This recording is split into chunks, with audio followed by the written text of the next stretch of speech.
in fact, represent wealth without that power being modified, from within, by time, whether a spontaneous cycle augments, after having first diminished, its capacity for representing wealth, or whether governmental policy, by dint of concerted efforts, keeps its representativity constant.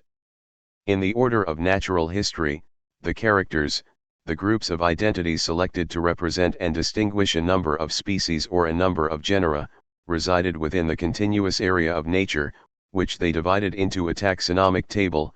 Time intervened only from without, in order to upset the continuity of the very smallest differences and to scatter them in accordance with the fragmented localities of geography. Here, on the contrary, time belongs to the inner law of the representations and is part of it. It follows and modifies without interruption the power possessed by wealth to represent itself and so analyze itself by means of a monetary system. Where natural history revealed squares of identities separated by differences, the analysis of wealth reveals differentials, tendencies towards increase and towards diminution. It was inevitable that this function of time within wealth should become apparent as soon as money was defined, as it was at the end of the 17th century, as a pledge and assimilated into credit. It then became necessary that the duration of the credit, the rapidity with which repayment fell due, the number of hands through which it passed in a given time, should become characteristic variables of its representative power. But all this was merely the consequence of a form of reflection that placed the monetary sign, with relation to wealth, in a posture of representation in the full sense of the term. It is, therefore, the same archaeological network that supports the theory of money as representation in the analysis of wealth and the theory of character as representation in natural history. The character designates natural beings by situating them in their surroundings, monetary price designates wealth, but in the movement of its growth or diminution. V. The creation of value. The theory of money and trade responds to the question, how, in the movement of exchange, can prices characterize things? How can money establish a system of signs and designation between kinds of wealth?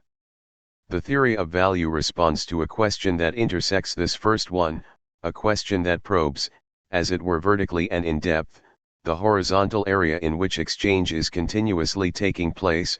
Why are there things that men seek to exchange? Why are some of them worth more than others? Why do some of them, that have no utility, have a high value, whereas others, that are indispensable, have no value at all?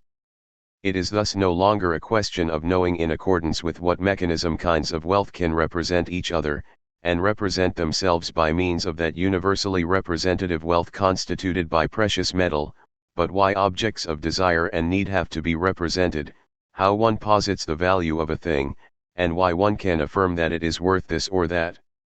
To be worth, for classical thought, is first of all to be worth something, to be substitutable for that thing in a process of exchange.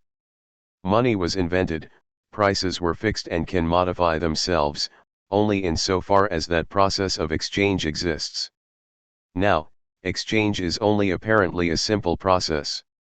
In fact, exchange by barter is possible only if each of the two parties concerned recognizes a value in what the other possesses. In one sense, therefore, these exchangeable things, together with their particular values, should exist in advance in the hands of each party so that the double cession and double acquisition can finally take place. But, from another point of view, what each person eats and drinks, what he needs in order to live, has no value as long as he does not relinquish it, and what he does not need is equally devoid of value as long as he does not employ it to acquire something he does need. In other words, in order that one thing can represent another in an exchange, they must both exist as bearers of value, and yet value exists only within the representation, actual or possible, that is, within the exchange or the exchangeability. Hence two simultaneously possible ways of construing the matter: the one analyses value in the act of exchange itself, at the point where the given and the received intersect; the other analyzes it as anterior to the exchange and as a primary condition without which that exchange could not take place. The first of these two readings corresponds to an analysis that places and encloses the whole essence of language within the proposition, The second corresponds to an analysis that reveals the same essence of language as residing in the region of primitive designations, language of action or roots. In the first case, language does, in fact, find its field of possibility in a predication provided by the verb, that is, by the element of language that is set apart from all other words, yet relates them to one another, the verb, which renders all the words of language possible on the basis of their prepositional connection, corresponds to the exchange, which, as an act antedating the others, provides a basis for the value of the things exchanged and for the price for which they are relinquished. In die other form of analysis, language is rooted outside itself and, as it were, in the nature or the analogies of things, the root, the first cry that gave rise to words even before language itself was born, corresponds to the immediate formation of value prior to exchange and the reciprocal measurements of need. For grammar, however, these two forms of analysis, based on the proposition or based on roots, are perfectly distinct, because grammar is dealing with language, that is, with a system of representation required both to designate and to judge, or again, related to both an object and a truth. In the economic sphere this distinction does not exist, since, for desire, the relation to its object and the affirmation that it is desirable are one and the same thing. To designate it is already to posit the connection. So that, whereas grammar had two separate and reciprocally adjusted theoretical segments at its disposal, forming first of all an analysis of the proposition, or the judgment, then an analysis of designation, the gesture or the root, the economy knows only a single theoretical segment, but one that is simultaneously susceptible of two readings made in contrary directions. The one analyses value in terms of the exchange of objects of need, of useful objects, the other in terms of the formation and origin of objects whose exchange will later define their value, in terms of nature's prolixity. Between these two possible readings we recognize a point of heresy that is by now familiar. It separates what is termed the psychological theory of Condillac, Gallieni, and Graslin, from that of the physiocrats, with Quesnay and his school. The doctrines of the physiocrats may not really possess the importance attributed to them by economists of the early 19th century, when the latter were seeking in them the foundation stone of political economy, but it would be equally vain to attribute the same role, as the marginalises in fact did, to the psychological school. There are no differences between these two modes of analysis other than the point of origin and the direction chosen to traverse a network of necessity that remains identical in both. In order that there may be values and wealth, say the physiocrats, an exchange must be possible, that is, one should have at one's disposal a superfluity that the other party needs. The fruit I am hungry for, which I pick and eat, is a commodity presented to me by nature. There can be no wealth unless the fruits on my tree are sufficiently numerous to exceed my appetite. Even then, someone else must be hungry and require those fruit of me. The air we breathe, says Quesnay, the water we draw from the stream, and all the other superabundant goods or forms of wealth common to all men, are not marketable, they are commodities, not wealth. 55. Before exchange, there is nothing but that rare or abundant reality provided by nature. Demand on the one hand and relinquishment on the other are alone capable of producing value. Now, the purpose of exchange is precisely that of distributing whatever is in excess in such a manner that it will be passed on to those who need it. It is therefore wealth only provisionally, during the time when, possessed by some and needed by others, it begins and completes the trajectory that will convey it to the consumers and thus restore it to its original nature as a commodity. The aim of exchange, says Mercier de la Rivière, is enjoyment, consumption. Trade, then, can be summarized as the exchange of everyday things in order to achieve their distribution into the hands of their consumers. 56. Now, this constitution of value by means of trade 57 cannot be achieved without a subtraction of goods. Trade, in fact, transports goods and entails cartage, storage, processing, and selling costs. 58. In short, it costs a certain consumption of goods for the goods themselves to be converted into wealth. The only sort of trade that would cost nothing would be simple barter, since in that case the goods are wealth and have value only for the brief instant during which the exchange is made. If the exchange could be made immediately and without cost, it could be only the more advantageous to the two exchangers. It is therefore a grievous mistake to take for trade itself those intermediary operations that serve as the means of trade. 59.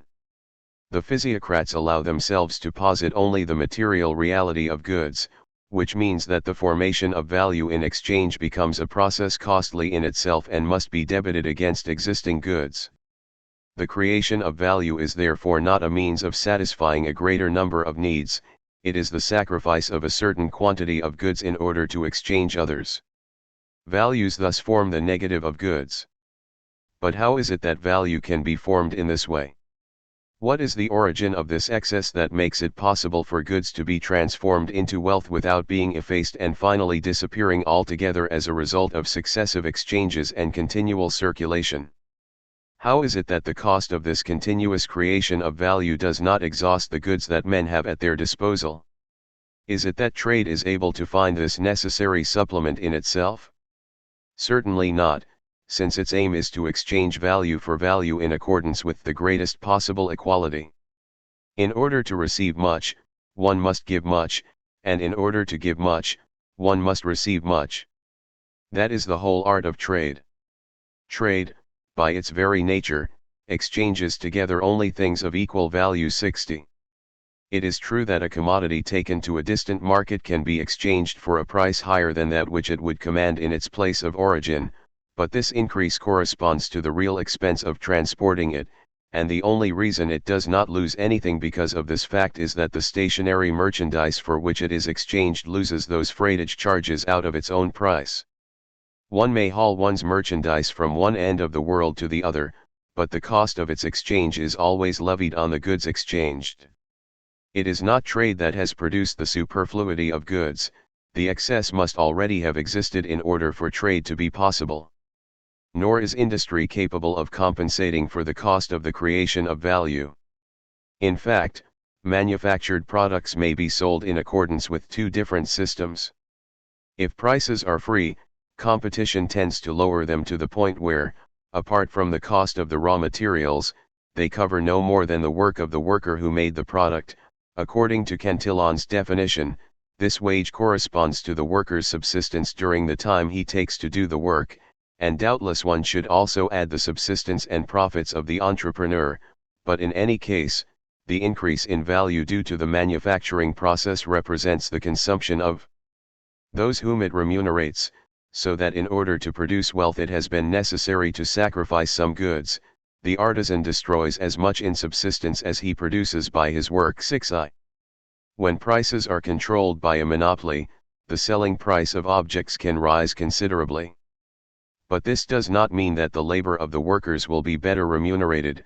The competition existing between them tends to maintain their wages at the level that is just indispensable for their subsistence. 62. As for the profits of the entrepreneurs, it is true that monopolistic prices increase them to the degree that the value of the objects put on the market is increased, but this increase is merely the proportional drop in the exchange value of other merchandise. All these entrepreneurs make fortunes only because others incur expenses. 63. Industry appears to increase values, in fact, it deducts the cost of one or several subsistences from the exchange itself. Value is created, or increased, not by production, but by consumption, whether it be that of the worker in order to subsist, that of the entrepreneur taking his profit, or that of the non-worker who buys. The increase in market value which is due to the sterile class is the effect of the worker's expenditure, not of his work.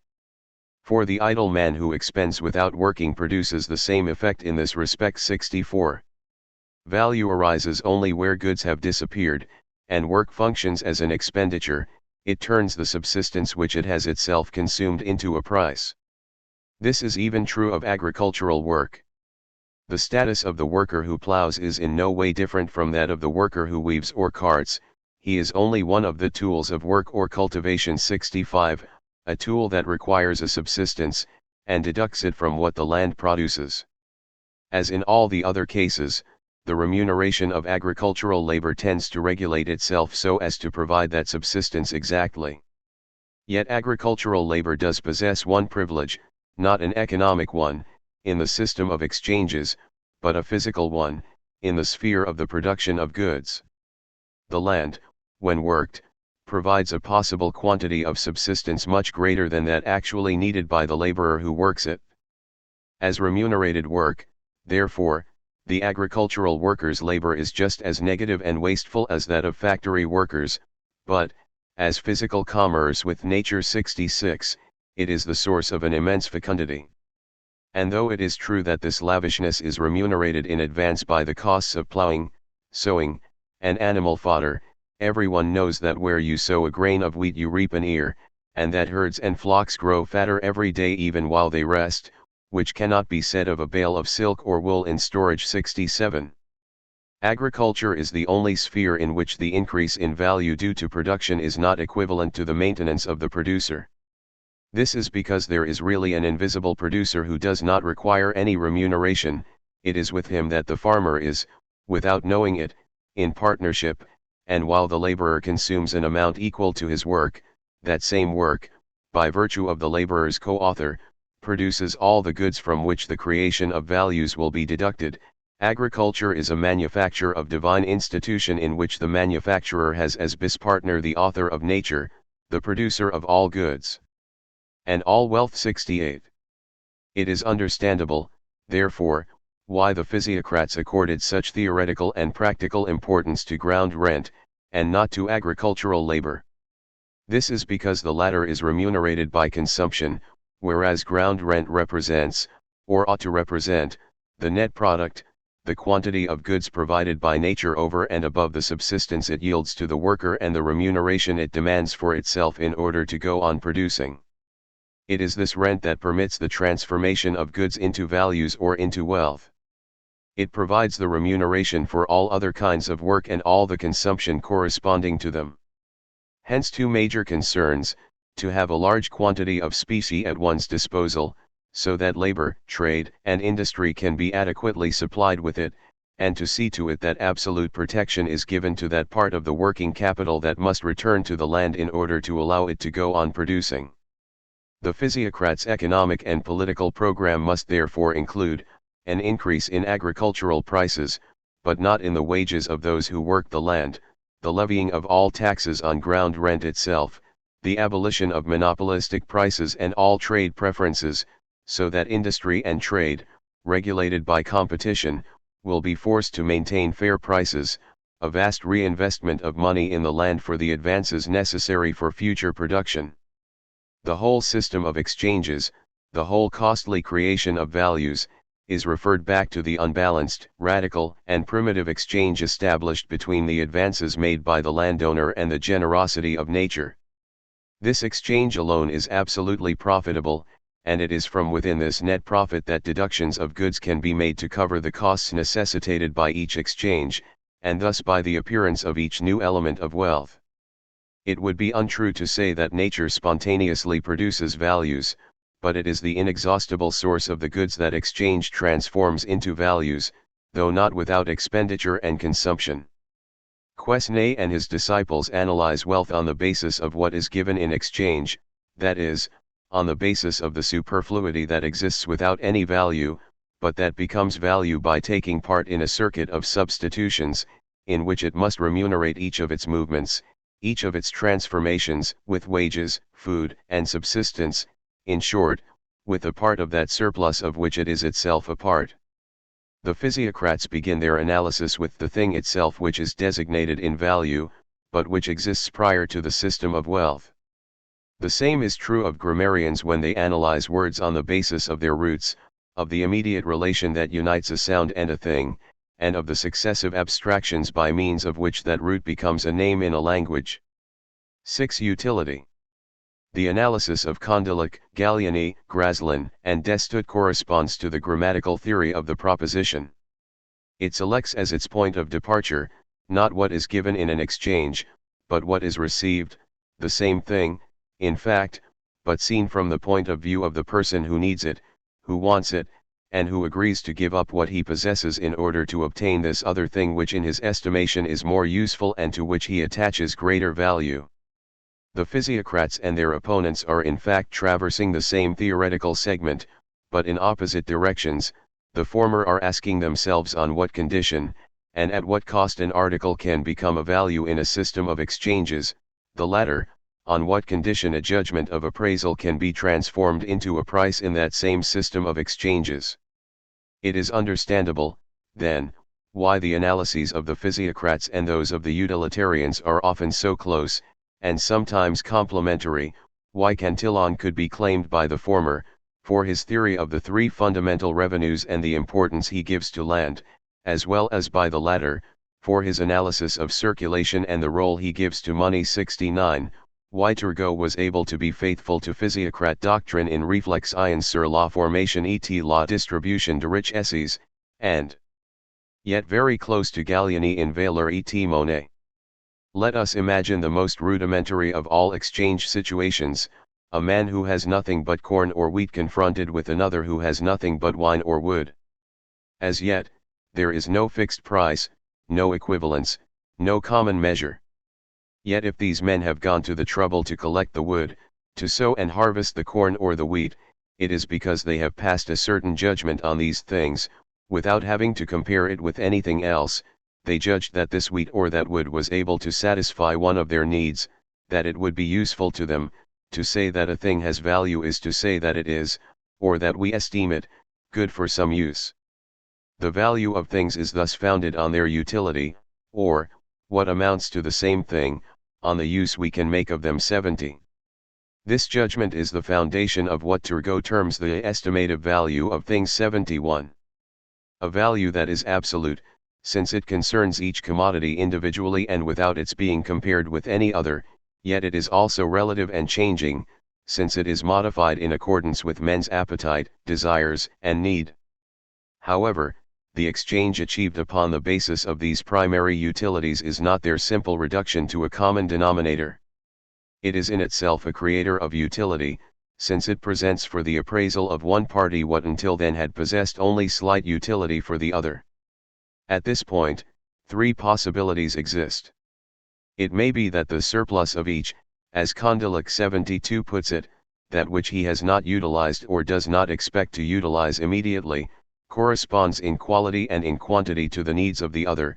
The whole surplus of the wheat owner is revealed, in the exchange situation, as being useful to the wine owner, and vice versa. In this case, what was useless becomes totally useful, through a creation of simultaneous and equal values on each side. What was estimated as null by the one becomes positive in the estimation of the other, and since the situation is symmetrical, the estimative values thus created are automatically equivalent. Utility and price correspond exactly, with no residuum, the appraisal adjusting itself automatically to the estimate. Or it may be that the surplus of the one party is not sufficient for the needs of the other, and that the latter will refrain from giving all that he possesses. He will keep some part of it in order to obtain from a third party the additional quantity indispensable to his need. This deducted portion which the second party will try to reduce to a minimum, since he needs all the first surplus, gives rise to price. It is no longer an excess of wheat that is being exchanged for an excess of wine. But, as the result of an altercation, so many hogsheads of wine for so many bushels of wheat. Shall we say, then, that the party who gives the most is losing some of the value of what he possessed in this exchange? Not at all, for the surplus is of no use to him, or at all events, since he has agreed to exchange it, he must be according a greater value to what he receives than to what he relinquishes. Or it may be, and this is the third hypothesis, that there is nothing absolutely superfluous to either party, since each of them knows that he can use, sooner or later, the totality of what he possesses. The state of need is therefore general, and every item of goods owned becomes wealth. In this case, the two parties may very well exchange nothing at all, but equally, each one of them may calculate that a portion of the other's commodity would be more useful to him than a portion of his own. They both establish, but each for himself, and therefore in accordance with differing calculations, a minimum inequality. So many measures of the corn I do not have, one of them says, will be worth a little more to me than so many measures of my wood. Such and such a quantity of wood, says the other, will be more valuable to me than such and such a quantity of corn. These two estimative inequalities define for each party the relative value he gives to what he possesses and to what he does not possess. And the only means of reconciling these two inequalities is to establish between them the equality of two relations. The exchange will take place when the relation of corn to wood for the one party becomes equal to the relation of wood to corn for the other. Whereas estimative value is defined solely by the interaction of a need and an object, and thus by a single interest in an isolated individual, in appreciative value, as it now appears, there are two men who compare and there are four interests being compared, but the two private interests of each of the two contracting parties have first been compared with one another separately, and it is the results of this comparison that are then compared in order to arrive at an average estimative value. This equality of relation makes it possible to say, for example, that 4 measures of corn and 5 bundles of wood have an equal exchangeable value. But this equality does not mean that one exchanges utility for utility in identical portions. One exchanges inequalities, which means that on both sides, and despite the fact that each element traded has an intrinsic utility, more value is acquired than was originally possessed. Instead of 2 immediate utilities, one has 2 others which are considered to satisfy larger needs. Such analyses show how value and exchange interlock. There would be no exchange if there were no immediate values, that is, if there did not exist in things an attribute which is accidental to them and which is dependent solely upon man's needs, as an effect is dependent upon its cause. 74. But the exchange creates value in its turn, and in 2 ways. First, it renders useful things that without it would be of slight utility or perhaps none at all. What can a diamond be worth to men who are hungry or need clothes? But it is sufficient that there exists one woman in the world with a desire to be attractive, together with the trade capable of conveying it into her hands, for that stone to become indirect wealth for its owner who does not need it. The value of that object is for him an exchange value. 75. And he will be able to feed himself by selling something that can serve only to glitter. Hence the importance of luxury goods, hence the fact that, from the point of view of wealth, there is no difference between need, comfort, and pleasure. 76. On the other hand, exchange gives rise to a new type of value, which is appreciative. It organizes a reciprocal relation between utilities, which parallels the relation to mere need, and which also, and above all, modifies it, for in the sphere of appreciation, and thus of the comparison of each value with all others, the least new creation of utility diminishes the relative value of all those already in existence. The total of wealth does not increase, despite the appearance of new objects capable of satisfying needs. All production creates only a new order of values relative to the mass of wealth. The first objects of need will have diminished in value so as to make room in the mass for the new value of objects of comfort or pleasure. 77. Exchange is therefore that which increases values, by giving rise to new utilities which, at least indirectly, satisfy needs, but it is equally that which diminishes values, in relation to one another, in the appreciation made of each. By means of it, the non-useful becomes useful, and the more useful becomes less useful in exactly the same proportion. Such is the constituent role of exchange in the action of value. It gives each thing a price, and it lowers the price of each one in doing so. It will be seen that the theoretical elements are the same in the works of the physiocrats as in those of their opponents. The body of fundamental propositions used is common to both. All wealth springs from the land, the value of things is linked with exchange. Money has value as the representation of the wealth in circulation. Circulation should be as simple and as complete as possible. But these theoretical segments are arranged by the physiocrats and by the utilitarians in inverse orders, and as a result of the interplay of these differing arrangements, what plays a positive role in one theory becomes negative in the other. Condillac, Galliani, and Graslin start from the exchange of utilities as the subjective and positive foundation of all values. All that satisfies a need, has, therefore, a value, and any transformation or transference that makes it possible to satisfy a greater number of needs constitutes an increase of value. It is this increase that makes it possible to remunerate workers, by giving them an amount, deducted from this increase, which is equivalent to their subsistence. But all these positive elements which constitute value are based upon a certain state of need present in men, and therefore upon the finite character of nature's fecundity. For the physiocrats, the same sequence must be gone through in the opposite direction. All transformation of the products of the land, and all work on them, is remunerated by the worker's subsistence. It must therefore be debited to the totality of goods as a diminution. Value arises only where there is consumption. For value to be created, then, nature must be endowed with endless fecundity. All that is perceived positively and, as it were, in relief, in one of these two interpretations is perceived negatively, like a cast of the first, in the other. The utilitarians base their attribution of a certain value to things upon the articulation of exchanges. The physiocrats explain the progressive patterning of values by the existence of wealth. But in both interpretations the theory of value, like that of structure in natural history, links the moment of attribution and that of articulation. Perhaps it would have been simpler to say that the physiocrats represented the landowners and the utilitarians the merchants and entrepreneurs. That the latter, in consequence, believed that the value of what the land produced was increased when it was transformed or transported, that they were preoccupied, by force of circumstance, with a market economy in which needs and desires created the laws. And that the physiocrats, on the other hand, believed only in agricultural production, and claimed that its remuneration should be higher, that, being landowners, they attributed a natural basis to ground rent, and that, since they were claiming political power, they wanted to be the only ones subject to taxation, and thus in exclusive enjoyment of the rights taxation conferred. And there is no doubt that the broad economic choices of both sides can be perceived beyond their coherence of interests. But though membership of a social group can always explain why such and such a person chose one system of thought rather than another, the condition enabling that system to be thought never resides in the existence of the group. We must be careful to distinguish here between two forms and two levels of investigation.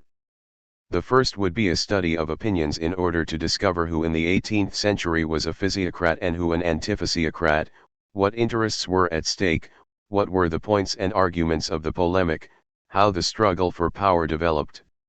The other, which takes no account of the persons involved, or their history, consists in defining the conditions on the basis of which it was possible to conceive of both physiocratic and utilitarian knowledge in interlocking and simultaneous forms. The first analysis would be the province of a doxology. Archaeology can recognize and practice only the second. 7. General table. The general organization of the empirical spheres can now be sketched out as a whole, cp. 201. The first thing we observe is that analysis of wealth obeys the same configuration as natural history and general grammar. The theory of value makes it possible, in fact, to explain, whether by dearth and need or by the superabundance of nature, how certain objects can be introduced into the system of exchanges, how, by means of the primitive process of barter, one thing can be posited as the equivalent of another, how the estimate of the first can be related to the estimate of the second in accordance with the relation of equality, A and, have the same value, or one of analogy, the value of A, possessed by my counterpart, is to my need what the value of B, which I possess, is to him. Value corresponds, then, to the attributive function which, for general grammar, is performed by the verb, and which, giving rise to the proposition, constitutes the initial threshold beyond which there is language. But when appreciative value becomes estimative value, that is, when it is defined and limited within the system constituted by all possible exchanges, then each value finds itself positioned and patterned by all the others. When this happens, value assumes the articulatory role recognized by general grammar in all the nonverbal elements of the proposition, that is, in nouns, and in all words that, whether visibly or in secret, contain a nominal function. In the system of exchanges, in the interplay that permits each portion of wealth to signify the others or to be signified by them, Value is at the same time verb and noun, power to connect and principle of analysis, attribution, and pattern. Value, then, occupies exactly the same position in the analysis of wealth as structure does in natural history. Like structure, it unites in one and the same operation the function that permits the attribution of one sign to another sign, of one representation to another, and the function that permits the articulation of the elements that compose the totality of representations or the signs that decompose them. For its part, the theory of money and trade explains how any given form of matter can take on a signifying function by being related to an object and serving as a permanent sign for it. It also explains, by the interaction of trade and the increase and diminution of the quantity of specie, how this relation of sign to the thing signified can be modified without ever disappearing, how the same monetary element can signify more or less wealth, how it can shift, dilate, and shrink in relation to the values it has the task of representing.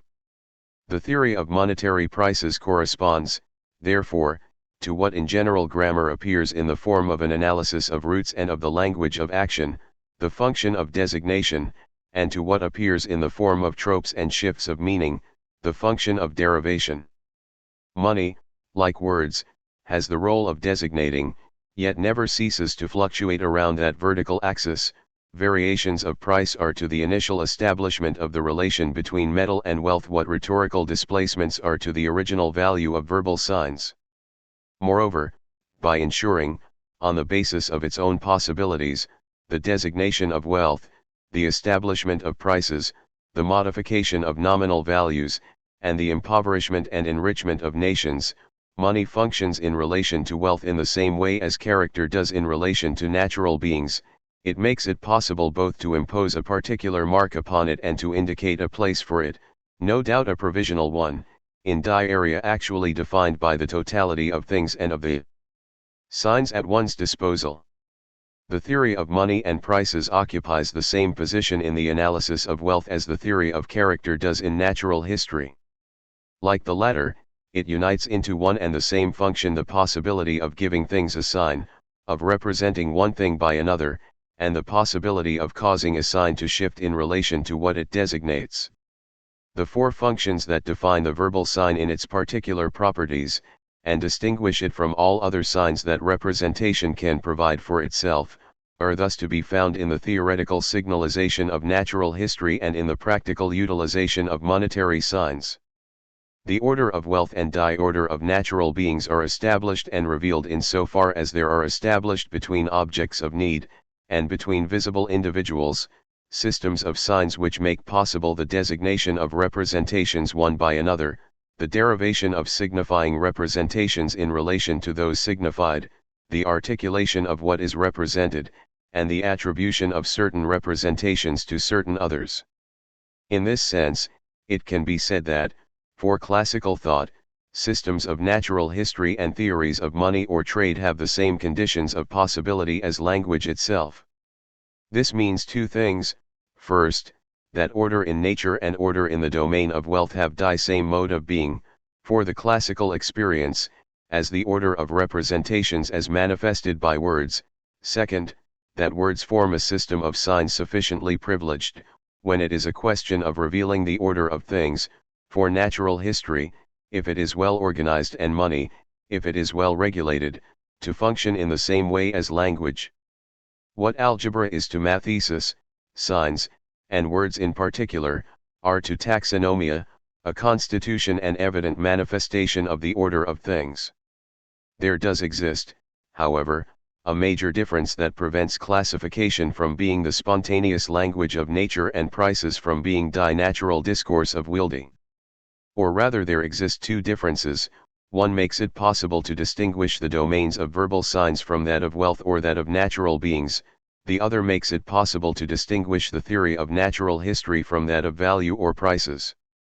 The four moments that define the essential functions of language, attribution, articulation, designation, derivation, are solidly linked to one another, since they require one another as soon as, with the advent of the verb, one has crossed the threshold beyond which language exists. But in the real genesis of actual languages, The process does not take place either in the same direction or with the same rigor, on the basis of primitive designations, men's imaginations, according to the climates they live in, the conditions of their existence, their feelings and their passions, their experiences, give rise to derivations which differ from people to people, and which doubtless explain, in addition to the diversity of languages, the relative instability of each of them. At any given moment of this derivation, and within any particular language, men have at their disposal a totality of words, of names which are articulated one upon another and provide the pattern of their representations, but this analysis is so imperfect, it allows so many imprecisions and overlappings to persist, that men employ various words and formulate different propositions with the same representations, their reflection is not wholly protected against error. Between designation and derivation, shifts of the imagination multiply, between articulation and attribution, errors of reflection proliferate. This is why, on the perhaps endlessly postponed horizon of language, there is projected the idea of a universal language in which the representative value of words would be sufficiently clearly fixed, sufficiently securely based, sufficiently clearly recognized for reflection to be able to come to a decision with total clarity about any proposition whatever. By means of this language, peasants could better judge of the truth of things than philosophers now do. 78. A perfectly distinct language would make possible an entirely clear discourse. This language would be an ars combinatoria in itself. It is also why the practice of any real language should be reinforced by an encyclopedia which defines the progress of words, prescribes the most natural routes for them to take, traces out the legitimate shifts of knowledge, and codifies the relationships of adjacency and resemblance. The dictionary is created as a means of controlling the play of derivations on the basis of the primary designation of words, just as the universal language is created in order to control the errors of reflection, when it is formulating a judgment on the basis of a well-established articulation. The ars combinatoria and the encyclopedia together compensate for the imperfection of real languages. Natural history, since it must of necessity be a science, and the circulation of wealth, since it is an institution created by men and also controlled by them, are bound to escape the perils inherent in spontaneous languages. There is no error possible between articulation and attribution in the order of natural history, since the structure is given in its immediate visibility, no imaginary shifts either, no false resemblances, no incongruous juxtapositions placing a correctly designated natural being in a space not its own, since character is established either by the coherence of the system or by the exactness of the method. In natural history, structure and character ensure the theoretical closing of what remains open in language and gives rise on its frontiers to the projects of essentially uncompleted arts. Similarly, value, which automatically changes from being estimative to being appreciative, and money, which by growth or diminution of its quantity causes yet always limits fluctuations of prices, ensure in the sphere of wealth the congruity of attribution and articulation, and that of designation and derivation. Value and prices ensure the virtual closing of those segments that remain open in language. Structure enables natural history to find itself immediately in the element of a combination, and character allows it to establish an exact and definitive poetics with regard to beings and their resemblances. Value combines the forms of wealth one with another, money permits their real exchange. Where the disordered order of language implies the continuous relation to an art and its endless tasks, the orders of nature and wealth are expressed in the mere existence of structure and character, value and money. It should be noted, however, that the natural order is formulated in a theory that has value as the correct interpretation of a real series or table. Moreover, the structure of beings is both the immediate form of the visible and its articulation. Similarly, character designates and localizes in one and the same movement. On the other hand, estimative value becomes appreciative only by means of a transformation, and the initial relation between metal and merchandise becomes only gradually a price subject to variations.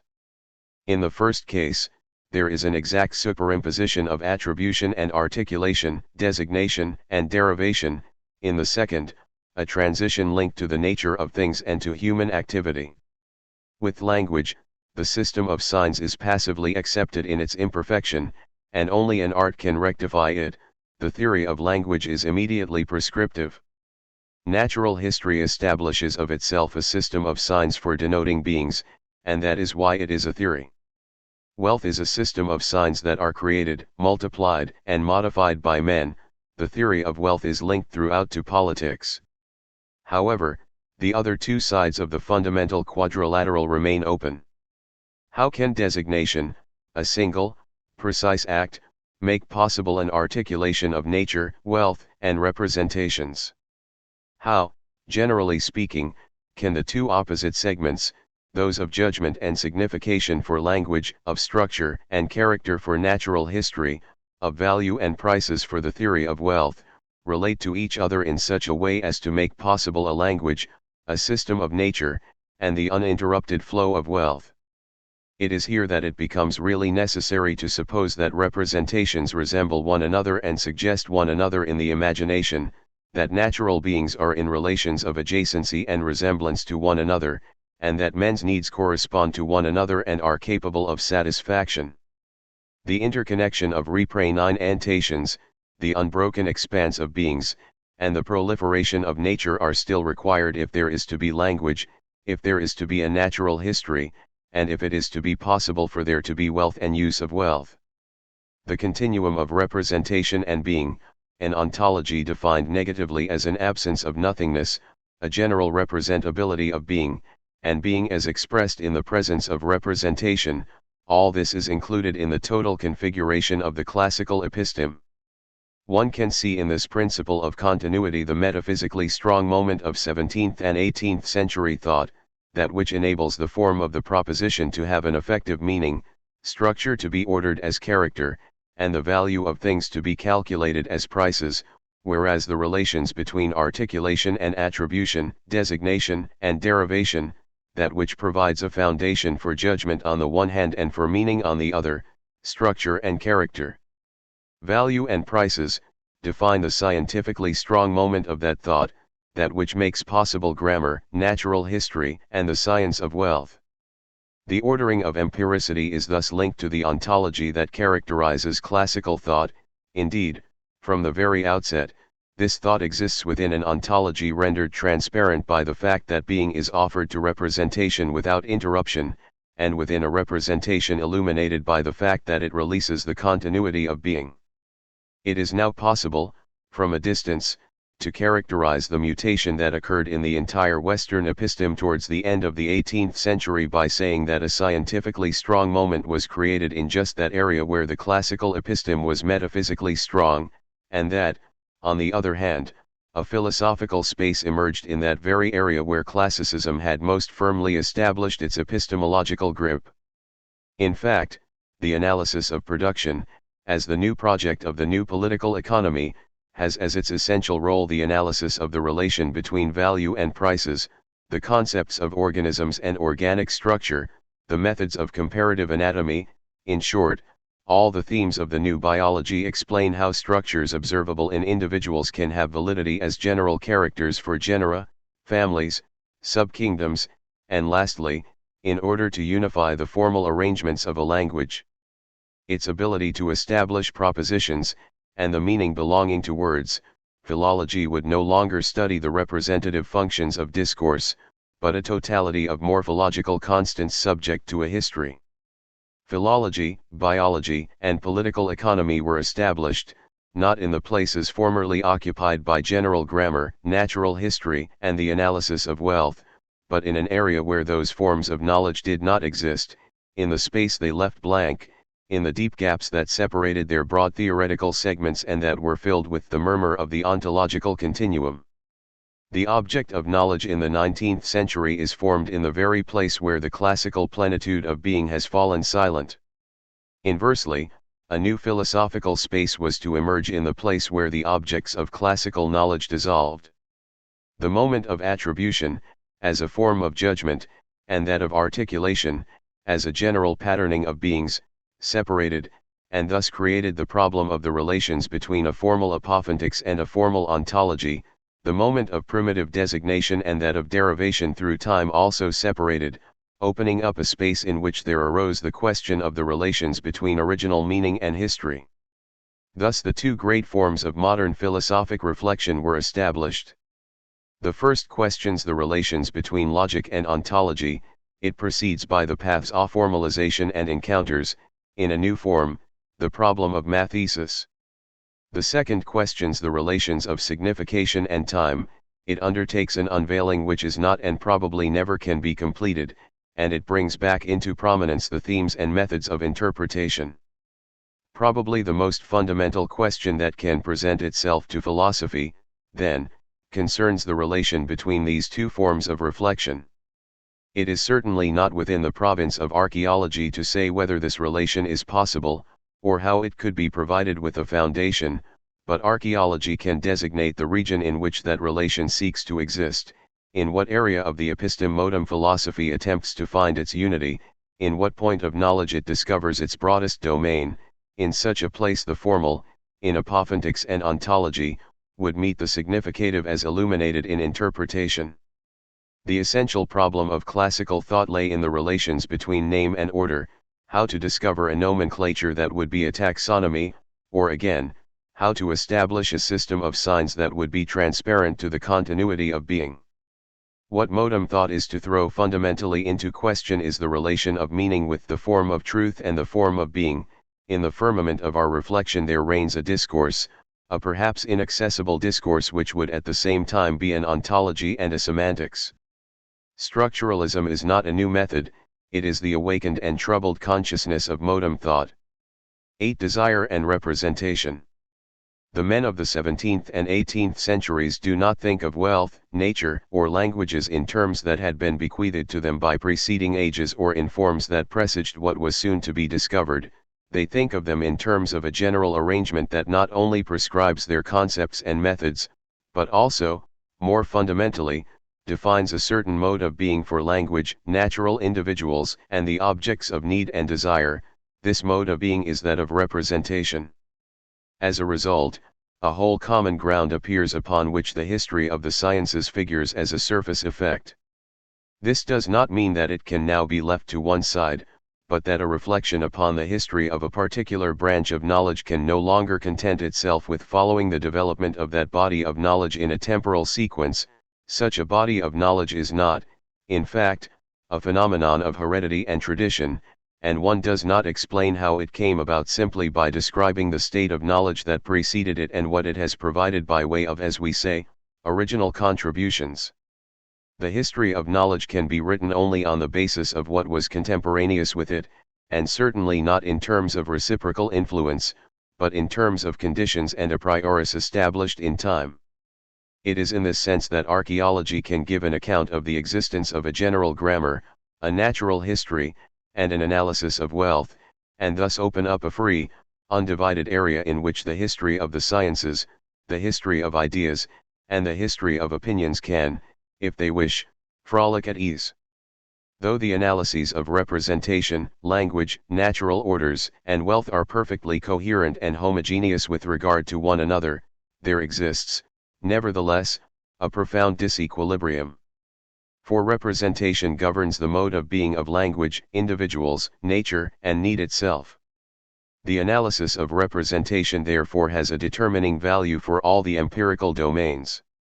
The whole classical system of order, die whole of that great taxonomia that makes it possible to know things by means of the system of their identities, is unfolded within the space that is opened up inside representation when representation represents itself, that area where being and the same reside.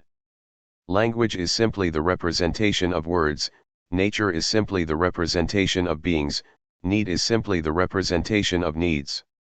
The end of classical thought and of the episteme that made general grammar, natural history, and the science of wealth possible, will coincide with the decline of representation, or rather with the emancipation of language, of the living being, and of need, with regard to representation. The obscure but stubborn spirit of a people who talk, the violence and the endless effort of life, the hidden energy of needs, were all to escape from the mode of being of representation. And representation itself was to be paralleled, limited, circumscribed, mocked perhaps, but in any case regulated from the outside, by the innermost thrust of a freedom, a desire, or a will, posited as the metaphysical converse of consciousness.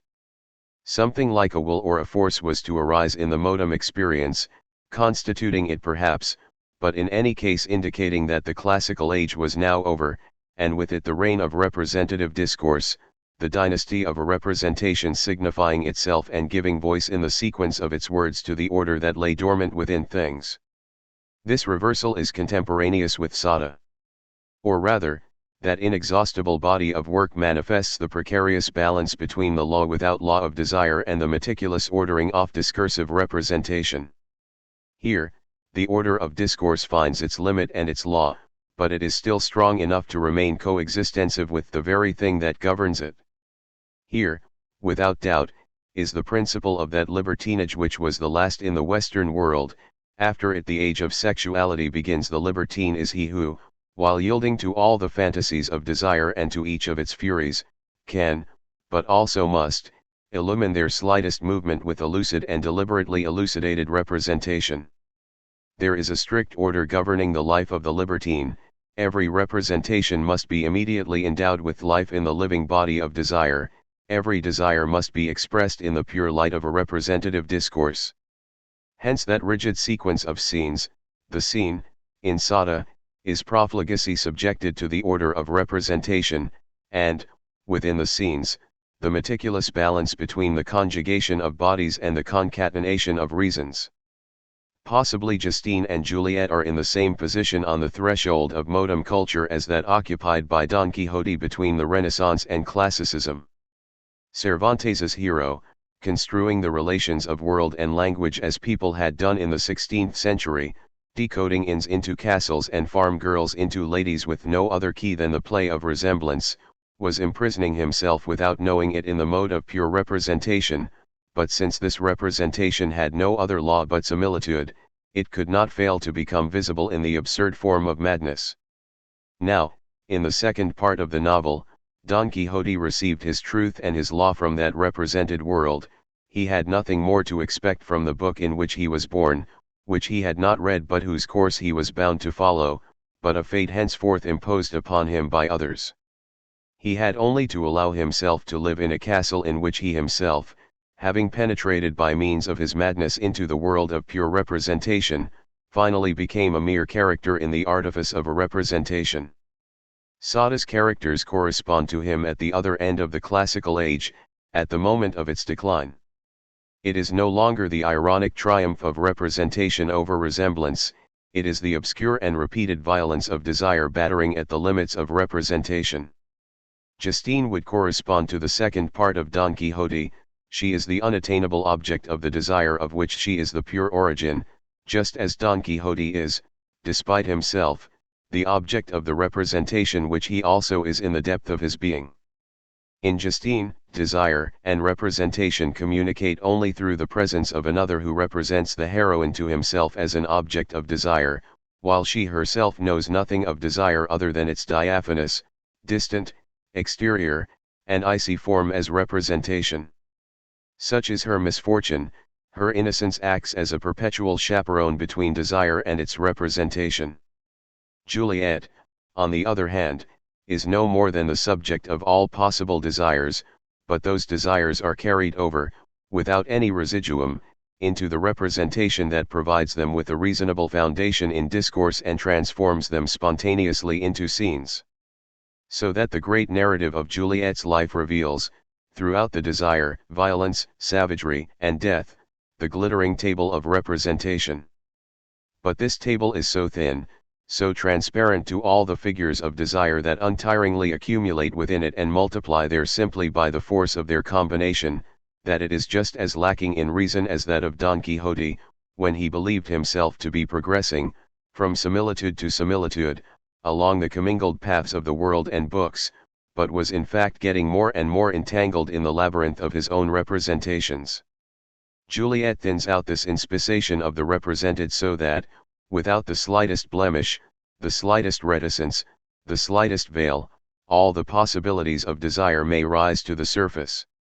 With that, this story closes the classical age upon itself, just as Don Quixote had opened it. And though it is true that this is the last language still contemporaneous with Rousseau and Racine, though it is the last discourse that undertakes to represent, to name, we are well enough aware that it simultaneously reduces the ceremony to the utmost precision, it calls things by their strict name, thus eliminating the space occupied by rhetoric, and extends it to infinity, by naming everything, including the slightest of possibilities, for they are all traversed in accordance with the universal characteristic of desire. Sada attains the end of classical discourse and thought. He holds sway precisely upon their frontier. After him, violence, life and death, desire and sexuality will extend, below the level of representation, an immense expanse of shade which we are now attempting to recover, as far as we can, in our discourse, in our freedom, in our thought. But our thought is so brief, our freedom so enslaved, our discourse so repetitive, that we must face the fact that that expanse of shade below is really a bottomless sea. The prosperities of Juliet are still more solitary, and endless. Part 2. Chapter 7. The Limits of Representation. The Age of History. The last years of the 18th century are broken by a discontinuity similar to that which destroyed Renaissance thought at the beginning of the 17th, then, the great circular forms in which similitude was enclosed were dislocated and opened so that the table of identities could be unfolded, and that table is now about to be destroyed in turn, while knowledge takes up residence in a new space, a discontinuity as enigmatic in its principle, in its original rupture, as that which separates the Paracelsian circles from the Cartesian order. Where did this unexpected mobility of epistemological arrangement suddenly come from, or the drift of positivities in relation to one another, or, deeper still, the alteration in their mode of being? How is it that thought detaches itself from the squares it inhabited before, general grammar, natural history, wealth, and allows what less than 20 years before had been posited and affirmed in the luminous space of understanding to topple down into error, into the realm of fantasy, into non-knowledge? What event, what law do they obey, these mutations that suddenly decide that things are no longer perceived, described, expressed, characterized, classified, and known in the same way, and that it is no longer wealth, living beings, and discourse that are presented to knowledge in the interstices of words or through their transparency, but beings radically different from them? For an archaeology of knowledge, this profound breach in the expanse of continuities, though it must be analyzed, and minutely so, cannot be explained or even summed up in a single word. It is a radical event that is distributed across the entire visible surface of knowledge, and whose signs, shocks, and effects it is possible to follow step by step. Only thought reapprehending itself at the root of its own history could provide a 217. The order of things. Foundation, entirely free of doubt, for what the solitary truth of this event was in itself. Archaeology, however, must examine each event in terms of its own evident arrangement. It will recount how the configurations proper to each positivity were modified. In the case of grammar, for example, it will analyze the eclipse of the major role hitherto accorded to the name, and the new importance of systems of inflection, or, another example, the subordination of character to function in living beings. It will analyze the alteration of the empirical entities which inhabit the positivities, the substitution of languages for discourse, of production for wealth. It will study the displacement of the positivities each in relation to the others, for example, the new relation between biology, the sciences of language, and economics.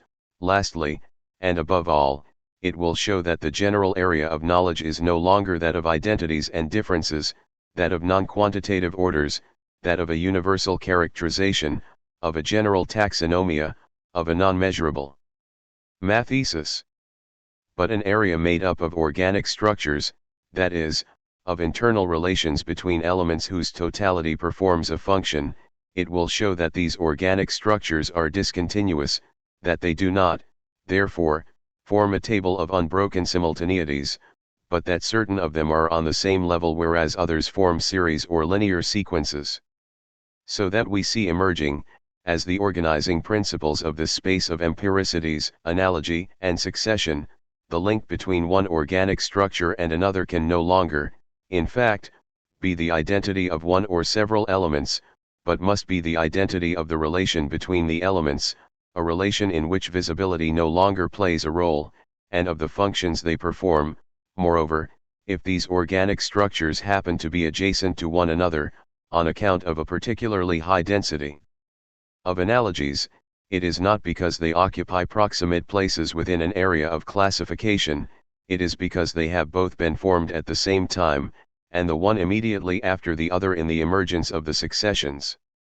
Whereas in classical thought the sequence of chronologies merely scanned the prior and more fundamental space of a table which presented all possibilities in advance, from now on, the contemporaneous and simultaneously observable resemblances in space will be simply the fixed forms of a succession which proceeds from analogy to analogy.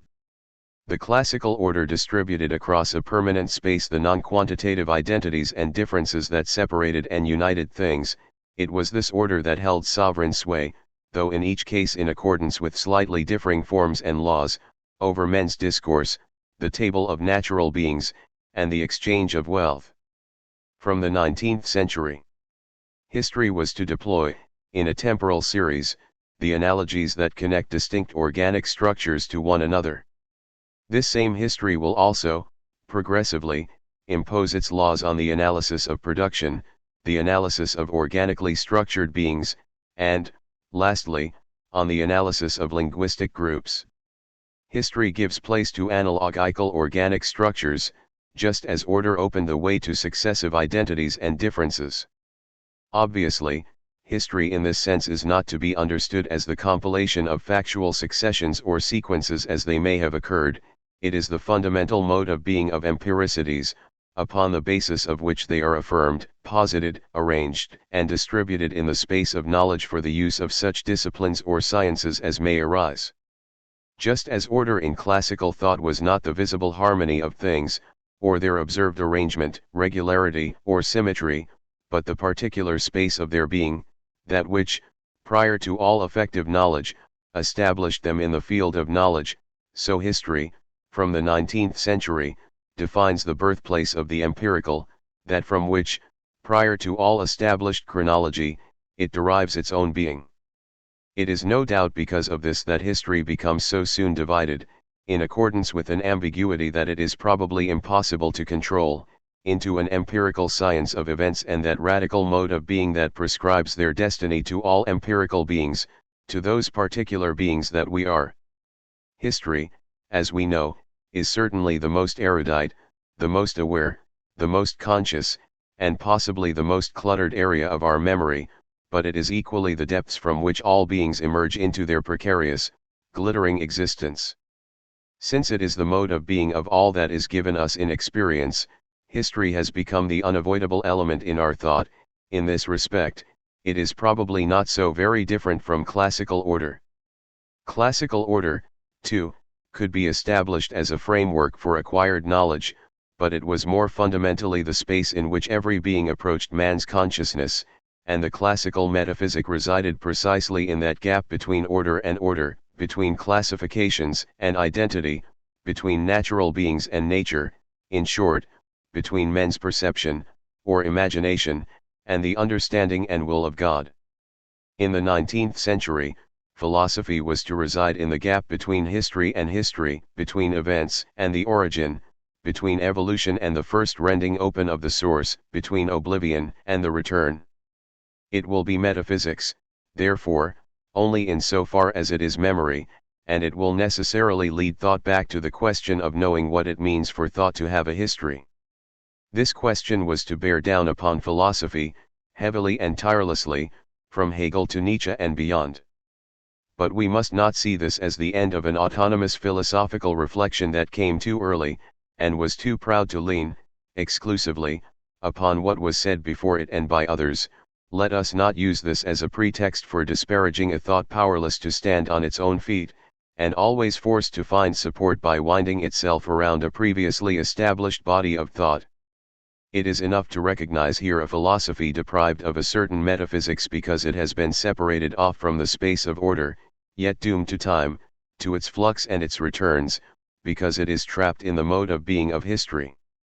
But we must return in a little more detail to what happened at the end of the 18th and the beginning of the 19th century, to that too sketchily outlined mutation of order into history, and to the fundamental modification of those positivities which, for nearly a century and a half, had given place to so many adjacent kinds of knowledge, analysis of representations, general grammar, natural history, reflections on wealth and trade. How were these ways of ordering empiricity, discourse, the table, exchange, eclipsed? In what new space, and in accordance with what forms, have words, beings, and objects of need taken their places and arranged themselves in relation to one another? What new mode of being must they have received in order to make all these changes possible, and to enable to appear, after scarcely more than a few years, those now familiar forms of knowledge that we have called, since the 19th century, philology, biology, and economics? We tend to imagine that if these new domains were defined during the last century, it was simply that a slight increase in the objectivity of knowledge, in the precision of observation, in the rigor of our reasoning, in the organization of scientific research and information, that all this, with the aid of a few fortunate discoveries, themselves helped by a little good luck or genius, enabled us to emerge from a prehistoric age in which knowledge was still stammering out the Cram-Mayer deport Royal, the classifications of Linnaeus, and the theories of trade or agriculture. But though we may indeed talk of prehistory from the point of view of the rationality of learning, from the point of view of positivities we can speak, quite simply, of history. And it took a fundamental event, certainly one of the most radical that ever occurred in Western culture, to bring about the dissolution of the positivity of classical knowledge, and to constitute another positivity from which, even now, we have doubtless not entirely emerged. This event, probably because we are still caught inside it, is largely beyond our comprehension. Its scope, the depth of the strata it has affected, all the positivities it has succeeded in disintegrating and recomposing, the sovereign power that has enabled it, in only a few years, to traverse the entire space of our culture, all this could be appraised and measured only after a quasi-infinite investigation concerned with nothing more nor less than the very being of our modernity. The constitution of so many positive sciences, the appearance of literature, the folding back of philosophy upon its own development, the emergence of history as both knowledge and the mode of being of empiricity, are only so many signs of a deeper rupture. Signs scattered through the space of knowledge, since they allow themselves to be perceived in the formation, here of philology, there of economics, there again of biology. They are chronologically scattered too, true, the phenomenon as a whole can be situated between easily assignable dates, the outer limits are the years 1775 and 1825, but in each of the domains studied we can perceive two successive phases, which are articulated one upon the other more or less around the years 1795 to 1800.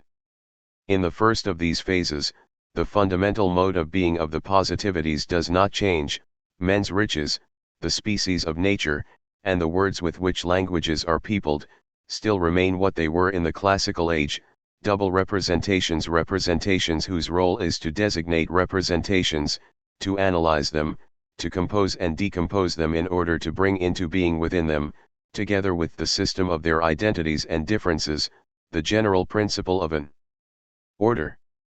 It is only in the second phase that words, classes, and wealth will acquire a mode of being no longer compatible with that of representation. On the other hand, what is modified very early on, beginning with the analyses of Adam Smith, A.L. de Jussere, or Vic d'Azur, at the time of Jones or Ainquetil-Duperon, is the configuration of positivities, the way in which, within each one, the representative elements function in relation to one another, in which they perform their double role as designation and articulation, in which they succeed, by means of the interplay of comparisons, in establishing an order. It is this first phase that will be investigated in the present chapter. 2. The measure of labor. It is often asserted that Adam Smith founded modem political economy, one might say economics tout court, by introducing the concept of labor into a domain of reflection not previously aware of it, all the old analyses of money, trade, and exchange were relegated at a single blow to a prehistoric age of knowledge, with the one possible exception of the physiocratic doctrine, which is accorded the merit of having at least attempted the analysis of agricultural production. It is true that from the very outset Adam Smith relates the notion of wealth to that of labor. The annual labor of every nation is the fund which originally supplies it with all the necessaries and conveniences of life which it annually consumes, and which consist always either in the immediate produce of that labor, or in what is purchased with that produce from other nations. 1. It is also true that Smith relates the value in use of things to men's needs, and their value in exchange to the quantity of labor applied to its production. The value of any commodity, therefore, to the person who possesses it, and who means not to use or consume it himself, but to exchange it for other commodities, is equal to the quantity of labor which it enables him to purchase or command to. In fact, the difference between Smith's analyses and those of Turgot or Cantillon is less than is supposed, or, rather, it does not lie where it is generally believed to lie. From the time of Cantillon, and even before him, the distinction between value in use and value in exchange was being clearly made, and again, from Cantillon, quantity of labor was being used as a measurement of the latter.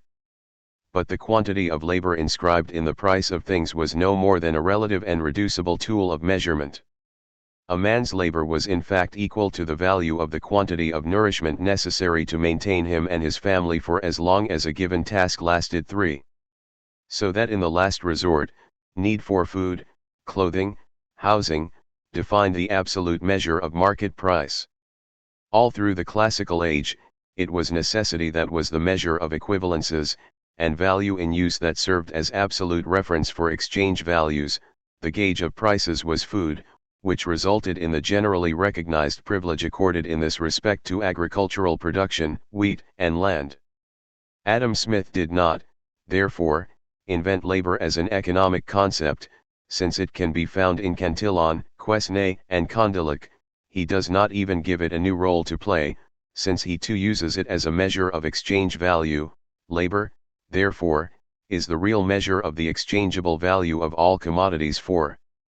But he does displace it. He maintains its function as a means of analyzing exchangeable wealth, but that analysis is no longer simply a way of expressing exchange in terms of need, and trade in terms of primitive barter.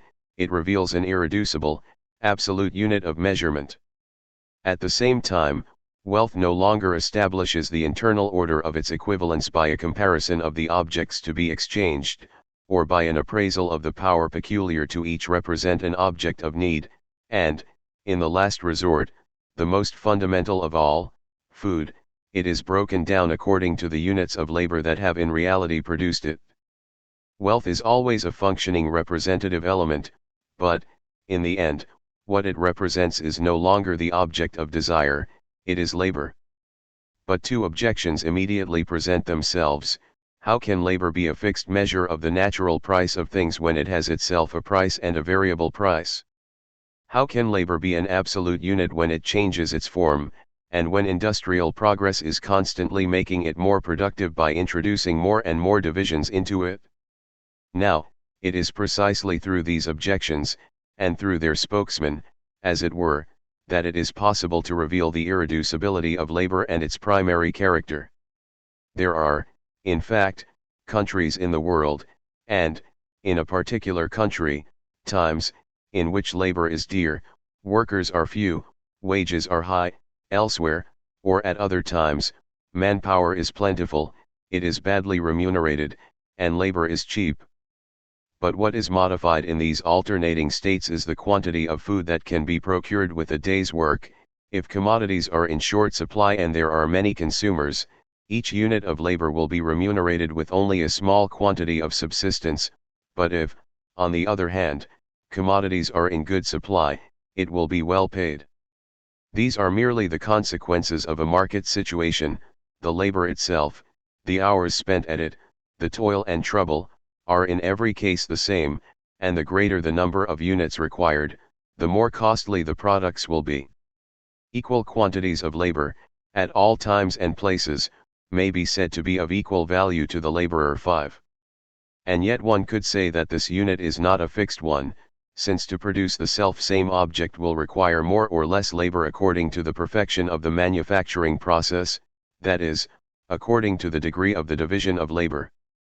But it is not really the labor itself that has changed, it is the relation of the labor to the production of which it is capable. Labor, in the sense of a day's work, toil and trouble, is a fixed numerator, only the denominator, the number of objects produced, is capable of variations. A single worker who had to perform on his own the 18 distinct operations required in the manufacture of a pin would certainly not produce more than 20 pins in the course of a whole day. But 10 workers who each had to perform only one or two of those operations could produce between them more than 48,000 pins in a day, thus each of those workers, producing a tenth part of the total product, can be considered as making 4,800 pins during his working day 6. The productive power of labor has been multiplied, within a single unit, a wage earner's day, the objects manufactured have been increased in number, their exchange value will therefore fall, that is, each of those objects will be able to buy only a proportionately smaller amount of work in turn. Labor has not diminished in relation to the things, it is the things that have, as it were, shrunk in relation to the unit of labor. It is true that we exchange because we have needs, without them, trade would not exist, nor labor either, nor, above all, the division that renders it more productive. Inversely, it is needs, when they are satisfied, that limit labor and its improvement, as it is the power of exchange that gives occasion to the division of labor, so the extent of this division must always be limited to the extent of that power, or in other words, by the extent of the market. 7. Needs, and the exchange of products that can answer to them, are still the principle of the economy, they are its prime motive and circumscribe it, labor and the division that organizes it are merely its effects. But within exchange, in the order of equivalences, the measure that establishes equalities and differences is of a different nature from need. It is not linked solely to individual desires, modified by them, or variable like them. It is an absolute measure, if one takes that to mean that it is not dependent upon men's hearts, or upon their appetites, it is imposed upon them from outside, it is their time and their toil. In relation to that of his predecessors, Adam Smith's analysis represents an essential hiatus, it distinguishes between the reason for exchange and the measurement of that which is exchangeable, between the nature of what is exchanged and the units that enable it to be broken down. People exchange because they have needs, and they exchange precisely the objects that they need, but the order of exchanges, their hierarchy, and the differences expressed in that hierarchy, are established by the units of labor that have been invested in the objects in question. As men experience things, at the level of what will soon be called psychology, what they are exchanging is what is indispensable, commodious, or pleasurable to them, but for the economist, what is actually circulating in the form of things is labor, not objects of need representing one another, but time and toil, transformed, concealed, forgotten. This hiatus is of great importance. It is true that Adam Smith is still, like his predecessors, analyzing the field of positivity that the 18th century termed wealth, and by that term he too means objects of need and thus the objects of a certain form of representation, representing themselves in the movements and methods of exchange.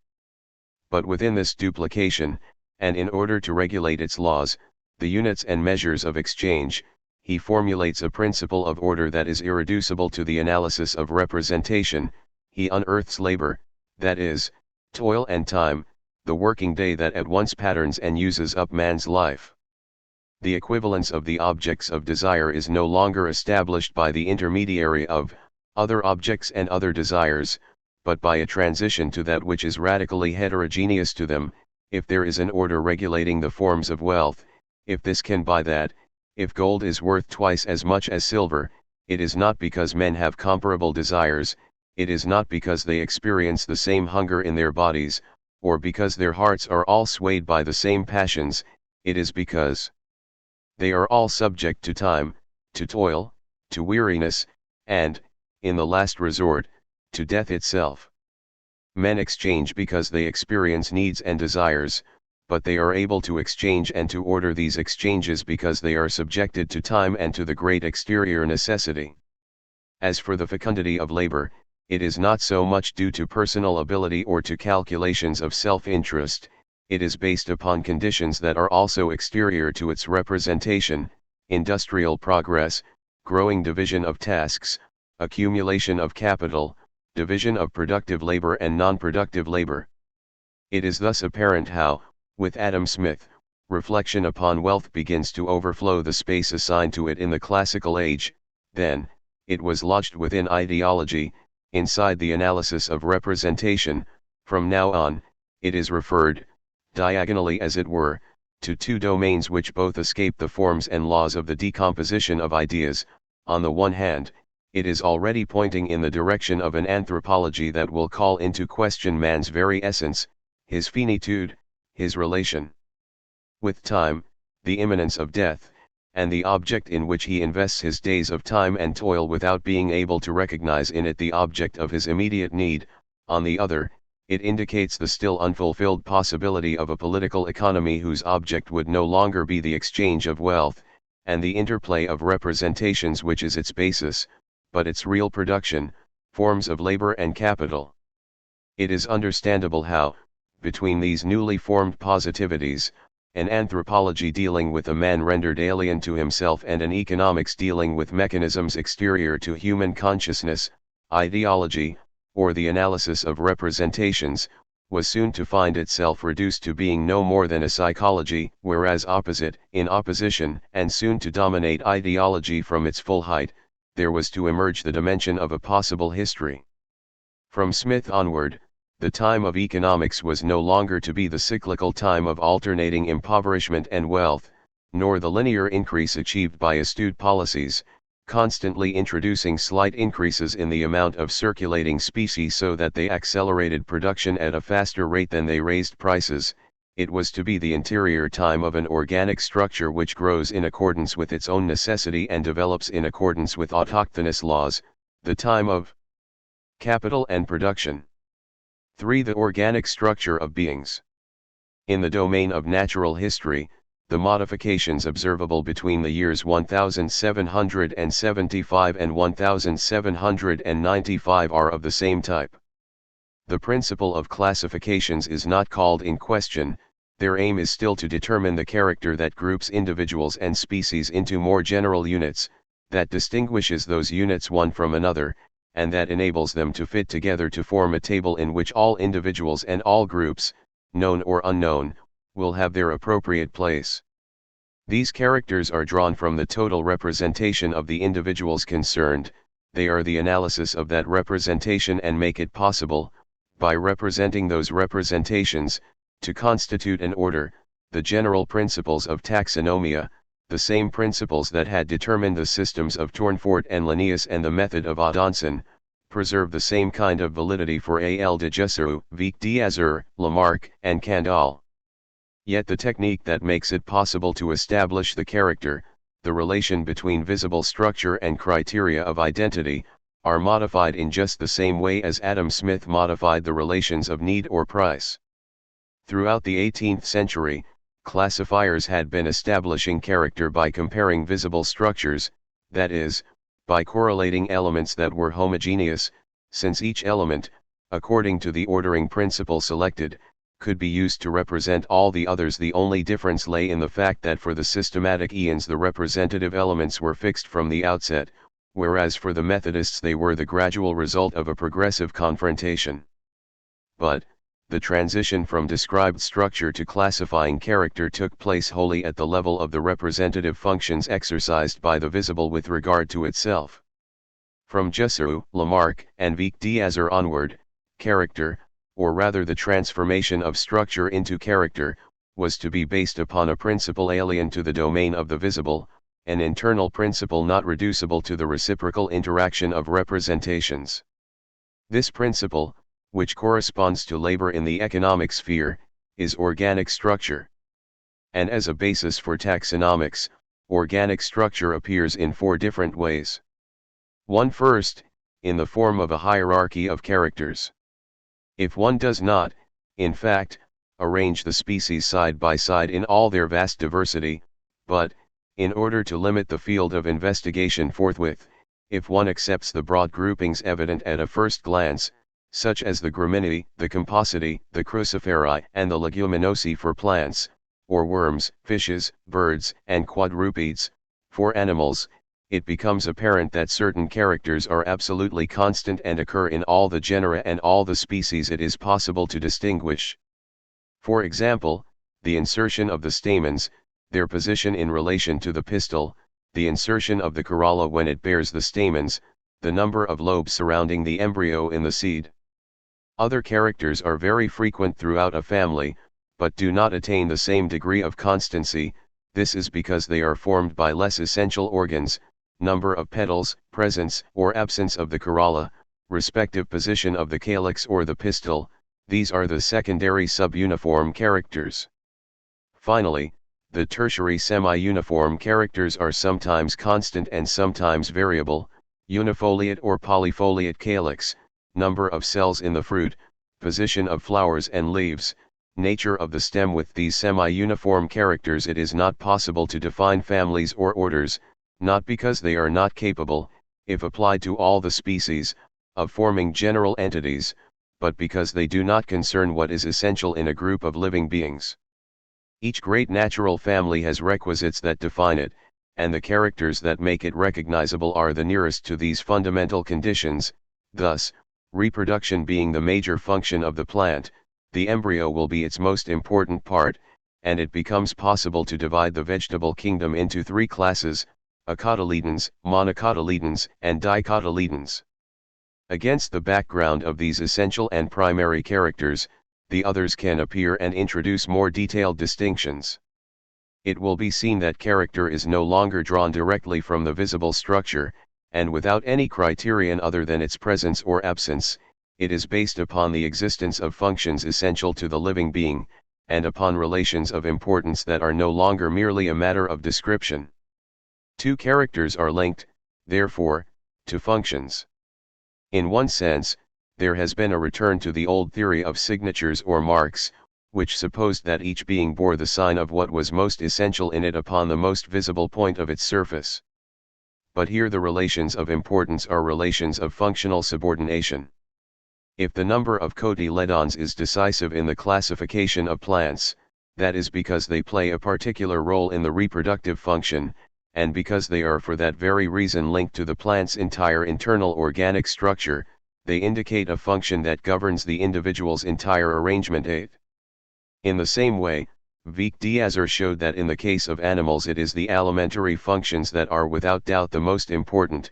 It is for this reason that there exist constant relations between the structure of the carnivore's teeth and that of their muscles, toes, claws, tongues, stomachs, and intestines. 9. Character is not, then, established by a relation of the visible to itself. It is nothing in itself but divisible point of a complex and hierarchized organic structure in which function plays an essential governing and determining role. It is not because a character occurs frequently in the structures observed that it is important, it is because it is functionally important that it is often encountered. As Cuvier was to point out, summing up the work of the century's last great Methodists, the higher we move towards the more generalized classes, the more the properties that remain common are constant, and as the most constant relations are those that pertain to the most important parts, so the characters of the higher divisions will be found to be drawn from the most important parts. It is in this way that the method will be natural, since it takes into account the importance of the organs. 10. 3. Given these conditions, it is understandable how the notion of life could become indispensable to the ordering of natural beings. It became so for two reasons. First, it was essential to be able to apprehend in the depths of the body the relations that link superficial organs to those whose existence and hidden forms perform the essential functions. Thus Storr proposes classifying mammals according to the formation of their hoofs, the reason being that this is linked to methods of locomotion and to the animal's possibilities of movement. Now, these methods of locomotion can be correlated in turn with the form of alimentation and the different organs of the digestive system. 11. Furthermore, the most important characters may also be the most hidden. It had already proved possible to observe in the vegetable kingdom that it is not flowers and fruits the most easily visible parts of the plant, that are the significant elements, but the embryonic organization and such organs as the cotyledon. This phenomenon is even more frequent in animals. Storr thought that the broader classifications ought to be defined according to the forms of circulation, and Lamarck, though he himself did not practice dissection, rejects any principle of classification for the lower animals based solely upon visible form. Consideration of the articulations of the bodies and limbs of the crustaceans has led all naturalists to regard them as true insects, and I myself long followed the general opinion in this regard.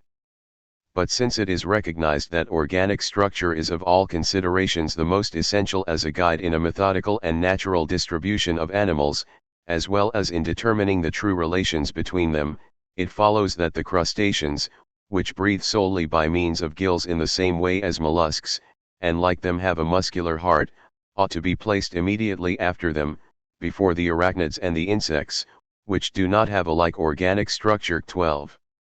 To classify, therefore, will no longer mean to refer the visible back to itself, while allotting one of its elements the task of representing the others. It will mean, in a movement that makes analysis pivot on its axis, to relate the visible to the invisible, to its deeper cause, as it were, then to rise upwards once more from that hidden architecture towards the more obvious signs displayed on the surfaces of bodies.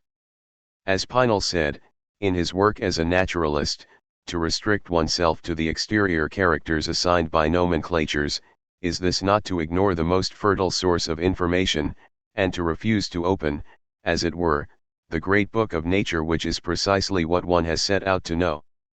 13. Henceforth, character resumes its former role as a visible sign directing us towards a buried depth, but what it indicates is not a secret text, a muffled word, or a resemblance too precious to be revealed.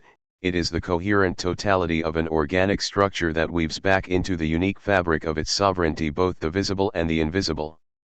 For the parallelism between classification and nomenclature is thus, by this very fact, dissolved. As long as classification consisted of a pattern of progressively smaller areas fitted into a visible space, it was quite conceivable that the delimitation and denomination of the resultant groups could be accomplished simultaneously. The problem of the name and the problem of the genus were isomorphic. But now that character can classify only by means of prior reference to the organic structure of individuals, distinction can no longer be achieved in accordance with the same criteria, or by means of the same operations, as denomination. In order to discover the fundamental groups into which natural beings can be divided, it has become necessary to explore in depth the space that lies between their superficial organs and their most concealed ones, and between these latter and the broad functions that they perform. Any good nomenclature, on the other hand, will continue to be deployed in the horizontal dimension of the table. Starting from the visible characters of the individual, one must find one's way to that precise square in which is to be found the name of its genus and its species.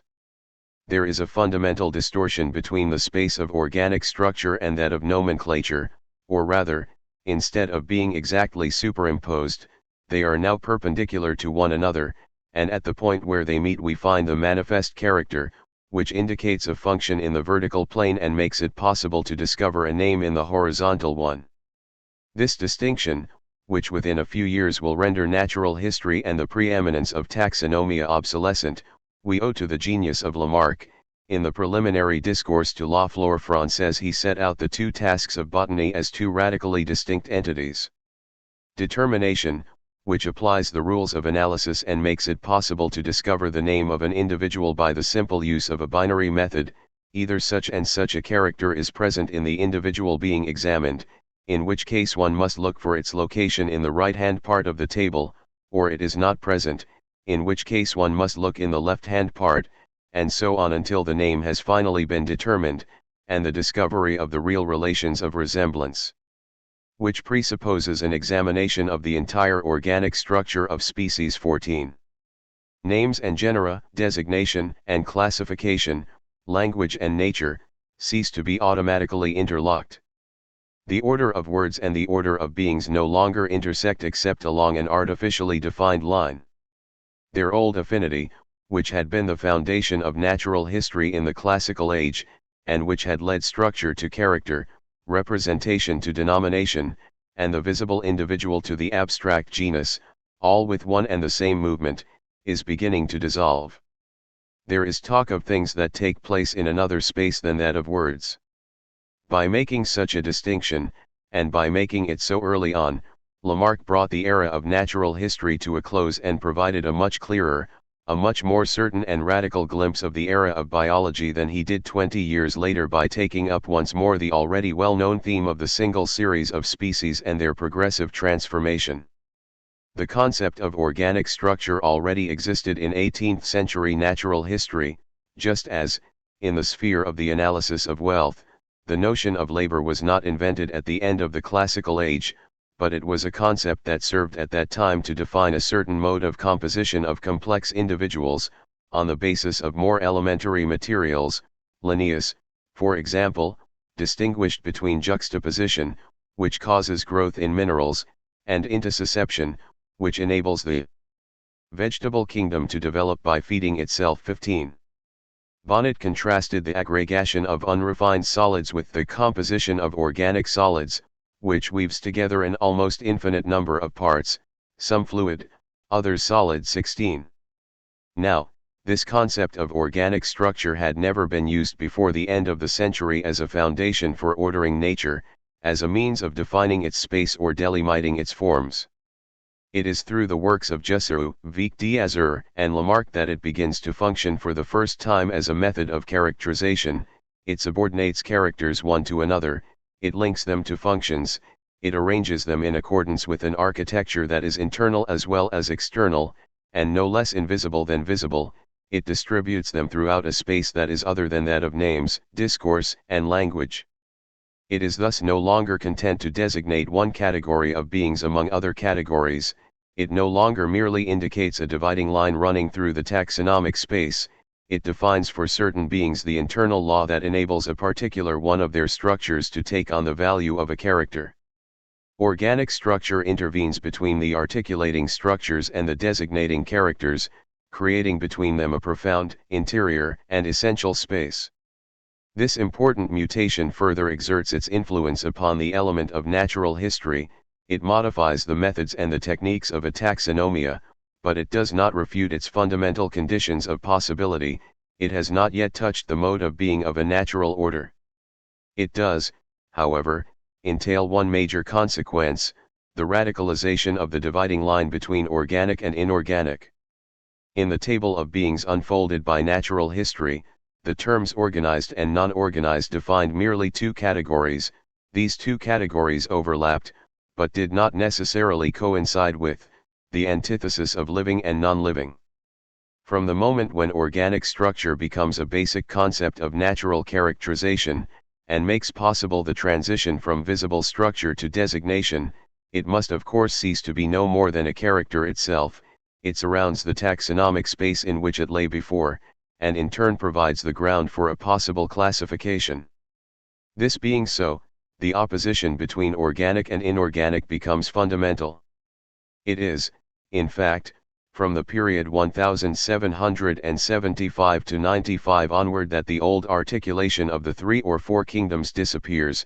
The opposition of the two kingdoms, organic and inorganic, does not replace that articulation exactly, but rather, by imposing another division, at another level and in another space, it makes the old articulation impossible.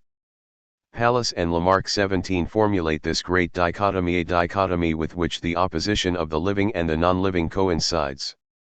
There are only two kingdoms in nature, wrote Vic d'Azer in 1786, one enjoys life and the other is deprived of it. 18. The organic becomes the living and the living is that which produces, grows, and reproduces, the inorganic is the non-living, that which neither develops nor reproduces, it lies at the frontiers of life, the inert, the unfruitful death. And although it is intermingled with life, it is so as that element within it that destroys and kills it. There exist in all living beings two powerful forces, which are very distinct and always in opposition to each other, so much so that each perpetually destroys the effects that the other succeeds in producing. 19. It can be seen how, by fragmenting in depth the great table of natural history, something resembling a biology was to become possible, and also how, in the analyses of Bichat, the fundamental opposition of life and death was able to emerge. What was to take place was not the more or less precarious triumph of a vitalism over a mechanism. Vitalism and its attempt to define the specificity of life are merely the surface effects of those archaeological events. Forward inflection. The exact counterpart of these events is to be found in the area of language analysis. Though it is true that they take a more discrete form and obey a slower chronology than in the field of natural history. There is an easily discoverable reason for this. It is that, throughout the classical age, language was posited and reflected upon as discourse, that is, as the spontaneous analysis of representation. Of all the forms of non-quantitative order, it was the most immediate, the least deliberate, the most profoundly linked to the movement of representation itself. And to that extent it was more firmly rooted in representation and in the mode of being of representation than were the more intellectual orders, disinterested or interested, based upon the classification of beings or the exchange of wealth.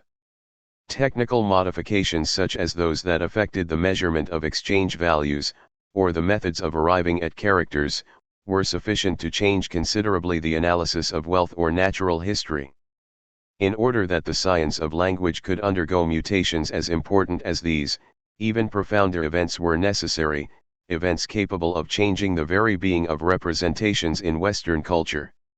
Just as, in the 17th and 18th centuries, the theory of the name had its place as near as possible to representation and thus governed, to a certain degree, the analysis of structures and character in living beings, and that of price and value in the sphere of wealth, so in the same way, at the end of the classical age, it was this theory that subsisted longest, breaking up only late in the day, at the moment when representation itself was modified at the deepest level of its archaeological organization. Until the beginning of the 19th century, analyses of language show little change. Words are still investigated on the basis of their representative values, as virtual elements of discourse which prescribes one and the same mode of being for them all. And yet, these representative contents are no longer analyzed only in the dimension that brings representation near to an absolute origin, whether mythical or not. In general grammar, in its purest form, all the words of a language were bearers of a more or less hidden, more or less derived, signification whose original raison d'être lay in an initial designation. Every language, however complex, was situated in the opening that had been created, once and for all, by archaic cries. Lateral resemblances with other languages, similar sounds applied to analogous significations, were noted and listed only in order to confirm the vertical relation of each to these deeply buried, silted over, almost mute values. In the last quarter of the 18th century, the horizontal comparison of languages acquires another function. It no longer makes it possible to know what each language may still preserve of its ancestral memory, what marks from before Babel have been preserved in the sounds of its words, but it should make it possible to measure the extent to which languages resemble one another, the density of their similitudes, the limits within which they are transparent to one another. Hence those great confrontations between various languages that we see appearing at the end of the century, in some cases brought about by the pressure of political motives, as with the attempts made in Russia to establish an abstract of all the languages of the empire. In 1787 there appeared in Petersburg the first volume of the Glossarium Comparativum Totius Orbis. It had to include references to 279 languages, 171 in Asia, 55 in Europe, 30 in Africa, 23 in America, 21. The comparisons are still made exclusively on the basis of and in terms of representative contents. A single kernel of signification, which is used as an invariable, is related to the words by means of which the various languages are able to designate it. Adelung 22 gives 500 different versions of pater in different languages and dialects, or one root is selected as a constant element running through a variety of slightly differing forms, and the full array of meanings that it can take on is progressively determined. These are the first attempts at lexicography, such as that of Buffet de la Sarthe. All these analyses always refer back to two principles, which were already those of general grammar, that of an original and common language which supposedly provided the initial batch of roots, and that of a series of historical events, foreign to language, which, from outside, bend it, wear it away, refine it, make it more flexible, by multiplying or combining its forms, invasions, migrations, advances in learning, political freedom or slavery, etc. Now, the confrontation of languages at the end of the 18th century brings to light a form intermediary between the articulation of contents and the value of roots, namely, inflection. It is true that grammarians had long been familiar with inflectional phenomena, just as, in natural history, the concept of organic structure was familiar before Pallas or Lamarck, and, in economics, the concept of labor was known before Adam Smith, but inflections had been analyzed only for their representative value, whether they were considered as accessory representations, or were seen as a way of linking representations together, rather like another kind of word order. But when one compares, as Curdew 23 and William Jones 24 did, the different forms of the verb to be in Sanskrit and Latin or Greek, one discovers a relation of constancy the reverse of the one usually admitted. It is the root that is modified, and the inflections that are analogous. The Sanskrit series asmi, aci, asti, smas, sta, santi corresponds exactly, but by inflectional analogy, with the Latin series sum, es, est, sumus, estis, sunt. It is true that Curdew and Ainquetil-Duperon remained at the level of analysis as practiced in general grammar, when the former saw this parallelism as evidence of the remains of an original common language, and the latter saw it as the result of the historic mixture that may have occurred between Hindus and Mediterranean peoples at the time of the Bactrian kingdom. But what was at stake in this comparison of conjugations was no longer the link between original syllable and primary meaning. It was already a more complex relation between the modifications of the radical and the functions of grammar.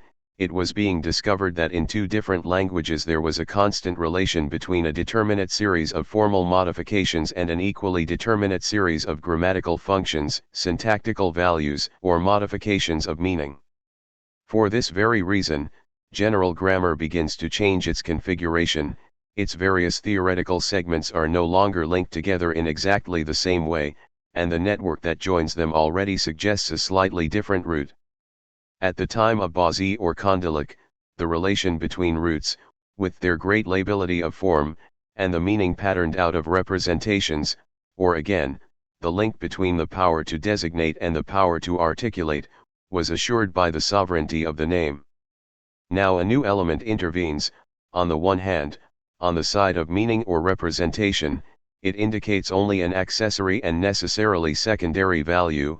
It is a question of the role played by the individual or thing designated as either subject or complement.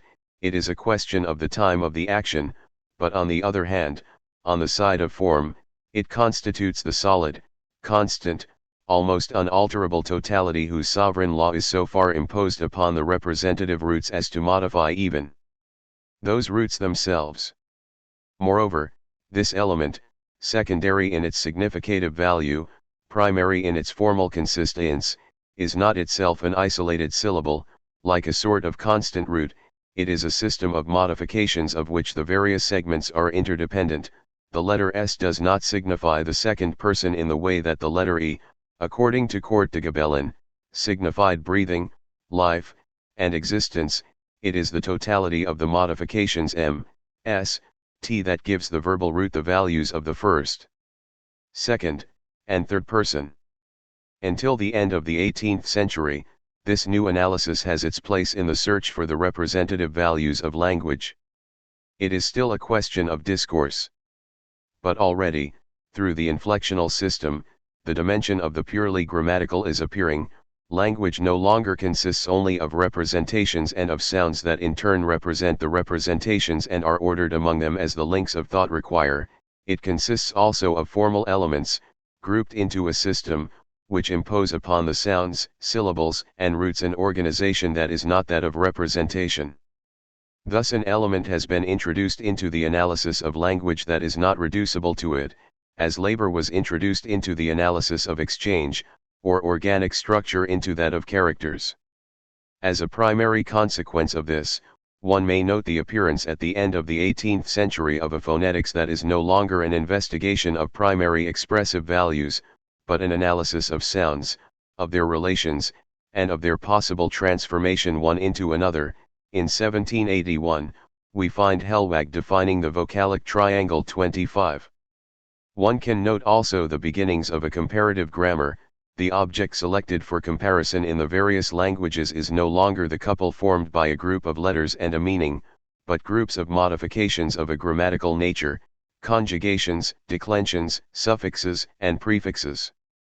Languages are no longer contrasted in accordance with what their words designate, but in accordance with the means whereby those words are linked together. From now on they will communicate, not via the intermediary of that anonymous and general thought they exist to represent, but directly from one to the other, thanks to these delicate instruments, so fragile in appearance yet so constant and so irreducible, by which words are arranged in relation to each other. As Monbiot said, the art of a language is less arbitrary and more determined by rule than either the sound or sense of the words. It is one of the principal things by which the connection of languages with one another is to be discovered. And, therefore, when we find that two languages practice the three great arts of language, derivation, composition, and flexion, in the same way, we may conclude that the one language is the original of the other, or that they are both dialects of the same language. 26. As long as language was defined as discourse, it could have no other history than that of its representations. If ideas, things, knowledge, or feelings happened to change, then and only then did a given language undergo modification, and in exactly the same proportion as the changes in question. But from now on there is an interior mechanism in languages which determines not only each one's individuality but also its resemblances to the others. It is this mechanism, the bearer of identity and difference, the sign of adjacency, the mark of kinship, that is now to become the basis for history. By its means, historicity will be able to introduce itself into the density of the spoken word itself. V. Ideology and criticism. There took place therefore, towards the last years of the 18th century, in general grammar, in natural history, and in the analysis of wealth, an event that is of the same type in all these spheres. The signs whose representations were affected, the analysis of identities and differences that it was possible to establish at that time, the continuous, yet articulated, table that was set up in the teeming profusion of similitudes, the clearly defined order among the empirical multiplicities, none of these can henceforth be based solely upon the duplication of representation in relation to itself. From this event onward, what gives value to the objects of desire is not solely the other objects that desire can represent to itself, but an clement that cannot be reduced to that representation, labor. What makes it possible to characterize a natural being is no longer the elements that we can analyze in the representations we make for ourselves of it and other beings, it is a certain relation within this being, which we call its organic structure. What makes it possible to define a language is not the way in which it represents representations, but a certain internal architecture, a certain manner of modifying the words themselves in accordance with the grammatical position they take up in relation to one another. In other words, its inflectional system. In all these cases, the relation of representation to itself, and the relations of order it becomes possible to determine apart from all quantitative forms of measurement, now pass through conditions exterior to the actuality of the representation itself.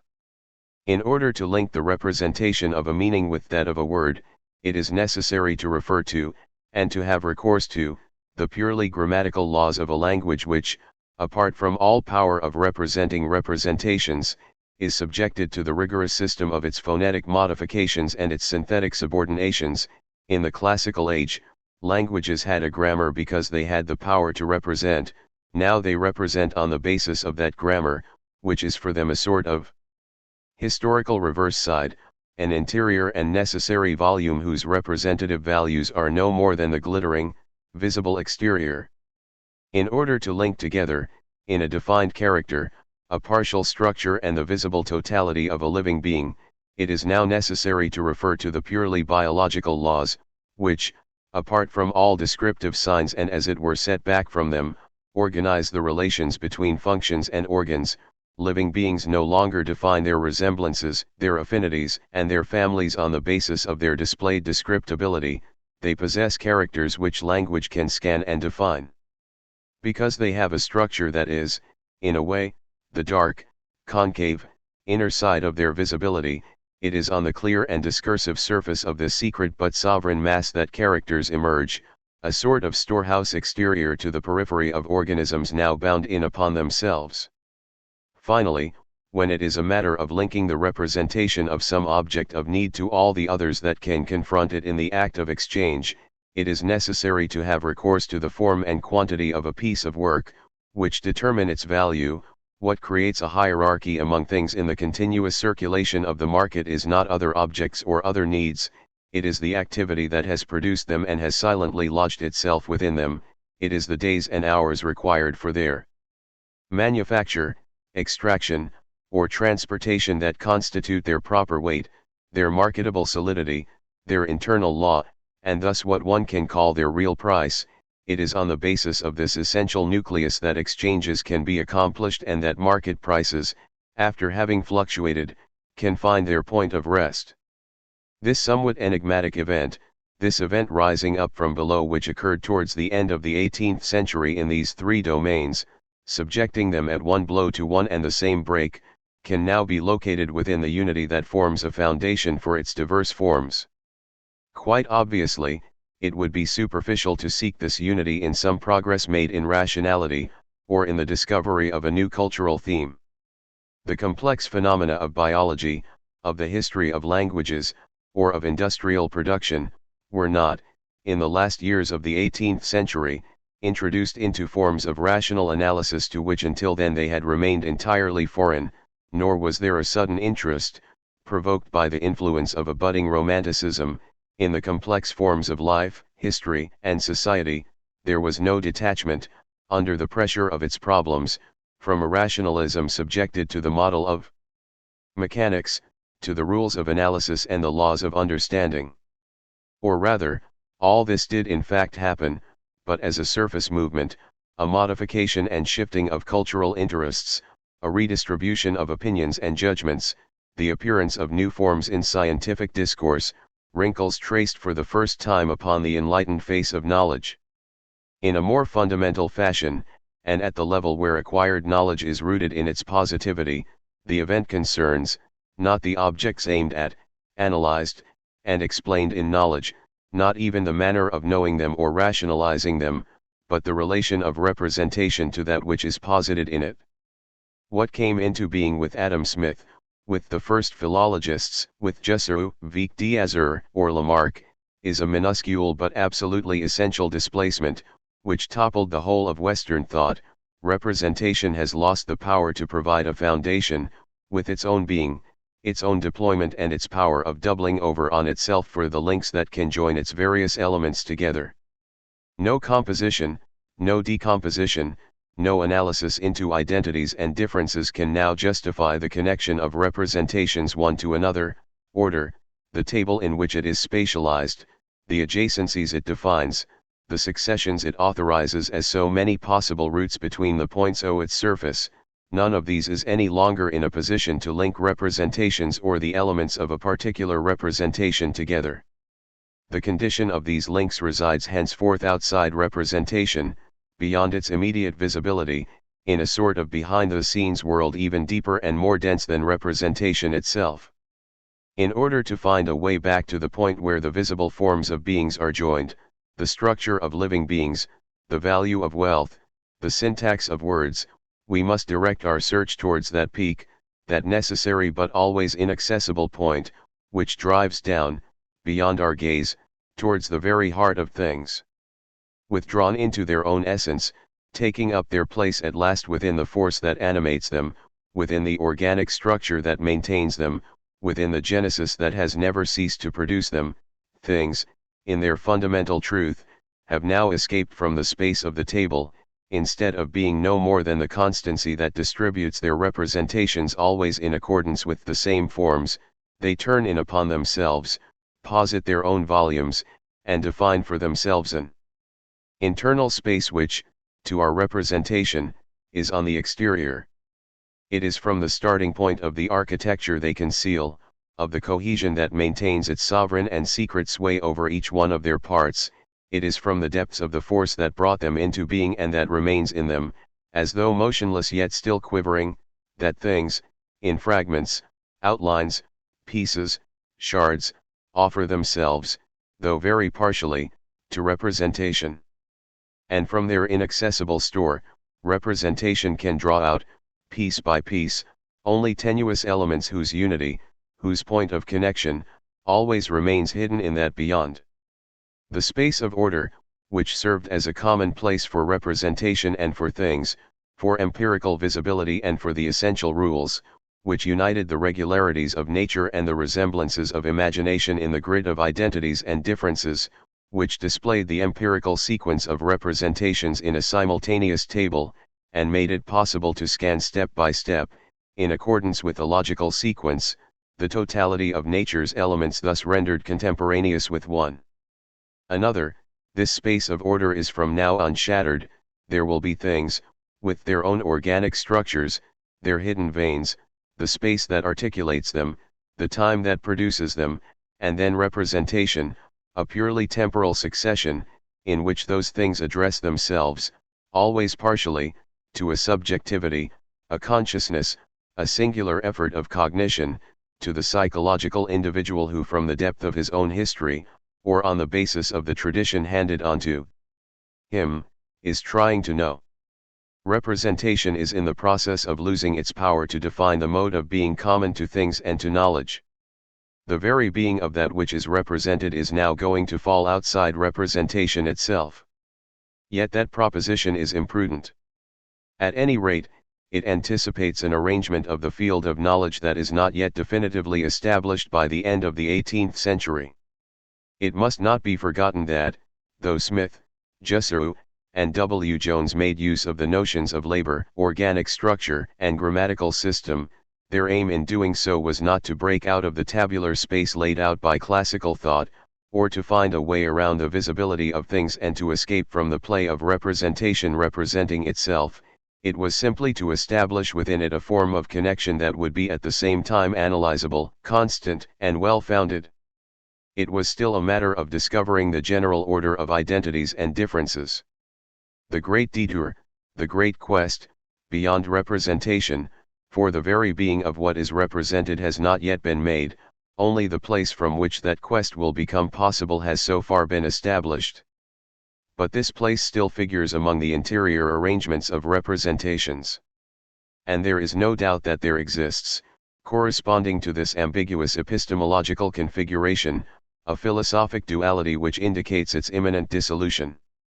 The coexistence of ideology and critical philosophy at the end of the 18th century, of Destutt de Tracy and Kant, divides, into two forms of thought, exterior to one another, yet simultaneous, what scientific forms of reflection, on the other hand, hold together in a unity doomed to imminent dissociation. In Destutt or Garandot, ideology posits itself both as the only rational and scientific form that philosophy can assume and as the sole philosophic foundation that can be proposed for the sciences in general and for each particular sphere of knowledge. Being a science of ideas, ideology should be a kind of knowledge of the same type as those that take as their object the beings of nature, the words of language, or the laws of society. But precisely in so far as its object is ideas, the manner in which they are expressed in words and linked together in reasoning, it has validity as the grammar and the logic of all possible science. Ideology does not question the foundation, the limits, or the root of representation. It scans the domain of representations in general, it determines the necessary sequences that appear there, it defines the links that provide its connections, it expresses the laws of composition and decomposition that may rule it. It situates all knowledge in the space of representations, and by scanning that space it formulates the knowledge of the laws that provide its organization. It is in a sense the knowledge of all knowledge. But this duplication upon which it is based does not cause it to emerge from the field of representation. The aim of that duplication is to superimpose all knowledge upon a representation from whose immediacy one never escapes. Have you ever understood at all precisely what thinking is, what you experience when you think, anything at all? You say to yourself, I think that, when you have an opinion, when you form a judgment. In fact, to pass a judgment, true or false, is an act of thought. This act consists in feeling that there is a connection, a relation. To think, as you see, is always to feel, and is nothing other than to feel. 27. We should note, however, that, in defining the thought of a relation by the sensation of that relation, or, in briefer terms, thought in general by sensation, Destutt is indeed covering, without emerging from it, the whole domain of representation, but he reaches the frontier where sensation as the primary, completely simple form of representation, as the minimum content of what can be given to thought, topples over into the domain of the physiological conditions that can provide an awareness of it. That which, when read in one sense, appears as the most tenuous generality of thought, appears, when deciphered in another direction, as the complex result of a zoological singularity.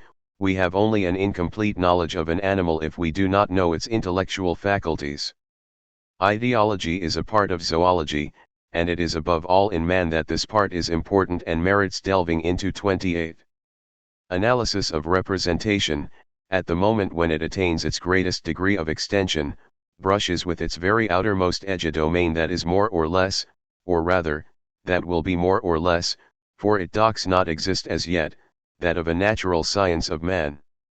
Different as they are in form, style, and aim, the Kantian question and the question of the ideologues have the same point of application, the relation of representations to each other. But Kant does not seek this relation. What gives it its foundation and justification on the level of representation, even attenuated in its content so far as to be nothing more, on the confines of passivity and consciousness, than mere sensation, he questions it as to what renders it possible in general. Instead of basing the connection between representations on a foundation arrived at by a sort of internal hollowing out process, which gradually whittles it away until there is nothing left but the pure impression, he establishes it on the conditions that define its universally valid form. By directing his inquiry in this direction, Kant avoids representation itself and what is given within it, in order to address himself to that on the basis of which all representation, whatever its form, may be posited. It is therefore not representations themselves that, in accordance with their own laws, could be deployed and, in one and the same movement, decomposed, by analysis, and recomposed, by synthesis. Only judgments derived from experience or empirical observations can be based upon the contents of representation. Any other connection, if it is to be universal, must have its foundation beyond all experience, in the a priori that renders it possible. Not that it is a question of another world, but of the conditions in accordance with which any representation of the world in general can exist. There is thus a definite correspondence between the Kantian critique and what in the same period was posited as the first almost complete form of ideological analysis. But ideology, by extending its reflection over the whole field of knowledge, from primary impressions to political economy, by way of logic, arithmetic, the sciences of nature, and grammar, tried to resume in the form of representation precisely what was being formed and reformed outside representation. This resumption could be accomplished only in the quasi-mythical form of a simultaneously singular and universal genesis. An isolated, empty, and abstract consciousness must, beginning with the most tenuous form of representation, build up little by little the great table of all that is representable. In this sense, ideology is the last of the classical philosophies, rather as Juliet is the last of the classical narratives. Sada scenes and reasoning recapture all the fresh violence of desire in the deployment of a representation that is transparent and without flaw, the analyses of ideology recapture in their narrative of a birth all the forms of representation, even the most complex ones. Confronting ideology, the Kantian critique, on the other hand, marks the threshold of our modernity. It questions representation, not in accordance with the endless movement that proceeds from the simple element to all its possible combinations, but on the basis of its rightful limits. Thus it sanctions for the first time that event in European culture which coincides with the end of the 18th century, the withdrawal of knowledge and thought outside the space of representation. That space is brought into question in its foundation, its origin, and its limits, and by this very fact, the unlimited field of representation, which classical thought had established, which ideology had attempted to scan in accordance with a step-by-step, discursive, scientific method, now appears as a metaphysics. But as a metaphysics that had never stepped outside itself, that had posited itself in an uninformed dogmatism, and that had never brought out into the light the question of its right. In this sense, criticism brings out the metaphysical dimension that 18th century philosophy had attempted to reduce solely by means of the analysis of representation. But it opens up at the same time the possibility of another metaphysics, one whose purpose will be to question, apart from representation, all that is the source and origin of representation. It makes possible those philosophies of life, of the will, and of the word, that the 19th century is to deploy in the wake of criticism. 6. Objective syntheses. From this, there springs an almost infinite series of consequences, of unlimited consequences, at least, since our thought today still belongs to the same dynasty. In the first rank, we must undoubtedly place the simultaneous emergence of a transcendental theme and new empirical fields, or, if not new, at least distributed and founded in a new way. We have seen how, in the 17th century, the appearance of the mathesis as a general science of order not only played a founding role in the mathematical disciplines but was correlative in the formation of various purely empirical domains, such as general grammar, natural history, and the analysis of wealth. These latter were not constructed in accordance with a model supposedly prescribed for them by the mathematicization or mechanization of nature, they were constituted and arranged against the background of a general possibility, that which made it possible to establish an ordered table of identities and differences between representations. It was the dissolution of this homogeneous field of orderable representations, in the last years of the 18th century, that brought about the correlative appearance of two new forms of thought. The first questions the conditions of a relation between representations from the point of view of what in general makes them possible. It thus uncovers a transcendental field in which the subject, which is never given to experience, since it is not empirical, but which is finite, since there is no intellectual intuition, determines in its relation to an object equals x all the formal conditions of experience in general. It is the analysis of the transcendental subject that isolates the foundation of a possible synthesis between representations.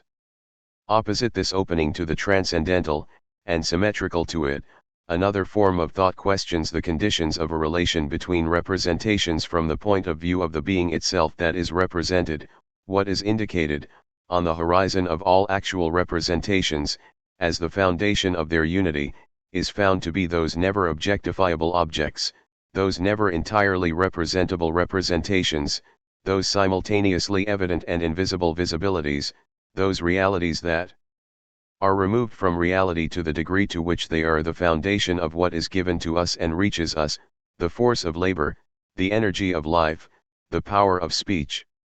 It is on the basis of these forms, which prowl around the outer boundaries of our experience, that the value of things, the organic structure of living beings, the grammatical structure and historical affinities of languages, attain our representations and urge us on to the perhaps infinite task of knowing. In this CRSC, the conditions of possibility of experience are being sought in the conditions of possibility of the object and its existence, whereas in transcendental reflection the conditions of possibility of the objects of experience are identified with the conditions of possibility of experience itself. The new positivity of the sciences of life, language, and economics is in correspondence with the founding of a transcendental philosophy. labor, life, and language appear as so many transcendentals which make possible the objective knowledge of living beings, of the laws of production, and of the forms of language. In their being, they are outside knowledge, but by that very fact they are conditions of knowledge. They correspond to Kant's discovery of a transcendental field, and yet they differ from it in two essential points. They are situated with the object, and, in a way, beyond it.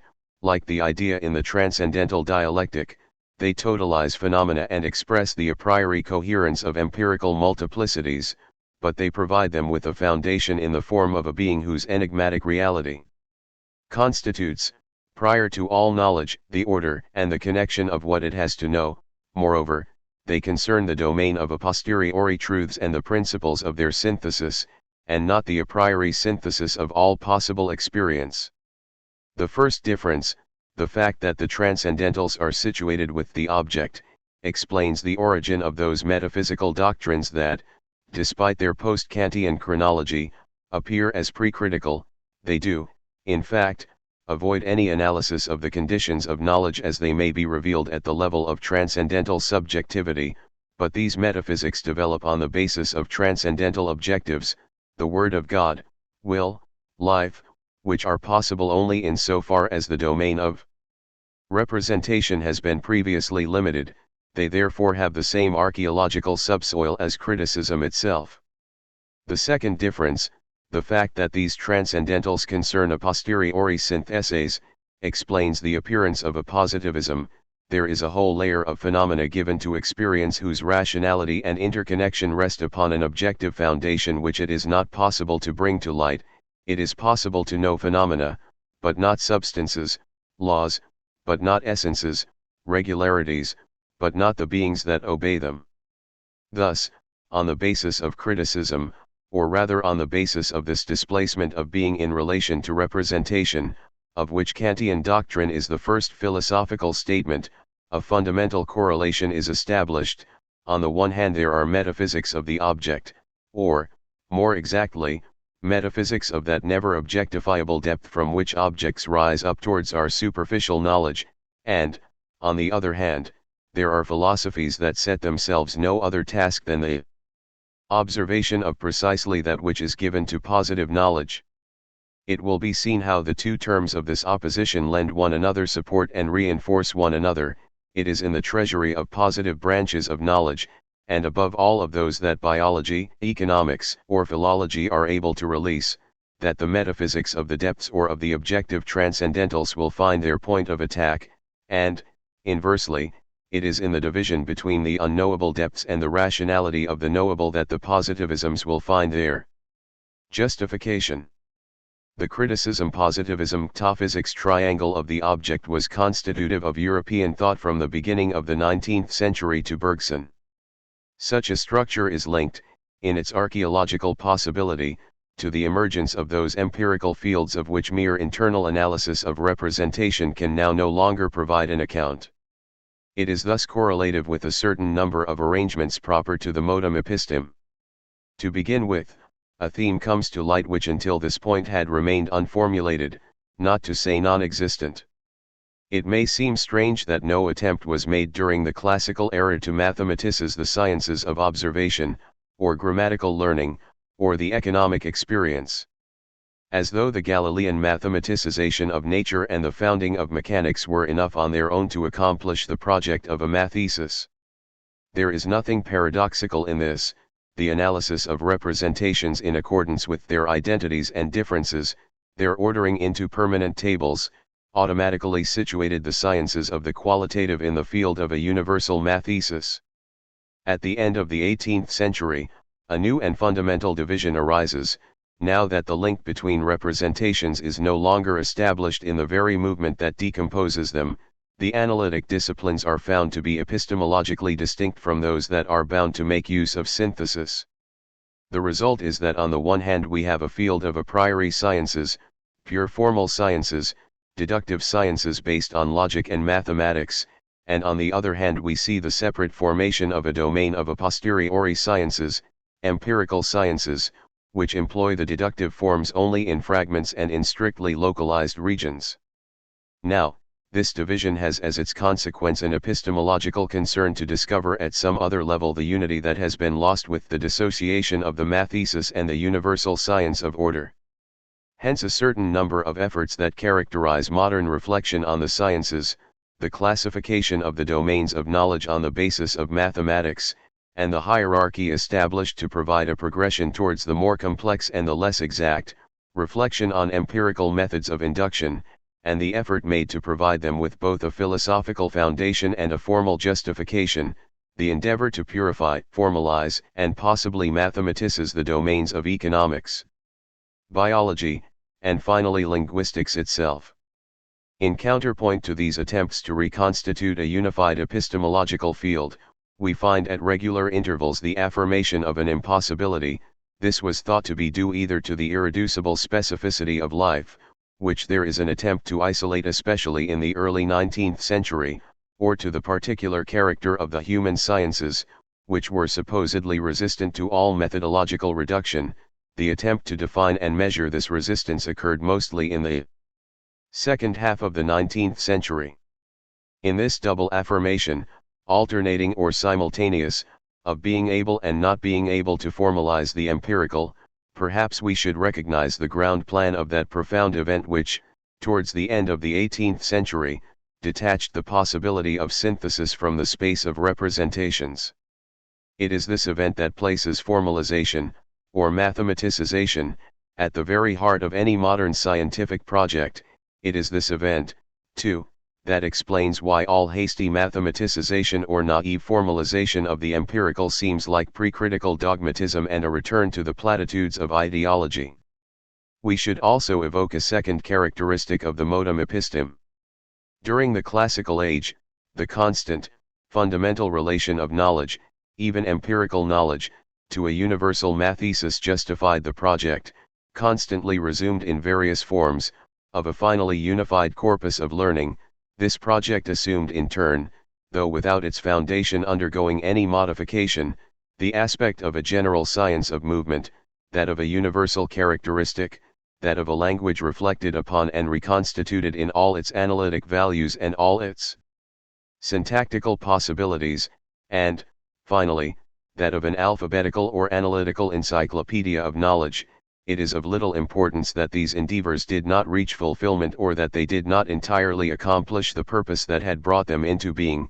They all expressed, on the visible surface of events or texts, the profound unity that the classical age had established by positing the analysis of identities and differences, and the universal possibility of tabulated order as the archaeological basis of knowledge.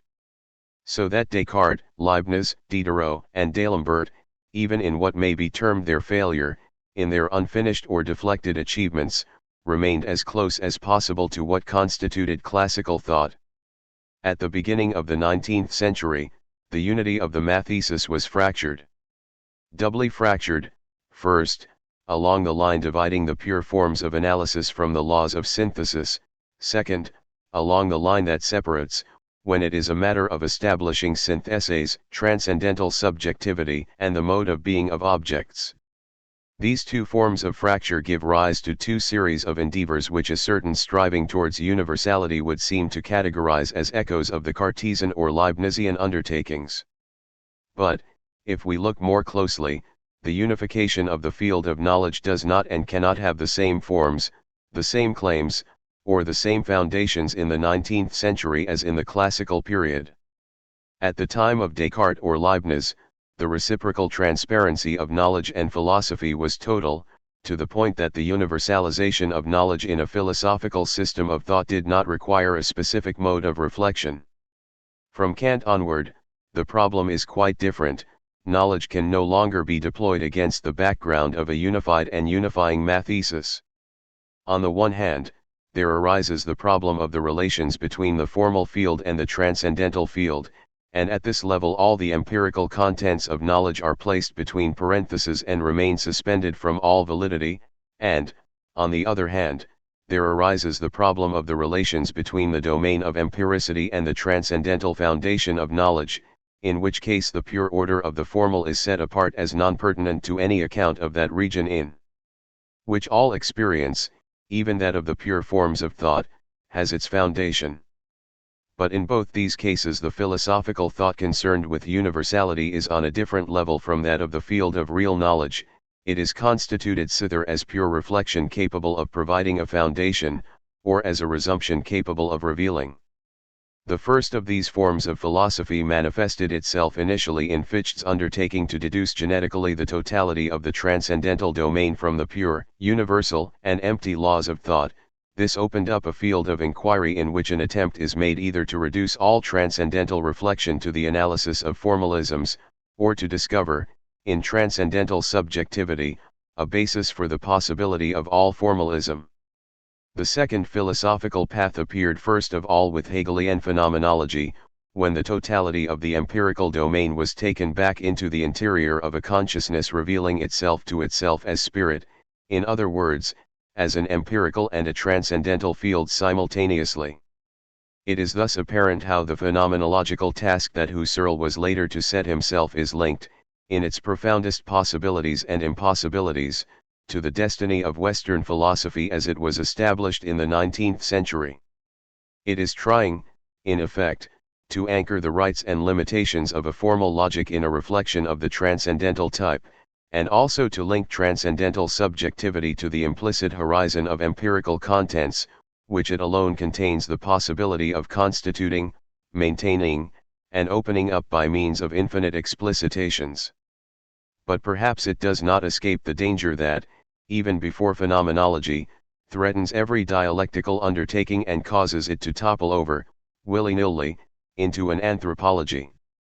It is probably impossible to give empirical contents transcendental value, or to displace them in the direction of a constituent subjectivity, without giving rise, at least silently, to an anthropology, that is, to a mode of thought in which the rightful limitations of acquired knowledge, and consequently of all empirical knowledge, are at the same time the concrete forms of existence, precisely as they are given in that same empirical knowledge.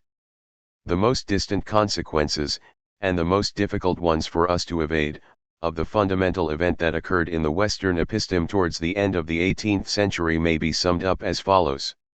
Negatively, the domain of the pure forms of knowledge becomes isolated, attaining both autonomy and sovereignty in relation to all empirical knowledge, causing the endless birth and rebirth of a project to formalize the concrete and to constitute, in spite of everything, pure sciences.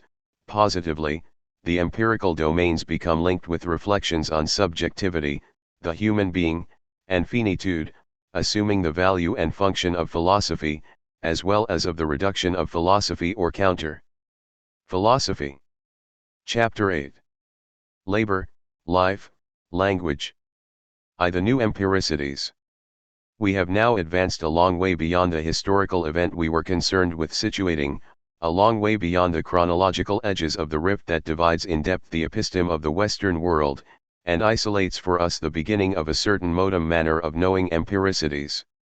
This is because the thought that is contemporaneous with us, and with which, willy-nilly, we think, is still largely dominated by the impossibility, brought to light towards the end of the 18th century, of basing syntheses in the space of representation, and by the correlative obligation simultaneous but immediately divided against itself to open up the transcendental field of subjectivity, and to constitute inversely, beyond the object, what are for us the quasi-transcendentals of life, labor, and language. In order to bring about the emergence of this obligation and this impossibility in all the harshness of their historical eruption, it was necessary to let analysis run right through the thought that finds its source in such a chasm. It was necessary that verbal formulation should waste no time in traversing the destiny or slope of modern thought in order to reach at last the point where it could turn back, this clarity of our day, still pale but perhaps decisive, that enables us, if not to avoid entirely, at least to dominate by fragments, and to master to some extent what, from that thought formed on the threshold of the modern age, still reaches us, invests us, and serves as a continuous ground for our discourse. And yet the other half of the event, probably the more important, for it concerns in their very being, in their roots, the positivities by which our empirical forms of knowledge are sustained, has remained in suspense, and it is this other half that we must now analyze. In a first phase which extends chronologically from 1775 to 1795, and whose configuration we can indicate by means of the works of Smith, Jussieu, and Wilkins, the concepts of labor, organism, and grammatical system had been introduced, or reintroduced with a particular status into the analysis of representations and into the tabulated space in which that analysis had hitherto been deployed. No doubt their function was still only to provide authority for this analysis, to allow the establishment of identities and differences, and to provide the tool, a sort of qualitative yardstick, for the ordering of nature.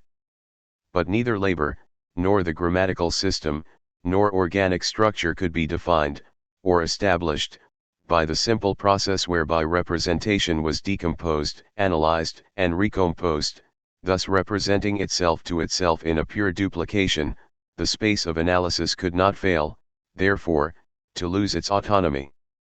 Henceforth, the table, ceasing to be the ground of all possible orders, the matrix of all relations, the form in accordance with which all beings are distributed in their singular individuality, forms no more than a thin surface film for knowledge, the adjacencies it expresses, the elementary identities it circumscribes and whose repetition it shows, the resemblances it dissolves by displaying them, the constants it makes it possible to scan.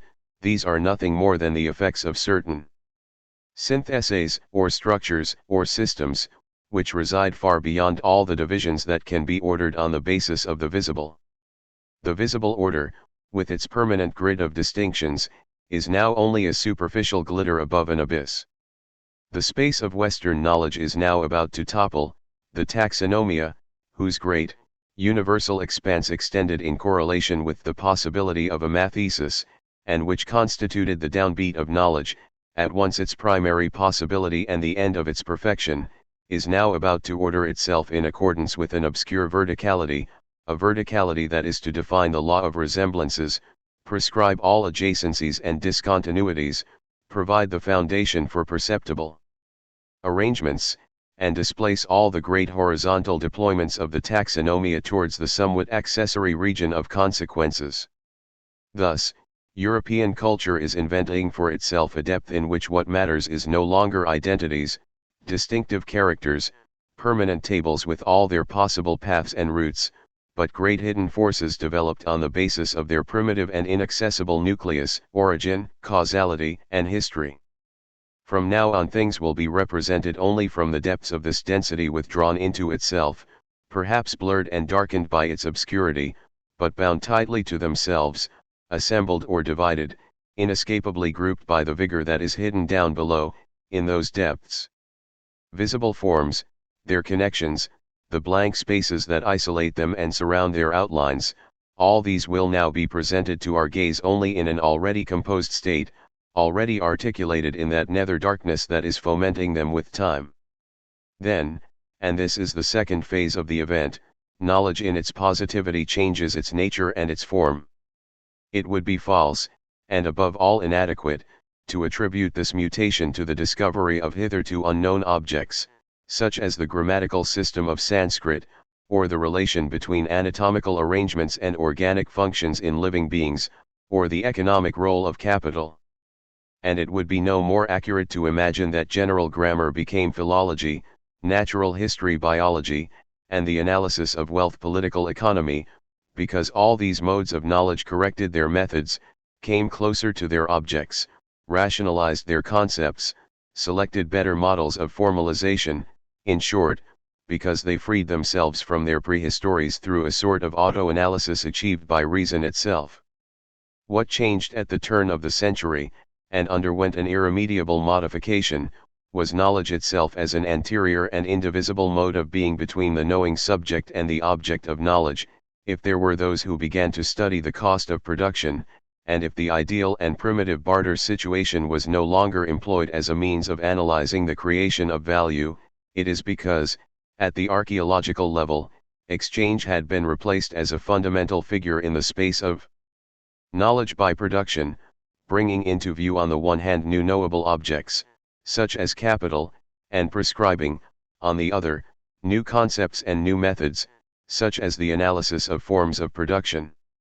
Similarly, if, after Cuvier, research was directed towards the internal organic structure of living beings, and if in order to make this possible the methods of comparative anatomy were used, it is because life, as a fundamental form of knowledge, had also produced new objects, such as the relation of character to function, and new methods, such as the search for analogies. Finally, if Grimm and Bopp attempted to define the laws of vowel gradation or consonant mutation, it is because discourse as a mode of knowledge had been replaced by language, which defines objects not hitherto apparent, such as families of languages whose grammatical systems are analogous, and prescribes methods that had not previously been employed, analysis of the rules governing the modifications of consonants and vowels. Production, life, language. We must not seek to construe these as objects that imposed themselves from the outside, as though by their own weight and as a result of some autonomous pressure, upon a body of learning that had ignored them for too long, nor must we see them as concepts gradually built up, owing to new methods, through the progress of sciences advancing towards their own rationality. They are fundamental modes of knowledge which sustain in their flawless unity the secondary and derived correlation of new sciences and techniques with unprecedented objects. The constitution of these fundamental modes is doubtless buried deep down in the dense archaeological layers. One can, nevertheless, discern some signs of them in the works of Ricardo, in the case of economics, of Cuvier, in the case of biology, and of Bopp, in the case of philology. To Ricardo. In Adam Smith's analysis, labor owed its privileged position to the power it was recognized to possess to establish a constant measure between the values of things. It made it possible to achieve equivalence in the exchange of objects of need whose standardization would otherwise have been exposed to change, or subjected to an essential relativity. But it could assume such a role only at the price of one condition. It was necessary to suppose that the quantity of labor indispensable for the production of a thing was equal to the quantity of labor that the thing, in return, could buy in the process of exchange. Now, how could this identity be justified?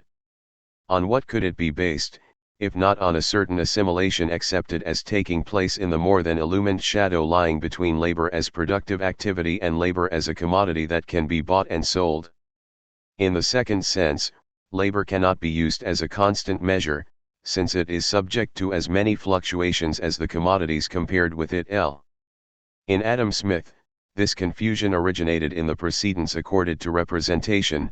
All merchandise represented a certain labor, and all labor could represent a certain quantity of merchandise. Men's activity and the value of things were seen as communicating in the transparent element of representation. It is here that Ricardo's analysis finds its place and the reason for its decisive importance. It is not the first to give labor an important place in the economic process, but it explodes the unity of that notion, and singles out in a radical fashion, for the first time, the worker's energy, toil, and time that are bought and sold, and the activity that is at the origin of the value of things. On the one hand, then, we are left with the labor contributed by the workers, accepted or demanded by the entrepreneurs, and remunerated by wages. On the other, we have the labor that extracts metals, produces commodities, manufactures objects, transports merchandise, and thus forms exchangeable values which did not exist before it and would never have arisen without it. It is true that, for Ricardo as for Smith, labor can measure the equivalence of merchandise which takes part in the circulation of exchanges. In the early stages of society, the exchangeable value of these commodities, or the rule which determines how much of one should be given in exchange for another, depends almost exclusively on the comparative quantity of labor expended on each two. But the difference between Smith and Ricardo is this: for the first, labor, because it is analyzable into days of subsistence, can be used as a unit common to all other merchandise, including even the commodities necessary to subsistence themselves. For the second, the quantity of labor makes it possible to determine the value of a thing, not only because the thing is representable in units of work, but first and foremost because labor as a producing activity is the source of all value. Value can no longer be defined, as in the classical age, on the basis of a total system of equivalences, and of the capacity that commodities have of representing one another. Value has ceased to be a sign, it has become a product. If things are worth as much as the labor devoted to them, or if their value is at least proportionate to that labor, it is not that labor is a fixed and constant value exchangeable as such in all places and all times, it is because any value, whatever it may be, has its origin in labor. And the best proof of this is that the value of things increases with the quantity of labor that must be devoted to them if we wish to produce them, but it does not change with the increase or decrease of the wages for which labor, like all other commodities, is exchanged. 3. As they circulate through the market, while they are being exchanged for one another, values still have a power of representation. But this power is drawn from elsewhere, from the labor that is more primitive and more radical than all representation, and that cannot, in consequence, be defined by exchange. Whereas in classical thought trade and exchange serve as an indispensable basis for the analysis of wealth, and this is still true of Smith's analysis, in which the division of labor is governed by the criteria of barter, after Ricardo, the possibility of exchange is based upon labor, and henceforth the theory of production must always precede that of circulation. Hence 3 consequences to be borne in mind. The first is the establishing of a causal series which is radically new in its form. The 18th century was not ignorant, far from it, of the play of economic determinations. It had provided explanations of how money could flow into a country or out of it, how prices rose or fell, how production grew, stagnated, or diminished, but all these movements were defined on the basis of a tabulated space in which all values were able to represent one another. Prices increased when the representing elements increased faster than the elements represented, production diminished when the instruments of representation diminished in relation to the things to be represented, etc. It was always a question of a circular and surface causality, since it was never concerned with anything but the reciprocal powers of that which was analyzing and that which was analyzed. From Ricardo on, labor, having been displaced in its relation to representation, and installed in a region where representation has no power, is organized in accordance with a causality peculiar to itself. The quantity of labor necessary for the manufacture, or harvesting, or transporting, of a thing, and determining its value, depends upon the forms of production.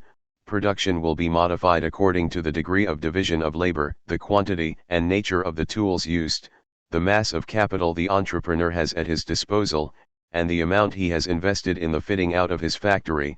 In certain cases it will be costly, in others it will be less so for. But since this cost, wages, capital, and income, profits, is in every case determined by labor already accomplished and applied to this new production, we see the emergence of a great linear, homogeneous series, which is that of production. All labor gives a result which, in one form or another, is applied to a further labor whose cost it defines, and this new labor participates in turn in the creation of a value, etc. This accumulation in series breaks for the first time with the reciprocal determinations that were the sole active factors in the classical analysis of wealth. It introduces, by its very existence, the possibility of a continuous historical time, even if in fact, as we shall see, Ricardo conceives of the evolution ahead only as a slowing down and, at most, a total suspension of history. At the level of the conditions of possibility pertaining to thought, Ricardo, by dissociating the creation of value from its representativity, made possible the articulation of economics upon history. Wealth, instead of being distributed over a table and thereby constituting a system of equivalences, is organized and accumulated in a temporal sequence. All value is determined, not according to the instruments that permit its analysis, but according to the conditions of production that have brought it into being, and, even prior to that, the conditions in question are determined by the quantities of labor applied in producing them. Even before economic reflection was linked to the history of events or societies in an explicit discourse, the mode of being of economics had been penetrated, and probably for a long while, by historicity. The mode of being of economics is no longer linked to a simultaneous space of differences and identities, but to the time of successive productions. The second, no less decisive, consequence is concerned with the notion of scarcity. For classical analysis, scarcity was defined in relation to need. It was accepted that scarcity became more pronounced, or was displaced, as needs increased or took on new forms. For those who are hungry, wheat is scarce, but for the rich who make up society, diamonds are scarce. The economists of the 18th century, whether physiocrats or not, thought that land, or labor applied to the land, made it possible to overcome this scarcity, at least in part. This was because the land had the marvelous property of being able to account for far more needs than those of the men cultivating it.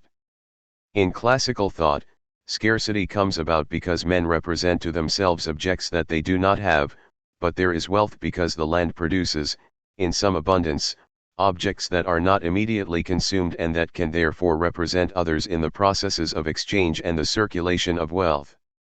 Ricardo inverts the terms of this analysis. The apparent generosity of the land is due, in fact, to its growing avarice. What is primary is not need and the representation of need in men's minds, it is merely a fundamental insufficiency. In fact, labor, that is, economic activity, did not make its appearance in world history until men became too numerous to be able to subsist on the spontaneous fruits of the land.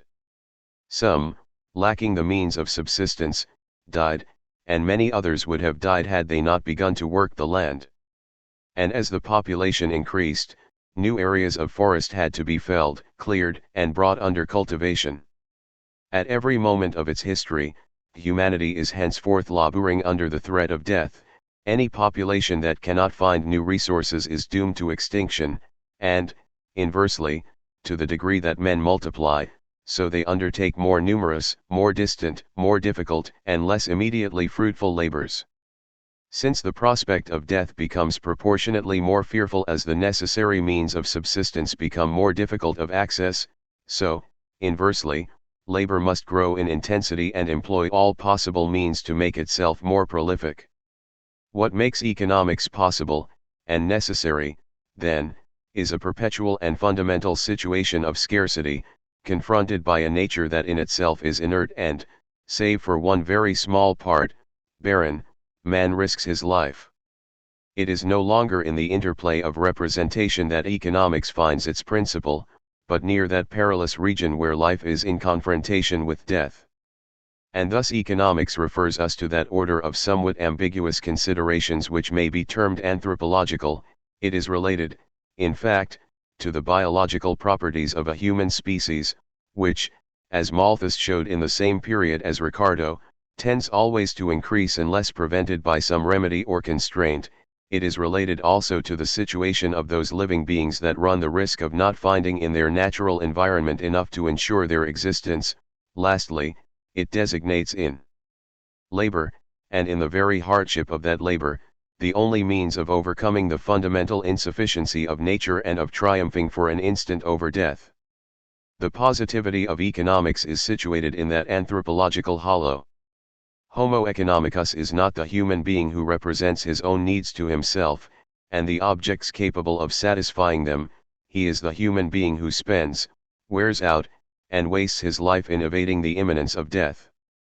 He is a finite being, and just as, since Kant, the question of finitude has become more fundamental than the analysis of representations, the latter now being necessarily a derivation of the former, since Ricardo, economics has rested, in a more or less explicit fashion, upon an anthropology that attempts to assign concrete forms to finitude.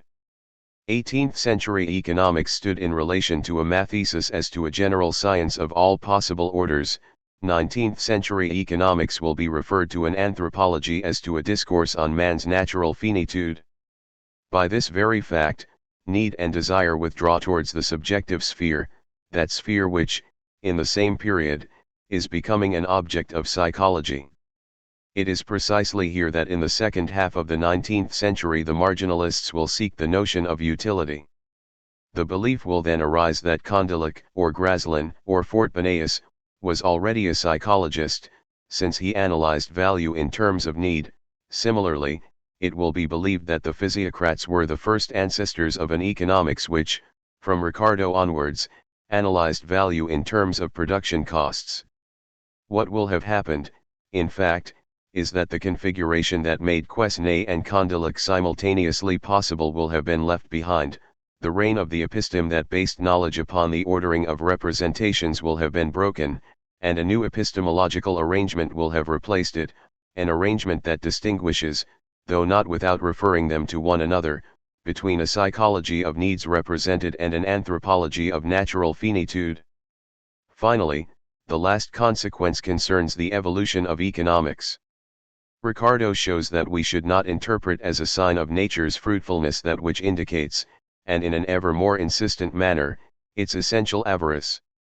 The rent of land, which all economists, up to and including Adam Smith himself saw as the sign of a fruitfulness proper to land, exists precisely in so far as agricultural labor becomes increasingly hard and less rentable. As one is forced by the uninterrupted growth of the population to clear and cultivate less fertile tracts of land, so the harvesting of these new units of wheat requires more and more labor, either because the land must be plowed more deeply, or because a greater surface must be sown, or because more fertilizer is needed. The cost of production is thus much higher for these later harvests than it was for the first ones, which were obtained originally from rich and fertile lands. Now, these commodities, though so difficult to produce, are no less indispensable than the others if one does not wish a certain portion of humanity to die of hunger. It is therefore the cost of production of wheat grown on the most barren of the available land that will determine the price of wheat in general, even though it may have been obtained with 2 or 3 times less labor. This leads to an increased profit for the easily cultivable lands, which will enable the owners of those lands to lease them out in return for considerable rents. Ground rent is the effect, not of a prolific nature, but of the avarice of the land.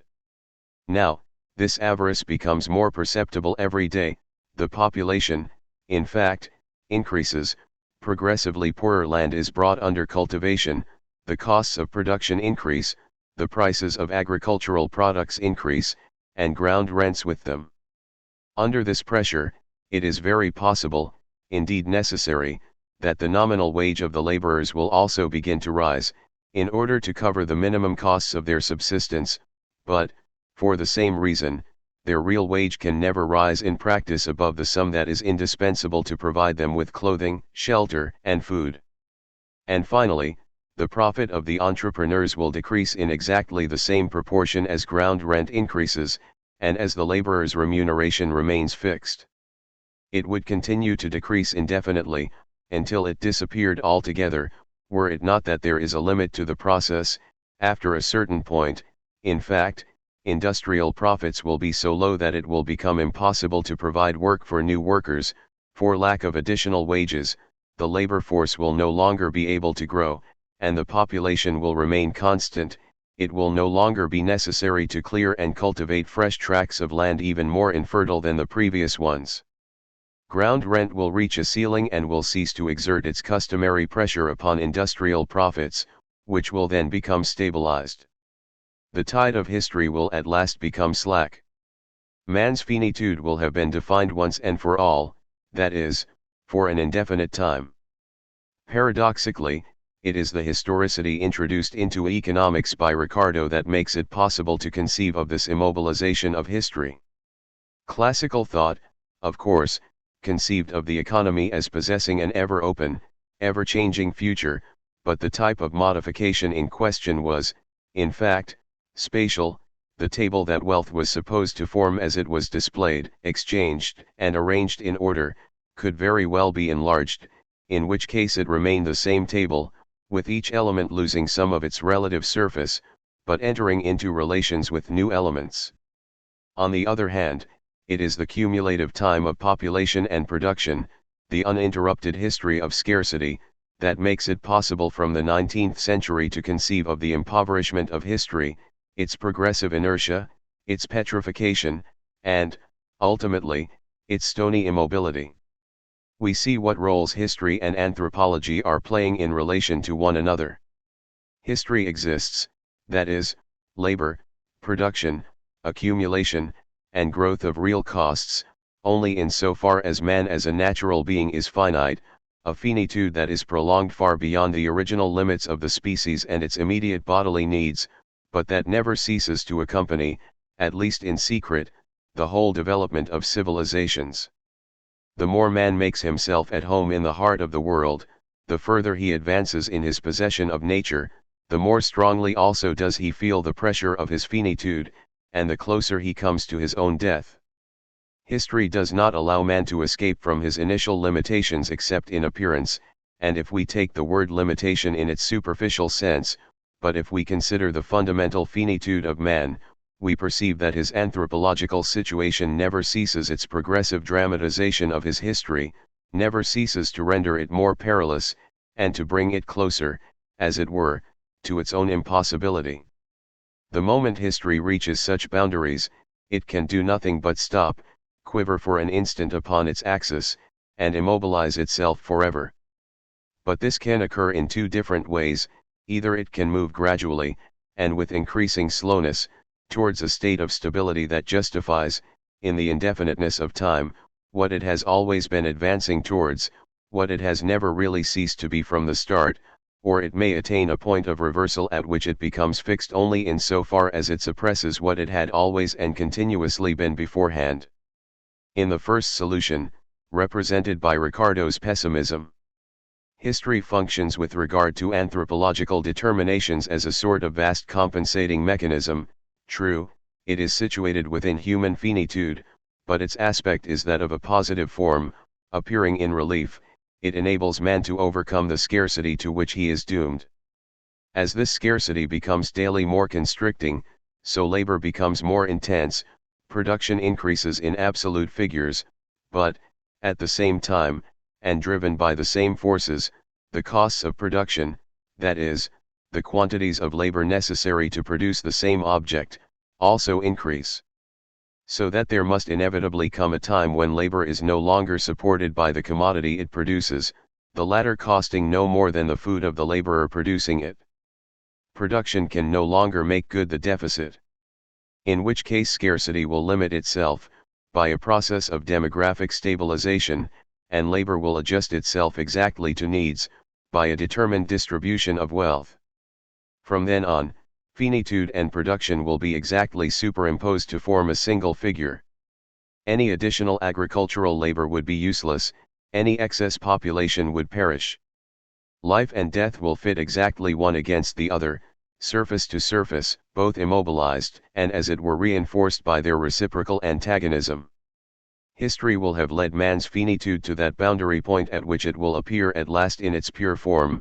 It will have no more margin permitting it to escape from itself, it will have no more effort to make to provide a future for itself, and no new lands to open up for future men. Subjected to the great erosion of history, man will gradually be stripped of everything that might hide him from his own eyes. He will have exhausted all the possible elements that tend to blur and disguise.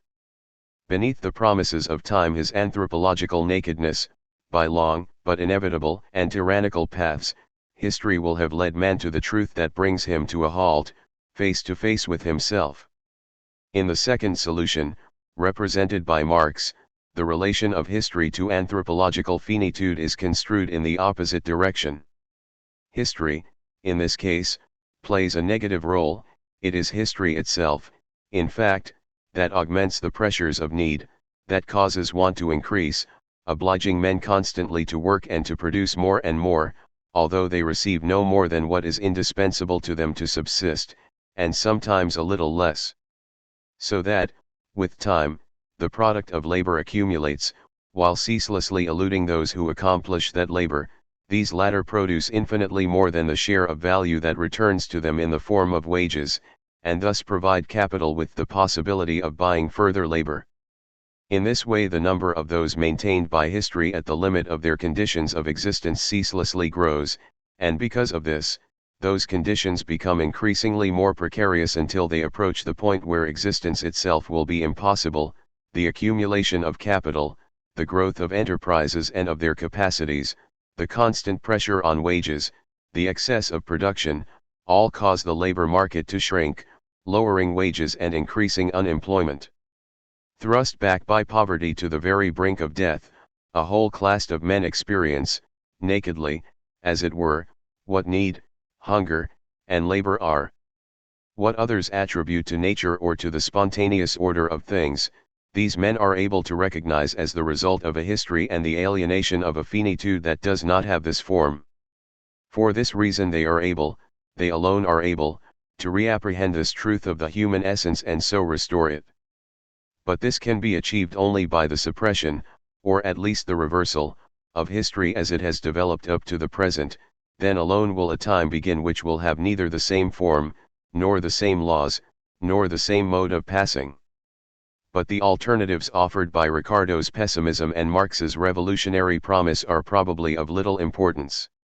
Such a system of options represents nothing more than the two possible ways of examining the relations of anthropology and history as they are established by economics through the notions of scarcity and labor.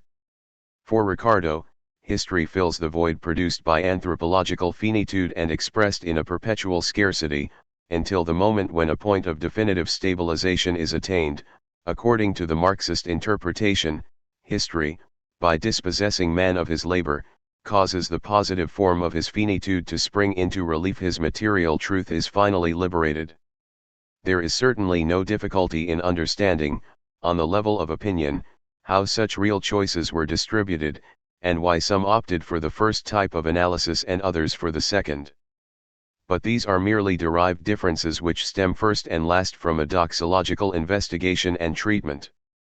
At the deepest level of Western knowledge, Marxism introduced no real discontinuity. It found its place without difficulty, as a full, quiet, comfortable and, goodness knows, satisfying form for a time, its own, within an epistemological arrangement that welcomed it gladly, since it was this arrangement that was in fact making room for it, and that it, in return, had no intention of disturbing and, above all, no power to modify, even one jot, since it rested entirely upon it. Marxism exists in 19th century thought like a fish in water, that is, it is unable to breathe anywhere else. Though it is in opposition to the bourgeois theories of economics, and though this opposition leads it to use the project of a radical reversal of history as a weapon against them, that conflict and that project nevertheless have as their condition of possibility, not the reworking of all history, but an event that any archaeology can situate with precision, and that prescribed simultaneously, and according to the same mode, both 19th century bourgeois economics and 19th century revolutionary economics.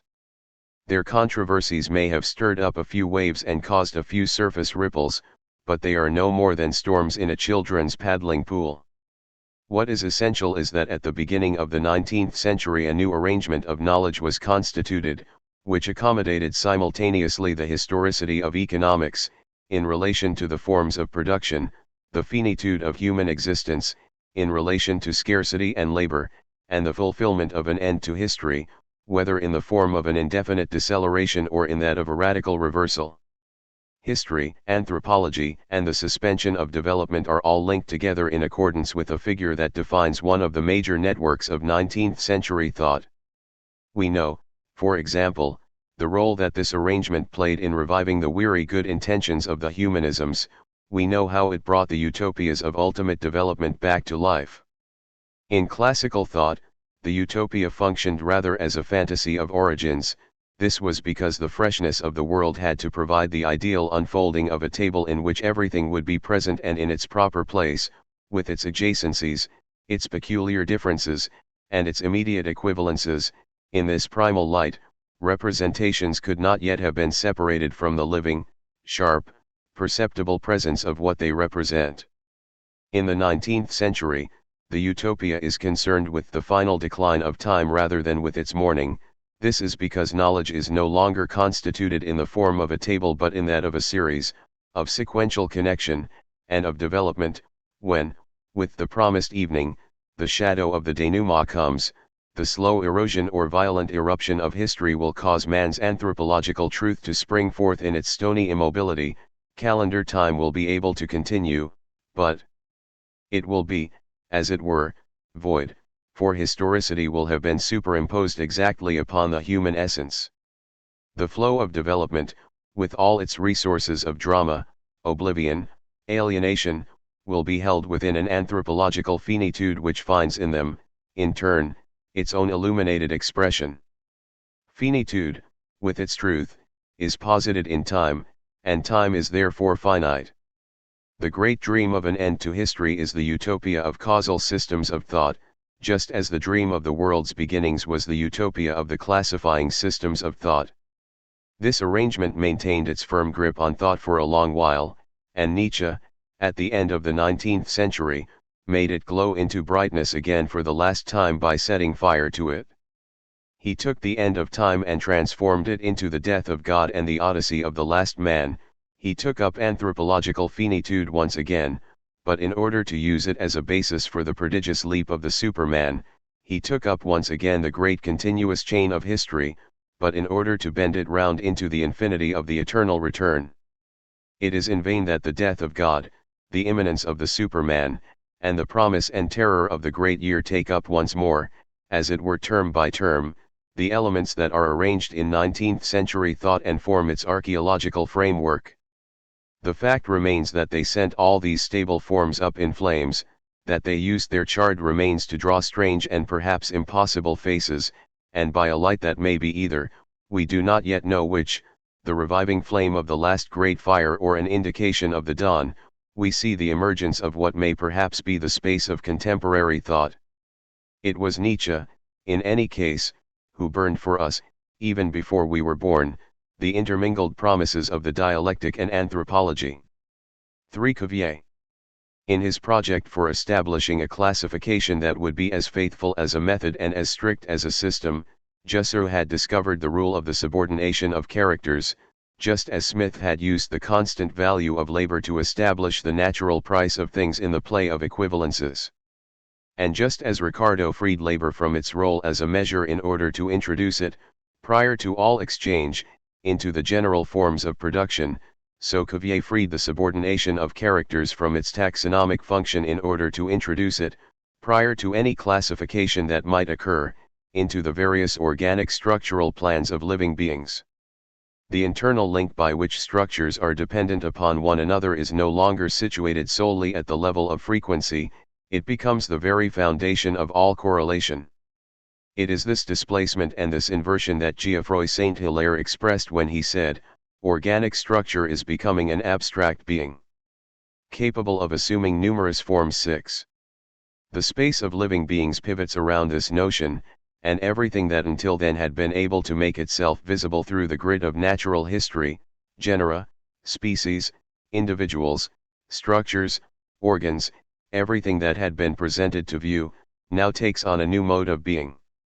First and foremost are those distinct groups of elements that the eye is able to articulate as it scans the bodies of individuals, and that are called organs. In classical analysis, the organ was defined by both its structure and its function. It was like a double-entry system which could be read exhaustively either from the point of view of the role it played, reproduction, for example, or from that of its morphological variables, form, magnitude, arrangement, and number. The two modes of decipherment coincided exactly, but they were nevertheless independent of one another, the first expressing the utilize all, the second the identifiable. It is this arrangement that Cuvier overthrows, doing away with the postulates of both their coincidence and their independence. He gives function prominence over the organ, and to a large extent, and subjects the arrangement of the organ to the sovereignty of function. He rejects, if not the individuality of the organ, at least its independence. It is an error to believe that everything is important in an important organ. Our attention must be directed rather upon the functions themselves than upon the organs. 7. Before defining organs by their variables, we must relate them to the functions they perform. Now, these functions are relatively few in number: respiration, digestion, circulation, locomotion. So the visible diversity of structures no longer emerges from the background of a table of variables, but from the background of a few great functional units capable of being realized and of accomplishing their aims in various ways. What is common in all animals to each kind of organ considered reduces itself to very little indeed, and often organs resemble one another only in the effect they produce. This must have been especially striking as regards respiration, which operates in the different classes by means of organs so various that their structures offer no points in common. When we consider the organ in relation to its function, we see, therefore, the emergence of resemblances where there is no identical element, a resemblance that is constituted by the transition of the function into evident invisibility.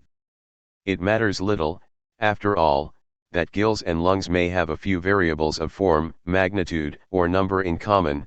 They resemble one another because they are two varieties of that non-existent, abstract, unreal, unassignable organ, absent from all describable species, yet present in the animal kingdom in its entirety, which serves for respiration in general. Thus there is a return in the analysis of living beings to Aristotelian analogies. The gills are to respiration in water what the lungs are to respiration in air. True, such relations were perfectly well known in the classical age, but they were used only to determine functions, they were not used to establish the order of things within the space of nature. From Cuvier onward, function, defined according to its non-perceptible form as an effect to be attained, is to serve as a constant middle term and to make it possible to relate together totalities of elements without the slightest visible identity. What to classical eyes were merely differences juxtaposed with identities must now be ordered and conceived on the basis of a functional homogeneity which is their hidden foundation. When the same and the other both belong to a single space, there is natural history. Something like biology becomes possible when this unity of level begins to break up, and when differences stand out against the background of an identity that is deeper and, as it were, more serious than that unity. This reference to function, and this uncoupling of the level of identities from that of differences, give rise to new relations, those of coexistence, of internal hierarchy, and of dependence with regard to the level of organic structure. Coexistence designates the fact that an organ or system of organs cannot be present in a living being unless another organ or another system of organs, of a particular nature and form, is also present. All the organs of one and the same animal form a single system of which all the parts hold together, act, and react upon each other, and there can be no modifications in any one of them that will not bring about analogous modifications in them all nine. Within the digestive system, the form of the teeth, whether they are incisors or molars, varies with the length, convolutions, and dilations of the alimentary system, or again, as an example of coexistence between different systems, the digestive organs cannot vary independently of the morphology of the limbs, and especially of the form of the nails, according to whether they will be provided with claws or hoofs, and therefore whether the animal will be able to grasp and tear up its food or not. So the alimentary canal, the dissolving juices, and the form of the teeth will also differ. 10. These are lateral correlations that establish relations of concomitance, based upon functional necessities, between elements on the same level. Since it is necessary that the animal should feed itself, the nature of its prey and its mode of capture cannot remain irrelevant to the masticatory and digestive systems, and vice versa. Nevertheless, there is a hierarchy of levels. We know how classical analysis had been brought to the point of suspending the privileged position of the most important organs in order to concentrate attention on their taxonomic efficacy. Now that we are no longer dealing with independent variables, but with systems governed by one another, we are confronted once again with the problem of reciprocal importance. Thus the alimentary canal of mammals is not merely in a relation of possible covariation with the organs of locomotion and prehension, it is also determined, at least in part, by the mode of reproduction. Indeed, in its viviparous form, reproduction does not merely imply the presence of those organs immediately connected with it, it also requires the existence of organs of lactation, and the possession of lips and a fleshy tongue. On the other hand, it prescribes the existence of warm, circulating blood and the bilocularity of the heart. 11. The analysis of organisms, and the possibility of resemblances and distinctions between them, presupposes, therefore, a table, composed not of the elements, which may vary from species to species, but of the functions, which, in living beings in general, govern, complement, and order one another. not a polygon of possible modifications, but a hierarchical pyramid of importance. At first, Cuvier thought that the functions of existence preceded those of relationships, for the animal is first, then it feels and acts. He supposed, therefore, that reproduction and circulation must in the first place determine a certain number of organs to whose arrangement others would find themselves subject. The former organs would form the primary characters, and the latter the secondary ones. 12. Then he subordinated circulation to digestion, because the latter exists in all animals. The polyp's entire body is no more than a sort of digestive apparatus, whereas blood and blood vessels are found only in the higher animals and progressively disappear in those of the lower classes. 13. Later still, it was the nervous system, together with the presence or absence of a spinal cord, that seemed to him the determining factor in all organic arrangements. It is really the whole animal, the other systems are there only to serve and maintain it. 14. This preeminence of one function over the others implies that the organism, in its visible arrangements, obeys a plan. Such a plan ensures the control of the essential functions and brings under that control, though with a greater degree of freedom, the organs that perform less vital functions. As a hierarchical principle, this plan defines the important functions, arranges the anatomical elements that enable it to operate, and places them in the appropriate parts of the body. Thus, within the vast group of the articulata, the class of insects reveals the paramount importance of the locomotive functions and the organs of movement. In the other three classes, on the other hand, it is the vital functions that are most important. 15. In the regional control it exercises over the less fundamental organs, the plan of organic structure plays a less determining role. It becomes more liberal, as it were, as it moves further away from the center, permitting of modifications, alterations, changes in the possible form or utilization. It is still there, but it has become more flexible, and more permeable to other forms of determination. This process is easily observed in the locomotive system of mammals. The four propulsive limbs belong to the plan of the organic structure, but only as a secondary character. They are therefore never eliminated, or absent or replaced, but they are masked sometimes, as in the wings of the bat and the posterior fins of seals. It may even happen that they are denatured by use, as in the pectoral fins of the cetaceans. Nature has made a fin out of an arm. You perceive that there is always a sort of constancy in the secondary characters in accordance with their disguise. 16. It is understandable, then, how the species can at the same time resemble one another, so as to form groups such as the genera, the classes, and what Cuvier calls the sub-kingdoms, and be distinct from one another. What draws them together is not a certain quantity of coincident elements, it is a sort of focus of identity which cannot be analyzed into visible areas because it defines the reciprocal importance of the various functions. On the basis of this imperceptible center of identities, the organs are arranged in the body, and the further they are from the center, the more they gain in flexibility, in possibilities of variation, and in distinctive characters. Animal species differ at their peripheries, and resemble each other at their centers. They are connected by the inaccessible, and separated by the apparent. Their generality lies in that which is essential to their life, their singularity in that which is most accessory to it. The more extensive the groups one wishes to find, the deeper must one penetrate into the organism's inner darkness, towards the less and less visible, into that dimension that eludes perception. The more one wishes to isolate the individuality of the organism, the further must one go towards its surface, and allow the perceptible forms to shine in all their visibility, for multiplicity is apparent and unity is hidden. In short, living species escape from the teeming profusion of individuals and species. They can be classified only because they are alive and on the basis of what they conceal. It must now be apparent what an immense reversal all this presupposes in relation to the classical taxonomy. This taxonomy was constructed entirely upon the basis of the four variables of description, forms, number, arrangement, magnitude, which could be scanned, as it were in one and the same movement, by language and by the eye, and in this deployment of the visible, life appeared as the effect of a patterning process, a mere classifying boundary. From Cuvier onward, it is life in its non-perceptible, purely functional aspect that provides the basis for the exterior possibility of a classification. The classification of living beings is no longer to be found in the great expanse of order.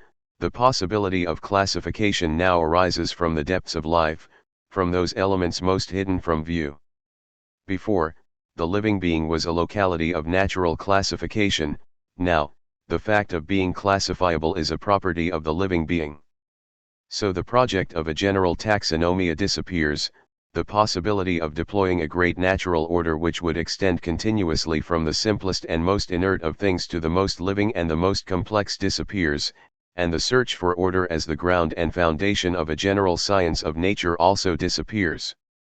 Nature, too, disappears, it being understood that nature, throughout the classical age, did not exist in the first place as a theme, as an idea, as an endless source of knowledge, but as a homogeneous space of orderable identities and differences.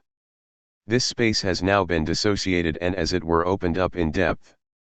Instead of a unitary field of visibility and order, whose elements have a distinctive value in relation to each other, we have a series of oppositions, of which the two terms are never on the same level. On the one hand, there are the secondary organs, which are visible on the surface of the body and offer themselves without intervention to immediate perception, and, on the other, the primary organs, which are essential, central, hidden, and unreachable except by dissection, that is, by materially removing the colored envelope formed by the secondary organs.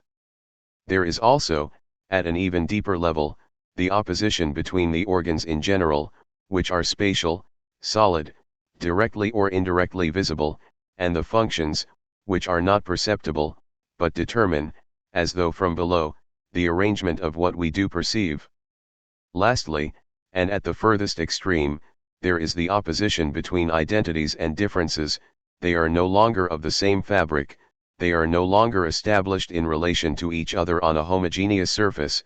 The differences proliferate on the surface, but deeper down they fade, merge, and mingle, as they approach the great, mysterious, invisible focal unity, from which the multiple seems to derive, as though by ceaseless dispersion. Life is no longer that which can be distinguished in a more or less certain fashion from the mechanical, it is that in which all the possible distinctions between living beings have their basis. It is this transition from the taxonomic to the synthetic notion of life which is indicated, in the chronology of ideas and sciences, by the recrudescence, in the early 19th century, of vitalist themes. From the archaeological point of view, what is being established at this particular moment is the conditions of possibility of a biology. In any case, this series of oppositions, dissociating the space of natural history, has had important consequences. In practice, this means the appearance of two correlated techniques which are connected and support each other. The first of these techniques is constituted by comparative anatomy. This discipline gives rise to an interior space, bounded on the one hand by the superficial stratum of teguments and shells, and on the other by the quasi-invisibility of that which is infinitely small. For comparative anatomy is not merely a deepening of the descriptive techniques employed in the classical age, it is not content with seeking to look underneath, more precisely and more closely, it establishes a space which is neither that of visible characters nor that of microscopic elements I7. Within that space it reveals the reciprocal arrangement of the organs, their correlation, and the way in which the principal stages of any function are broken down, spatialized, and ordered in relation to one another. And thus, in contrast with the mere gaze, which by scanning organisms in their wholeness sees unfolding before it the teeming profusion of their differences, anatomy, by really cutting up bodies into patterns, by dividing them up into distinct portions, by fragmenting them in space, discloses the great resemblances that would otherwise have remained invisible. It reconstitutes the unities that underlie the great dispersion of visible differences. The creation of the vast taxonomic unities, classes and orders, in the 17th and 18th centuries was a problem of linguistic patterning. A name had to be found that would be both general and justified. Now, it is a matter of an anatomic disarticulation. The major functional system has to be isolated, it is now the real divisions of anatomy that will make it possible to form the great families of living beings. The second technique is based on anatomy, since it is a result of it, but is in opposition to it, because it makes it possible to dispense with it. This technique consists in establishing indicative relations between superficial, and therefore visible, elements and others that are concealed in the depths of the body. Through the law of the interdependence of the parts of an organism, we know that such and such a peripheral and accessory organ implies such and such a structure in a more essential organ. Thus, it is possible to establish the correspondence between exterior and interior forms which are all integral parts of the animal's essence. 18. Among insects, for example, the location of the antennae has no distinctive value because it is not in correlation with any of the main internal structures. The form of the lower jaw, on the other hand, can play a leading role in arranging them according to their resemblances and differences, for it is connected with the insect's food and digestion, and thus with its essential functions. The organs of mastication must be related to those of digestion, consequently to the whole mode of life, and consequently to the whole organic structure. 19. As a matter of fact, this technique of indications does not necessarily work only from the visible periphery to the gray forms of organic inferiority. It can establish necessary networks connecting any point in the body with any other. Thus, in certain cases, a single element may be enough to suggest the general architecture of an organism. An entire animal may be recognized from a single bone, from a single facet of a bone, a method that has given such curious results when applied to fossilized animals. 20. Whereas for 18th century thought the fossil was a prefiguration of existing forms, and thus an indication of the great continuity of time, it was henceforth to be the indication of the form to which it once really belonged. Anatomy has not only shattered the tabular and homogeneous space of identities, it has broken the supposed continuity of time. This is because, from the theoretical point of view, Cuvier's analyses entirely recompose the organization of natural continuities and discontinuities. Comparative anatomy makes it possible, in effect, to establish two quite distinct forms of continuity in the living world. The first concerns the great functions to be found in the majority of species: respiration, digestion, circulation, reproduction, locomotion. It establishes in the whole living world a vast resemblance which can be arranged in a scale of decreasing complexity, from man down to the zoophyte. In the higher species all these functions are present, but as we move down the scale, so we see them disappear one after the other, until finally, in the zoophyte, there is no center of circulation, no nerves, no center of sensation, each point seems to feed itself by suction. 21. But this mode of continuity is weak and relatively loose, forming, by means of the restricted number of essential functions, a simple table of presences and absences. The other continuity is much more closely knit, it deals with the greater or lesser perfection of the organs. But one can establish only limited series on this basis, regional continuities which are soon interrupted and which, moreover, intertwine with one another in different directions. This is because, in the various species, the organs do not all follow the same order of degradation. One organ is at its highest degree of perfection in one species, while another reaches that same degree of perfection in a different species. 22. We are left, therefore, with what might be called microseries, limited and partial series which relate not so much to the species themselves as to a particular organ, and, at the other extreme, with a macroseries, a discontinuous, loose series which relates not so much to the organisms themselves as to the great fundamental gamut of functions. Between these two continuities, which are neither superimposed nor fitted together, we find great discontinuous masses being distributed. These masses obey different structural plans, the same functions being ordered in accordance with varying hierarchies, and realized by organs of various types. It is easy, for example, to discover in the octopus all the functions that occur in fishes, and yet there is no resemblance, no analogy of arrangement. 23. Each of these groups must therefore be analyzed in itself. We must consider not the narrow thread of resemblances that may attach it to another group, but the cohesive force that folds it so tightly in upon itself.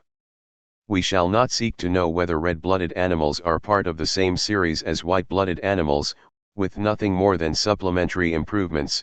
We shall establish the fact that any animal with red blood, and it is in this that it is based on an autonomous plan, always has a bony head, a vertebral column, limbs, with the exception of snakes, arteries, veins, a liver, a pancreas, a spleen, and kidneys. 24. Vertebrates and invertebrates form absolutely isolated sub-areas, between which it is impossible to find intermediate forms providing a transition in either direction.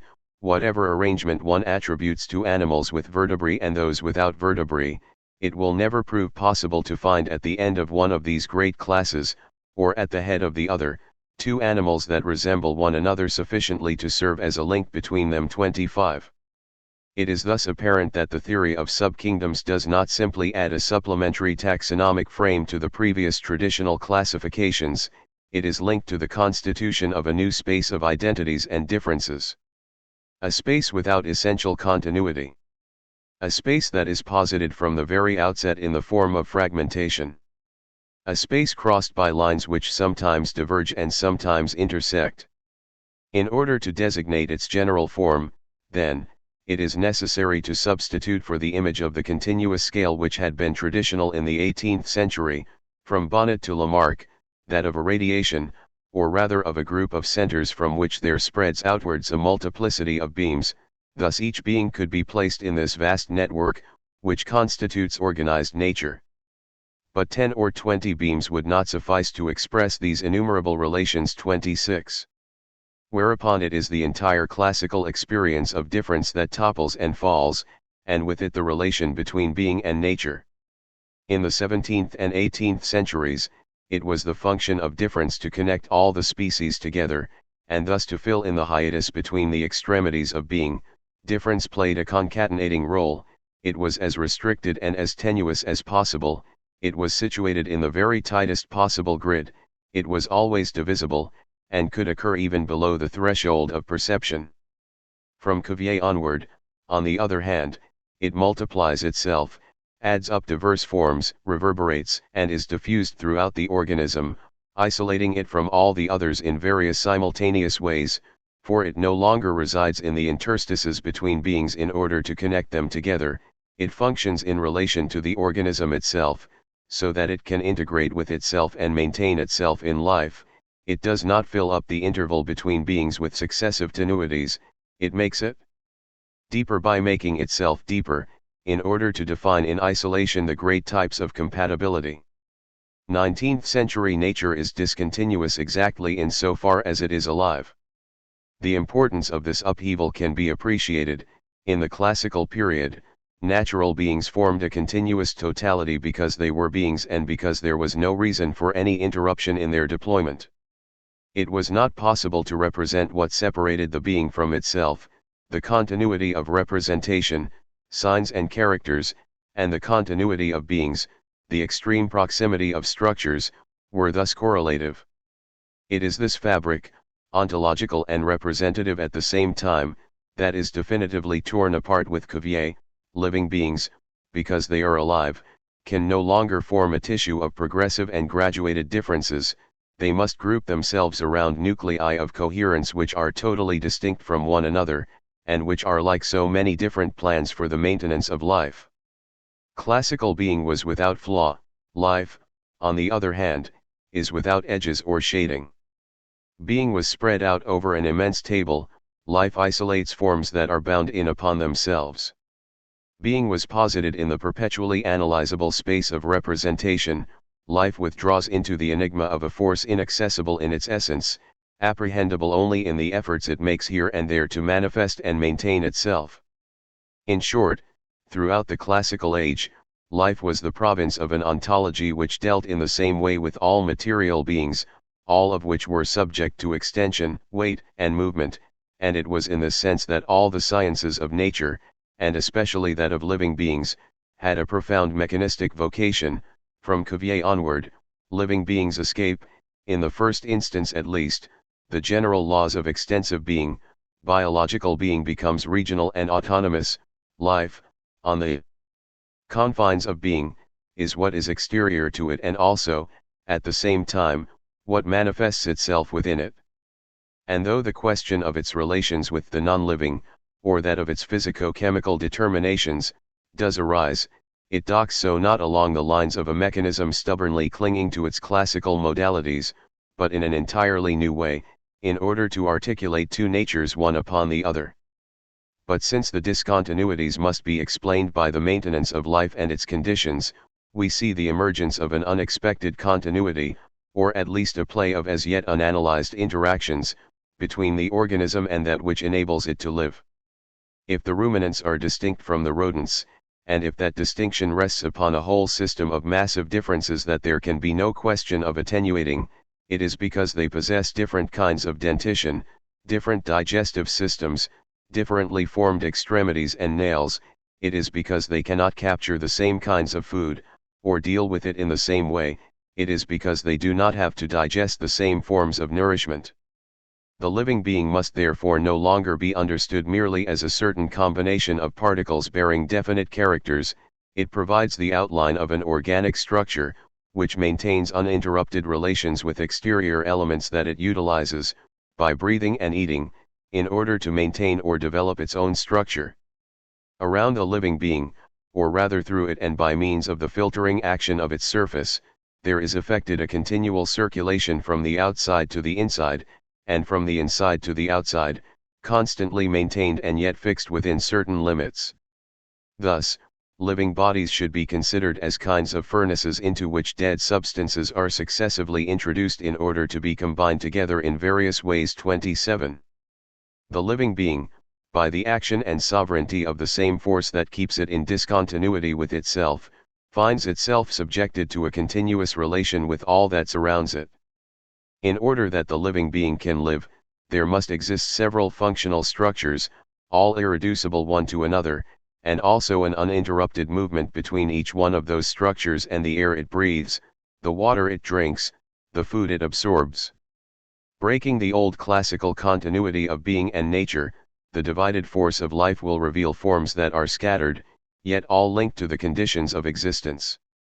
In a few years, at the end of the 18th century and the beginning of the 19th, European culture completely changed the fundamental spatialization of the living being. For the classical experience, the living being was a square, or a series of squares, in the universal taxonomia of being. If geographical localization had a role, as it did in Buffon, it was that of revealing variations that were already possible. From Cuvier onward, the living being wraps itself in its own existence, breaks off its taxonomic links of adjacency, tears itself free from the vast, tyrannical plan of continuities, and constitutes itself as a new space, a double space, in fact, since it is both the interior one of anatomical coherences and physiological compatibilities, and the exterior one of the elements in which it resides and of which it forms its own body. But both these spaces are subject to a common control. It is no longer that of the possibilities of being, it is that of the conditions of life. The whole historical a priori of a science of living beings is thus overthrown and then renewed. Seen in its archaeological depth, and not at the more visible level of discoveries, discussion, theories, or philosophical options, Cuvier's work dominates from afar what was to be the future of biology.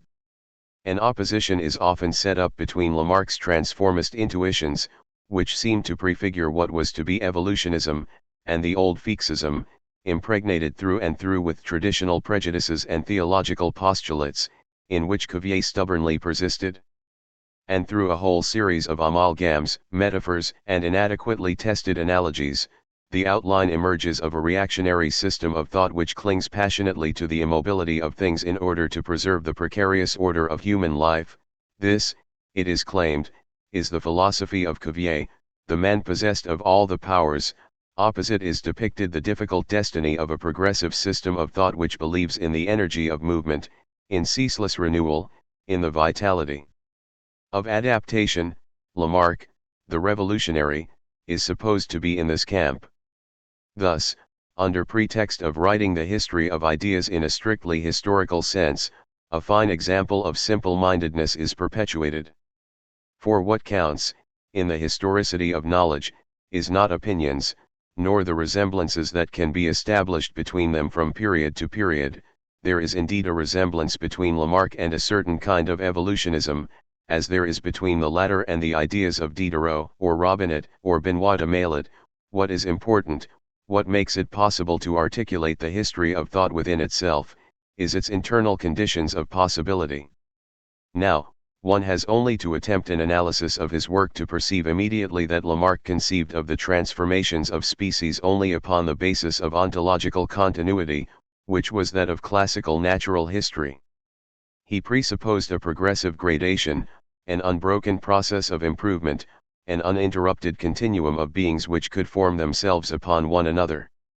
What makes Lamarck's thought possible is not the distant apprehension of a future evolutionism, it is the continuity of beings as discovered and presupposed by the methods of natural history. Lamarck is a contemporary of A. de Jussieu, not of Cuvier. For the latter introduced a radical discontinuity into the classical scale of beings, and by that very fact he gave rise to such notions as biological incompatibility, relations with external elements, and conditions of existence. He also caused the emergence of a certain energy, necessary to maintain life, and a certain threat, which imposes upon it the sanction of death. Here, we find gathered together several of the conditions that make possible something like the idea of evolution.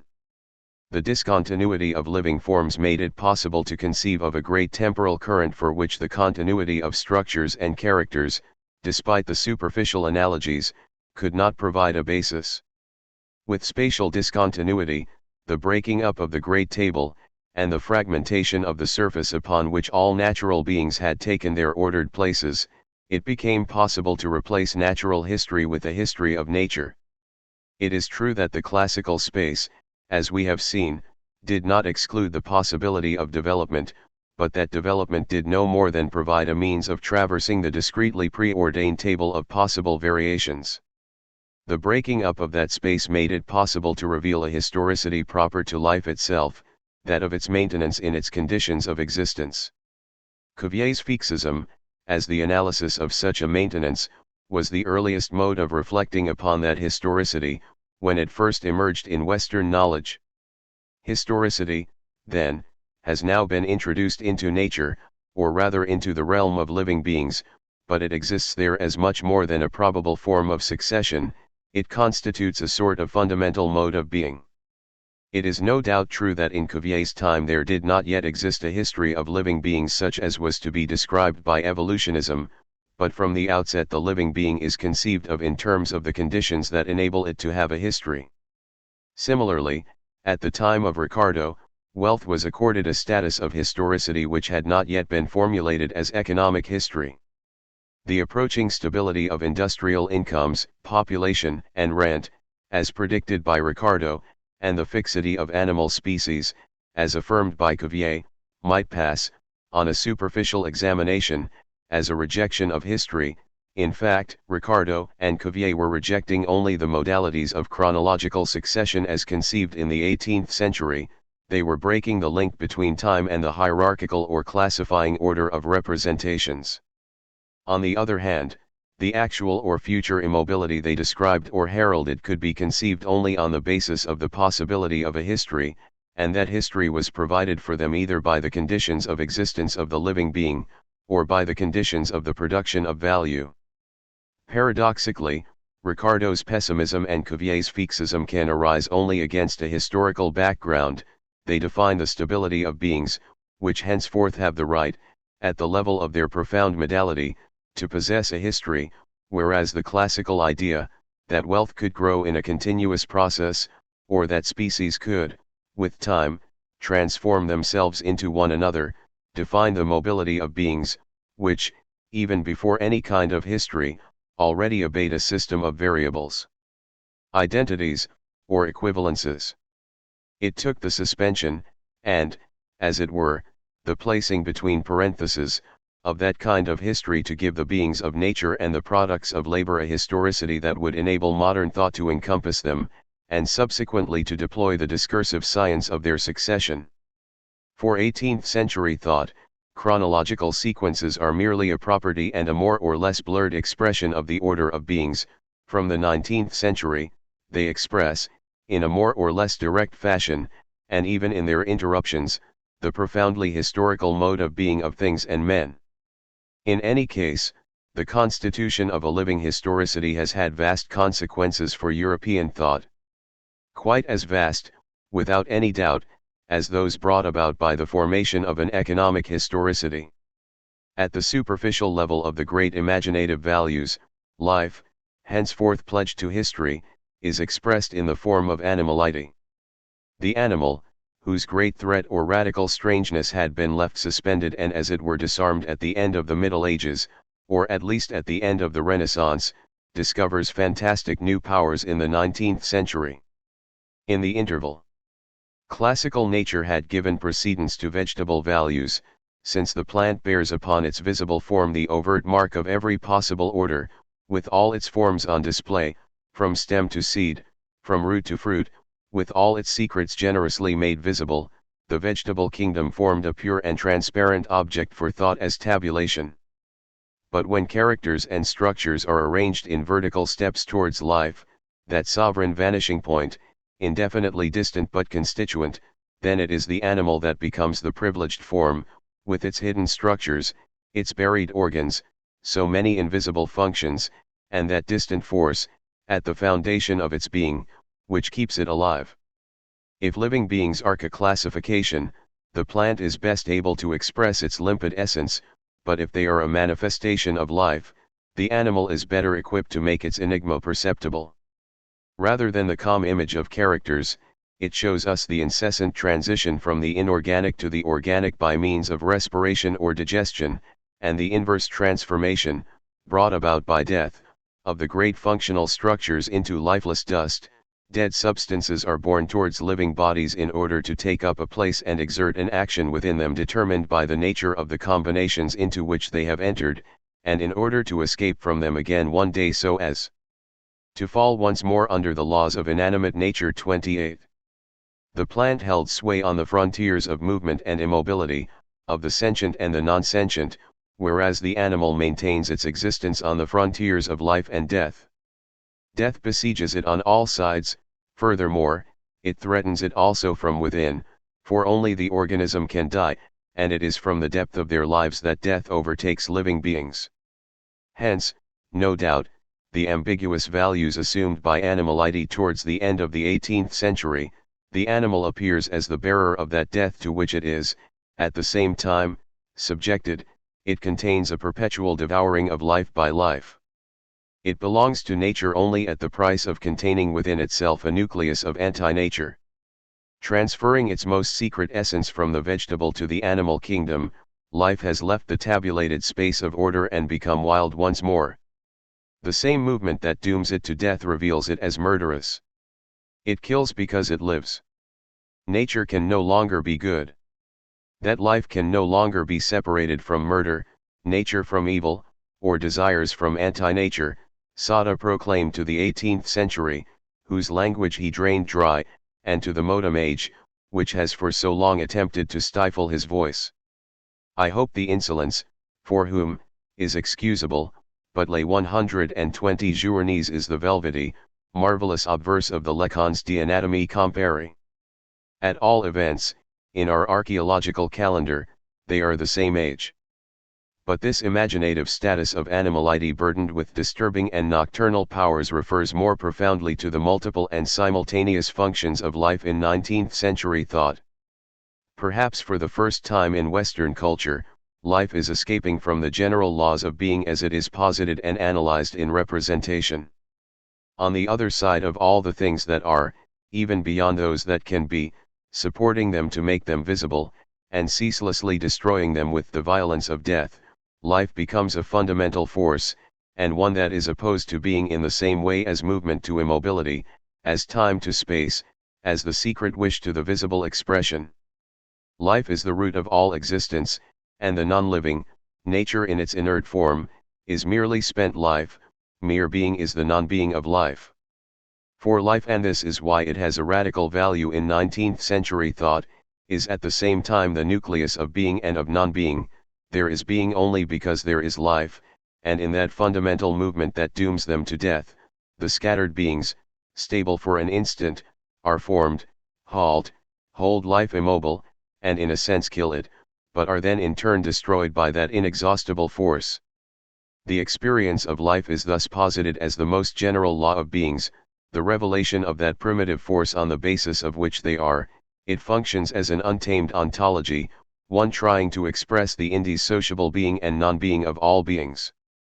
But this ontology discloses not so much what gives beings their foundation as what bears them for an instant towards a precarious form and yet is already secretly sapping them from within in order to destroy them. In relation to life, beings are no more than transitory figures, and the being that they maintain, during the brief period of their existence, is no more than their presumption, their will to survive. And so, for knowledge, the being of things is an illusion, a veil that must be torn aside in order to reveal the mute and invisible violence that is devouring them in the darkness.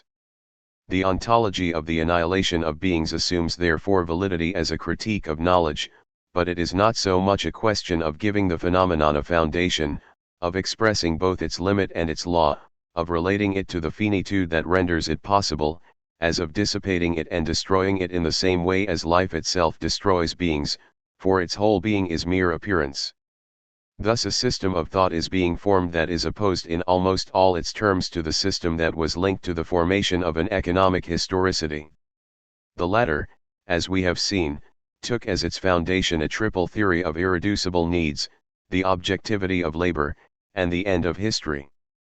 Here, on the contrary, a system of thought is being developed in which individuality, with its forms, limits, and needs, is no more than a precarious moment, doomed to destruction, forming first and last a simple obstacle that must be removed from the path of that annihilation, a system of thought in which the objectivity of things is mere appearance, a chimera of the perceptions, an illusion that must be dissipated and returned to the pure will, without phenomenon, that brought those things into being and maintained them there for an instant.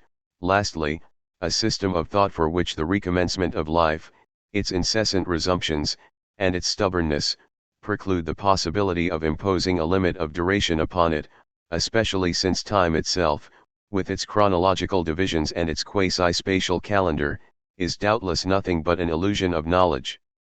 Where one mode of thought predicts the end of history, the other proclaims the infinity of life. Where one recognizes the real production of things by labor, the other dissipates the chimeras of consciousness. Where one affirms, with the limits of the individual, the exigencies of his life, the other masks them beneath the murmuring of death. Is this opposition the sign that from the 19th century the field of knowledge can no longer provide the ground for a reflection that will be homogeneous and uniform at all points? Must we admit that from now on each form of positivity will have the philosophy that suits it? Economics, that of a labor stamped with the sign of need, but with the eventual promise of the great reward of time. Biology, that of a life marked by the continuity that forms beings only in order to dissolve them again, and so finds itself emancipated from all the limitations of history. And the sciences of language, a philosophy of cultures, of their relativity and their individual power of expression? For Bopp, there is, however, one single point, the investigation of which ought to decide every doubt, and elucidate every difficulty. The structure or comparative grammar of languages furnishes as certain a key of their genealogy as the study of comparative anatomy has done to the loftiest branch of natural science. 29. Schlegel was well aware of it. The constitution of historicity in the sphere of grammar took place in accordance with the same model as in the science of living beings.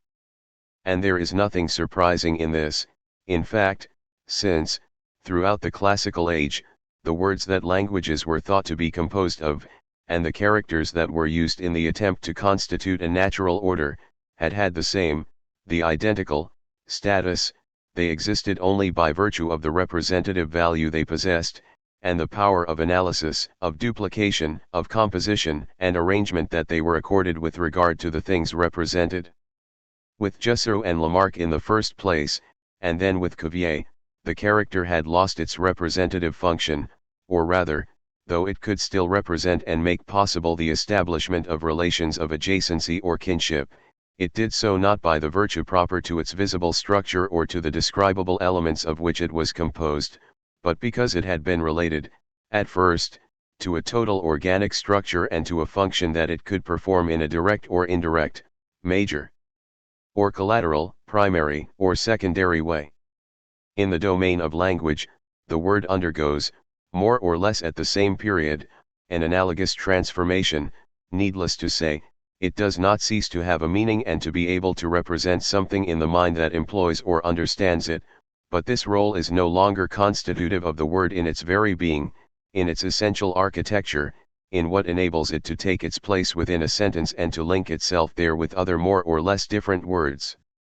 If the word is able to figure in a discourse in which it means something, it will no longer be by virtue of some immediate discursivity that it is thought to possess in itself, and by right of birth, but because, in its very form, in the sounds that compose it, in the changes it undergoes in accordance with the grammatical function it is performing, and finally in the modifications to which it finds itself subject in the course of time, it obeys a certain number of strict laws which regulate.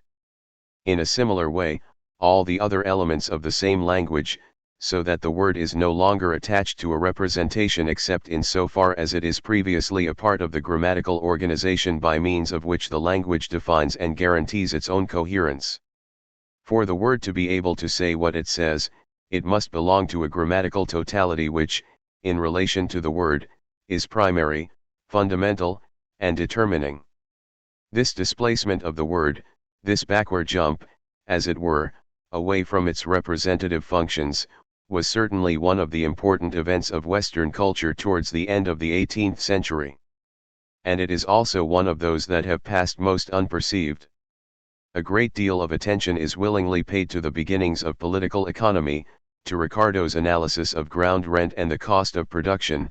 That event is recognized as having reached vast dimensions, since, in the course of its progress, it has not only made possible the development of a science but also brought in its wake a certain number of economic and political mutations. The new forms taken by the sciences of nature have not been neglected either, and though it is true that Lamarck, by the influence of a retrospective illusion, has been overestimated at the expense of Cuvier, though it is true that there is little awareness of the fact that life reached the threshold of its positivity for the first time with the Lecon's De Anatomie Comparée, there is nevertheless at least a diffused consciousness of the fact that Western culture began, from that moment onward, to look at the world of living beings with new eyes. On the other hand, the isolation of the Indo-European languages, the constitution of a comparative grammar, the study of inflections, the formulation of the laws of vowel gradation and consonantal changes, in short, the whole body of philological work accomplished by Grimm, Schlegel, Rask, and Bopp, has remained on the fringes of our historical awareness, as though it had merely provided the basis for a somewhat lateral and esoteric discipline, as though, in fact, it was not the whole mode of being of language, and of our own language, that had been modified through it. Certainly we ought not to attempt a justification of this neglect in spite of the importance of the change, but, on the contrary, on the basis of its importance, and on that of the blind proximity that the event still preserves for our eyes, in their continuing attachment to their customary lights. The fact is that, even at the time when it occurred, this event was already enveloped, if not in secret, at least in a certain discretion. Perhaps changes in the mode of being of language are like alterations that affect pronunciation, grammar, or semantics. Swift as they are never clearly grasped by those who are speaking and whose language is nevertheless already spreading these mutations. They are noticed only indirectly, for brief moments, and then the decision is finally indicated only in the negative mode, by the radical and immediately perceptible obsoleteness of the language one has been using. It is probably impossible for a culture to become aware in a thematic and positive manner that its language is ceasing to be transparent to its representations, because it is thickening and taking on a peculiar heaviness. As one is in the act of discoursing, how is one to know, unless by means of some obscure indices that can interpret only with difficulty and badly, that language, the very language one is using, is acquiring a dimension irreducible to pure discursivity. Perhaps for all of these reasons the birth of philology has remained much more hidden from Western consciousness than that of biology and that of economics, even though it was part of the same archaeological upheaval, and even though its consequences have extended much further in our culture, at least in the subterranean strata that run through it and support it. How was this philological positivity formed? There are 4 theoretical segments that provide us with indications of its constitution early in the 19th century, at the time of Schlegel's essay on the language and philosophy of the Indians, 1808, Grimm's Deutsche Grammatik, 1818, and Bopp's book on the conjugation system of Sanskrit, 1816. The first of these segments concerns the manner in which a language can be characterized from within and distinguished from other languages. In the classical period, it was possible to define the individuality of a language on the basis of several criteria: the proportions of the different sounds employed to form the words. There are languages with a majority of vowels and others with a majority of consonants, the precedents accorded certain categories of words, languages favoring concrete substantives, languages favoring abstract substantives, etc., the manner of representing relations, by prepositions or by declensions, the preferred order of the words, whether the logical subject is placed first, as in French, or precedence is given to the most important words, as in Latin. In these ways distinctions were made between northern languages and Mediterranean languages, languages of feeling and languages of need, languages of freedom and languages of slavery, barbarous languages and civilized languages, languages of logical reasoning and languages of rhetorical argumentation. None of these distinctions, however, was concerned with anything but the way in which languages were able to analyze representation, and subsequently to combine its elements. But beginning with Schlegel, languages are defined, at least in their most general typology, according to the way in which they link together the properly verbal elements that compose them. Among these elements there are some, needless to say, that are representative. They do, at any rate, possess a visible representative value, whereas there are others that contain no meaning, and that serve only by means of a certain composition to determine the meaning of some other element in the unity of the discourse.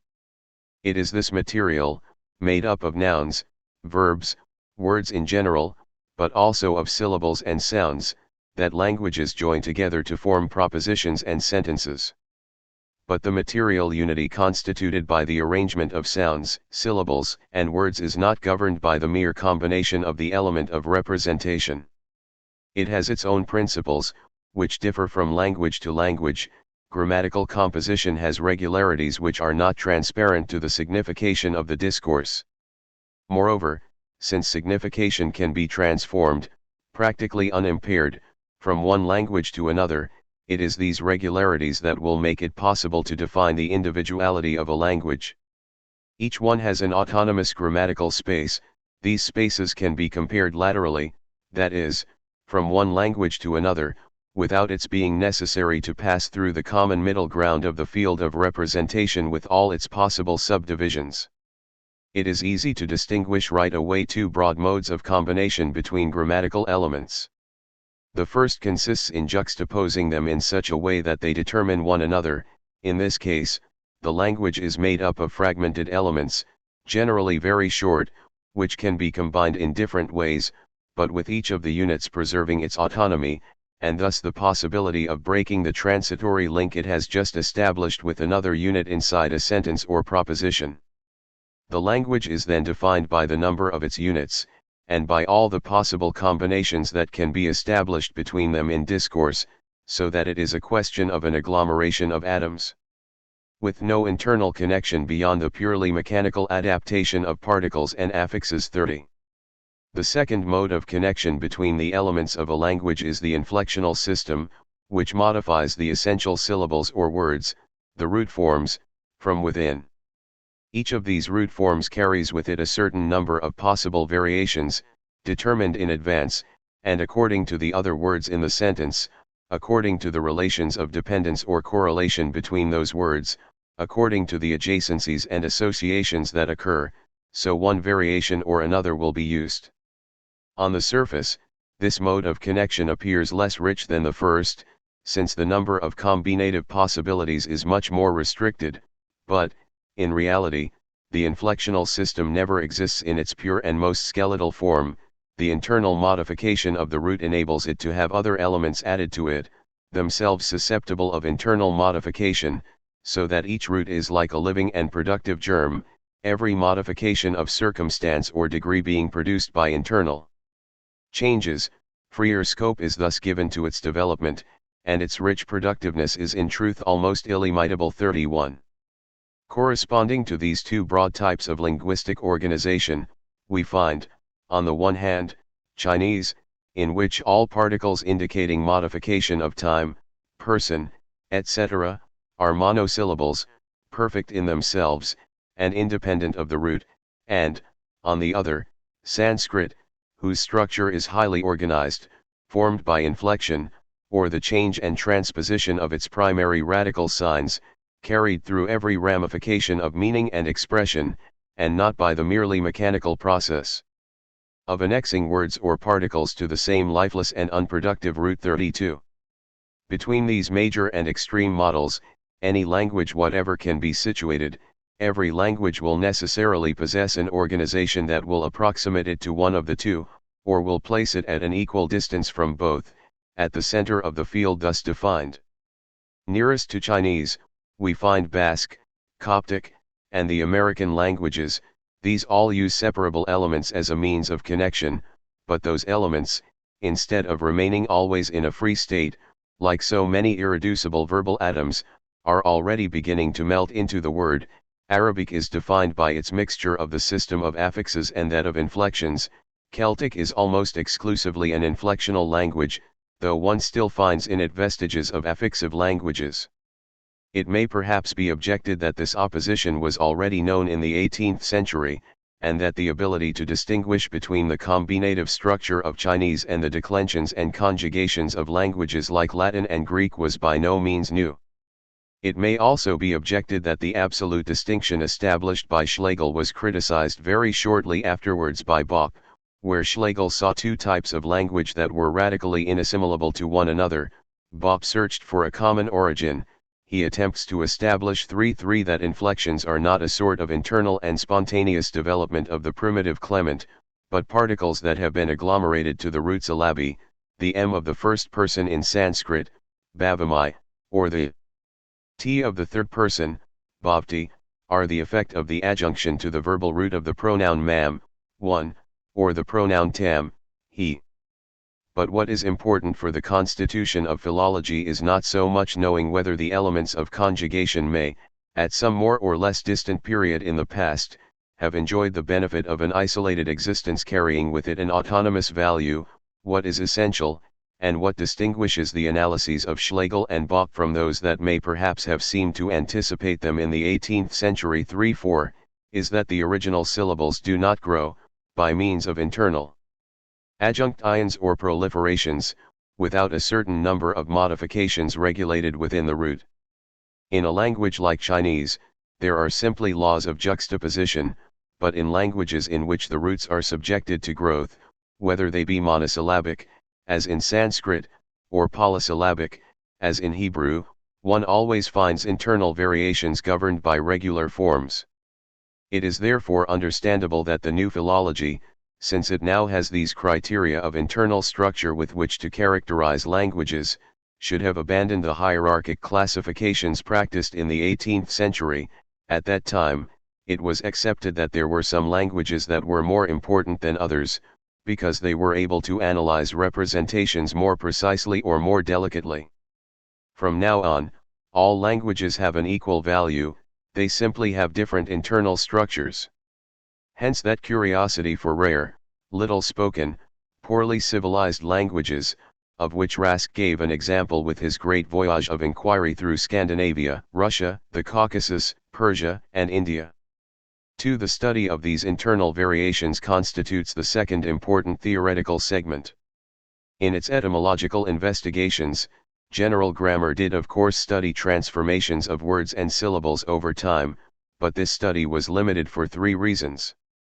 It bore more upon the metamorphosis of the letters of the alphabet than upon the manner in which the sounds actually pronounced could be modified. Moreover, the transformations were considered as the effect, always possible, at any time and under any conditions, of a certain affinity between the letters themselves. It was accepted that P and B and M and N were sufficiently close to one another for the one to be substituted for the other. Such changes were provoked or determined exclusively by this doubtful proximity and the confusion that could result in pronouncing or hearing those letters. Finally, vowels were treated as the most fluid and unstable element of language, whereas the consonants were thought of as forming its solid framework. Does not Hebrew, for example, dispense with the writing of its vowels?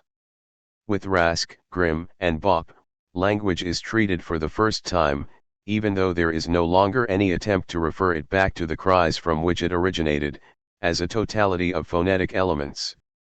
Whereas, for general grammar, language arose when the noise produced by the mouth or the lips had become a letter. It is accepted from now on that language exists when noises have been articulated and divided into a series of distinct sounds. The whole being of language is now one of sound. This explains the new interest, shown by Rainward and the brothers Grimm, in non-written literature, in folk tales and spoken dialects. Language is sought in its most authentic state, in the spoken word, the word that is dried up and frozen into immobility by writing. A whole mystique is being born, that of the verb, of the pure poetic flash that disappears without trace, leaving nothing behind it but a vibration suspended in the air for one brief moment. By means of the ephemeral and profound sound it produces, the spoken word accedes to sovereignty. And its secret powers, drawing new life from the breath of the prophets, rise up in fundamental opposition, even though they do tolerate some overlapping, to the esoteric nature of writing, which, on the other hand, presupposes some secret permanently lurking at the center of its visible labyrinths. Language is no longer to the same extent that sign, more or less distant, similar, and arbitrary, for which the Logique de Port Royal proposed as an immediate and evident model the portrait of a man, or a map. It has acquired a vibratory nature which has separated it from the visible sign and made it more nearly proximate to the note in music. And it was for this very reason that Saussure had to bypass this moment in the history of the spoken word, which was a major event for the whole of 19th century philology, in order to restore, beyond its historical forms, the dimension of language in general, and to reopen, after such neglect, the old problem of the sign, which had continued to animate the whole of thought from Port Royal to the last of the ideologues. Thus, in the 19th century, there begins an analysis of language treated as a totality of sounds emancipated from the letters that may be used to transcribe them. 35. This analysis was made in three directions. First, the typology of the various sounds employed in a language. In the case of vowels, for example, the opposition between simple and double vowels, lengthened as in a, o, or diphthongized as in ae, ai. Among simple vowels, the opposition between those that are pure, a, I, o, u, and those that are modified, e, o, u. Among those that are pure, there are those that are susceptible of various pronunciations, such as o, and those that have only one, a, I, u. Finally, among this last group, some are subject to change and can receive an umlaut, a and u. The I, on the other hand, always remains the same. 36. The second form of analysis bears upon the conditions that may determine a sound change. The place of the sound within the word is in itself an important factor. A syllable is less easily able to protect its permanence if it is an ending than if it is a root. Root letters, Grimm tells us, are long-lived, the sounds in inflectional endings are shorter-lived. But there are positive determinations as well, for the preservation or modification of a given sound is never arbitrary. 37. This absence of arbitrariness was for Grimm the determination of a meaning. In the root of a great many German verbs a stands in the same opposition to I as the preterite does to the present. For Bopp, it is the effect of a certain number of laws. Some of these define the rules governing the changes that occur when two consonants are adjacent. Thus when one says in Sanskrit at ti, he eats, instead of adti, from the root ad, to eat, the changing of the d into, has a physical law as its cause. Others define the mode in which a termination acts upon the sounds of the root, by mechanical laws, I mean principally the laws of weight and in particular the influence exerted by the weight of inflectional verb endings upon the preceding syllable. 38. Lastly, the third form of analysis bears upon the invariability of these transformations throughout history. Grimm, for example, drew up a table of correspondences for labials, dentals, and gutturals between Greek, Gothic, and High German. The p, b, and slash of the Greeks become respectively slash, p, and b in Gothic and b or v, f, and p in High German. Tdth in Greek become thtd in Gothic, and dzt in High German.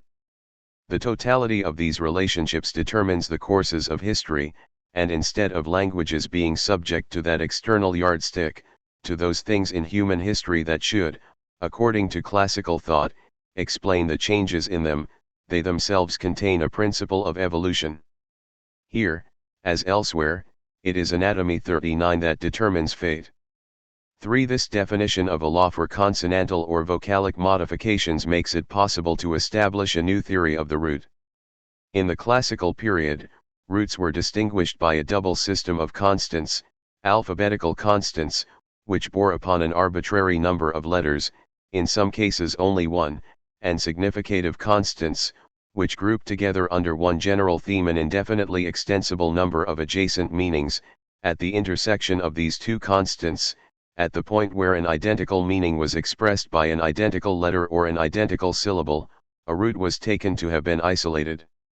The root was an expressive nucleus transformable to infinity from the starting point of one original sound. But if vowels and consonants change only in accordance with certain laws and under certain conditions, the radical must be a stable linguistic entity, between certain limits, which can be isolated with its possible variations, and which constitutes, with its different possible forms, an element of language. In order to determine the primary and quite simple elements of a language, general grammar was obliged to work backwards towards that imaginary point of contact where the sound, as yet not verbal, was in some sort of contact with the vital energy of representation. From now on, however, the elements of a language are interior to it. Even if they also belong to other languages, there exist purely linguistic means of establishing the constants according to which they can be combined and the table of their possible modifications. Etymology will therefore cease to be an endless regress towards a primitive language entirely stocked with primal, natural cries. It becomes a definite, limited method of analysis, the aim of which is to discover within any given word the radical from which it has been formed. The roots of words were brought to light only after the successful analysis of inflections and derivations. 40. It thus becomes possible to establish that in certain languages, such as the Semitic ones, the roots are bisyllabic, and generally of 3 letters, that in others, the Indo-Germanic ones, they are regularly monosyllabic. Some are constituted by a single vowel. I is the root of verbs meaning to go, f, of those meaning to reverberate, but in general, in these languages, the root comprises at least one consonant and one vowel, the consonant being either terminal or initial. In the first case, the vowel is necessarily initial. In the second, it may be followed by a second consonant which serves it as a support, as in the root ma, mad, which gives materi in Latin and messen in German. 41.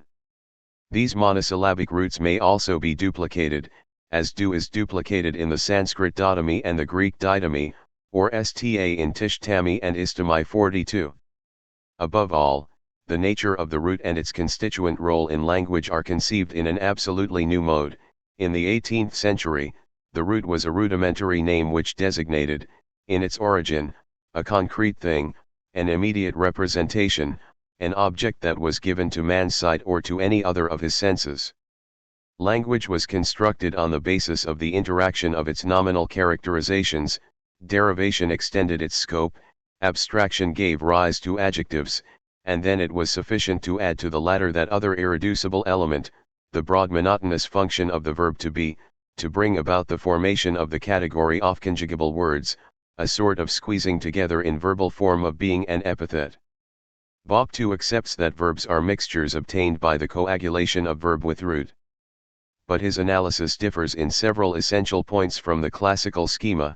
There is no question of the potential, underlying, invisible addition of the attributive function, and of the prepositional meaning attributed to the verb to be. It is a question primarily of a material junction between a radical and the forms of the verb to be, the Sanskrit as is to be found in the sigma of the Greek aorist, in the er of the Latin pluperfect and future perfect, the Sanskrit bu is to be found in the be of the Latin future and imperfect.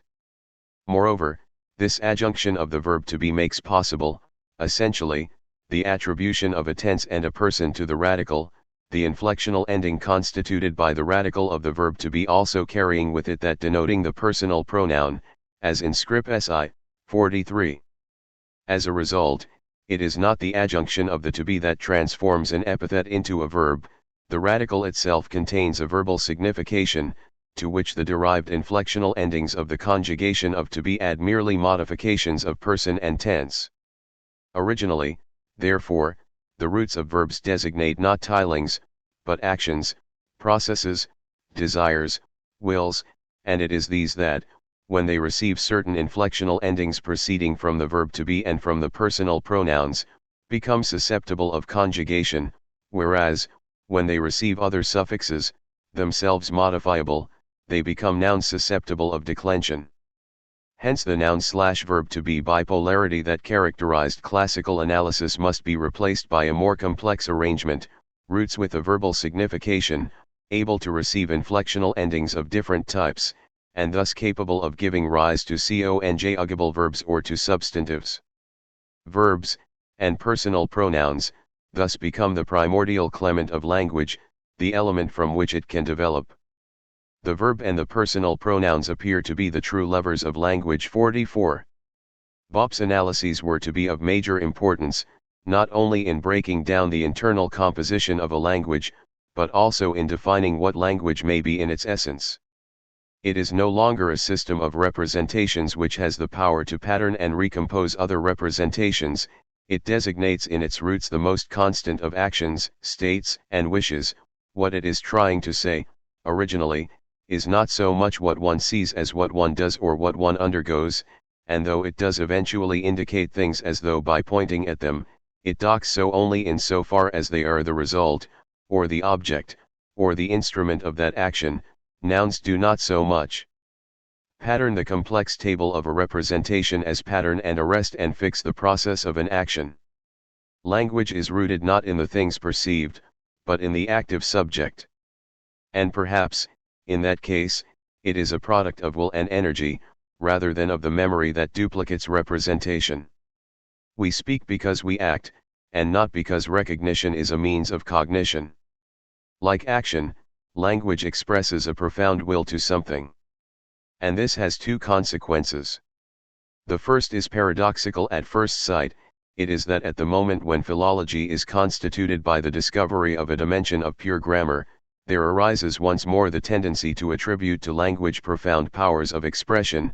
Humboldt is not merely Bopp's contemporary, he knew his work, and in detail, whereas in the classical period the expressive function of language was required only at its point of origin, and in order to explain how a sound could represent a thing, language in the 19th century, throughout its development and even in its most complex forms, was to have an irreducible expressive value. No arbitrariness, no grammatical convention is able to obliterate that value, for, if language expresses, it does so not in so far as it is an imitation and duplication of things, but in so far as it manifests and translates the fundamental will of those who speak it. The second consequence is that language is no longer linked to civilizations by the level of learning to which they have attained, the delicacy of their representative grid, the multiplicity of the connections it is possible to establish between its elements, but by the mind of the peoples who have given rise to it, animate it, and are recognizable in it. Just as the living organism manifests, by its inner coherence, the functions that keep it alive, so language, in the whole architecture of its grammar, makes visible the fundamental will that keeps a whole people alive and gives it the power to speak a language belonging solely to itself. This means that the conditions of historicity of language are changed at once. Its mutations no longer come from above, from the learned elite, from the small group of merchants and travelers, from victorious armies, from an invading aristocracy, but take their being obscurely from below, for language is neither an instrument nor a product, an ergon, as Humboldt termed it, but a ceaseless activity, an energia. In any language, the speaker, who never ceases to speak in a murmur that is not heard although it provides all the vividness of the language, is the people. Grimm thought that he overheard such a murmur when he listened to the Altdeutsche Meistergesang, and Rainward when he transcribed the Poésies Originales des Troubadours. Language is no longer linked to the knowing of things, but to men's freedom. Language is human, it owes its origin and progress to our full freedom, it is our history, our heritage. 45. By defining the internal laws of grammar, one is simultaneously linking language and the free destiny of men in a profound kinship. Throughout the 19th century, philology was to have profound political reverberations. For the analysis of roots made possible a new definition of the systems of kinship between languages. And this is the fourth broad theoretical segment that characterizes the appearance of philology. In the first place, this definition presupposes that languages are divided into broad groups which are discontinuous in relation to one another. General grammar excluded comparison insofar as it accepted the presence in any language whatever of two orders of continuity. 1. A vertical continuity, permitted the arrangement of the most primitive of the allotment of roots, which, at the expense of a few transformations, bound each language to its initial articulations. The other, a horizontal one, enabled languages to communicate in the universality of representation. All languages had as their task the analysis, decomposition, and recomposition of representations, which, within fairly broad limits, were the same for the entire human race. So that it was possible to compare languages only in an indirect way, and by a triangular route, as it were, it was possible to analyze the way in which a particular language had treated and modified the common allocation of primitive roots. It was also possible to compare the way in which two languages patterned and linked together the same representations. But what becomes possible after Grimm and Bopp is the direct and lateral comparison of two or more languages. Direct, because it is no longer necessary to pass through pure representations or the absolutely primitive root. It is enough to study the modifications of the radical, the system of inflections, the series of variable terminations. Lateral, because the comparison does not reach back to the elements shared by all languages or to the representative stock upon which they draw. It is therefore not possible to relate a language to the form or the principles that render all other languages possible. They must be grouped according to their formal proximity. This resemblance or affinity does not exist only in the numerous roots, which it has in common with both those nations, but extends also to the grammar and internal structure. 46. Now, these grammatical structures that it is possible to compare directly with one another present two special characteristics. First, that of existing only as systems, with monosyllabic radicals, a certain number of inflections are possible. The weight of the terminations may have effects whose number and nature are determinable. The modes of affixation correspond to a few completely fixed models, whereas, in languages with polysyllabic radicals, all the modifications and combinations will obey other laws.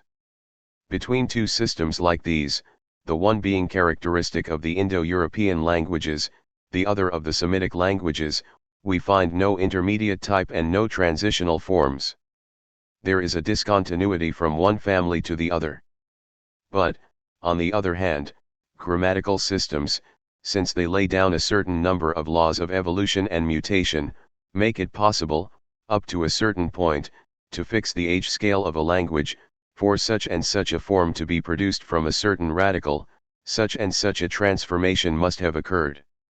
In the classical age, when two languages resembled one another, it was necessary either to link them both to the absolutely primitive language they both sprang from, or to admit that one developed from the other, but the criterion was external, the more derived of the two languages being that which had appeared historically at the more recent date, or, again, to admit that there had been exchanges between them, due to extralinguistic events, invasion, trade, migration. Now, when two languages present analogous systems, one must to be able to decide either that one of them is derived from the other, or that they have both issued from a third, from which they have each developed systems which are partly different and also partly analogous.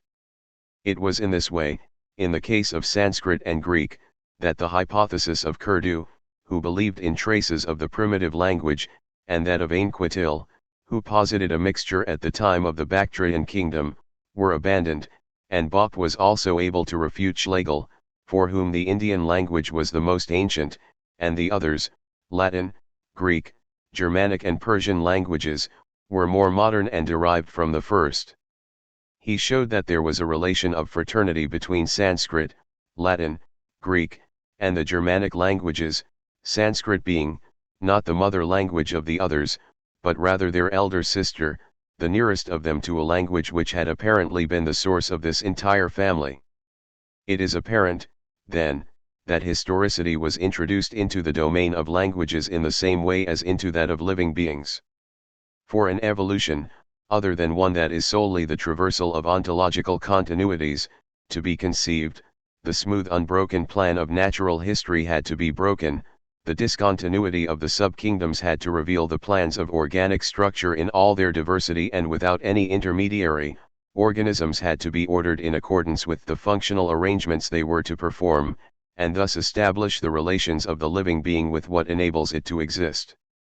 In the same way, for the history of languages to be conceived, they had to be detached from the broad chronological continuity that had linked them without interruption as far back as their origin. They also had to be freed from the common expanse of representations in which they were caught.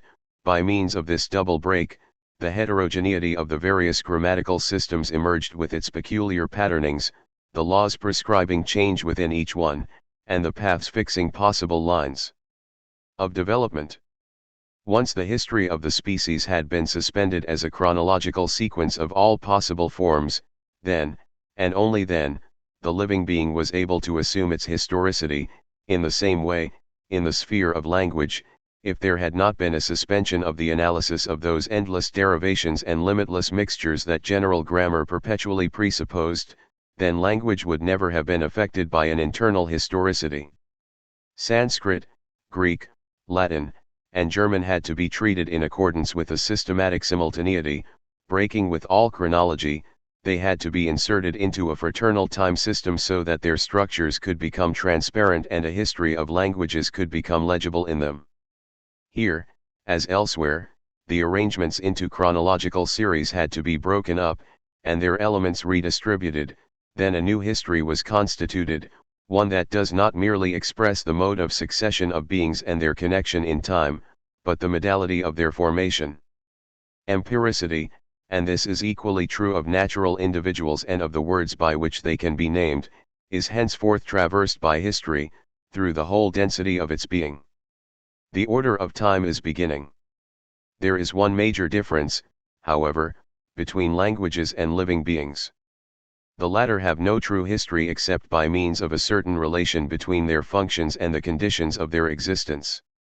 And though their internal composition as structured individuals makes their historicity possible, that historicity becomes real history only by means of the external world in which they live. Thus, to enable this history to emerge clearly, and to be described in discourse, there had to be, in addition to Cuvier's comparative anatomy, an analysis of the environment and conditions that act on the living being. The anatomy of language, to use Grimm's expression, functions on the other hand within the element of history, for it is an anatomy of possible changes, one that expresses not the real coexistence of organs, or their mutual exclusion, but the direction in which mutations will or will not be able to occur. The new grammar is immediately diachronic. How could it have been otherwise, since its positivity could be established only by a break between language and representation? The internal structure of languages, what they sanction and what they exclude in order to function, could be reapprehended only in the form of words, but, in itself, this form can express its own law only if it is related back to its previous states, to the changes of which it is susceptible, to the modifications that never occur. By being cut off from what it represents, language was certainly made to emerge for the first time in its own particular legality, and at the same time it was doomed to be reapprehensible only within history. It is well known that Saussure was able to escape from this diachronic vocation of philology only by restoring the relation of language to representation, at the expense of reconstituting a semiology which, like general grammar, defined the sign as the connection between two ideas. The same archaeological event was expressed therefore in a partially different fashion in the cases of natural history and language. By separating the characters of the living being or the rules of grammar from the laws of a self-analyzing representation, the historicity of life and language was made possible. But, in the sphere of biology, this historicity needed a supplementary history to express the relations of the individual with the environment. In one sense the history of life is exterior to the historicity of the living being. This is why evolutionism is a biological theory, of which the condition of possibility was a biology without evolution, that of Cuvier. The historicity of language, on the contrary, reveals its history immediately, and without intermediary, they communicate with one another internally.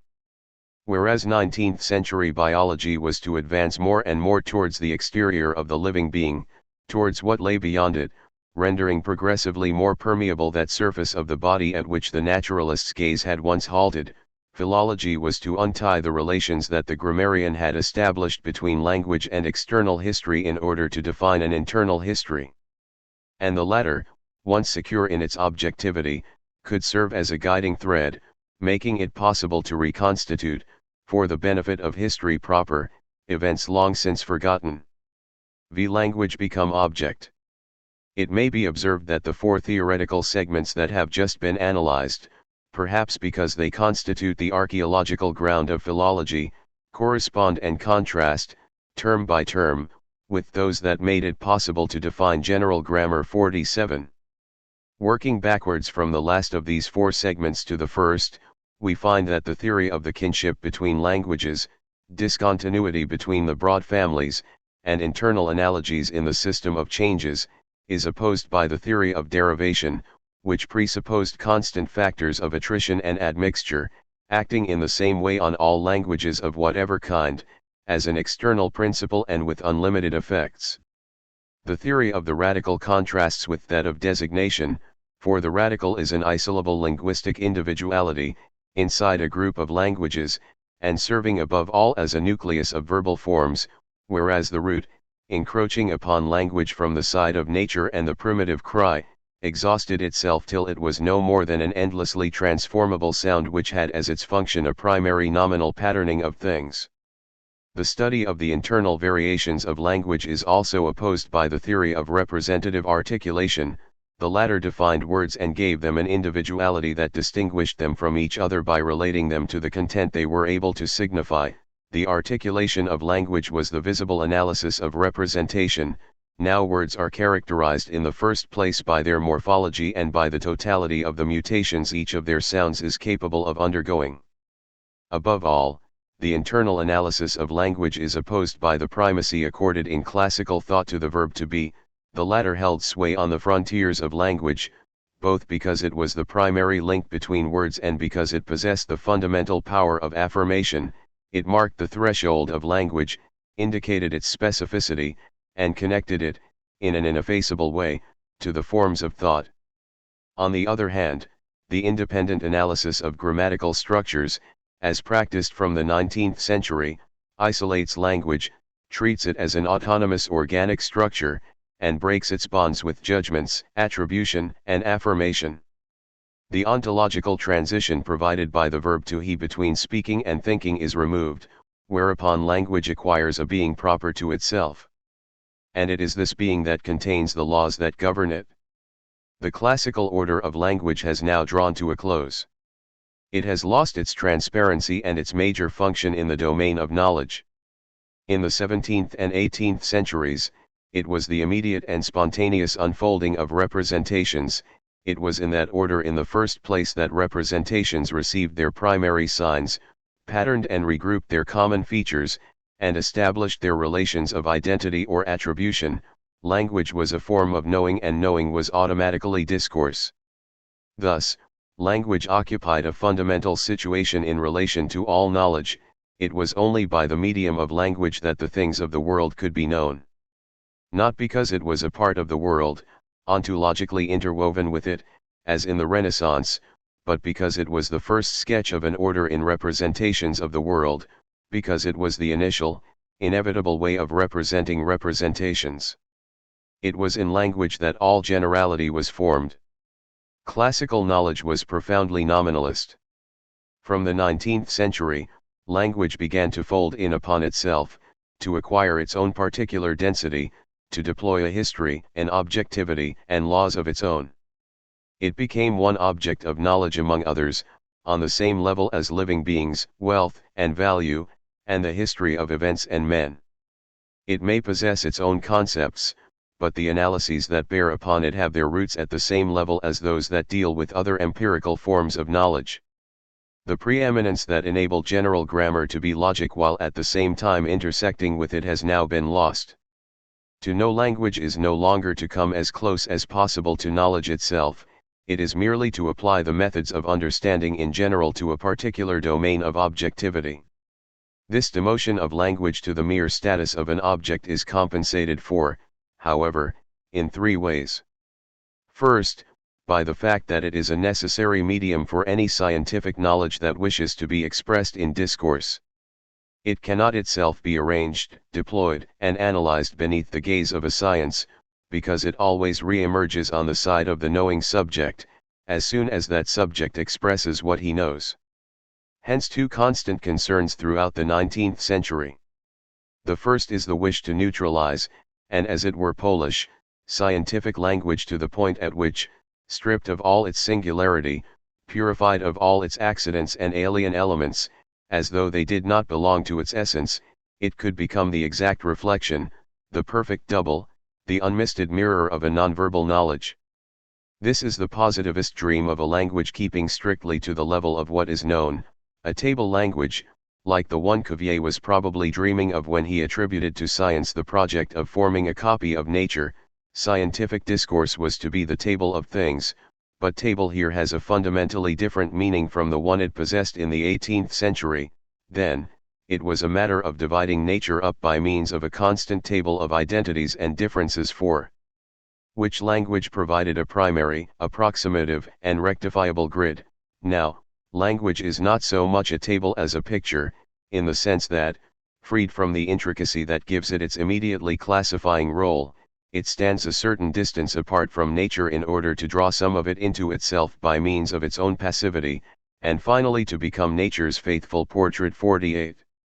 The other concern, entirely different from the first, even though in correlation with it, was the search for a logic independent of grammars, vocabularies, synthetic forms, and words, a logic that could clarify and utilize the universal implications of thought while protecting them from the singularities of a constituted language in which they might be obscured. It was inevitable that a symbolic logic should come into being, with Boole, at precisely that period when languages were becoming philological objects, for, despite some superficial resemblances and a few technical analogies, it was not a question, as it had been in the classical age, of constituting a universal language, but of representing the forms and connections of thought outside all language. And since language was becoming an object of science, a language had to be invented that would be a symbolism rather than a language, and would for that reason be transparent to thought in the very movement that permits it to know. One might say in one sense that logical algebra and the Indo-European languages are two products of the dissociation of general grammar, the Indo-European languages expressing the shift of language in the direction of the known object, logical algebra the movement that makes it swing towards the act of knowing, stripping it in the process of all its already constituted form. But it would be inadequate to express the fact in this purely negative form. At the archaeological level, the conditions of possibility of a nonverbal logic and a historical grammar are the same. The ground of their positivity is identical. The second compensation for this demotion of language is the critical value bestowed upon its study. Having become a dense and consistent historical reality, language forms the locus of tradition, of the unspoken habits of thought, of what lies hidden in a people's mind. It accumulates an ineluctable memory which does not even know itself as memory. Expressing their thoughts in words of which they are not the masters, enclosing them in verbal forms whose historical dimensions they are unaware of, men believe that their speech is their servant and do not realize that they are submitting themselves to its demands. The grammatical arrangements of a language are the a priori of what can be expressed in it. The truth of discourse is caught in the trap of philology. Hence the need to work one's way back from opinions, philosophies, and perhaps even from sciences, to the words that made them possible, and, beyond that, to a thought whose essential life has not yet been caught in the network of any grammar. This is how we must understand the revival, so marked in the 19th century, of all the techniques of exegesis. This reappearance is due to the fact that language has resumed the enigmatic density it possessed at the time of the Renaissance. But now it is not a matter of rediscovering some primary word that has been buried in it, but of disturbing the words we speak, of denouncing the grammatical habits of our thinking, of dissipating the myths that animate our words, of rendering once more noisy and audible the element of silence that all discourse carries with it as it is spoken. The first book of Das Kapital is an exegesis of value, all Nietzsche is an exegesis of a few Greek words, Freud, the exegesis of all those unspoken phrases that support and at the same time undermine our apparent discourse, our fantasies, our dreams, our bodies. Philology, as the analysis of what is said in the depths of discourse, has become the modern form of criticism. Where, at the end of the 18th century, it was a matter of fixing the frontiers of knowledge, it will now be one of seeking to destroy syntax, to shatter tyrannical modes of speech, to turn words around in order to perceive all that is being said through them and despite them. God is perhaps not so much a region beyond knowledge as something prior to the sentences we speak, and if Western man is inseparable from him, it is not because of some invincible propensity to go beyond the frontiers of experience, but because his language ceaselessly foments him in the shadow of his laws. I fear indeed that we shall never rid ourselves of God, since we still believe in grammar. 49. In the 16th century, interpretation proceeded from the world, things and texts together, towards the divine word that could be deciphered in it. Our interpretation, or at all events that which was formed in the 19th century, proceeds from men, from God, from knowledge or fantasies, towards the words that make them possible, and what it reveals is not the sovereignty of a primal discourse, but the fact that we are already, before the very least of our words, governed and paralysed by language.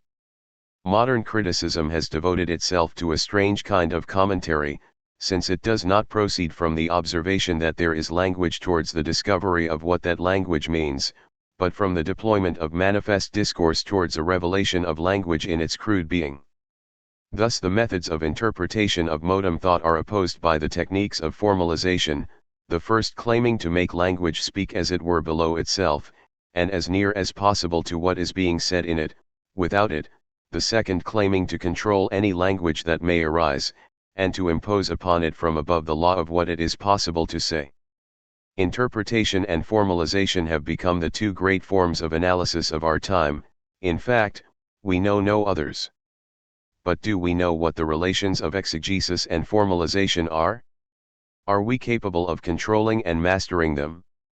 For if exegesis leads us not so much towards a primal discourse as towards the naked existence of something like a language, will it not be obliged to express only the pure forms of language even before it has taken on a meaning?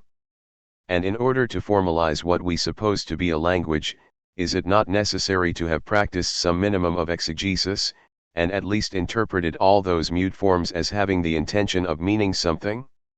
It is true that the division between interpretation and formalization presses upon us and dominates us today. But it is not rigorous enough, the fork it forms has not been driven far enough down into our culture, its two branches are too contemporaneous for us to be able to say even that it is prescribing a simple option or that it is inviting us to choose between the past, which believed in meaning, and the present, the future, which has discovered the significant. In fact, it is a matter of two correlative techniques whose common ground of possibility is formed by the being of language, as it was constituted on the threshold of the modern age. The critical elevation of language, which was a compensation for its subsidence within the object, implied that it had been brought nearer both to an act of knowing, pure of all words, and to the unconscious clement in our discourse. It had to be either made transparent to the forms of knowledge, or thrust down into the contents of the unconscious. This certainly explains the 19th century's double advance, on the one hand towards formalism in thought and on the other towards the discovery of the unconscious, towards Russell and Freud. It also explains the tendency of one to move towards the other, and of these two directions to cross, the attempt, for example, to discover the pure forms that are imposed upon our unconscious before all content, or again, the endeavor to raise the ground of experience, the sense of being, the lived horizon of all our knowledge to the level of our discourse. It is here that structuralism and phenomenology find, together with the arrangements proper to them, the general space that defines their common ground. Finally, the last of the compensations for the demotion of language, the most important, and also the most unexpected, is the appearance of literature as such, for there has of course existed in the Western world, since Dante, since Homer, a form of language that we now call literature. But the word is of recent date, as is also, in our culture, the isolation of a particular language whose peculiar mode of being is literary. This is because at the beginning of the 19th century, at a time when language was burying itself within its own density as an object and allowing itself to be traversed, through and through, by knowledge, it was also reconstituting itself elsewhere, in an independent form, difficult of access, folded back upon the enigma of its own origin and existing wholly in reference to the pure act of writing. Literature is the contestation of philology, of which it is nevertheless the twin figure. It leads language back from grammar to the naked power of speech, and there it encounters the untamed, imperious being of words. From the romantic revolt against a discourse frozen in its own ritual pomp, to the Mallarmine discovery of the word in its impotent power, it becomes clear what the function of literature was, in the 19th century, in relation to the modern mode of being of language. Against the background of this essential interaction, the rest is merely effect. Literature becomes progressively more differentiated from the discourse of ideas, and encloses itself within a radical intransitivity. It becomes detached from all the values that were able to keep it in general circulation during the classical age, taste, pleasure, naturalness, truth, and creates within its own space everything that will ensure a ludic denial of them, the scandalous, the ugly, the impossible. It breaks with the whole definition of genres as forms adapted to an order of representations, and becomes merely a manifestation of a language which has no other law than that of affirming, in opposition to all other forms of discourse, its own precipitous existence, and so there is nothing for it to do but to curve back in a perpetual return upon itself, as if its discourse could have no other content than the expression of its own form. It addresses itself to itself as a writing subjectivity, or seeks to reapprehend the essence of all literature in the movement that brought it into being, and thus all its threads converge upon the finest of points, singular, instantaneous, and yet absolutely universal, upon the simple act of writing. At the moment when language, as spoken and scattered words, becomes an object of knowledge, we see it reappearing in a strictly opposite modality, a silent, cautious deposition of the word upon the whiteness of a piece of paper, where it can possess neither sound nor interlocutor, where it has nothing to say but itself, nothing to do but shine in the brightness of its being. Chapter 9. Man and his doubles. The return of language. With the appearance of literature, with the return of exegesis and the concern for formalization, with the development of philology in short, with the reappearance of language as a multiple profusion, the order of classical thought can now be eclipsed. At this time, from any retrospective viewpoint, it enters a region of shade. Even so, we should speak not of darkness but of a somewhat blurred light, deceptive in its apparent clarity, and hiding more than it reveals. It seems to us, in fact, that we know all there is to be known about classical knowledge if we understand that it is rationalistic, that, since Galileo and Descartes, it has accorded an absolute privilege to mechanism, that it presupposes a general ordering of nature, that it accepts the possibility of an analysis sufficiently radical to discover elements or origins, but that it already has a presentiment, beyond and despite all these concepts of understanding, of the movement of life, of the density of history, and of the disorder, so difficult to master, in nature. But to recognize classical thought by such signs alone is to misunderstand its fundamental arrangement, it is to neglect entirely the relation between such manifestations and what made them possible. And how, after all, if not by a slow and laborious technique, are we to discover the complex relation of representations, identities, orders, words, natural beings, desires, and interests, once that vast grid has been dismantled, once needs have organized their production for themselves, once living beings have turned in towards the essential functions of life, once words have become weighed down with their own material history, in short, once the identities of representation have ceased to express the order of beings completely and openly. The entire system of grids which analyzed the sequence of representations, a thin temporal series unfolding in men's minds, arresting its movement, fragmenting it, 303. The order of things. Spreading it out and redistributing it in a permanent table, all these distinctions created by words and discourse, characters and classification, equivalences and exchange, have been so completely abolished that it is difficult today to rediscover how that structure was able to function. The last bastion to fall, and the one whose disappearance cut us off from classical thought forever, was precisely the first of all those grids, discourse, which ensured the initial, spontaneous, unconsidered deployment of representation in a table. When discourse ceased to exist and to function within representation as the first means of ordering it, classical thought ceased at the same time to be directly accessible to us. The threshold between classicism and modernity, though the terms themselves have no importance, let us say between our prehistory and what is still contemporary, had been definitively crossed when words ceased to intersect with representations and to provide a spontaneous grid for the knowledge of things. At the beginning of the 19th century, they rediscovered their ancient, enigmatic density, though not in order to restore the curve of the world which had harbored them during the Renaissance, nor in order to mingle with things in a circular system of signs. Once detached from representation, language has existed, right up to our own day, only in a dispersed way. For philologists, words are like so many objects formed and deposited by history. For those who wish to achieve a formalization, language must strip itself of its concrete content and leave nothing visible but those forms of discourse that are universally valid. If one's intent is to interpret, then words become a text to be broken down, so as to allow that other meaning hidden in them to emerge and become clearly visible. Lastly, language may sometimes arise for its own sake in an act of writing that designates nothing other than itself. This dispersion imposes upon language, if not a privileged position, at least a destiny that seems singular when compared with that of labor or of life. When the table of natural history was dissociated, the living beings within it were not dispersed, but, on the contrary, regrouped around the central enigma of life. When the analysis of wealth had disappeared, all economic processes were regrouped around the central fact of production and all that rendered it possible. On the other hand, when the unity of general grammar, discourse, was broken up, language appeared in a multiplicity of modes of being, whose unity was probably irrecoverable.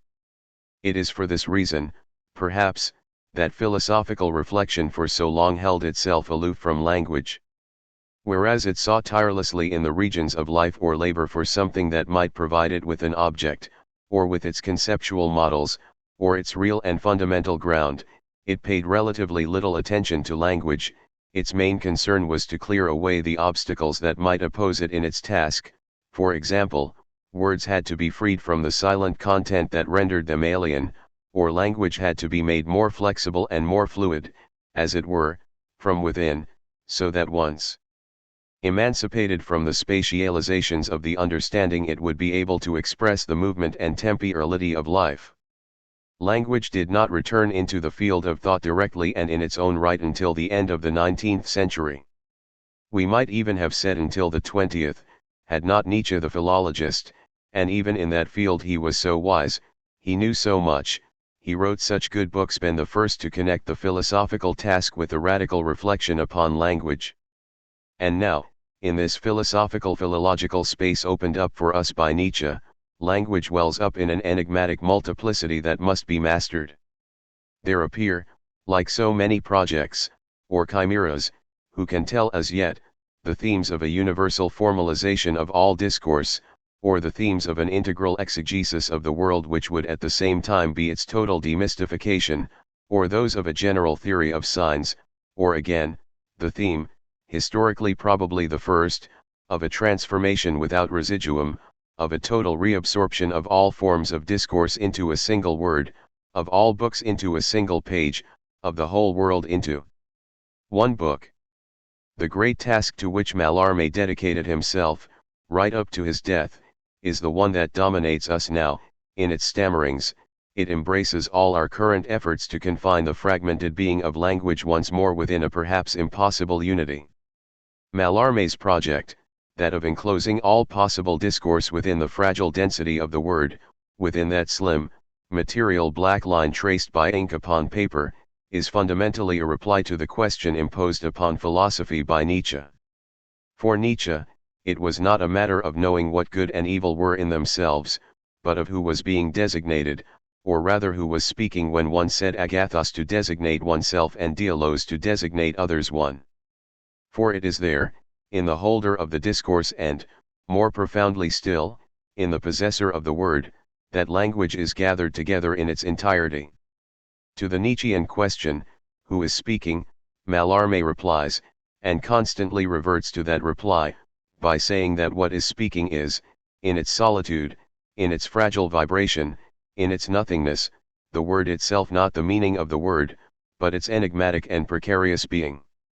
Whereas Nietzsche maintained his questioning as to who is speaking right up to the end, though forced, in the last resort, to erupt into that questioning himself and to base it upon himself as the speaking and questioning subject, ecce homo, Mallarmé was constantly effacing himself from his own language, to the point of not wishing to figure in it except as an executant in a pure ceremony of the book in which the discourse would compose itself.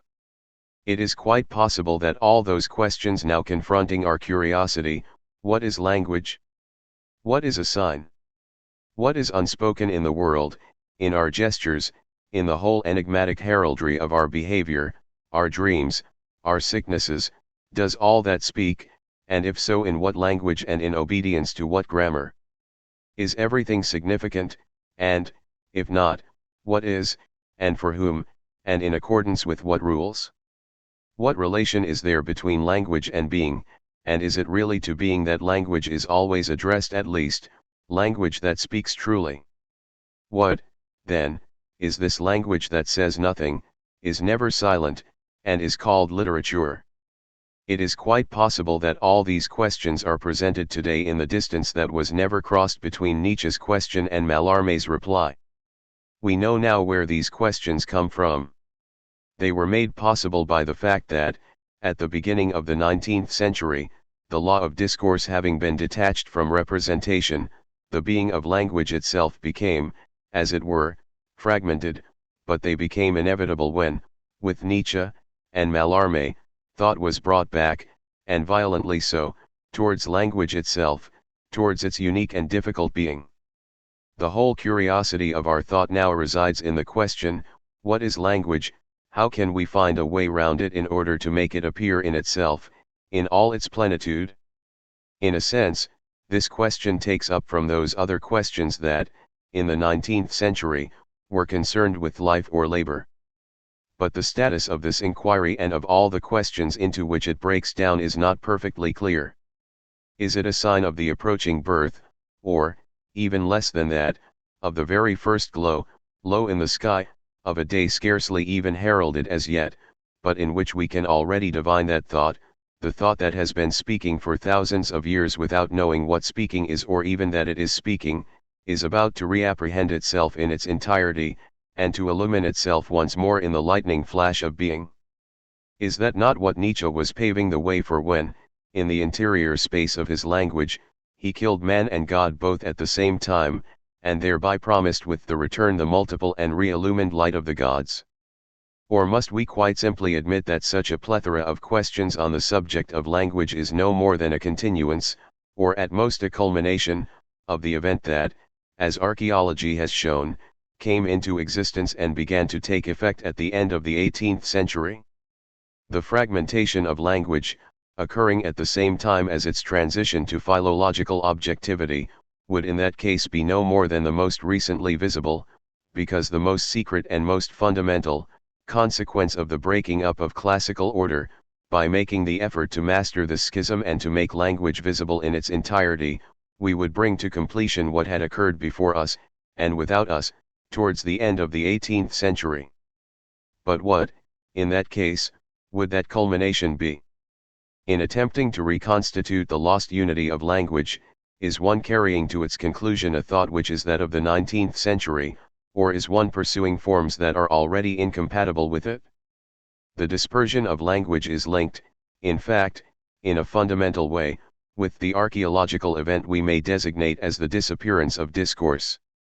To discover the vast play of language contained once more within a single space might be just as decisive a leap towards a wholly new form of thought as to draw to a close a mode of knowing constituted during the previous century.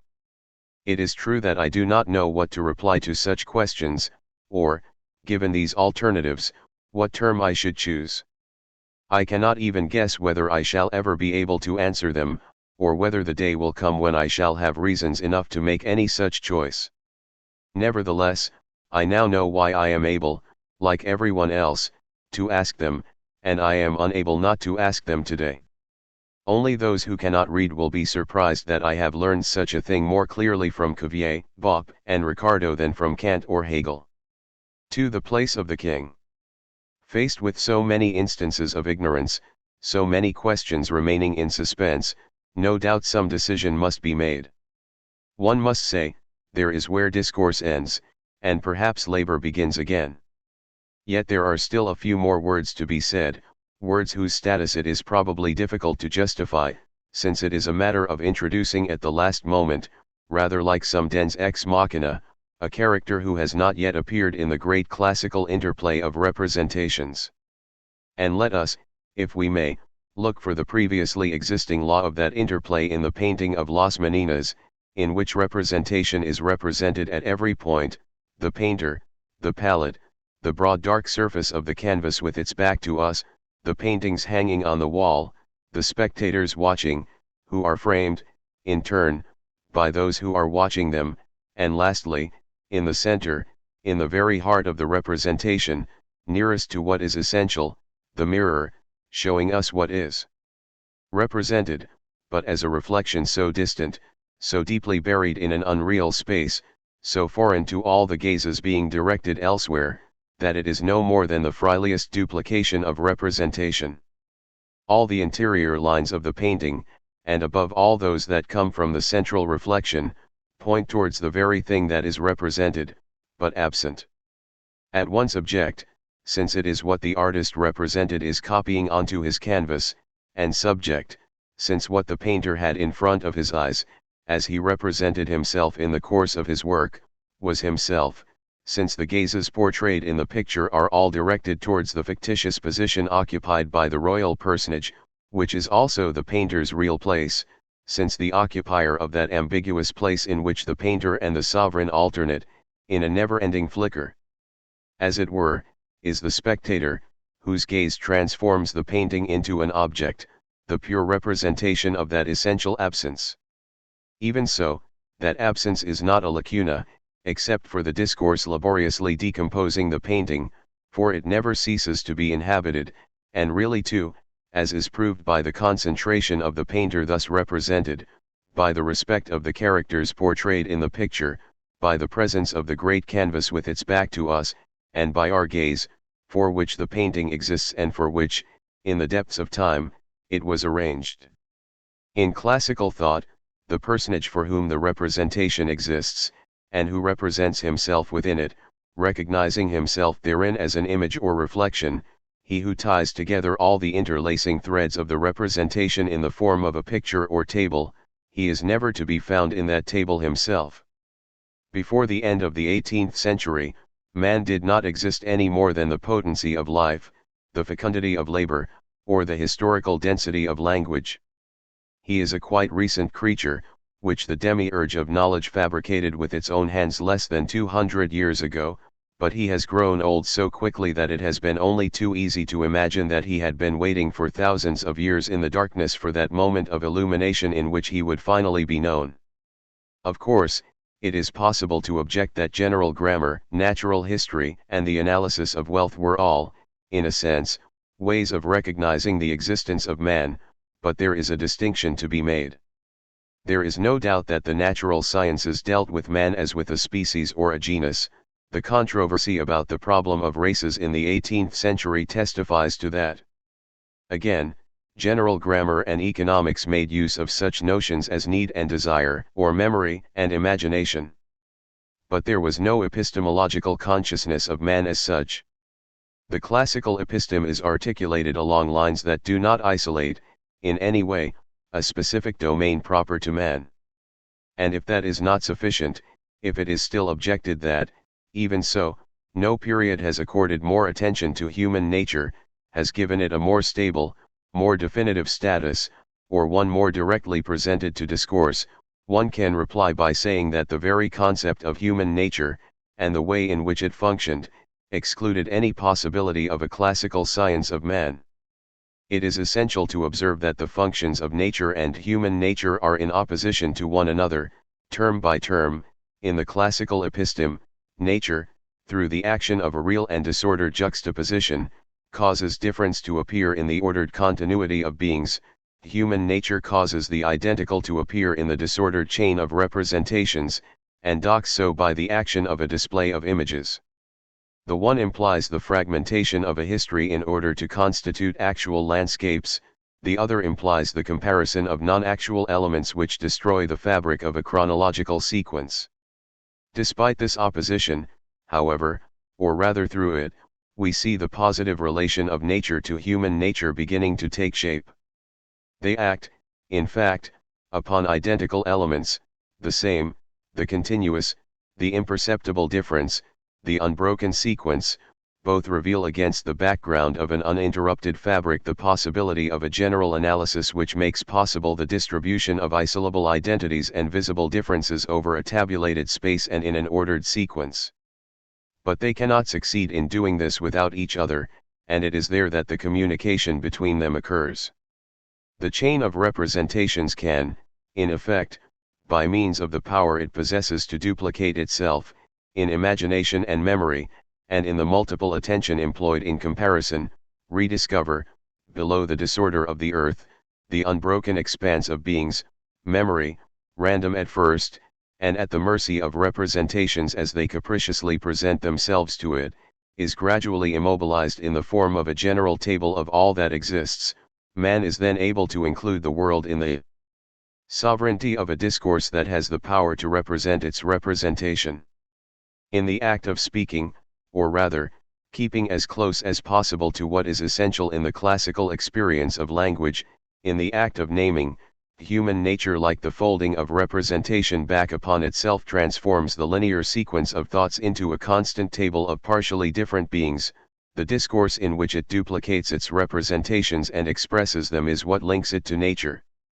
Inversely, the chain of being is linked to human nature by the play of nature, for since the real world, as it presents itself to the gaze, is not merely the unwinding of the fundamental chain of being, but offers jumbled fragments of it, repeated and discontinuous, the series of representations in the mind is not obliged to follow the continuous path of imperceptible differences.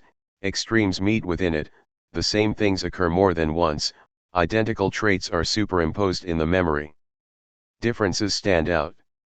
Thus the great, endless, continuous surface is printed with distinct characters, in more or less general features, in marks of identification, and, consequently, in words. The chain of being becomes discourse, thereby linking itself to human nature and to the sequence of representations.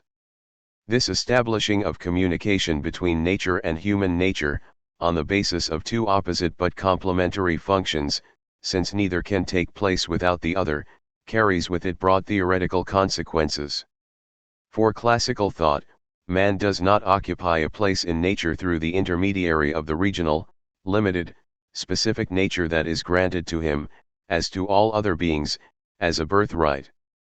If human nature is interwoven with nature, it is by the mechanisms of knowledge and by their functioning, or rather, in the general arrangement of the classical episteme, nature, human nature, and their relations, are definite and predictable functional moments. And man, as a primary reality with his own density, as the difficult object and sovereign subject of all possible knowledge, has no place in it. The modem themes of an individual who lives, speaks, and works in accordance with the laws of an economics, a philology, and a biology, but who also, by a sort of internal torsion and overlapping, has acquired the right, through the interplay of those very laws, to know them and to subject them to total clarification. All these themes so familiar to us today and linked to the existence of the human sciences are excluded by classical thought. It was not possible at that time that there should arise, on the boundary of the world, the strange stature of a being whose nature, that which determines it, contains it, and has traversed it from the beginning of time, is to know nature, and itself, in consequence, as a natural being. In return, however, at the meeting point between representation and being, at the point where nature and human nature intersect, at the place in which we believe nowadays that we can recognize the primary, irrefutable, and enigmatic existence of man, what classical thought reveals is the power of discourse. In other words, language in so far as it represents, language that names, patterns, combines, and connects and disconnects things as it makes them visible in the transparency of words. In this role, language transforms the sequence of perceptions into a table, and cuts up the continuum of beings into a pattern of characters. Where there is discourse, representations are laid out and juxtaposed, and things are grouped together and articulated. The profound vocation of classical language has always been to create a table, a picture, whether it be in the form of natural discourse, the accumulation of truth, descriptions of things, a body of exact knowledge, or an encyclopedic dictionary. It exists, therefore, only in order to be transparent. It has lost that secret consistency which, in the 16th century, inspissated it into a word to be deciphered, and interwove it with all the things of the world. It has not yet acquired the multiple existence about which we question ourselves today. In the classical age, discourse is that translucent necessity through which representation and beings must pass, as beings are represented to the mind's eye, and as representation renders beings visible in their truth. The possibility of knowing things and their order passes, in the classical experience, through the sovereignty of words. Words are, in fact, neither marks to be deciphered, as in the Renaissance period, nor more or less faithful and masterable instruments, as in the Positivist period. They form rather a colorless network on the basis of which beings manifest themselves and representations are ordered.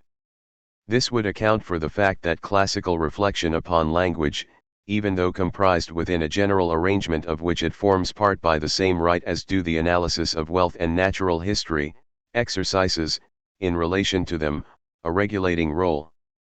But the essential consequence is that classical language, as the common discourse of representation and things, as the place within which nature and human nature intersect, absolutely excludes anything that could be a science of man. As long as that language was spoken in Western culture, it was not possible for human existence to be called in question on its own account, since it contained the nexus of representation and being. The discourse that, in the 17th century, provided the link between the I think and the I am of the being undertaking it, that very discourse remained, in a visible form, the very essence of classical language, for what was being linked together in it was representation and being. The transition from the I think to the I am was accomplished in the light of evidence, within a discourse whose whole domain and functioning consisted in articulating one upon the other what one represents to oneself and what is. It cannot, therefore, be objected to this transition either that being in general is not contained in thought, or that the singular being as designated by the I am has not been interrogated or analyzed on his own account. Or rather, these objections may well arise and command respect, but only on the basis of a discourse which is profoundly other, and which does not have for its raison d'etre the link between representation and being. Only a problematics able to bypass representation would formulate such objections. But as long as classical discourse lasted, no interrogation as to the mode of being implied by the cogito could be articulated. 3. The analytic of finitude. When natural history becomes biology, when the analysis of wealth becomes economics, when, above all, reflection upon language becomes philology, and classical discourse, in which being and representation found their common locus, is eclipsed, then, in the profound upheaval of such an archaeological mutation, man appears in his ambiguous position as an object of knowledge and as a subject that knows, enslaved sovereign, observed spectator. He appears in the place belonging to the king, which was assigned to him in advance by Las Meninas, but from which his real presence has for so long been excluded. As if, in that vacant space towards which Velázquez's whole painting was directed, but which it was nevertheless reflecting only in the chance presence of a mirror, and as though by stealth, all the figures whose alternation, reciprocal exclusion, interweaving, and fluttering one imagined, the model, the painter, the king, the spectator, suddenly stopped their imperceptible dance, immobilized into one substantial figure, and demanded that the entire space of the representation should at last be related to one corporeal gaze. The motive of this new presence, the modality proper to it, the particular arrangement of the episteme that justifies it, the new relation that is established by means of it between words, things, and their order, all this can now be clarified. Cuvier and his contemporaries had required of life that it should itself define, in the depths of its being, the conditions of possibility of the living being. In the same way, Ricardo had required labor to provide the conditions of possibility of exchange, profit, and production. The first philologists, too, had searched in the historical depths of languages for the possibility of discourse and of grammar. This meant that representation ceased, ipso facto, to have validity as the locus of origin of living beings, needs, and words, or as the primitive seat of their truth. Henceforth, it is nothing more in relation to them than an effect, their more or less blurred counterpart in a consciousness which apprehends and reconstitutes them. The representation one makes to oneself of things no longer has to deploy, in a sovereign space, the table into which they have been ordered. It is, for that empirical individual who is man, the phenomenon, perhaps even less, the appearance, of an order that now belongs to things themselves and to their interior law. It is no longer their identity that beings manifest in representation, but the external relation they establish with the human being. The latter, with his own being, with his power to present himself with representations, arises in a space hollowed out by living beings, objects of exchange, and words, when, abandoning representation, which had been their natural side hitherto, they withdraw into the depths of things and roll up upon themselves in accordance with the laws of life, production, and language. In the middle of them all, compressed within the circle they form, man is designated, more, required, by them, since it is he who speaks, since he is seen to reside among the animals, and in a position that is not merely privileged, but a source of order for the totality they form. Even though he is not conceived as the end product of evolution, he is recognized to be one extremity of a long series, and since, lastly, the relation between his needs and the means he possesses to satisfy them is such that he is necessarily the principle and means of all production. But this imperious designation is ambiguous. In one sense, man is governed by labor, life, and language. His concrete existence finds its determinations in them. It is possible to have access to him only through his words, his organism, the objects he makes, as though it is they who possess the truth in the first place, and they alone perhaps, and he, as soon as he thinks, merely unveils himself to his own eyes in the form of a being who is already, in a necessarily subjacent density, in an irreducible anteriority, a living being, an instrument of production, a vehicle for words which exist before him. All these contents that his knowledge reveals to him as exterior to himself, and older than his own birth, anticipate him, overhang him with all their solidity, and traverse him as though he were merely an object of nature, a face doomed to be erased in the course of history. Man's finitude is heralded, and imperiously so, in the positivity of knowledge. We know that man is finite, as we know the anatomy of the brain, the mechanics of production costs, or the system of Indo-European conjugation, or rather, like a watermark running through all these solid, positive, and full forms, we perceive the finitude and limits they impose, we sense, as though on their blank reverse sides, all that they make impossible. But this primary discovery of finitude is really an unstable one, nothing allows it to contemplate itself, and would it not be possible to suppose that it also promises that very infinity it refuses, according to the system of actuality? The evolution of the species has perhaps not reached its culmination, forms of production and labor are still being modified, and perhaps one day man will no longer find the principle of his alienation in his labor, or the constant reminder of his limitations in his needs, nor is there any proof that he will not discover symbolic systems sufficiently pure to dissolve the ancient opacity of historical languages. Heralded in positivity, man's finitude is outlined in the paradoxical form of the endless, rather than the rigor of a limitation. It indicates the monotony of a journey which, though it probably has no end, is nevertheless perhaps not without hope. And yet all these contents, with what they conceal and what they also leave pointing towards the frontiers of time, have positivity within the space of knowledge and approach the task of a possible acquisition of knowledge only because they are thoroughly imbued with finitude. For they would not be there, in the light that partly illumines them, if man, who discovers himself through them, was trapped in the mute, nocturnal, immediate, and happy opening of animal life, but nor would they posit themselves in the acute angle that hides them from their own direction if man could traverse them without residuum in the lightning flash of an infinite understanding. But to man's experience a body has been given, a body which is his body, a fragment of ambiguous space, whose peculiar and irreducible spatiality is nevertheless articulated upon the space of things. To this same experience, desire is given as a primordial appetite on the basis of which all things assume value, and relative value. To this same experience, a language is given in the thread of which all the discourses of all times, all successions and all simultaneities may be given. This is to say that each of these positive forms in which man can learn that he is finite is given to him only against the background of its own finitude. Moreover, the latter is not the most completely purified essence of positivity, but that upon the basis of which it is possible for positivity to arise. The mode of being of life, and even that which determines the fact that life cannot exist without prescribing its forms for me, are given to me, fundamentally, by my body.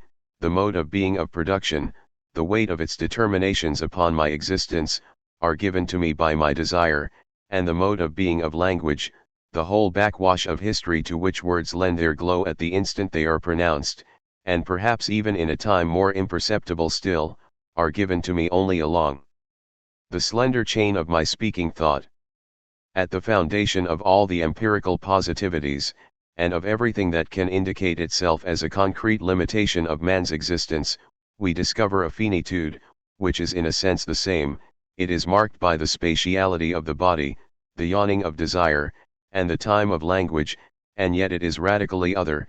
In this sense, the limitation is expressed not as a determination imposed upon man from outside, because he has a nature or a history, but as a fundamental finitude which rests on nothing but its own existence as fact, and opens upon the positivity of all concrete limitation.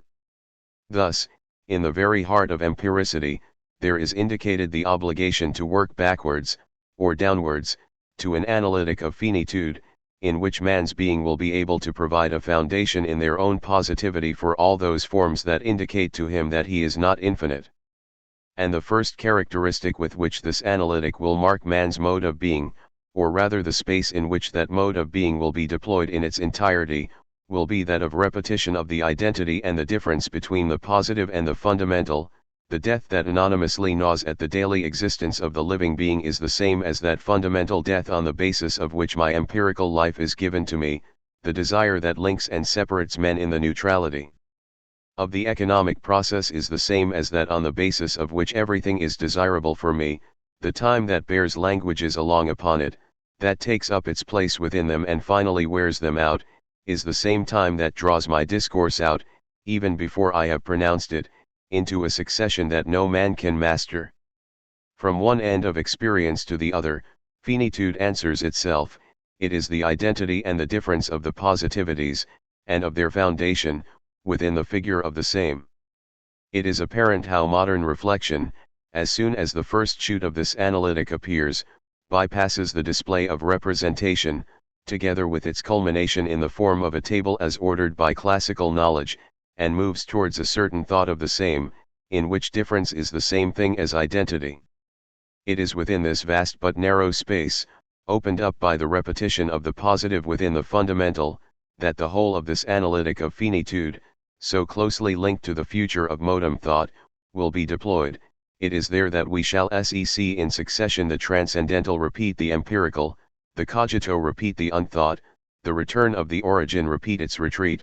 It is there, from itself as starting point, that a thought of the same irreducible to classical philosophy is about to affirm itself. It may perhaps be remarked that there was no need to wait until the 19th century for the idea of finitude to be revealed. It is true that the 19th century perhaps only displaced it within the space of thought, making it play a more complex, more ambiguous, less easily bypassed role. For 17th and 18th century thought, it was his finitude that forced man to live an animal existence, to work by the sweat of his brow, to think with opaque words. It was this same finitude that prevented him from attaining any absolute knowledge of the mechanisms of his body, the means of satisfying his needs, the method of thinking without the perilous aid of a language woven wholly of habits and imagination. As an inadequation extending to infinity, man's limitation accounted both for the existence of the empirical contents and for the impossibility of knowing them immediately. And thus the negative relation to infinity, whether conceived of as creation, or fall, or conjunction of body and soul, or determination within the infinite being, or individual point of view of the totality, or link between representation and impression, was posited as anterior to man's empiricity and to the knowledge he may gain of it.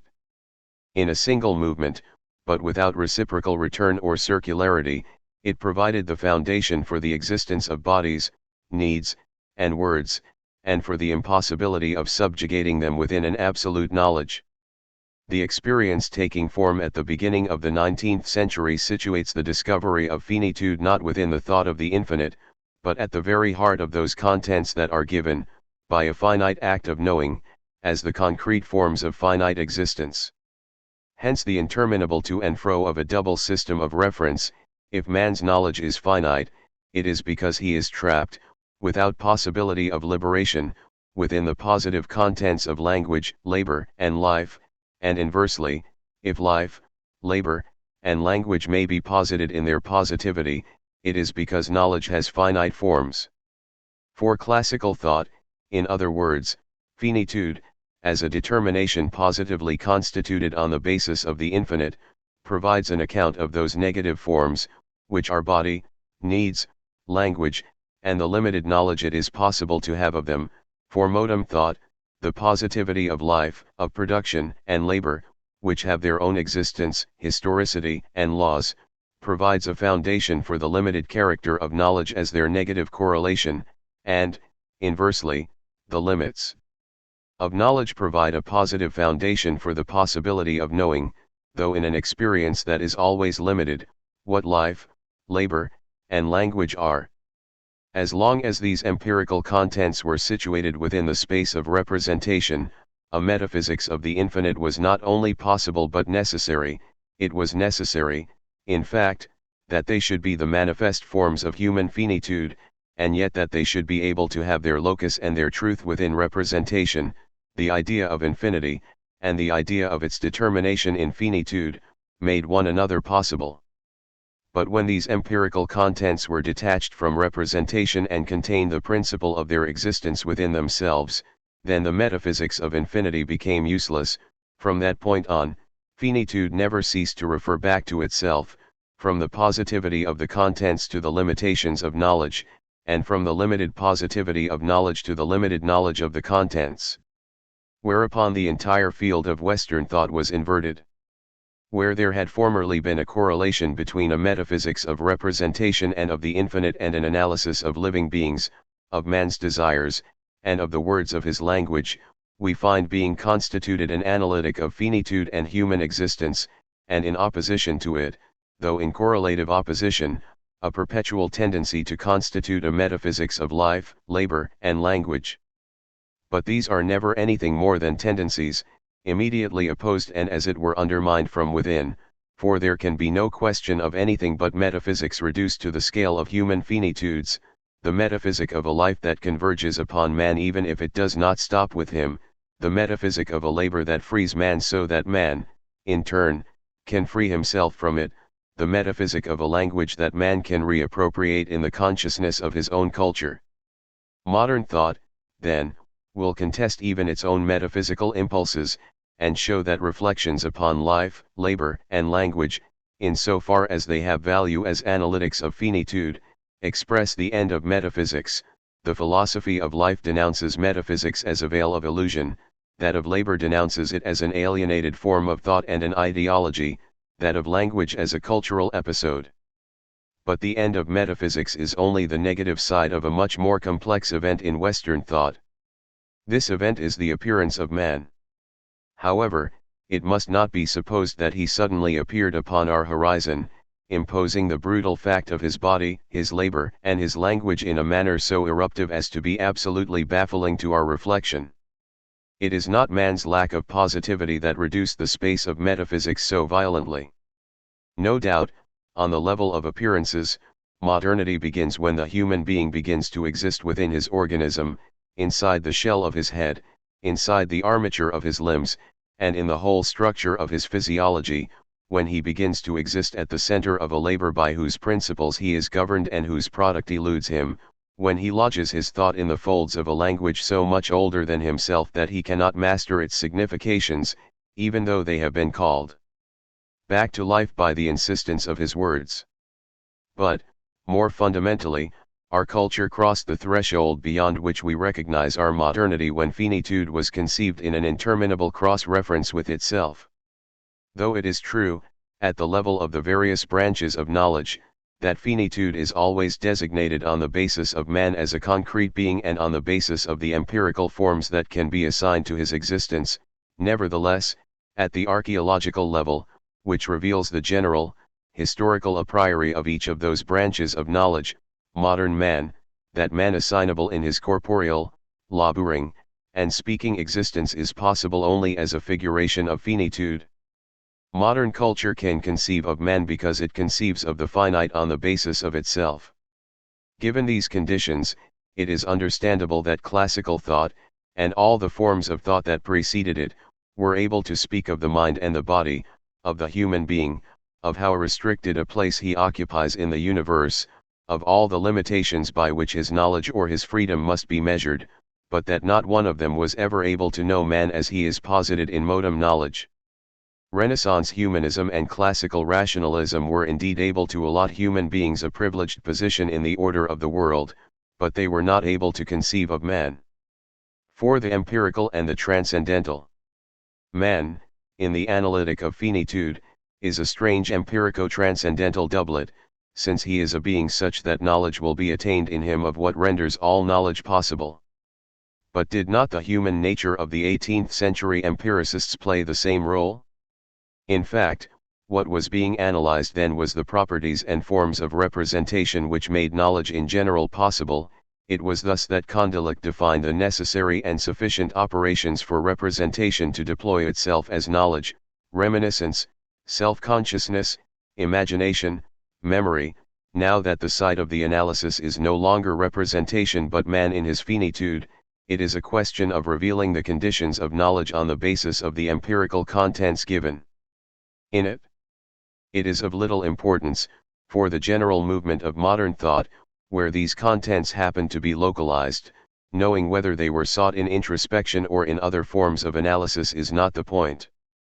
For the threshold of our modernity is situated not by the attempt to apply objective methods to the study of man, but rather by the constitution of an empirico-transcendental doublet which was called man. Two kinds of analysis then came into being. There are those that operate within the space of the body, and, by studying perception, sensorial mechanisms, neuromotor diagrams, and the articulation common to things and to the organism, function as a sort of transcendental aesthetic. These led to the discovery that knowledge has anatomo-physiological conditions, that it is formed gradually within the structures of the body, that it may have a privileged place within it, but that its forms cannot be dissociated from its peculiar functioning. In short, that there is a nature of human knowledge that determines its forms and that can at the same time be made manifest to it in its own empirical contents. There were also analyses that, by studying humanity's more or less ancient, more or less easily vanquished illusions, functioned as a sort of transcendental dialectic. By this means it was shown that knowledge had historical, social, or economic conditions, that it was formed within the relations that are woven between men, and that it was not independent of the particular form they might take here or there.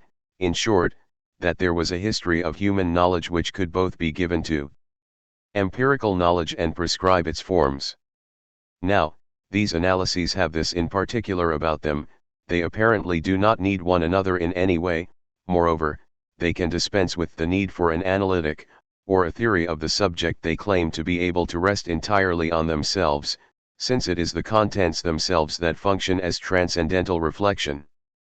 But in fact the search for a nature or a history of knowledge, in the movement by which the dimension proper to a critique is fitted over the contents of empirical knowledge, already presupposes the use of a certain critique, a critique that is not the exercise of pure reflection, but the result of a series of more or less obscure divisions. And, in the first place, these divisions are relatively clearly elucidated, even though they are arbitrary. The division that distinguishes rudimentary, imperfect, unequal, emergent knowledge from knowledge that may be called, if not complete, at least constituted in its stable and definitive forms, this division makes possible the study of the natural conditions of knowledge. The division that distinguishes illusion from truth, the ideological fantasy from the scientific theory, this division makes possible the study of the historical conditions of knowledge. But there is a more obscure and more fundamental division, that of truth itself. There must, in fact, exist a truth that is of the same order as the object, the truth that is gradually outlined, formed, stabilized, and expressed through the body and the rudiments of perception, the truth that appears as illusions are dissipated, and as history establishes a disalienated status for itself. But there must also exist a truth that is of the order of discourse, a truth that makes it possible to employ, when dealing with the nature or history of knowledge, a language that will be true. It is the status of this true discourse that remains ambiguous. These two things lead to one conclusion: either this true discourse finds its foundation and model in the empirical truth whose genesis in nature and in history it retraces, so that one has an analysis of the positivist type. The truth of the object determines the truth of the discourse that describes its formation, or the true discourse anticipates the truth whose nature and history it defines. It sketches it out in advance and foments it from a distance, so that one has a discourse of the eschatological type. The truth of the philosophical discourse constitutes the truth in formation. In fact, it is a question not so much of an alternative as of a fluctuation inherent in all analysis, which brings out the value of the empirical at the transcendental level. Comte and Marx both bear out the fact that eschatology, as the objective truth proceeding from man's discourse, and positivism, as the truth of discourse defined on the basis of the truth of the object, are archaeologically indissociable. A discourse attempting to be both empirical and critical cannot but be both positivist and eschatological, man appears within it as a truth both reduced and promised. Pre-critical naivete holds undivided rule. This is why modern thought has been unable to avoid, and precisely from the starting point of this naive discourse, searching for the locus of a discourse that would be neither of the order of reduction nor of the order of promise, a discourse whose tension would keep separate the empirical and the transcendental, while being directed at both, a discourse that would make it possible to analyze man as a subject, that is, as a locus of knowledge which has been empirically acquired but referred back as closely as possible to what makes it possible, and as a pure form immediately present to those contents, a discourse, in short, which in relation to quasi-aesthetics and quasi-dialectics would play the role of an analytic, which would at the same time give them a foundation in a theory of the subject and perhaps enable them to articulate themselves in that third and intermediary term in which both the experience of the body and that of culture would be rooted. Such a complex, overdetermined, and necessary role has been performed in modern thought by the analysis of actual experience. Actual experience is, in fact, both the space in which all empirical contents are given to experience and the original form that makes them possible in general and designates their primary roots. It does indeed provide a means of communication between the space of the body and the time of culture, between the determinations of nature and the weight of history, but only on condition that the body, and, through it, nature, should first be posited in the experience of an irreducible spatiality. And that culture, the carrier of history, should be experienced first of all in the immediacy of its sediment significations. It is easy enough to understand how the analysis of actual experience has established itself, in modern reflection, as a radical contestation of positivism and eschatology, how it has tried to restore the forgotten dimension of the transcendental, how it has attempted to exorcise the naive discourse of a truth reduced wholly to the empirical, and the prophetic discourse which with similar naivete promises at last the eventual attainment by man of experience. Nevertheless, the analysis of actual experience is a discourse of mixed nature. It is directed to a specific yet ambiguous stratum, concrete enough for it to be possible to apply to it a meticulous and descriptive language, yet sufficiently removed from the positivity of things for it to be possible, from that starting point, to escape from that naivete, to contest it and seek foundations for it.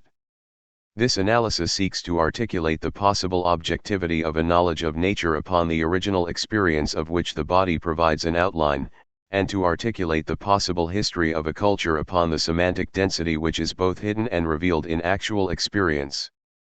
It is doing no more, then, than fulfilling with greater care the hasty demands laid down when the attempt was made to make the empirical, in man, stand for the transcendental.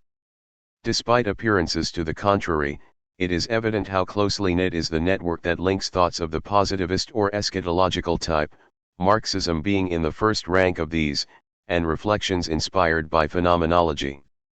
Their recent rapprochement is not of the order of a tardy reconciliation. At the level of archaeological configurations they were both necessary, and necessary to one another, from the moment the anthropological postulate was constituted, that is, from the moment when man appeared as an empirico-transcendental doublet. The true contestation of positivism and eschatology does not lie, therefore, in a return to actual experience, which rather, in fact, provides them with confirmation by giving them roots, but if such a contestation could be made, it would be from the starting point of a question which may well seem aberrant, so opposed is it to what has rendered the whole of our thought historically possible. This question would be, does man really exist? To imagine, for an instant, what the world and thought and truth might be if man did not exist, is considered to be merely indulging in paradox. This is because we are so blinded by the recent manifestation of man that we can no longer remember a time, and it is not so long ago, when the world, its order, and human beings existed, but man did not. It is easy to see why Nietzsche's thought should have had, and still has for us, such a disturbing power when it introduced in the form of an imminent event, the promised threat, the notion that man would soon be no more, but would be replaced by the Superman. In a philosophy of the return, this meant that man had long since disappeared and would continue to disappear, and that our modern thought about man, our concern for him, our humanism, were all sleeping serenely over the threatening rumble of his non-existence. Ought we not to remind ourselves, we who believe ourselves bound to a finitude which belongs only to us, and which opens up the truth of the world to us by means of our cognition, ought we not to remind ourselves that we are bound to the back of a tiger? The cogito and the unthought. If man is indeed, in the world, the locus of an empirico-transcendental doublet, if he is that paradoxical figure in which the empirical contents of knowledge necessarily release, of themselves, the conditions that have made them possible, then man cannot posit himself in the immediate and sovereign transparency of a cogito, nor, on the other hand, can he inhabit the objective inertia of something that, by rights, does not and never can lead to self-consciousness.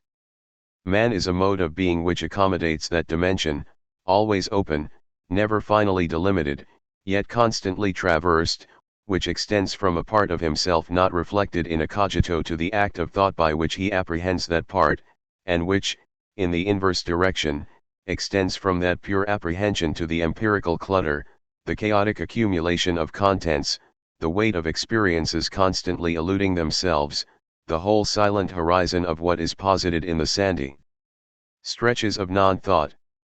Because he is an empirico-transcendental doublet, man is also the locus of misunderstanding that constantly exposes his thought to the risk of being swamped by his own being, and also enables him to recover his integrity on the basis of what eludes him.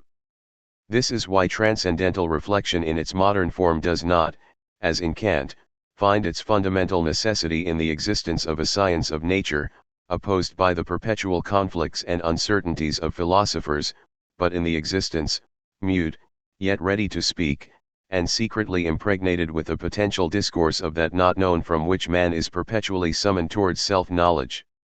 The question is no longer, how can experience of nature give rise to necessary judgments?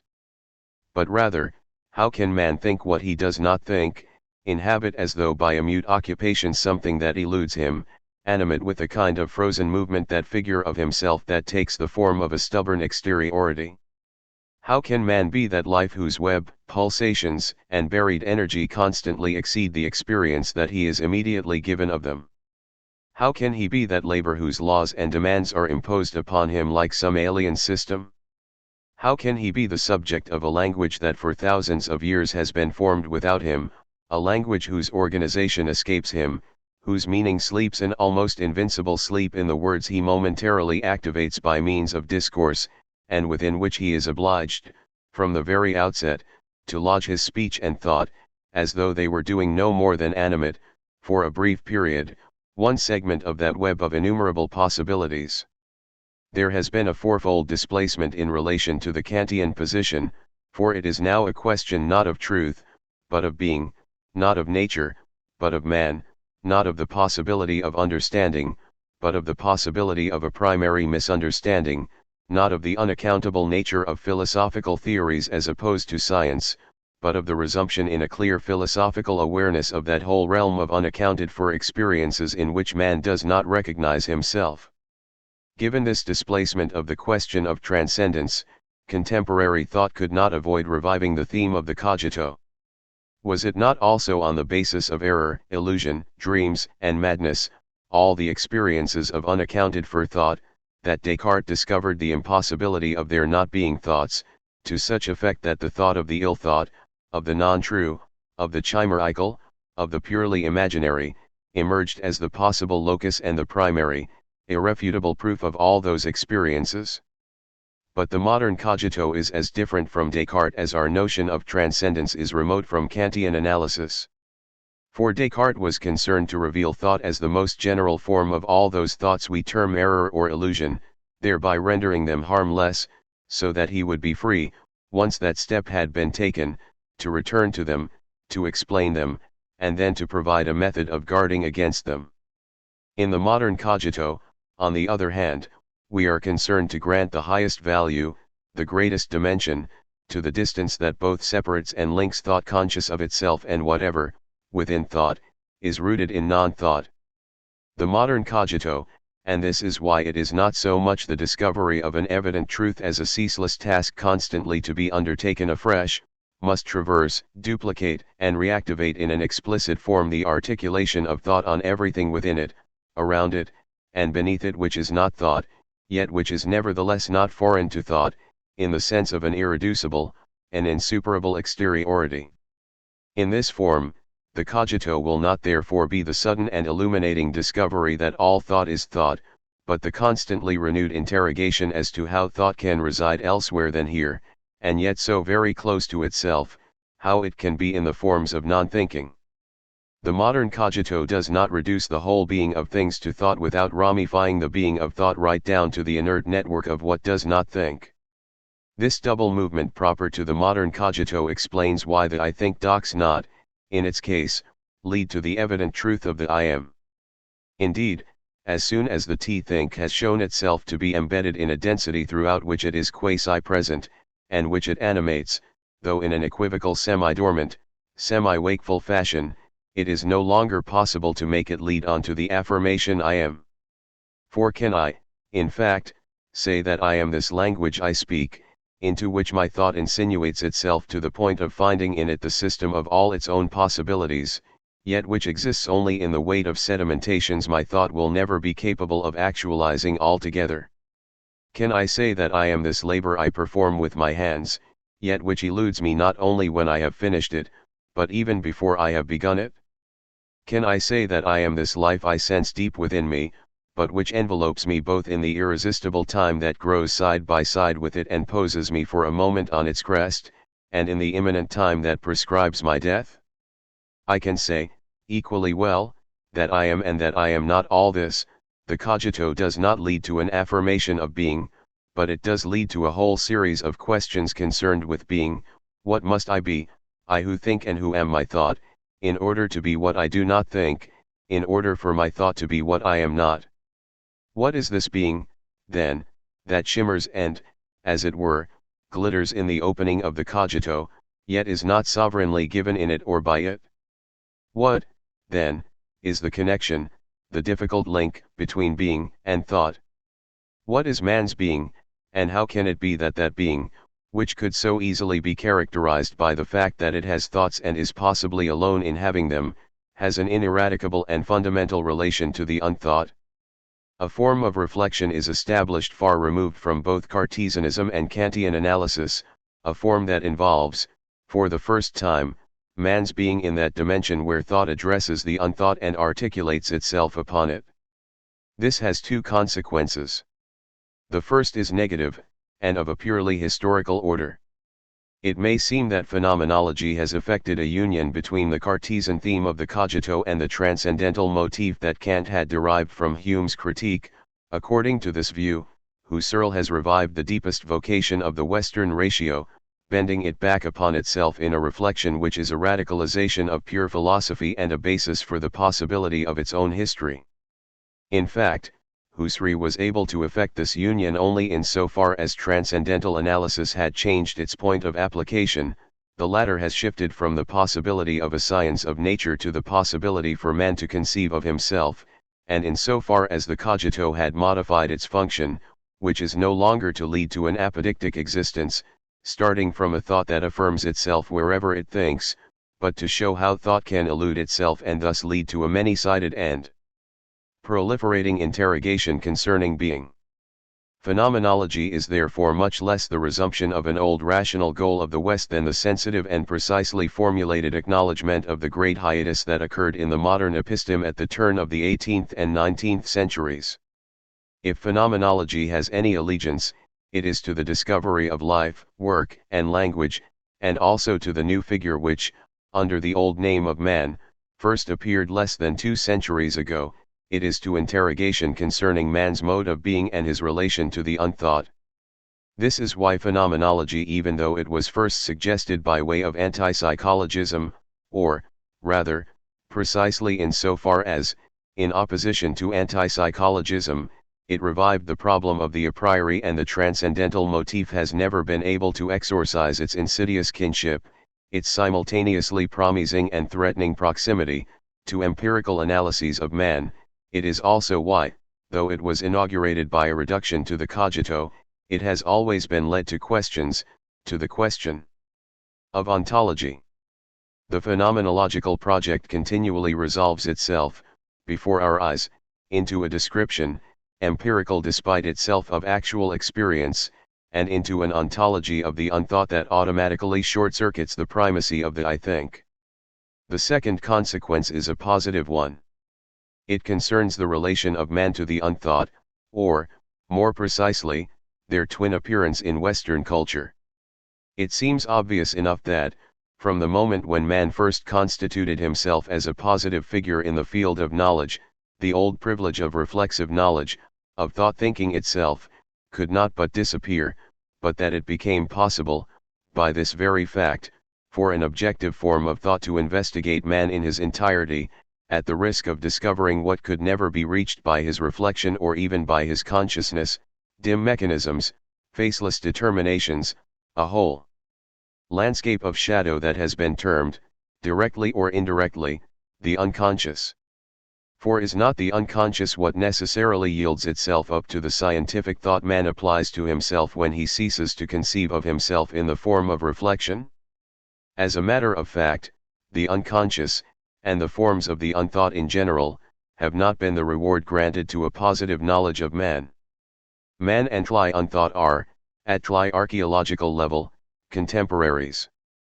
Man has not been able to describe himself as a configuration in the episteme without thought at the same time discovering, both in itself and outside itself, at its borders yet also in its very warp and woof, an element of darkness, an apparently inert density in which it is embedded, an unthought which it contains entirely, yet in which it is also caught.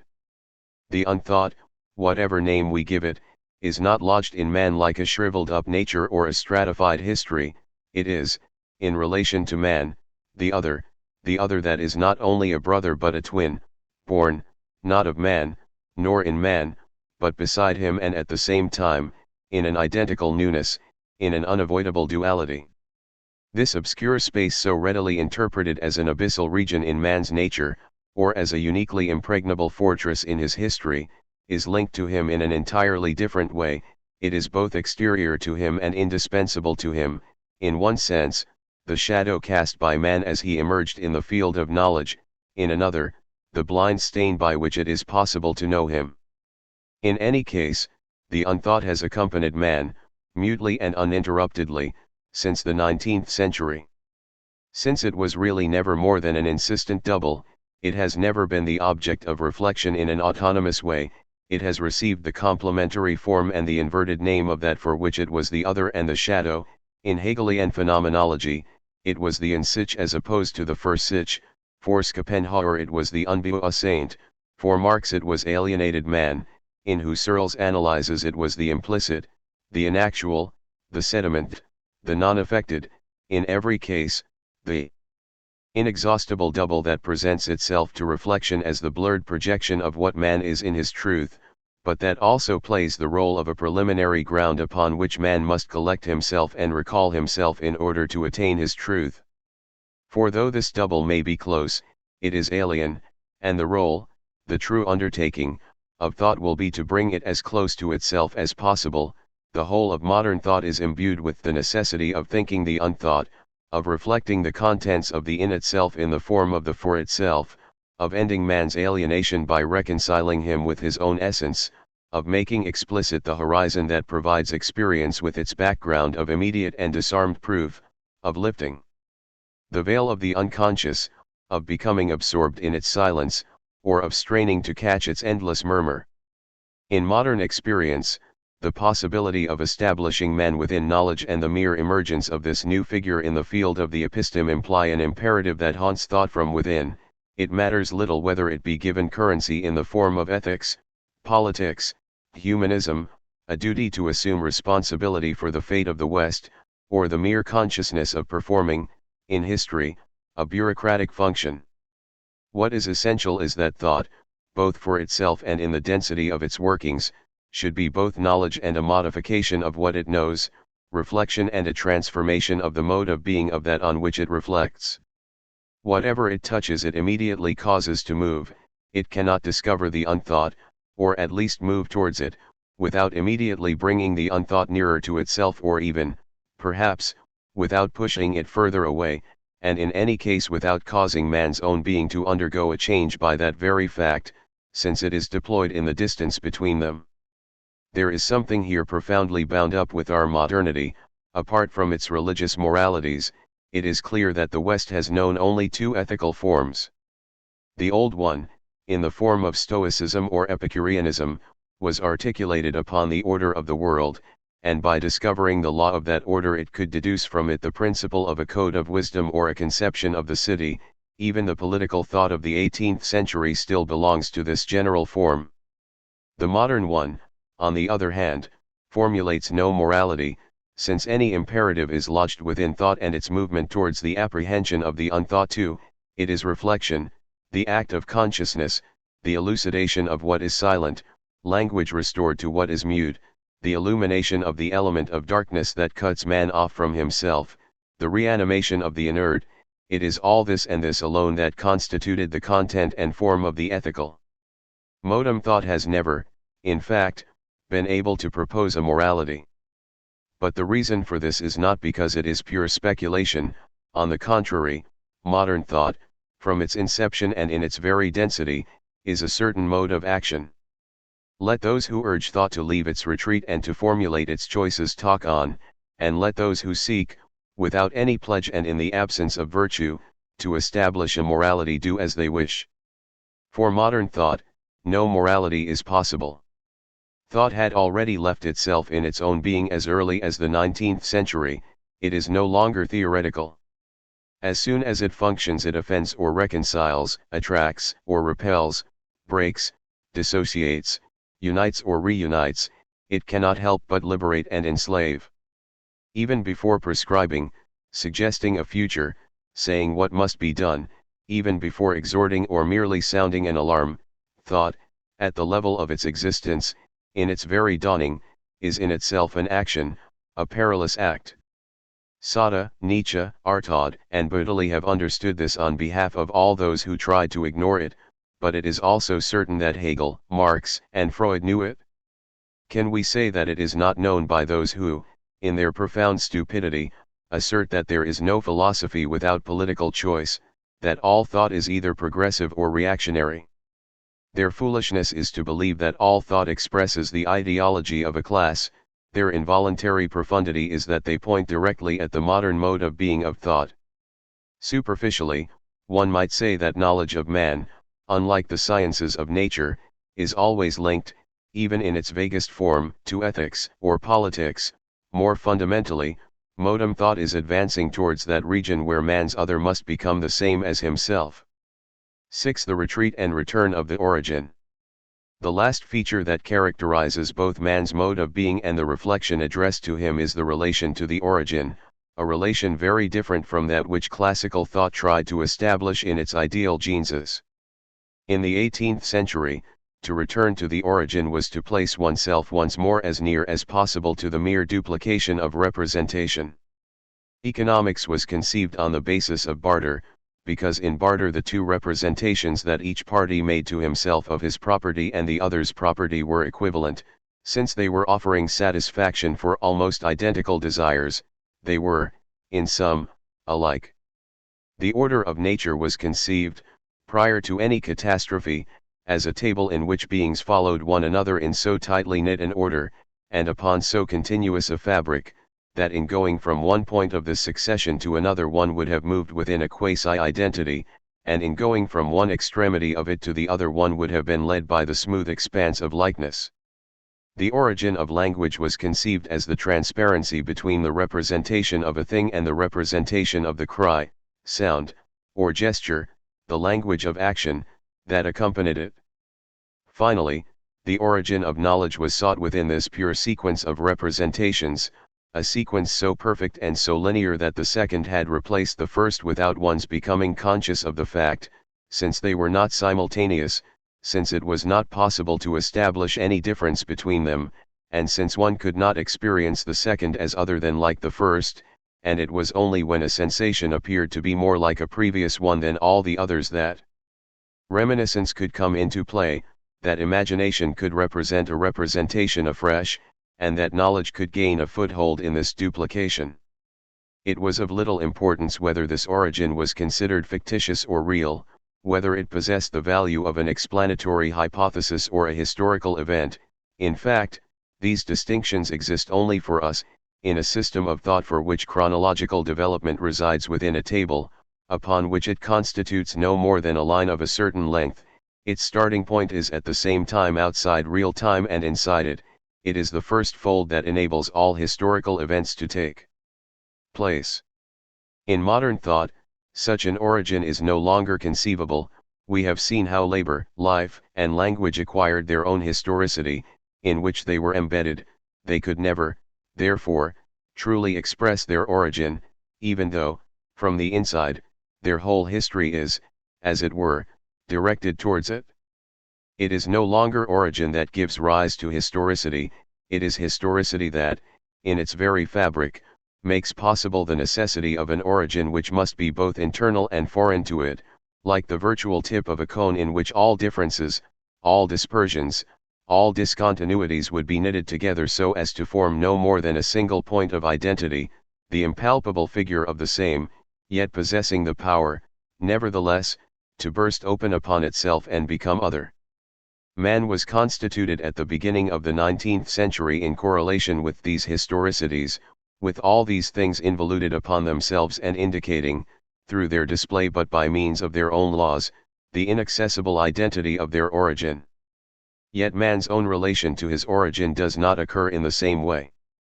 This is because man, in fact, can be revealed only when bound to a previously existing historicity. He is never contemporaneous with that origin which is outlined through the time of things even as it eludes the gaze. When he tries to define himself as a living being, he can uncover his own beginning only against the background of a life which itself began long before him. When he attempts to reapprehend himself as a laboring being, he cannot bring even the most rudimentary forms of such a being to light except within a human time and space which have been previously institutionalized, and previously subjugated by society, and when he attempts to define his essence as a speaking subject, prior to any effectively constituted language, all he ever finds is the previously unfolded possibility of language, and not the stumbling sound, the first word upon the basis of which all languages and even language itself became possible. It is always against a background of the already begun that man is able to reflect on what may serve for him as origin. For man, then, origin is by no means the beginning, a sort of dawn of history from which his ulterior acquisitions would have accumulated. Origin, for man, is much more the way in which man in general, any man, articulates himself upon the already begun of labor, life, and language.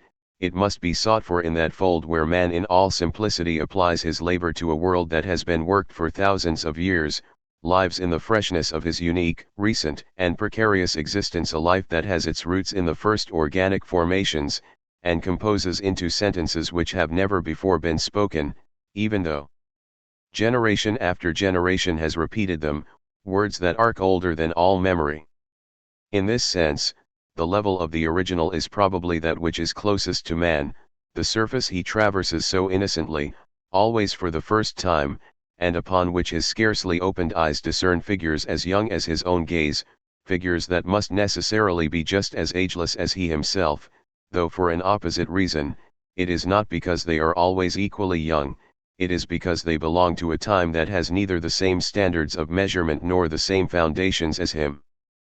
But this thin surface of the original, which accompanies our entire existence and never deserts it, not even, indeed especially not, at the moment of death, when, on the contrary, it reveals itself, as it were, naked, is not the immediacy of a birth.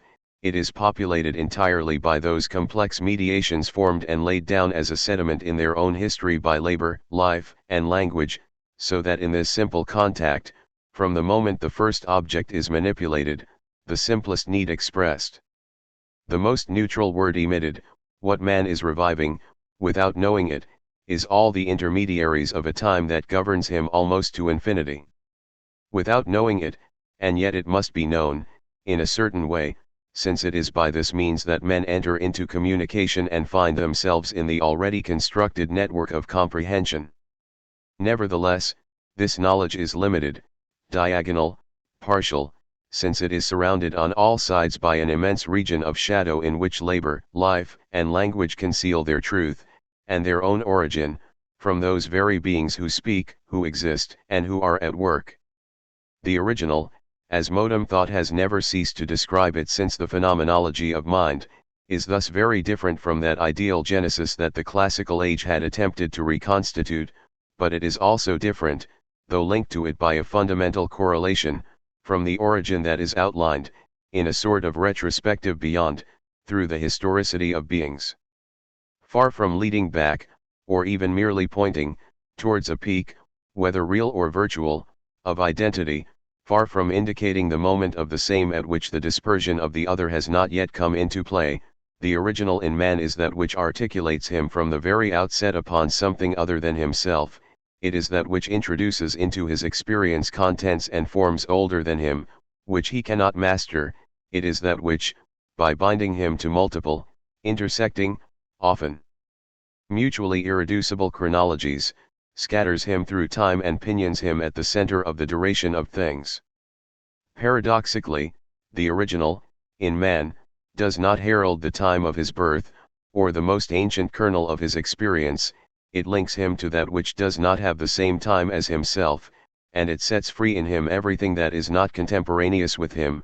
It indicates ceaselessly, and in an ever-renewed proliferation, that things began long before him, and that for this very reason, and since his experience is wholly constituted and limited by things, no one can ever assign him an origin.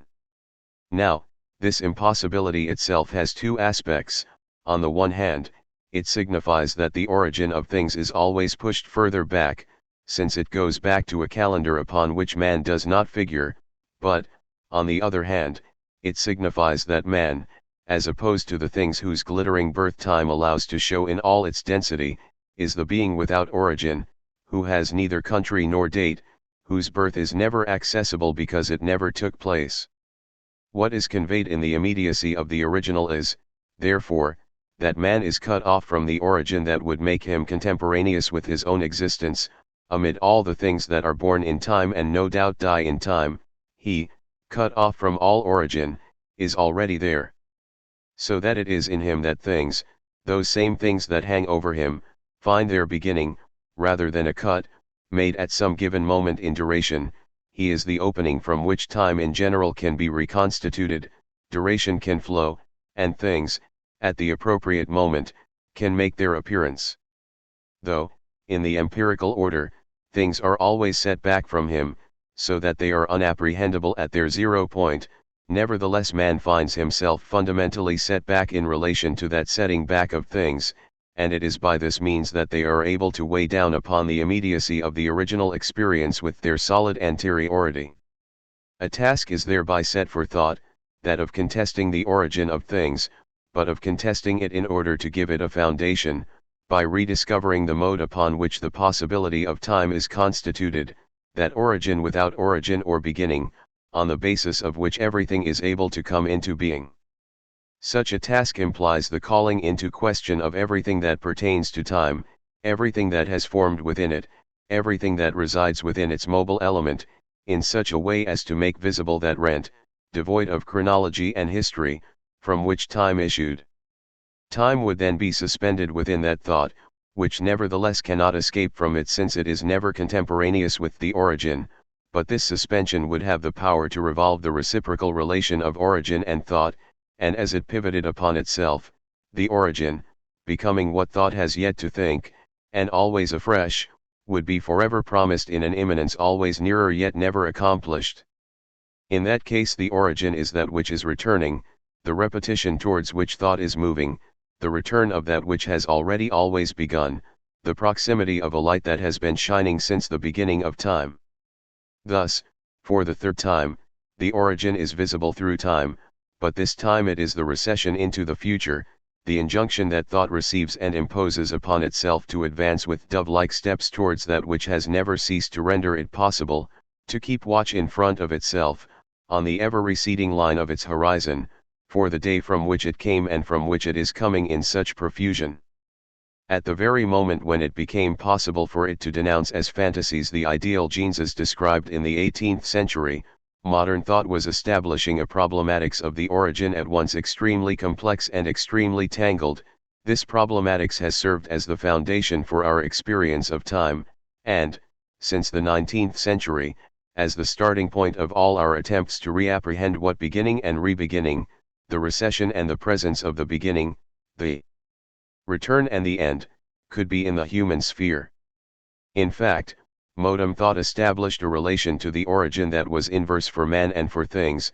In this way it sanctioned, but outwitted in advance and preserved all its power of contestation with regard to them, the positivist attempts to insert man's chronology within that of things, in such a way that the unity of time would be restored and that man's origin would be no more than a date, a fold, in the sequential series of beings, placing that origin, and with it the appearance of culture, the dawn of civilizations, within the stream of biological evolution. It sanctioned also the inverse and complementary endeavor to align the experience man has of things, the knowledge he has acquired of them, and the sciences he has thus been able to constitute, in accordance with chronology, so that though all man's beginnings have their locus within the time of things, his individual or cultural time makes it possible, in a psychological or historical genesis, to define the moment at which things meet the face of their truth for the first time. In each of these two alignments, the origin of things and the origin of man are subordinated to each other, but the mere fact that there are two possible and irreconcilable alignments indicates the fundamental asymmetry that characterizes modern thought on origin. Moreover, this thought brings into a final light and, as it were, into an essentially reticent clarity, a certain stratum of the original in which no origin was in fact present, but in which man's time, which has no beginning, made manifest, for a possible memory, the time of things, which has no memory. This leads to a double temptation, to psychologize all knowledge, of whatever kind, and to make psychology into a sort of general science of all the sciences, or, inversely, to describe this original stratum in a style that avoids all positivism in such a way as to make it possible, on this basis, to disturb the positivity of all science and to use the fundamental, insuperable character of this experience as a weapon against it. But in setting itself the task of restoring the domain of the original, modern thought immediately encounters the recession of the origin, and, paradoxically, it proposes the solution of advancing in the direction of this ever-deepening recession. It tries to make it appear on the far side of experience, as that which sustains it by its very retreat, as that which is nearest to its most visible possibility, as that which is, within thought, immanent, and if the recession of the origin is thus posited in its greatest clarity, is it not the origin itself that is set free and travels backwards until it reaches itself again, in the dynasty of its archaism? This is why modern thought is doomed, at every level, to its great preoccupation with recurrence, to its concern with recommencement, to that strange, stationary anxiety which forces upon it the duty of repeating repetition. Thus from Hegel to Marx and Spengler we find the developing theme of a thought which, by the movement in which it is accomplished, totality attained, violent recovery at the extreme point of poverty, solar decline, curves over upon itself, illuminates its own plenitude, brings its circle to completion, recognizes itself in all the strange figures of its Odyssey, and accepts its disappearance into that same ocean from which it sprang, in opposition to this return, which, even though it is not happy, is perfect. We find the experience of Hölderlin, Nietzsche, and Heidegger, in which the return is posited only in the extreme recession of the origin, in that region where the gods have turned away, where the desert is increasing, where the Texan has established the dominion of its will, so that what we are concerned with here is neither a completion nor a curve, but rather that ceaseless rending open which frees the origin in exactly that degree to which it recedes. The extreme is therefore what is nearest.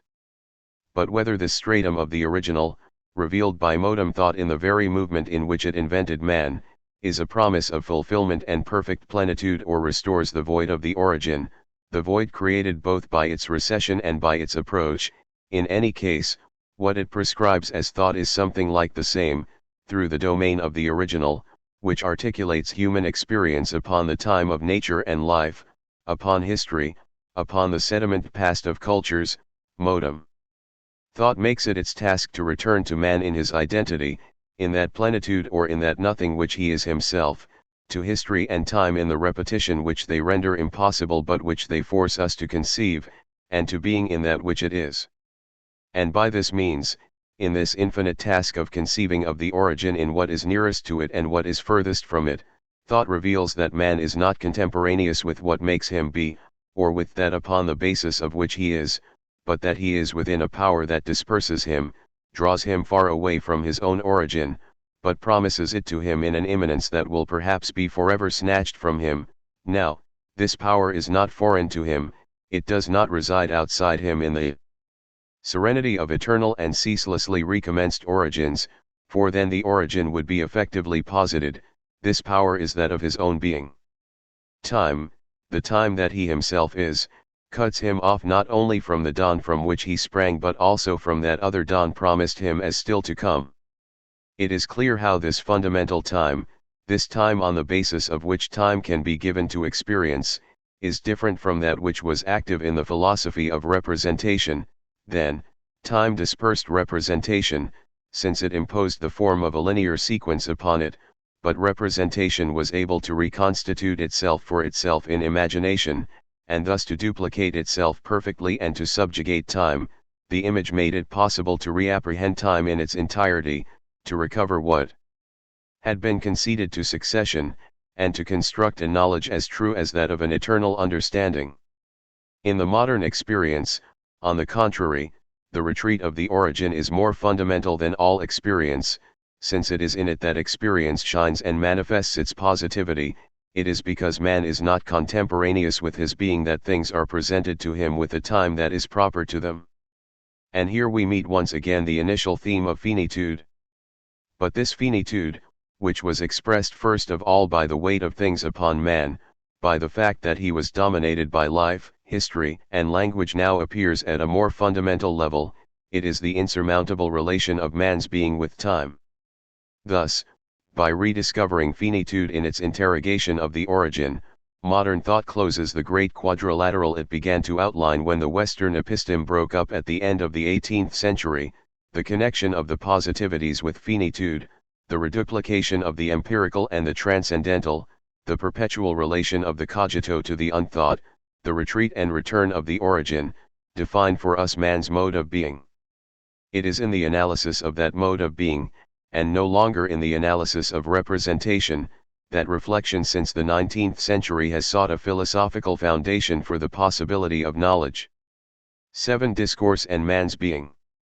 It may be observed that these four theoretical segments, analysis of finitude, of empirico-transcendental repetition, of the unthought, and of origin, stand in a certain relation to the four subordinate domains which together constituted the general theory of language in the classical age. 3. A relation which is at first glance one of resemblance and symmetry.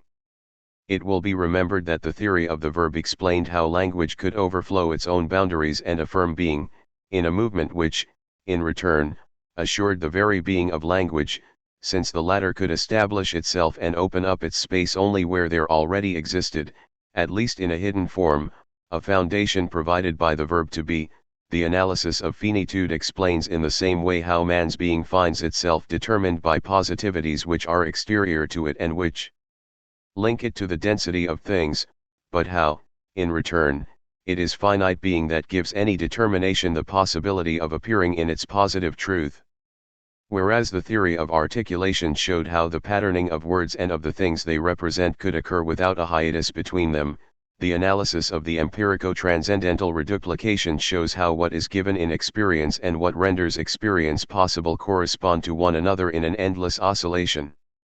The quest for the primary designations of language drew out from the silent and innermost heart of words, syllables, and sounds themselves, a dormant representation that formed, as it were, their forgotten soul, which it was necessary to bring back to light, to make speak and sing once more, in order to attain a greater exactitude of thought, a more miraculous power of poetry, In a similar way, for modern thought, the inert density of the unthought is always inhabited in a certain manner by a cogito, and this thought, dormant within what is not thought, must be brought to life again and stretched out in the sovereignty of the I think.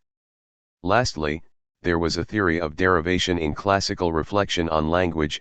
This showed how language, from the beginning of its history and perhaps in the instant of its origin, at the very point when it began to speak, shifted inside its own space, pivoted around on itself away from its primary representation, and deposited its words, even the very oldest of them, only when they had already been deployed in the figures of rhetoric.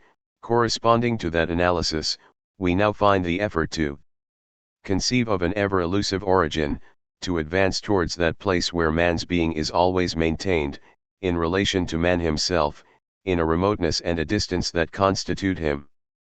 But this play of correspondences must not be allowed to delude us.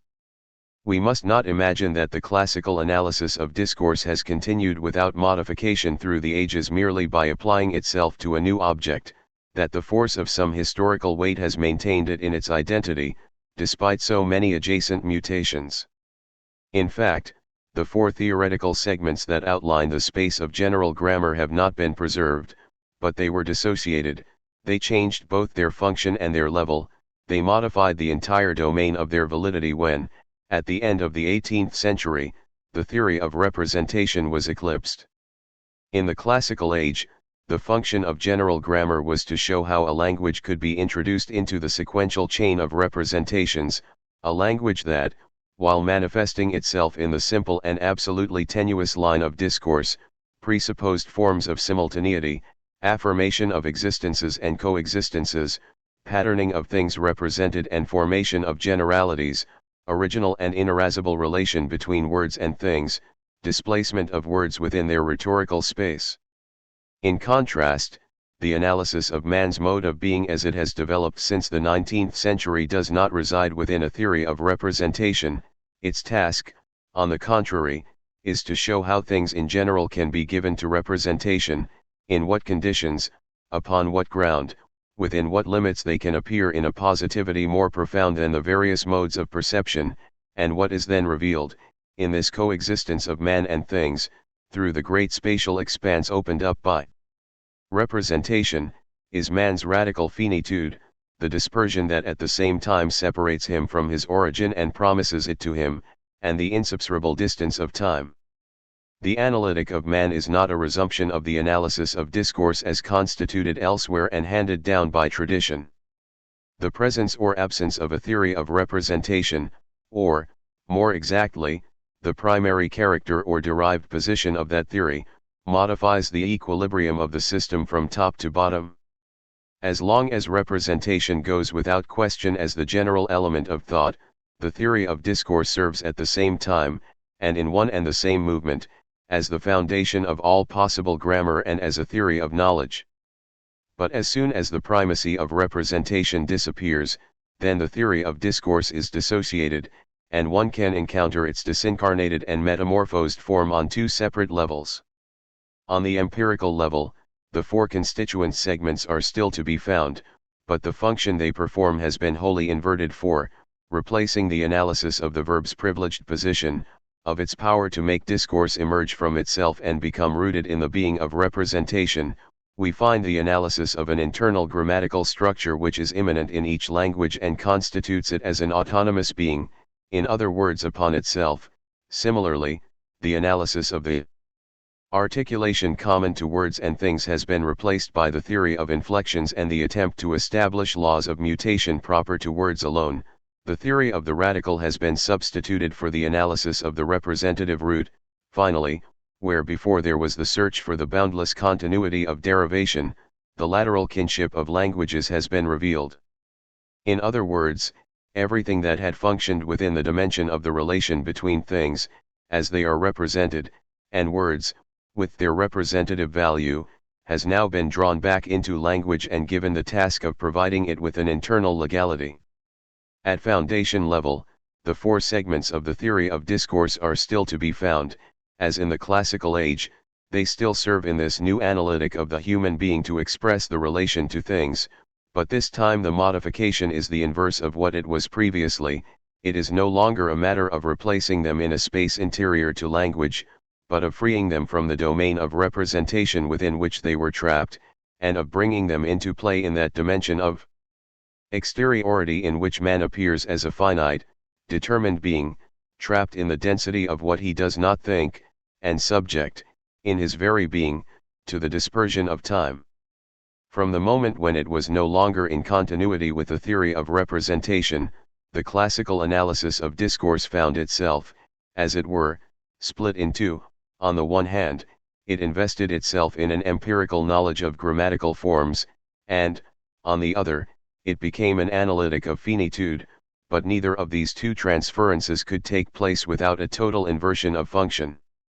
We are now in a position to understand, in all its implications, the incompatibility that reigns between the existence of classical discourse, based upon the unquestioned evidence of representation, and the existence of man as it is presented in modern thought, and with the anthropological reflection that it sanctions something like an analytic of man's mode of being became possible only after the analysis of representative discourse had been dissociated, transferred, and inverted. And we can also sense how man's being, thus defined and posited, is weighed down by the contemporary reappearance of language in the enigma of its unity and its being as by a threat. Is the task ahead of us to advance towards a mode of thought, unknown hitherto in our culture, that will make it possible to reflect at the same time, without discontinuity or contradiction, upon man's being and the being of language? If that is so, we must take the very greatest precautions to avoid anything that might be a naive return to the classical theory of discourse, a return all the more tempting, it must be said, because we are so ill-equipped to conceive of the shining but crude being of language, whereas the old theory of representation is there, already constituted, offering us three places in which that being can be lodged and allowed to dissolve into pure function. But the right to conceive both of the being of language and of the being of man may be forever excluded. There may be, as it were, an ineradicable hiatus at that point, precisely that hiatus in which we exist and talk, so that it would be necessary to dismiss as fantasy any anthropology in which there was any question of the being of language, or any conception of language or signification which attempted to connect with, manifest, and free the being proper to man.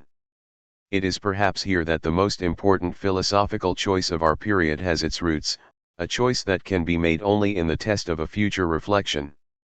For nothing can tell us in advance upon which side the through road lies. The only thing we know at the moment, in all certainty, is that in Western culture the being of man and the being of language have never, at any time, been able to coexist and to articulate themselves one upon the other. Their incompatibility has been one of the fundamental features of our thought. However, the mutation of the analysis of discourse into an analytic of finitude has one other consequence.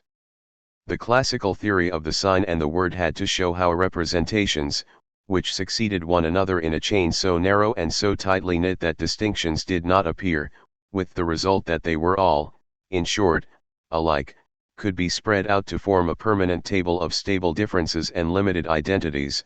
It was a matter of a genesis of difference starting from the secretly varied monotony of the like. The analytic of finitude has an exactly inverse role. In showing that man is determined, it is concerned with showing that the foundation of those determinations is man's very being in its radical limitations. It must also show that the contents of experience are already their own conditions, that thought, from the very beginning, haunts the unthought that eludes them, and that it is always striving to recover. It shows how that origin of which man is never the contemporary is at the same time withdrawn and given as an immanence. In short, it is always concerned with showing how the other, the distant, is also the near and the same. Thus we have moved from a reflection upon the order of differences, with the analysis it presupposes and that ontology of continuity and that insistence upon a full, unbroken being deployed in its perfection that presuppose a metaphysics, to a thought of the same, still to be conquered in its contradiction, which implies, apart from the ethics already mentioned, a dialectic and that form of ontology which, since it has no need of continuity and has to reflect upon being only in its limited forms or in its distance, can and must do without metaphysics. Calling to one another and answering one another throughout modem thought and throughout its history, we find a dialectical interplay and an ontology without metaphysics, for modern thought is one that moves no longer towards the never completed formation of difference, but towards the ever to be accomplished unveiling of the same. Now, such an unveiling is not accomplished without the simultaneous appearance of the double, and that hiatus, minuscule and yet invincible, which resides in the end of retreat and return, of thought and the unthought, of the empirical and the transcendental, of what belongs to the order of positivity and what belongs to the order of foundations. Identity separated from itself by a distance which, in one sense, is interior to it, but, in another, constitutes it, and repetition which posits identity as a datum, but in the form of distance, are without doubt at the heart of that modern thought to which the discovery of time has so hastily been attributed. In fact, if we look a little more closely, we perceive that classical thought related the possibility of spatializing things in a table to that property possessed by pure representative succession to recall itself on the basis of itself, to fold back upon itself, and to constitute a simultaneity on the basis of a continuous time. Time became the foundation of space. In modem thought, what is revealed at the foundation of the history of things and of the historicity proper to man is the distance creating a vacuum within the same. It is the hiatus that disperses and regroups it at the two ends of itself. It is this profound spatiality that makes it possible for modern thought still to conceive of time, to know it as succession, to promise it to itself as fulfillment, origin, or return. 8. The anthropological sleep.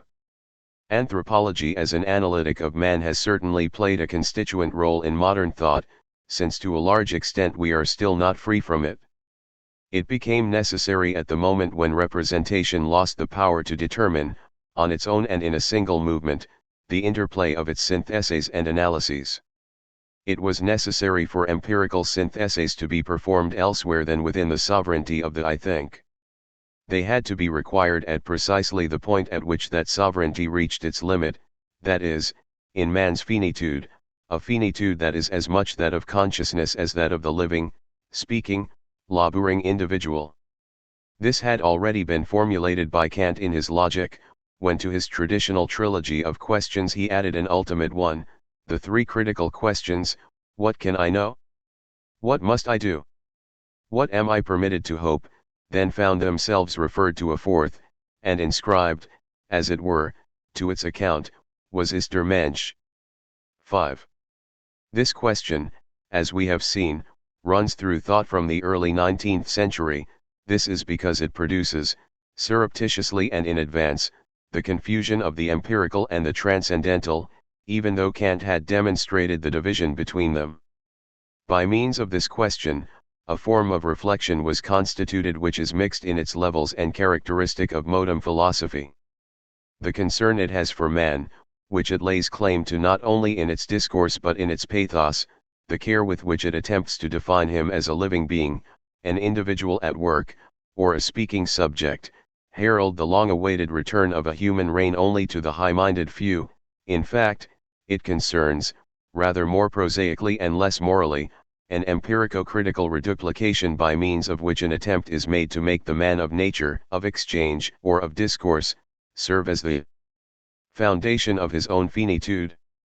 In this fold, the transcendental function is doubled over so that it covers with its dominating network the inert, gray space of empiricity. Inversely, empirical contents are given life, gradually pull themselves upright, and are immediately subsumed in a discourse which carries their transcendental presumption into the distance. And so we find philosophy falling asleep once more in the hollow of this fold, this time not the sleep of dogmatism, but that of anthropology. All empirical knowledge, provided it concerns man, can serve as a possible philosophical field in which the foundation of knowledge, the definition of its limits, and, in the end, the truth of all truth must be discoverable. The anthropological configuration of modem philosophy consists in doubling over dogmatism, in dividing it into two different levels, each lending support to and limiting the other. The pre-critical analysis of what man is in his essence becomes the analytic of everything that can, in general, be presented to man's experience. In order to awaken thought from such a sleep, so deep that thought experiences it paradoxically as vigilance, so wholly does it confuse the circularity of a dogmatism folded over upon itself in order to find a basis for itself within itself with the agility and anxiety of a radically philosophical thought, in order to recall it to the possibilities of its earliest dawning. There is no other way than to destroy the anthropological quadrilateral in its very foundations. We know, in any case, that all efforts to think afresh are in fact directed at that obstacle, whether it is a matter of crossing the anthropological field, tearing ourselves free from it with the help of what it expresses, and rediscovering a purified ontology or a radical thought of being, or whether, rejecting not only psychologism and historicism, but all concrete forms of the anthropological prejudice, we attempt to question afresh the limits of thought, and to renew contact in this way with the project for a general critique of reason. Perhaps we should see the first attempt at this uprooting of anthropology, to which, no doubt, contemporary thought is dedicated in the Nietzschean experience, by means of a philological critique, by means of a certain form of biologism. Nietzsche rediscovered the point at which man and God belong to one another, at which till death of the second is synonymous with the disappearance of the first, and at which the promise of the Superman signifies first and foremost the imminence of the death of man. In this, Nietzsche, offering this future to us as both promise and task, marks the threshold beyond which contemporary philosophy can begin thinking again, and he will no doubt continue for a long while to dominate its advance. If the discovery of the return is indeed the end of philosophy, then the end of man, for its part, is the return of the beginning of philosophy. It is no longer possible to think in our day other than in the void left by man's disappearance. For this void does not create a deficiency, it does not constitute a lacuna that must be filled. It is nothing more, and nothing less, than the unfolding of a space in which it is once more possible to think. Anthropology constitutes perhaps the fundamental arrangement that has governed and controlled the path of philosophical thought from Kant until our own day. This arrangement is essential, since it forms part of our history, but it is disintegrating before our eyes, since we are beginning to recognize and denounce in it, in a critical mode, both a forgetfulness of the opening that made it possible and a stubborn obstacle standing obstinately in the way of an imminent new form of thought. To all those who still wish to talk about man, about his reign or his liberation, to all those who still ask themselves questions about what man is in his essence, to all those who wish to take him as their starting point in their attempts to reach the truth, to all those who, on the other hand, refer all knowledge back to the truths of man himself, to all those who refuse to formalize without anthropologizing, who refuse to mythologize without demystifying, who refuse to think without immediately thinking that it is man who is thinking, to all these warped and twisted forms of reflection we can answer only with a philosophical laugh, which means, to a certain extent, a silent one. Chapter 10. The Human Sciences. The three faces of knowledge. Man's mode of being as constituted in modern thought enables him to play two roles. He is at the same time at the foundation of all positivities and present, in a way that cannot even be termed privileged, in the element of empirical things. This fact, it is not a matter here of man's essence in general, but simply of that historical a priori which, since the 19th century, has served as an almost self-evident ground for our thought. This fact is no doubt decisive in the matter of the status to be accorded to the human sciences, to the body of knowledge, though even that word is perhaps a little too strong. Let us say, to be more neutral still, to the body of discourse, that takes as its object man as an empirical entity. The first thing to be observed is that the human sciences did not inherit a certain domain, already outlined, perhaps surveyed as a whole, but allowed to lie fallow, which it was then their task to elaborate with positive methods and with concepts that had at last become scientific. The 18th century did not hand down to them, in the name of man or human nature, a space, circumscribed on the outside but still empty, which it was then their role to cover and analyze. The epistemological field traversed by the human sciences was not laid down in advance. No philosophy, no political or moral option, no empirical science of any kind, no observation of the human body, no analysis of sensation, imagination, or the passions, had ever encountered, in the 17th or 18th century, anything like man, for man did not exist, any more than life, or language, or labor, and the human sciences did not appear when, as a result of some pressing rationalism, some unresolved scientific problem, some practical concern, it was decided to include man, willy-nilly, and with a greater or lesser degree of success, among the objects of science, among which it has perhaps not been proved even yet that it is absolutely possible to class him. They appeared when man constituted himself in Western culture as both that which must be conceived of and that which is to be known. There can be no doubt, certainly, that the historical emergence of each one of the human sciences was occasioned by a problem, a requirement, an obstacle of a theoretical or practical order. The new norms imposed by industrial society upon individuals were certainly necessary before psychology, slowly, in the course of the 19th century, could constitute itself as a science, and the threats that, since the French Revolution, have weighed so heavily on the social balances, and even on the equilibrium established by the bourgeoisie, were no doubt also necessary before a reflection of the sociological type could appear. But though these references may well explain why it was in fact in such and such a determined set of circumstances and in answer to such and such a precise question that these sciences were articulated, nevertheless, their intrinsic possibility, the simple fact that man, whether in isolation or as a group, and for the first time since human beings have existed and have lived together in societies, should have become the object of science, that cannot be considered or treated as a phenomenon of opinion, it is an event in the order of knowledge. And this event was itself produced in a general redistribution of the episteme, when, abandoning the space of representation, living beings took up their places in the specific depths of life, wealth in the onward thrust of new forms of production, and words in the development of languages. It was indeed necessary, given these conditions, that the knowledge of man should appear, in its scientific aims, as contemporaneous and of the same origin as biology, economics, and philology, so that it has been viewed, quite naturally, as one of the most decisive forward steps made in the history of European culture by empirical rationality. But since the general theory of representation was disappearing at the same time, and the necessity of interrogating man's being as the foundation of all positivities was imposing itself in its place, an imbalance could not fail to occur. Man became that upon the basis of which all knowledge could be constituted as immediate and non-problematized evidence. He became, a fortiori, that which justified the calling into question of all knowledge of man.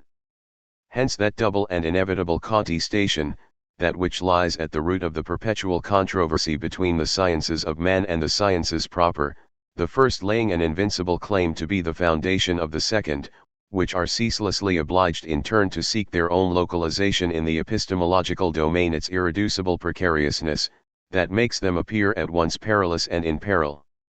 Perilous, because they represent, as it were, a permanent danger to all the other branches of knowledge.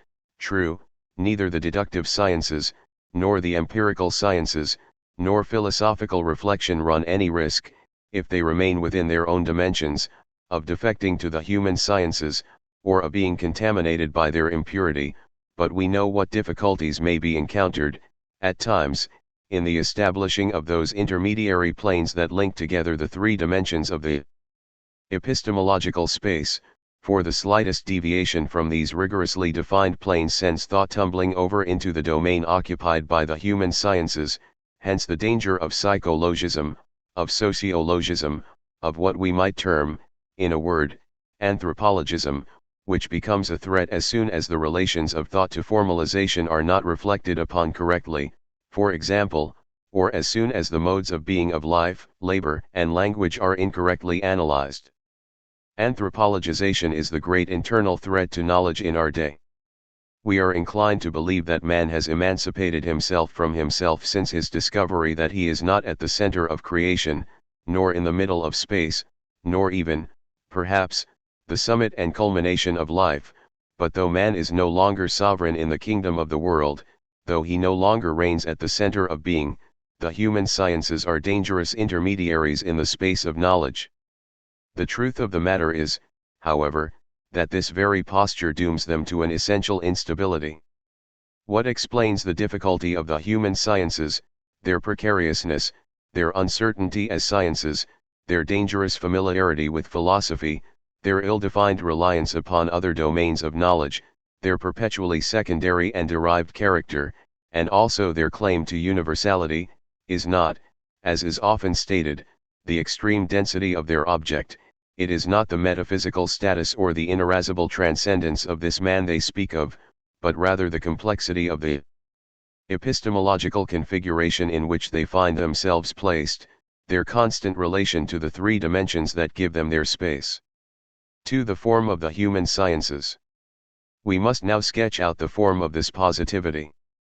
Usually, the attempt is made to define it in terms of mathematics, either by trying to bring it as near to mathematics as possible, by drawing up an inventory of everything in the sciences of man that is mathematicizable, and supposing that everything that is not susceptible of such a formalization has not yet attained to scientific positivity, or, on the contrary, by trying to distinguish very carefully between the domain of the mathematicizable and that other domain which is regarded as irreducible to the former because it is the locus of interpretation, because the methods applied to it arc above all those of comprehension, because it finds itself wound around the clinical pole of knowledge.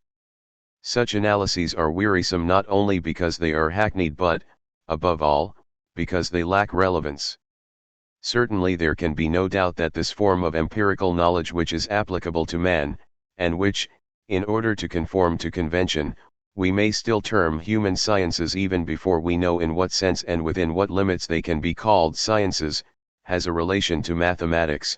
Like any other domain of knowledge, these sciences may, in certain conditions, make use of mathematics as a tool. Some of their procedures and a certain number of their results can be formalized. It is undoubtedly of the greatest importance to know those tools, to be able to practice those formalizations and to define the levels upon which they can be performed. It is no doubt of interest historically to know how Condorcet was able to apply the calculation of probabilities to politics, how Fechner defined the logarithmic relation between the growth of sensation and that of excitation, how contemporary psychologists make use of information theory in order to understand the phenomena of learning. But despite the specificity of the problems posed, it is unlikely that the relation to mathematics, the possibilities of mathematicization, or the resistance to all efforts at formalization, is constitutive of the human sciences in their particular positivity. And for two reasons. Because, essentially, they share these problems with many other disciplines, such as biology and genetics, even if these problems are not always identical, and, above all, because archaeological analysis has not revealed, in the historical a priori of the human sciences, any new form of mathematics, or any sudden advance by mathematics into the domain of the human, but rather a sort of retreat of the mathesis, a dissociation of its unitary field, and the emancipation, in relation to the linear order of the smallest possible differences, of empirical organizations such as life, language, and labor. In this sense, the appearance of man and the constitution of the human sciences, even if it were only in the form of a project, would be correlated to a sort of demathematicization.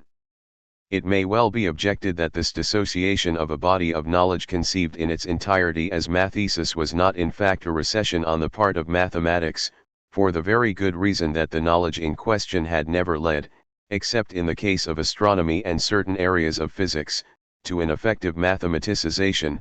Rather, by disappearing, it left nature and the entire field of empiricities free for an application, limited and controlled moment by moment, of mathematics. For do not the first great advances of mathematical physics, the first massive utilizations of the calculation of probabilities, date from the time when the attempt at an immediate constitution of a general science of non-quantifiable orders was abandoned? It cannot really be denied that the renunciation of a mathesis, provisionally at least, made it possible, in certain domains of knowledge, to remove the obstacle of quality, and to apply mathematical tools where they had been unable to penetrate hitherto. But if, on the level of physics, the dissociation of the project to create a mathesis came to exactly the same thing as the discovery of new applications for mathematics, this was not so in all the domains of knowledge. Biology, for example, was constituted, outside a science of qualitative orders, as an analysis of the relations between organs and functions, as a study of structures and balances, as research into their formation and development in the history of individuals or species. All of this did not prevent biology from making use of mathematics, or the latter from being much more broadly applicable to biology than it had been in the past. But it is not in its relation to mathematics that biology acquired its autonomy and defined its particular positivity. And the same was true for the human sciences. It was the retreat of the mathesis, and not the advance of mathematics, that made it possible for man to constitute himself as an object of knowledge. It was the involution of labor, life, and language upon themselves that determined the appearance of this new domain of knowledge from outside, and it was the appearance of that empirico-transcendental being, of that being whose thought is constantly interwoven with the unthought, of that being always cut off from an origin which is promised to him in the immediacy of the return. It was this appearance that gave the human sciences their particular form. Here again, as with other disciplines, it is very possible that the application of mathematics was facilitated, and is increasingly so, by all the modifications that occurred in Western knowledge at the beginning of the 19th century. But to imagine that the human sciences defined their most radical project and inaugurated their positive history when it was decided to apply the calculation of probabilities to the phenomena of political opinion, and to employ logarithms as a means of measuring the increase of intensity in sensations, that would be to take a superficial counter-effect for the fundamental event. In other words, of the three dimensions that provide the human sciences with their particular space and produce the volume in which those sciences exist as a mass, that of mathematics is perhaps the least problematical. It is with mathematics, in any case, that the human sciences maintain the clearest, the most untroubled, and, as it were, the most transparent, relations. Indeed, the recourse to mathematics, in one form or another, has always been the simplest way of providing positive knowledge about man with a scientific style, form, and justification. On the other hand, the most fundamental difficulties, those that make it possible to define most clearly what the human sciences are in their essence, are situated in the direction of the two other dimensions of knowledge, that in which the analytic of finitude is deployed, and that along which are distributed the empirical sciences which have as their objects language, life, and labor. In fact, the human sciences are addressed to man in so far as he lives, speaks, and produces. It is as a living being that he grows, that he has functions and needs, that he sees opening up a space whose movable coordinates meet in him. In a general fashion, his corporeal existence interlaces him through and through with the rest of the living world, since he produces objects and tools, exchanges the things he needs, organizes a whole network of circulation along which what he is able to consume flows, and in which he himself is defined as an intermediary stage. He appears in his existence immediately interwoven with others. Lastly, because he has a language, he can constitute a whole symbolic universe for himself, within which he has a relation to his past, to things, to other men, and on the basis of which he is able equally to build something like a body of knowledge, in particular, that knowledge of himself, of which the human sciences outline one of the possible forms. The site of the sciences of man may therefore be fixed in the vicinity, on the immediate frontiers, and along the whole length of those sciences that deal with life, labor, and language. Were they not formed, after all, at precisely that period when, for the first time, man offered himself to the possibility of a positive knowledge? Nevertheless, biology, economics, and philology must not be regarded as the first human sciences, or the most fundamental. This is easily recognized in the case of biology, since it is addressed to many other living beings besides man, but it is more difficult to accept in the cases of economics and philology, which have as their particular and exclusive domain activities that are specific to man. But we do not ask ourselves why human biology or physiology, why the anatomy of the cortical centers of language, cannot in any way be considered as sciences of man. This is because the object of those sciences is never posited in the mode of being of a biological function, or even in that of its particular form, and, as it were, its extension into man. It is rather its reverse, or the hollow it would leave. It begins at the point, not where the action or the effects stop, but where that function's own being stops, at that point where representations are set free, true or false, clear or obscure, perfectly conscious or rooted in some deep sleep. Observable directly or indirectly, presented within what man himself expresses, or discoverable only from the outside. Research into the intracortical connections between the different centers of linguistic integration, auditive, visual, motor, is not the province of the human sciences, but those sciences will find their field of action as soon as we question that space of words, that presence or that forgetfulness of their meaning, that hiatus between what one wishes to say and the articulation in which that aim is invested. Whose subject may not be conscious, but which would have no assignable mode of being if that subject did not have representations. In a more general fashion, man for the human sciences is not that living being with a very particular form, a somewhat special physiology and an almost unique autonomy. He is that living being who, from within the life to which he entirely belongs and by which he is traversed in his whole being, constitutes representations by means of which he lives, and on the basis of which he possesses that strange capacity of being able to represent to himself precisely that life. Similarly, even though man is, if not the only species in the world that works, at least the one in whom the production, distribution, and consumption of goods have taken on so great an importance and acquired so many and such differentiated forms, economics is still not a human science.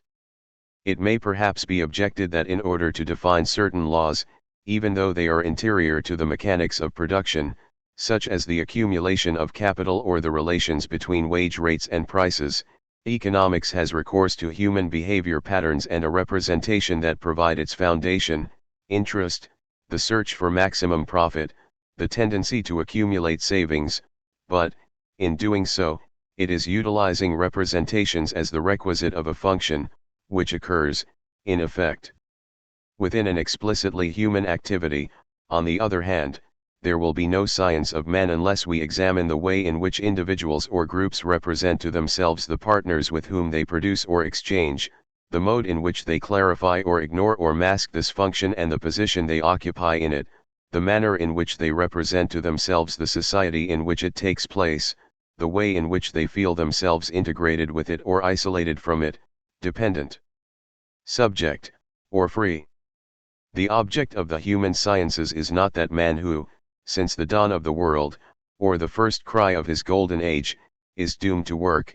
It is that being who, from within the forms of production by which his whole existence is governed, forms the representation of those needs, of the society by which, with which, or against which he satisfies them, so that upon that basis he can finally provide himself with the representation of economics itself. The same is true of language. Although man is the only being in the world who speaks, inquiry into phonetic mutations, relationships between languages, and semantic shifts, does not constitute a human science.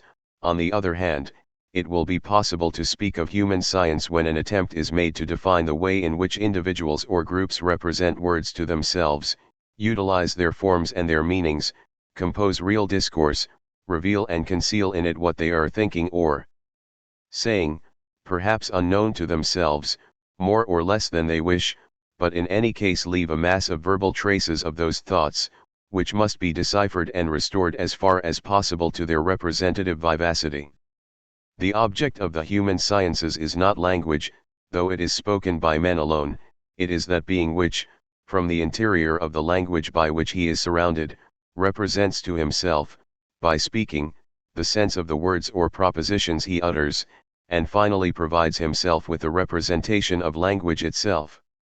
The human sciences are not, then, an analysis of what man is by nature, but rather an analysis that extends from what man is in his positivity, living, speaking, laboring being, to what enables this same being to know, or seek to know, what life is, in what the essence of labor and its laws consist, and in what way he is able to speak. The human sciences thus occupy the distance that separates, though not without connecting them, biology, economics, and philology from that which gives them possibility in the very being of man.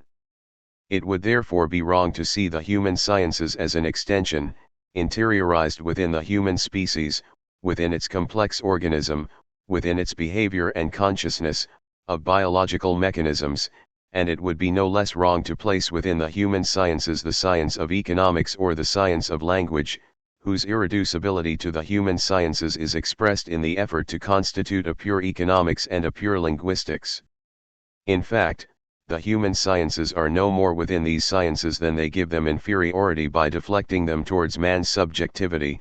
If they take them up again in the dimension of representation, it is rather by reapprehending them upon their outer slope, by leaving them their opacity, by accepting as things the mechanisms and functions they isolate, by questioning those functions and mechanisms not in terms of what they are but in terms of what they cease to be when the space of representation is opened up, and upon that basis they show how a representation of what they are can come into being and be deployed. Surreptitiously, they lead the sciences of life, labor, and language back to that analytic of finitude which shows how man, in his being, can be concerned with the things he knows, and know the things that, in positivity, determine his mode of being.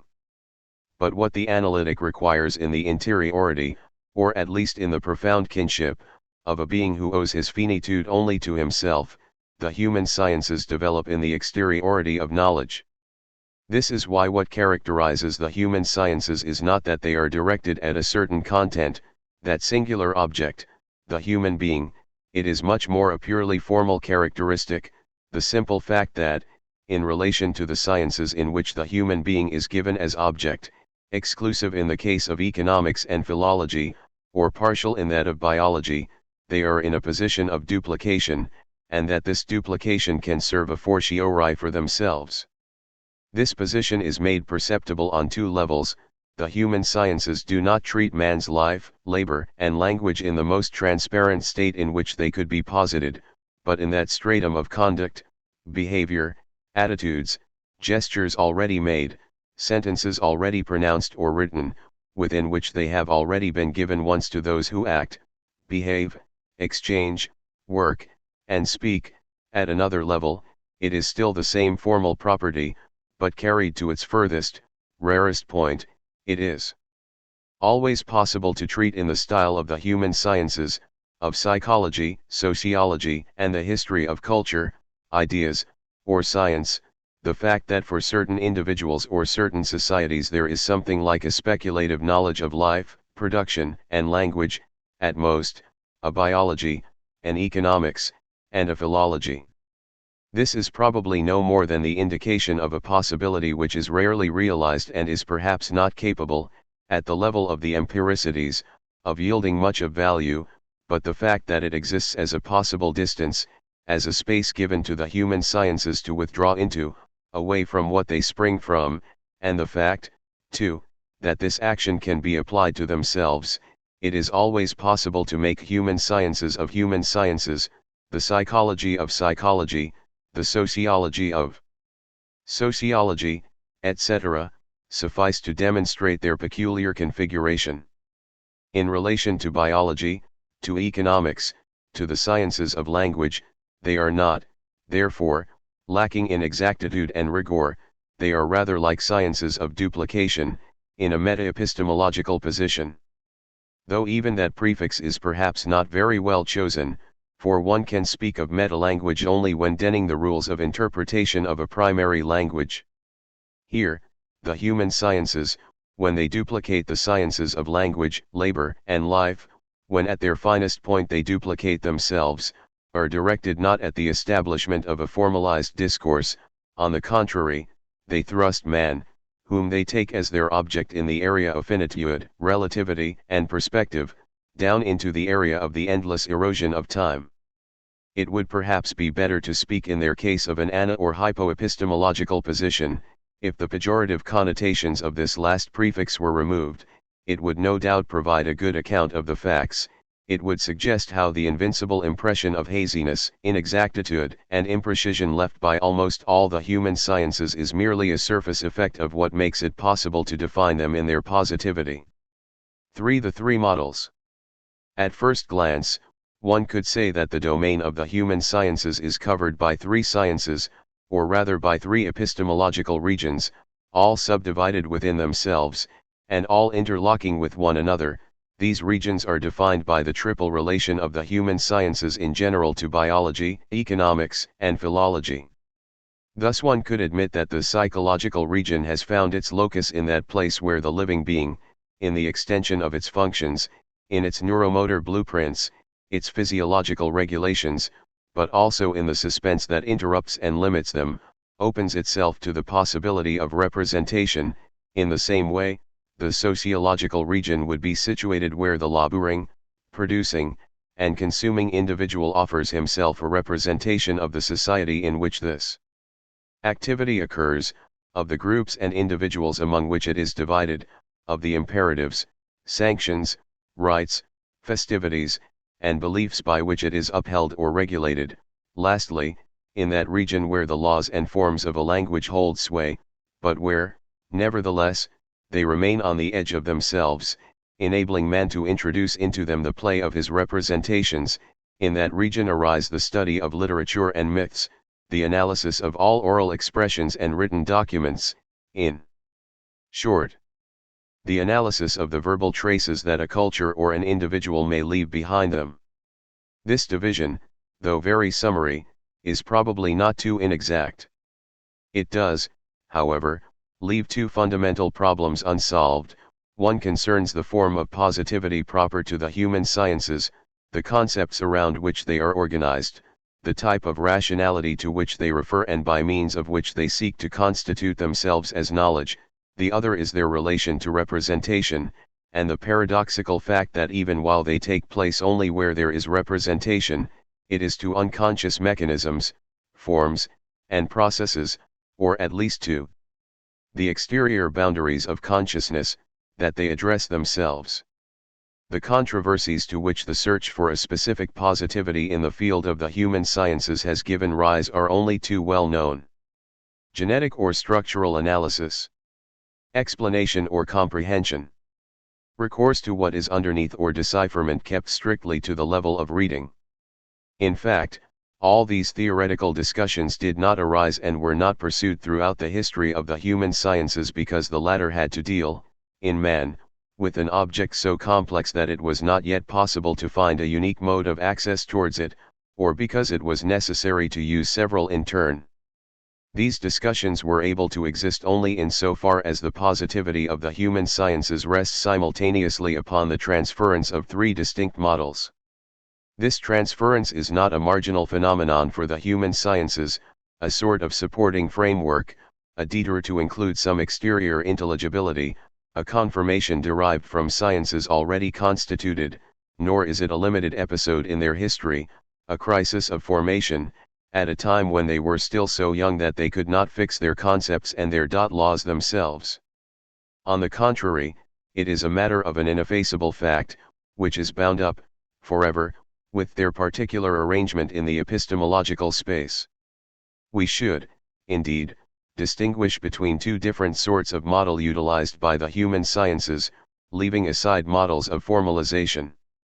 On the one hand, there were, and often still are, concepts introduced from another domain of knowledge, which, losing all operational efficacy in the process, now play only the role of an image, organic metaphors in 19th century sociology, energy metaphors in Janet, geometrical and dynamic metaphors in Lewin. But there are also constituent models, which are not just techniques of formalization for the human sciences, or simple means of devising methods of operation with less effort. They make it possible to create groups of phenomena as so many objects for a possible branch of knowledge. They ensure their connection in the empirical sphere, but they offer them to experience already linked together. They play the role of categories in the area of knowledge particular to the human sciences. These constituent models are borrowed from the three domains of biology, economics, and the study of language.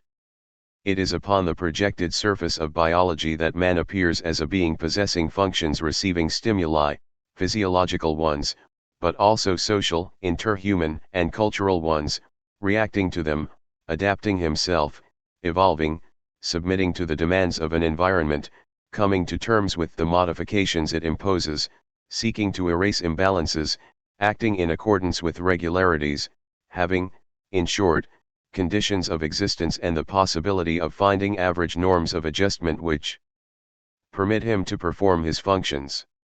On the projected surface of economics, man appears as having needs and desires, as seeking to satisfy them, and therefore as having interests, desiring profits, entering into opposition with other men. In short, he appears in an irreducible situation of conflict. He evades these conflicts, he escapes from them or succeeds in dominating them, in finding a solution that will, on one level at least, and for a time, appease their contradictions. He establishes a body of rules which are both a limitation of the conflict and a result of it. Lastly, on the projected surface of language, man's behavior appears as an attempt to say something. His slightest gestures, even their involuntary mechanisms and their failures, have a meaning, and everything he arranges around him by way of objects, rites, customs, discourse, all the traces he leaves behind him, constitute a coherent whole and a system of signs. Thus, these three pairs of function and norm, conflict and rule, signification and system completely cover the entire domain of what can be known about man. It must not be supposed, however, that any of these pairs of concepts remains localized on the projected surface on which it may have appeared. Function and norm are not psychological concepts exclusively. Conflict and rule do not have an application limited wholly to the sociological domain. Signification and system are not valid solely for phenomena more or less akin to language. All these concepts occur throughout the entire volume common to the human sciences and are valid in each of the regions included within it, hence the frequent difficulty in fixing limits, not merely between the objects, but also between the methods proper to psychology, sociology, and the analysis of literature and myth. Nevertheless, we can say in a general way that psychology is fundamentally a study of man in terms of functions and norms which can, in a secondary fashion, be interpreted on the basis of conflicts and significations, rules and systems. Sociology is fundamentally a study of man in terms of rules and conflicts, but these may be interpreted, and one is constantly led to interpret them, in a secondary way, either on the basis of functions, as though they were individuals organically connected to themselves, or on the basis of systems of significations, as though they were written or spoken texts. Lastly, the study of literature and myth is essentially the province of an analysis of significations and signifying systems, but we all know that this analysis may be carried out in terms of functional coherence or of conflicts and rules. In this way all the human sciences interlock and can always be used to interpret one another. Their frontiers become blurred, intermediary and composite disciplines multiply endlessly, and in the end their proper object may even disappear altogether. But whatever the nature of the analysis and the domain to which it is applied, we have a formal criterion for knowing what is on the level of psychology, what on that of sociology, and what on that of language analysis. This is the choice of the fundamental model and the position of the secondary models, which make it possible to know at what point one begins to psychologize or sociologize in the study of literature and myth, or at what point in psychology one has moved over into the decipherment of texts or into sociological analysis. But this superimposition of several models is not a defect of method. It becomes a defect only if the models have not been precisely ordered and explicitly articulated in relation to one another. As we know, it proved possible to conduct an admirably precise study of the Indo-European mythologies by using the sociological model superimposed upon the basic analysis of significance and significations. We know also, on the other hand, to what syncretic platitudes the still mediocre undertaking of founding a so-called clinical psychology has led. Whether properly founded and controlled, or carried out in confusion, this interlocking of constituent models explains the discussions of method referred to above. They do not have their origin and justification in a sometimes contradictory complexity which we know as the character proper to man, but in the play of oppositions, which makes it possible to define each of the three models in relation to the two others. To oppose genesis to structure is to oppose function, in its development, in its progressively diversified operations, in the powers of adaptation it has acquired and balanced in time, to the synchronism of conflict and rule, of signification and system, to oppose analysis by means of that which is underneath asterisk to analysis on the same level as its object is to oppose conflict, a primary, archaic datum inscribed at the same time as man's fundamental needs, to function and signification as they are deployed in their particular realization. To oppose comprehension to explanation is to oppose the technique that makes it possible to decipher a meaning on the basis of a signifying system to those that make it possible to give an account of a conflict together with its consequences, or of the forms and deformations that a function and its organs may assume or undergo. But we must go further. We know that in the human sciences the point of view of discontinuity, the threshold between nature and culture, the irreducibility one to another of the balances or solutions found by each society or each individual, the absence of intermediary forms, the non-existence of a continuum existing in space or time, is in opposition to the point of view of continuity. The existence of this opposition is to be explained by the bipolar character of the models. Analysis in a continuous mode relies upon the permanence of function, which is to be found in the very depths of life in an identity that authorizes and provides roots for succeeding adaptations, upon the interconnection of conflicts. They may take various forms, but they are always present in the background, upon the fabric of significations, which link up with one another and constitute, as it were, the continuous expanse of a discourse. On the contrary, the analysis of discontinuity seeks rather to draw out the internal coherence of signifying systems, the specificity of bodies of rules and the decisive character they assume in relation to what must be regulated, and the emergence of the norm above the level of functional fluctuations. It might be possible to retrace the entire history of the human sciences, from the 19th century onward, on the basis of these three models. They have, in fact, covered the whole of that history, since we can follow the dynasty of their privileges for more than a century. First, the reign of the biological model, man, his psyche, his group, his society, the language he speaks, all these exist in the Romantic period as living beings, and insofar as they were, in fact, alive, their mode of being is organic and is analyzed in terms of function. Then comes the reign of the economic model. Man and his entire activity are the locus of conflicts, of which they are both the more or less manifest expression and the more or less successful solution. Lastly, just as Freud comes after Kant and Marx, there begins the reign of the philological, when it is a matter of interpretation and the discovery of hidden meanings, and linguistic model, when it is a matter of giving a structure to and clarifying the signifying system.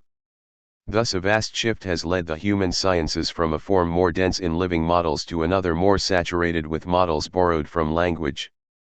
But this shift was paralleled by another, that which caused the first term in each of the constituent pairs, function, conflict, signification, to recede, and the second term, norm, rule, system, to emerge with a correspondingly greater intensity and importance.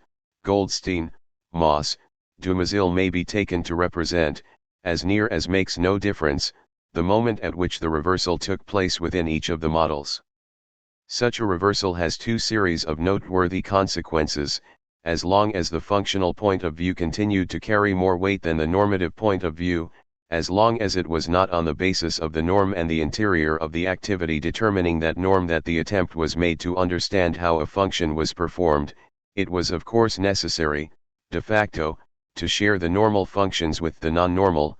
Thus a pathological psychology was accepted side by side with normal psychology, but forming as it were an inverted image of it, hence the importance of the Jacksonian notion of disintegration in Ribbit or Janet. In the same way, a pathology of societies, Durkheim, of irrational and quasi-morbid forms of belief, Levy-Bruhl, Blondel, was also accepted. Similarly, as long as the point of view of conflict carried more weight than that of the rule, it was supposed that certain conflicts could not be overcome, that individuals and societies ran the risk of destroying themselves by them. Finally, as long as the point of view of signification carried more weight than that of system, a division was made between significant and non-significant. It was accepted that there was meaning in certain domains of human behavior or certain regions of the social area, but not in others. So that the human sciences laid down an essential division within their own field. They always extended between a positive pole and a negative pole. They always designated an alterity, based, furthermore, on the continuity they were analyzing. When, on the other hand, the analysis was conducted from the point of view of the norm, the rule, and the system, each area provided its own coherence and its own validity. It was no longer possible to speak of morbid consciousness, even referring to the sick, of primitive mentalities, even with reference to societies left behind by history, or of insignificant discourse, even when referring to absurd stories, or to apparently incoherent legends. Everything may be thought within the order of the system, the rule, and the norm. By pluralizing itself, since systems are isolated, since rules form closed holes, since norms are posited in their autonomy, the field of the human sciences found itself unified. Suddenly, it was no longer fissured along its former dichotomy of values. And bearing in mind that Freud more than anyone else brought the knowledge of man closer to its philological and linguistic model, and that he was also the first to undertake the radical erasure of the division between positive and negative, between the normal and the pathological, the comprehensible and the incommunicable, the significant and the non-significant, it is easy to see how he prefigures the transition from an analysis in terms of functions, conflicts, and significations to an analysis in terms of norms, rules, and systems. Thus all this knowledge, within which Western culture had given itself in one century a certain image of man, pivots on the work of Freud, though without, for all that, leaving its fundamental arrangement. But even so, it is not here, as we shall see later on, that the most decisive importance of psychoanalysis lies.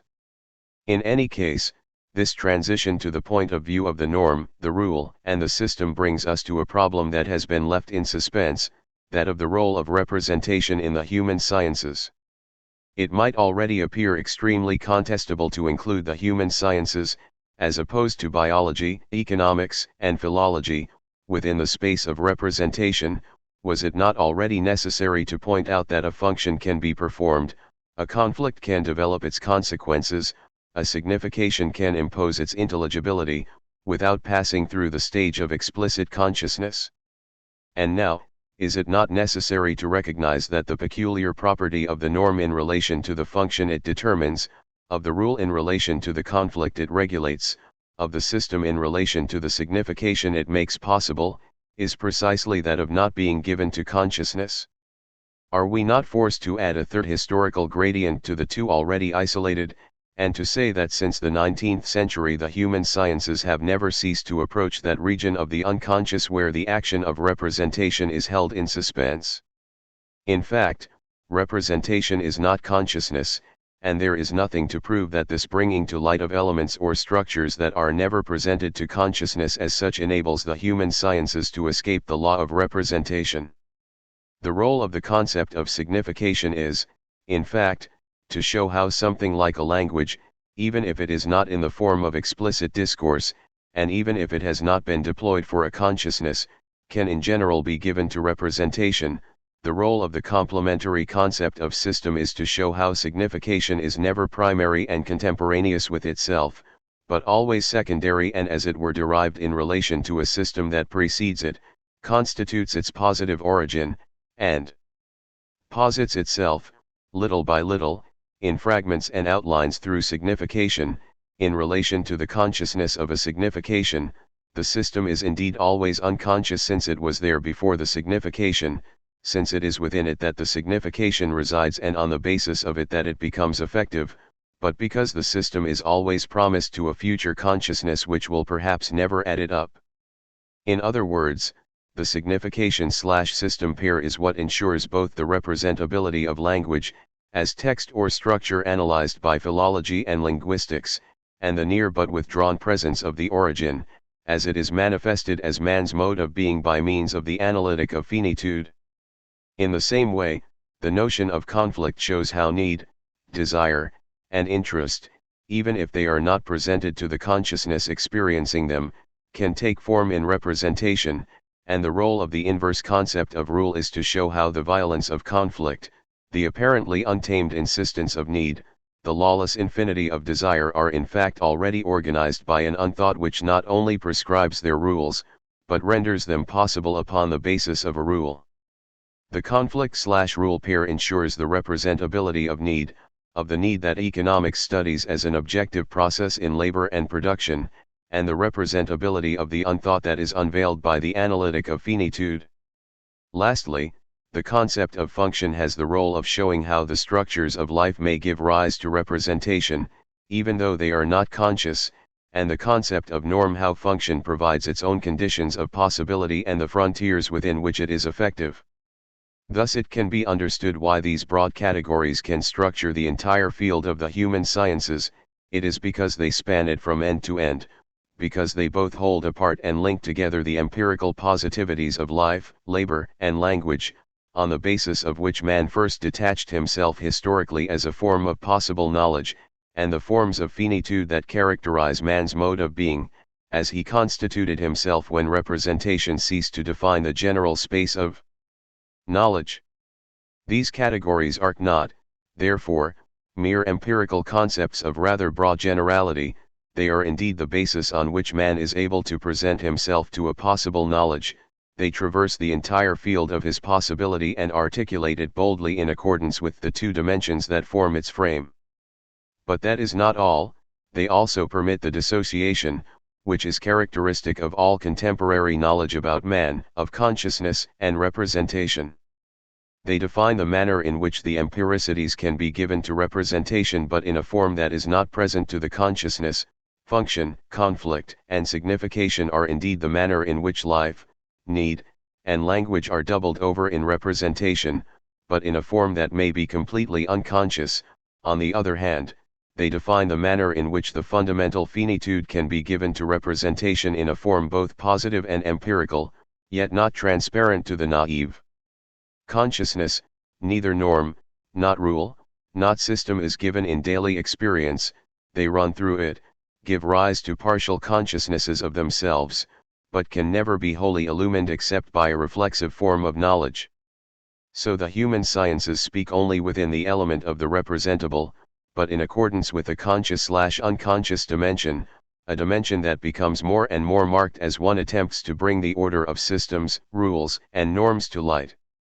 It is as though the dichotomy between normal and pathological were tending to be eclipsed in favor of the bipolarity of consciousness and the unconscious. It must not be forgotten, therefore, that the increasingly marked importance of the unconscious in no way compromises the primacy of representation. This primacy does, however, raise an important problem.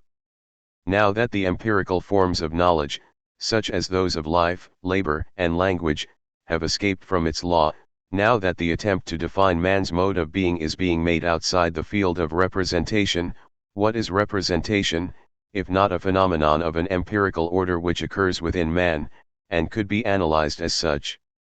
And if representation occurs within man, what difference is there between it and consciousness? But representation is not simply an object for the human sciences, it is, as we have just seen, the very field upon which the human sciences occur, and to their fullest extent, it is the general pedestal of that form of knowledge, the basis that makes it possible. Two consequences emerge from this. One is of a historical order, it is the fact that the human sciences, unlike the empirical sciences since the 19th century, and unlike modern thought, have been unable to find a way around the primacy of representation. Like the whole of classical knowledge, they reside within it, but they are in no way its heirs or its continuation, for the whole configuration of knowledge has been modified and they came into being only to the degree to which there appeared, with man, a being who did not exist before in the field of the episteme.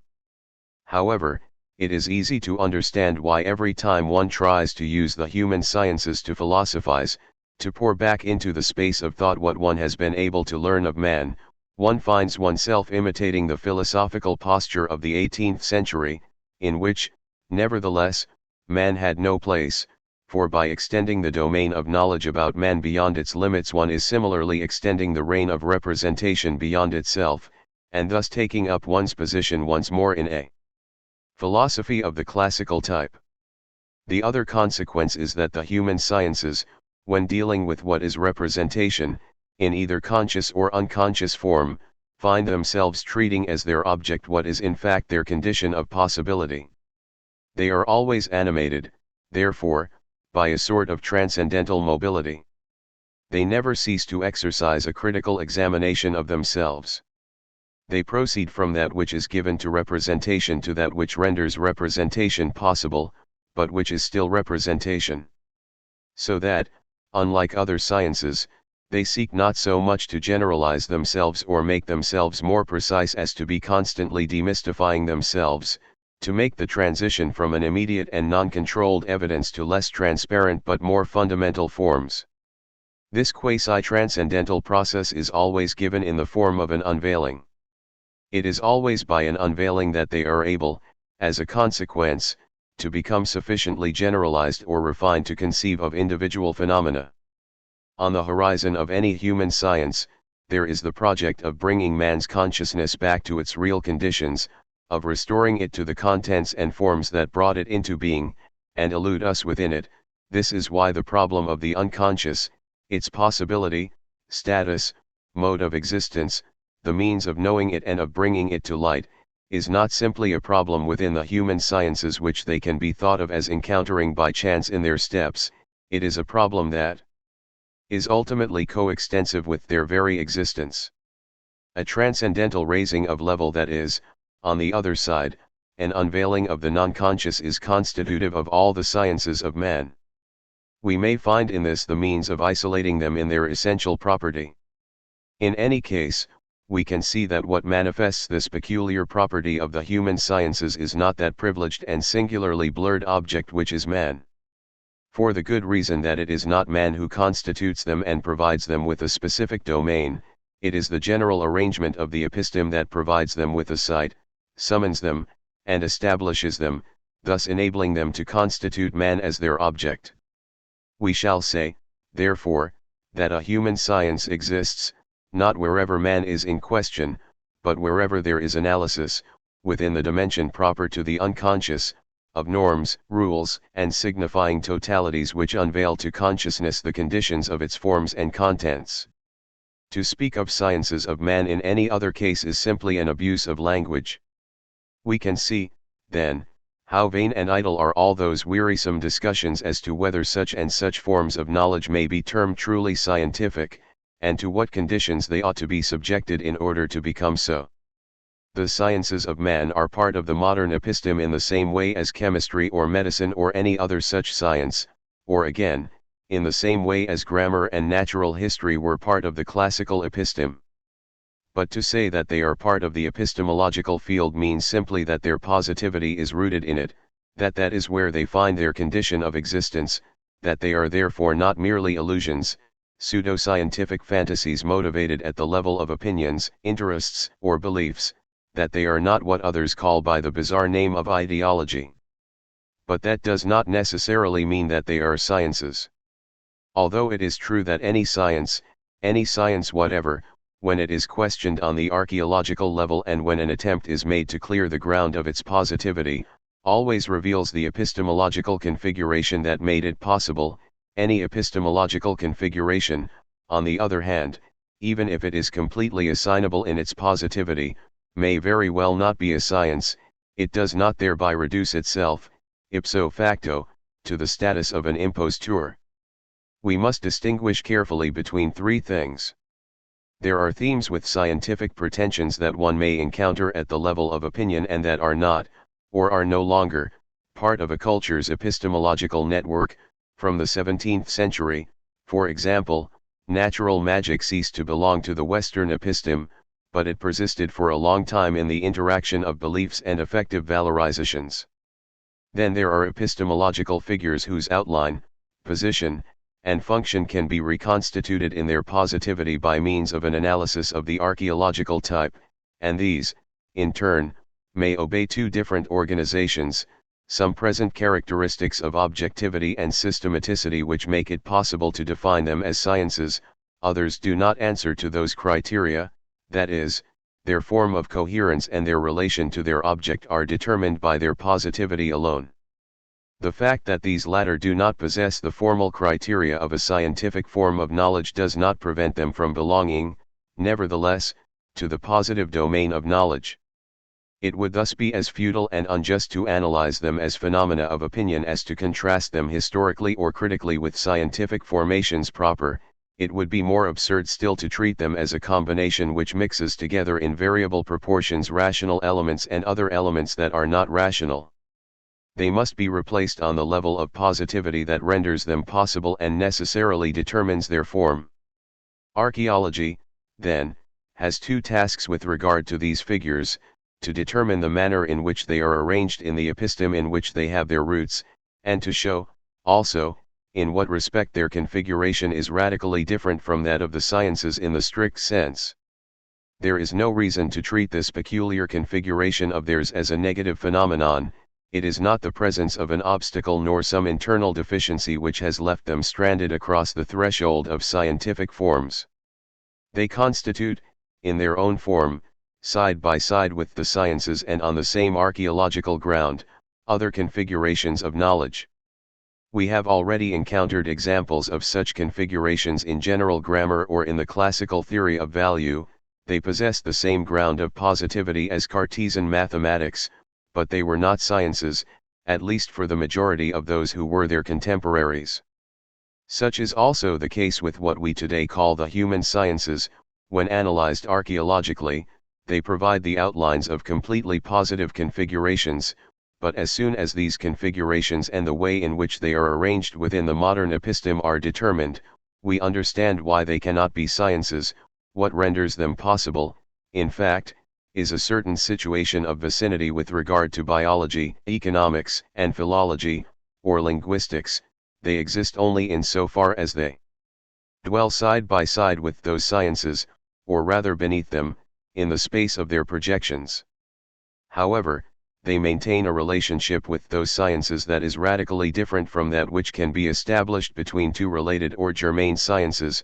This relationship presupposes, in fact, the transposition of external models within the dimension of the unconscious and consciousness, and the flowing back of critical reflection towards the very place from which those models come.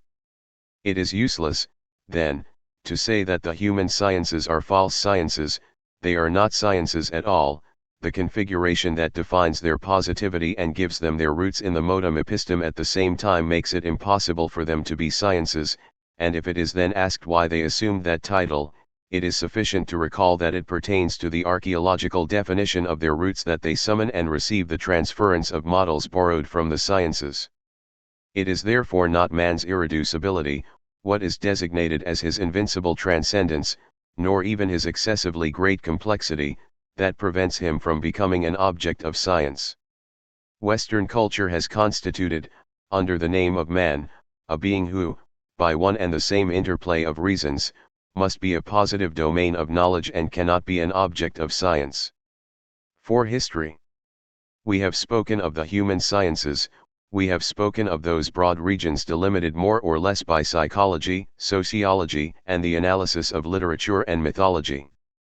We have not yet mentioned history, though it is the first and as it were the mother of all the sciences of man, and is perhaps as old as human memory. Or rather, it is for that very reason that we have until now passed it over in silence. Perhaps history has no place, in fact, among the human sciences. Or beside them, it may well be that it maintains with them all a relation that is strange, undefined, ineffaceable, and more fundamental than any relation of adjacency in a common space would be. It is true that history existed long before the constitution of the human sciences.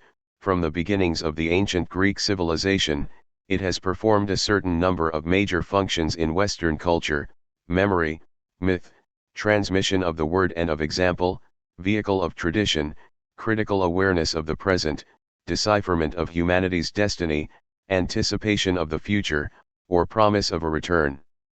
What characterized this history, or at least what may be used to define it in its general features, as opposed to our own, was that by ordering the time of human beings upon the world's development, in a sort of great cosmic chronology such as we find in the works of the Stoics, or inversely by extending the principle and movement of a human destiny to even the smallest particles of nature, rather in the same way as Christian providence, it was conceived of as a vast historical stream, uniform in each of its points, drawing with it in one and the same current, in one and the same fall or ascension or cycle, all men, and with them things and animals, every living or inert being, even the most unmoved aspects of the earth.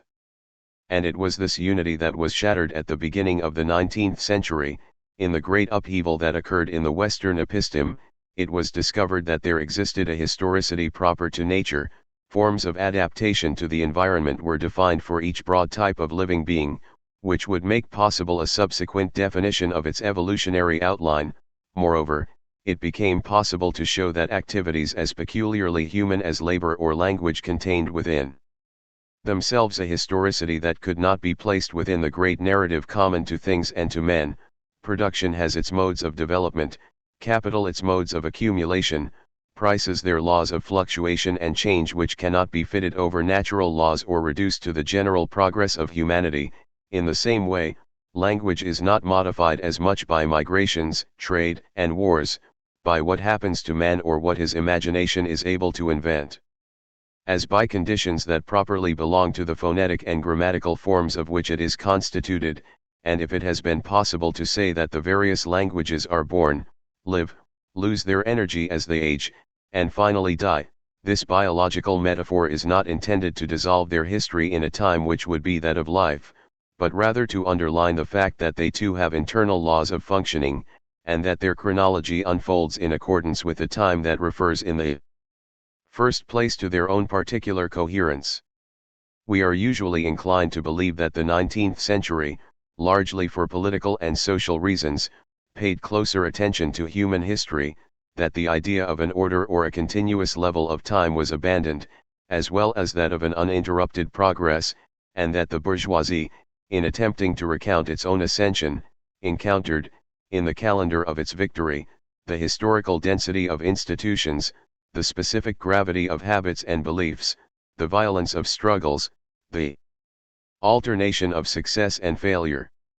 And we suppose that, on this basis, the historicity discovered within man was extended to the objects he had made, the language he spoke, and even further still, to life. According to this point of view, the study of economies, the history of literatures and grammars, and even the evolution of living beings are merely effects of the diffusion, over increasingly more distant areas of knowledge, of a historicity first revealed in man. In reality, it was the opposite that happened.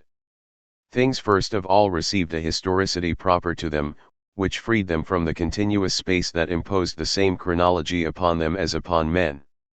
So that man found himself dispossessed of what constituted the most manifest contents of his history. Nature no longer speaks to him of the creation or the end of the world, of his dependency or his approaching judgment. It no longer speaks of anything but a natural time. Its wealth no longer indicates to him the antiquity or the imminent return of a golden age. It speaks only of conditions of production being modified in the course of history. Language no longer bears the marks of a time before Babel or of the first cries that rang through the jungle. It carries the weapons of its own affiliation. The human being no longer has any history, or rather, since he speaks, works, and lives, he finds himself interwoven in his own being with histories that are neither subordinate to him nor homogeneous with him. by the fragmentation of the space over which classical knowledge extended in its continuity, by the folding over of each separated domain upon its own development, the man who appears at the beginning of the 19th century is dehistoricized. And the imaginative values then assumed by the past, the whole lyrical halo that surrounded the consciousness of history at that period, the lively curiosity shown for documents or for traces left behind by time, all this is a surface expression of the simple fact that man found himself emptied of history, but that he was already beginning to recover in the depths of his own being, and among all the things that were still capable of reflecting his image, the others have fallen silent and folded back upon themselves, a historicity linked essentially to man himself. But this historicity is immediately ambiguous. Since man posits himself in the field of positive knowledge only in so far as he speaks, works, and lives, can his history ever be anything but the inextricable nexus of different times, which are foreign to him and heterogeneous in respect of one another? Will the history of man ever be more than a sort of modulation common to changes in the conditions of life, climate, soil fertility, methods of agriculture, exploitation of wealth, to transformations in the economy, and consequently in society and its institutions, and to the succession of forms and usages in language? But, in that case, man is not himself historical, since time comes to him from somewhere other than himself. He constitutes himself as a subject of history only by the superimposition of the history of living beings, the history of things, and the history of words. He is subjected to the pure events those histories contain. But this relation of simple passivity is immediately reversed, for what speaks in language, what works and consumes in economics, what lives in human life, is man himself, and, this being so, he too has a right to a development quite as positive as that of beings and things, one no less autonomous, and perhaps even more fundamental. Is it not a historicity proper to man, one inscribed in the very depths of his being, that enables him to adapt himself like any living being, and to evolve like any living being, though with the help of tools, techniques, and organizations belonging to no other living being, that enables him to invent forms of production, to stabilize, prolong, or abridge the validity of economic laws by means of the consciousness he attains of them and by means of the institutions he constructs upon or around them, and that enables him to exercise upon language, with every word he speaks, a sort of constant interior pressure which makes it shift imperceptibly upon itself at any given moment in time. Thus, behind the history of the positivities, there appears another, more radical, history, that of man himself, a history that now concerns man's very being, since he now realizes that he not only has history all around him, but is himself, in his own historicity, that by means of which a history of human life, a history of economics, and a history of languages are given their form. In which case, at a very deep level, there exists a historicity of man which is itself its own history but also the radical dispersion that provides a foundation for all other histories. It was just this primary erosion that the 19th century sought in its concern to historicize everything, to write a general history of everything, to go back ceaselessly through time, and to place the most stable of things in the liberating stream of time. Here again, we should no doubt revise the way in which we traditionally write the history of history. We are accustomed to saying that the 19th century brought an end to the pure chronicle of events, the simple memory of a past peopled only by individuals and accidents, and that it began the search for the general laws of development. In fact, no history was ever more explanatory, more preoccupied with general laws and constants, than were the histories of the classical age when the world and man were inextricably linked in a single history. What first comes to light in the 19th century is a simple form of human historicity, the fact that man as such is exposed to the event. Hence the concern either to find laws for this pure form, which gives us philosophies such as that of Spengler, or to define it on the basis of the fact that man lives, works, speaks, and thinks, and this gives us interpretations of history from the standpoint of man envisaged as a living species, or from the standpoint of economic laws, or from that of cultural totalities.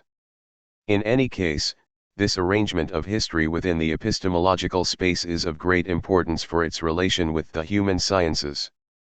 Since historical man is living, working, and speaking man, any content of history is the province of psychology, sociology, or the sciences of language.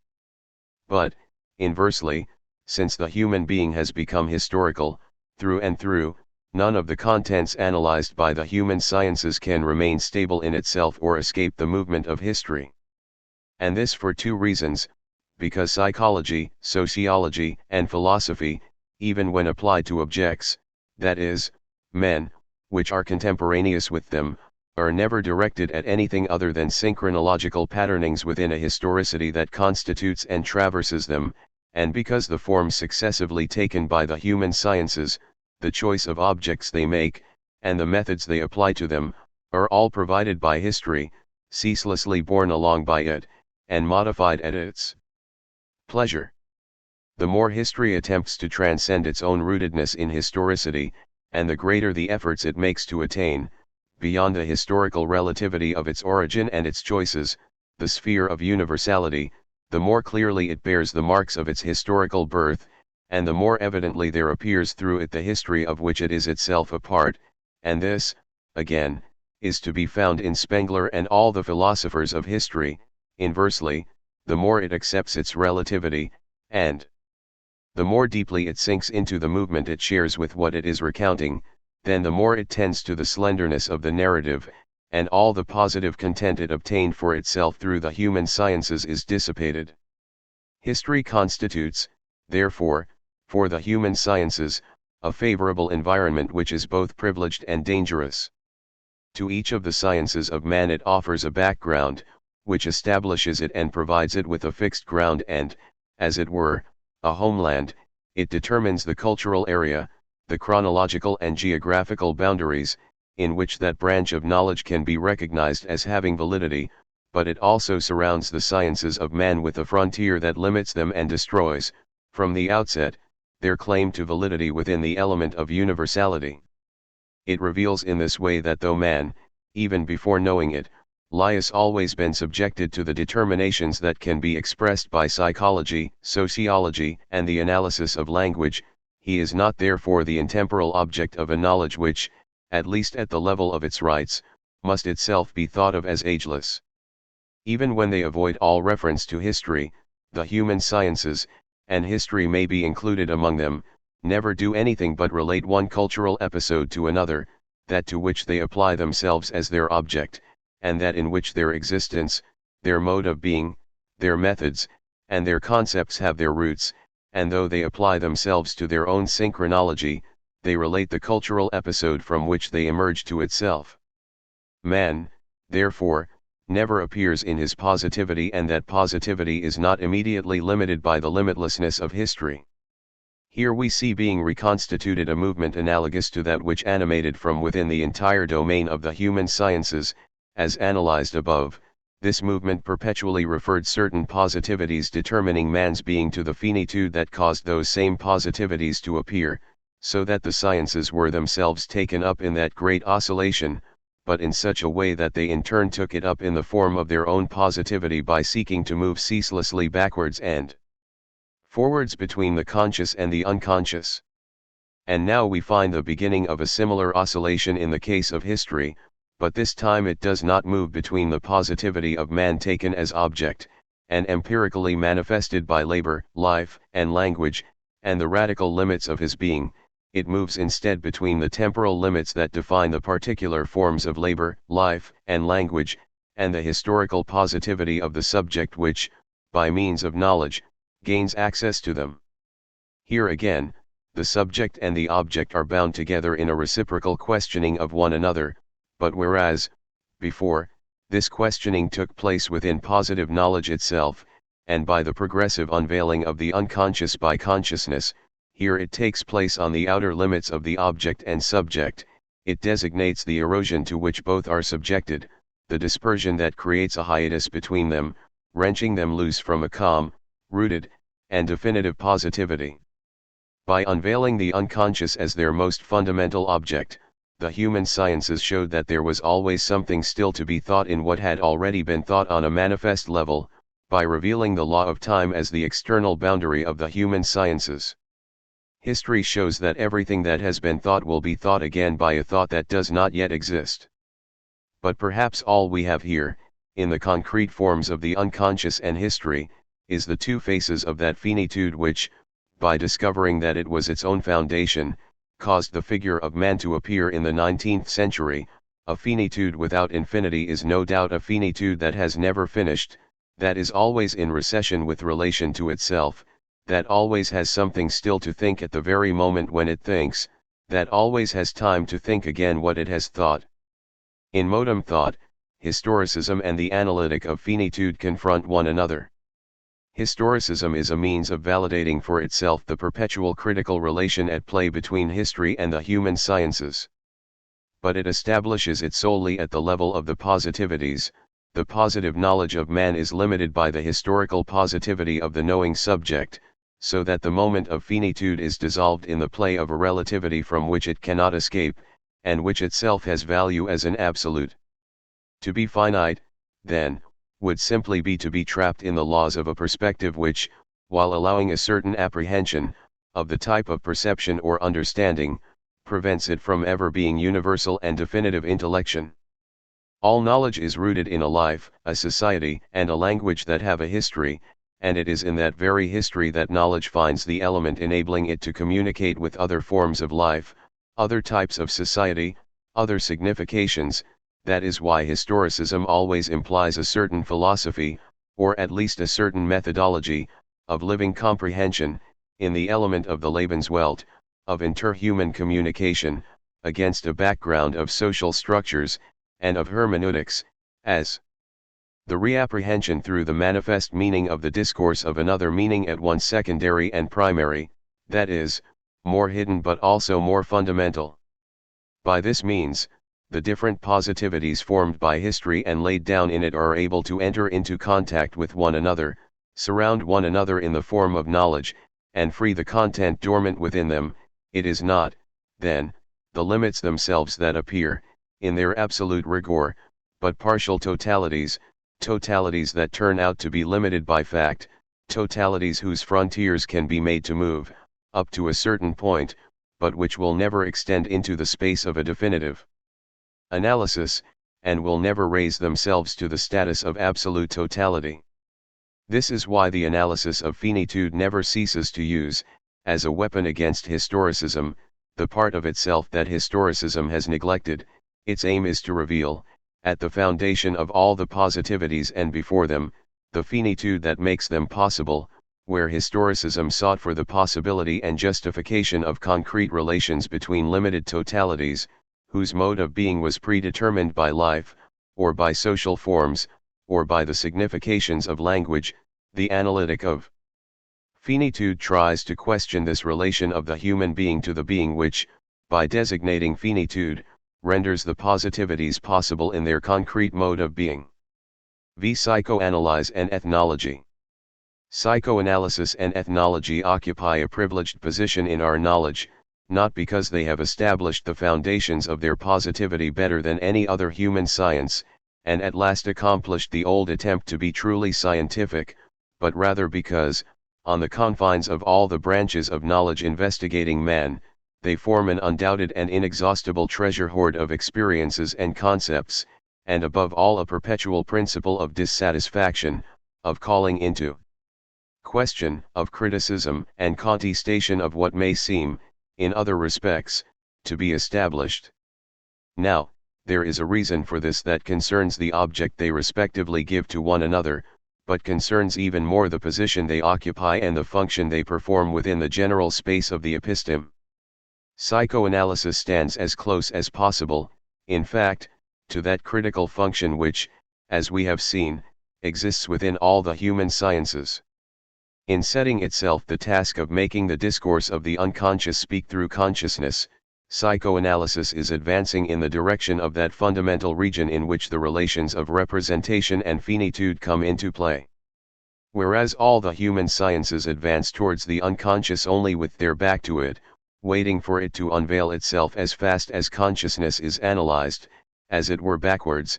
Psychoanalysis, on the other hand, points directly towards it, with a deliberate purpose, not towards that which must be rendered gradually more explicit by the progressive illumination of the implicit, but towards what is there and yet is hidden, towards what exists with the mute solidity of a thing, of a text closed in upon itself, or of a blank space in a visible text, and uses that quality to defend itself. It must not be supposed that the Freudian approach is the combination of an interpretation of meaning and a dynamics of resistance or defense, by following the same path as the human sciences, but with its gaze turned the other way. Psychoanalysis moves towards the moment, by definition inaccessible to any theoretical knowledge of man, to any continuous apprehension in terms of signification, conflict, or function, at which the contents of consciousness articulate themselves, or rather stand gaping, upon man's finitude. This means that, unlike the human sciences, which, even while turning back towards the unconscious, always remain within the space of the representable, psychoanalysis advances and leaps over representation, overflows it on the side of finitude, and thus reveals, where one had expected functions bearing their norms, conflicts burdened with rules, and significations forming a system, the simple fact that it is possible for there to be system, therefore signification, rule, therefore conflict, norm, therefore function. And in this region where representation remains in suspense, on the edge of itself, open, in a sense, to the closed boundary of finitude, we find outlined the three figures by means of which life, with its function and norms, attains its foundation in the mute repetition of death, conflicts and rules their foundation in the naked opening of desire, significations and systems their foundation in a language which is at the same time law. We know that psychologists and philosophers have dismissed all this as Freudian mythology. It was indeed inevitable that this approach of Freud's should have appeared to them in this way, to a knowledge situated within the representable, all that frames and defines, on the outside, the very possibility of representation can be nothing other than mythology. But when one follows the movement of psychoanalysis as it progresses, or when one traverses the epistemological space as a whole, one sees that these figures are in fact, though imaginary no doubt to the myopic gaze, the very forms of finitude, as it is analyzed in modem thought.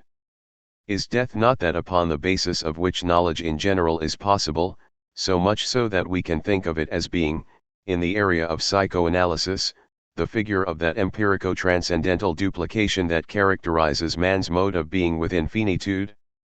Is desire not that which remains always unthought at the heart of thought? And the law language, at once word and word system, that psychoanalysis takes such pains to make speak, is it not that in which all signification assumes an origin more distant than itself, but also that whose return is promised in the very act of analysis? It is indeed true that this death, and this desire, and this law can never meet within the knowledge that traverses in its positivity the empirical domain of man, but the reason for this is that they designate the conditions of possibility of all knowledge about man. And precisely when this language emerges in all its nudity, yet at the same time eludes all signification as if it were a vast and empty despotic system, when desire reigns in the wild state, as if the rigor of its rule had levelled all opposition, when death dominates every psychological function and stands above it as its unique and devastating norm, then we recognize madness in its present form, madness as it is posited in the modem experience, as its truth and its alterity. In this figure, which is at once empirical and yet foreign to, and in, all that we can experience, our consciousness no longer finds, as it did in the 16th century, the trace of another world. It no longer observes the wandering of a straying reason, it sees welling up that which is, perilously, nearest to us, as if, suddenly, the very hollowness of our existence is outlined in relief, the finitude upon the basis of which we are, and think, and know, is suddenly there before us, an existence at once real and impossible, thought that we cannot think, an object for our knowledge that always eludes it. This is why psychoanalysis finds in that madness par excellence, which psychiatrists term schizophrenia, its intimate, its most invincible torture, for, given in this form of madness, in an absolutely manifest and absolutely withdrawn form, are the forms of finitude towards which it usually advances unceasingly, and interminably, from the starting point of that which is voluntarily involuntarily offered to it in the patient's language. So psychoanalysis recognizes itself when it is confronted with those very psychoses which nevertheless, or rather, for that very reason, it has scarcely any means of reaching, as if the psychosis were displaying in a savage illumination, and offering in a mode not too distant but just too close, that towards which analysis must make its laborious way. But this relation of psychoanalysis with what makes all knowledge in general possible in the sphere of the human sciences has yet another consequence, namely, that psychoanalysis cannot be deployed as pure speculative knowledge or as a general theory of man. It cannot span the entire field of representation, attempt to evade its frontiers, or point towards what is more fundamental, in the form of an empirical science constructed on the basis of careful observation. That breakthrough can be made only within the limits of a praxis in which it is not only the knowledge we have of man that is involved, but man himself, man together with the death that is at work in his suffering, the desire that has lost its object, and the language by means of which, through which, his law is silently articulated. All analytic knowledge is thus invincibly linked with the praxis, with that strangulation produced by the relation between two individuals, one of whom is listening to the other's language, thus freeing his desire from the object it has lost, making him understand he has lost it, liberating him from the ever-repeated proximity of death, making him understand that one day he will die. This is why nothing is more alien to psychoanalysis than anything resembling a general theory of man or an anthropology. Just as psychoanalysis situates itself in the dimension of the unconscious, of that critical animation which disturbs from within the entire domain of the sciences of man, so ethnology situates itself in the dimension of historicity, of that perpetual oscillation which is the reason why the human sciences are always being contested, from without, by their own history. It is no doubt difficult to maintain that ethnology has a fundamental relation with historicity, since it is traditionally the knowledge we have of peoples without histories. In any case, foot studies, both by systematic choice and because of the lack of documents, the structural invariables of cultures rather than the succession of events. It suspends the long chronological discourse by means of which we try to reflect our own culture within itself, and instead it reveals synchronological correlations in other cultural forms.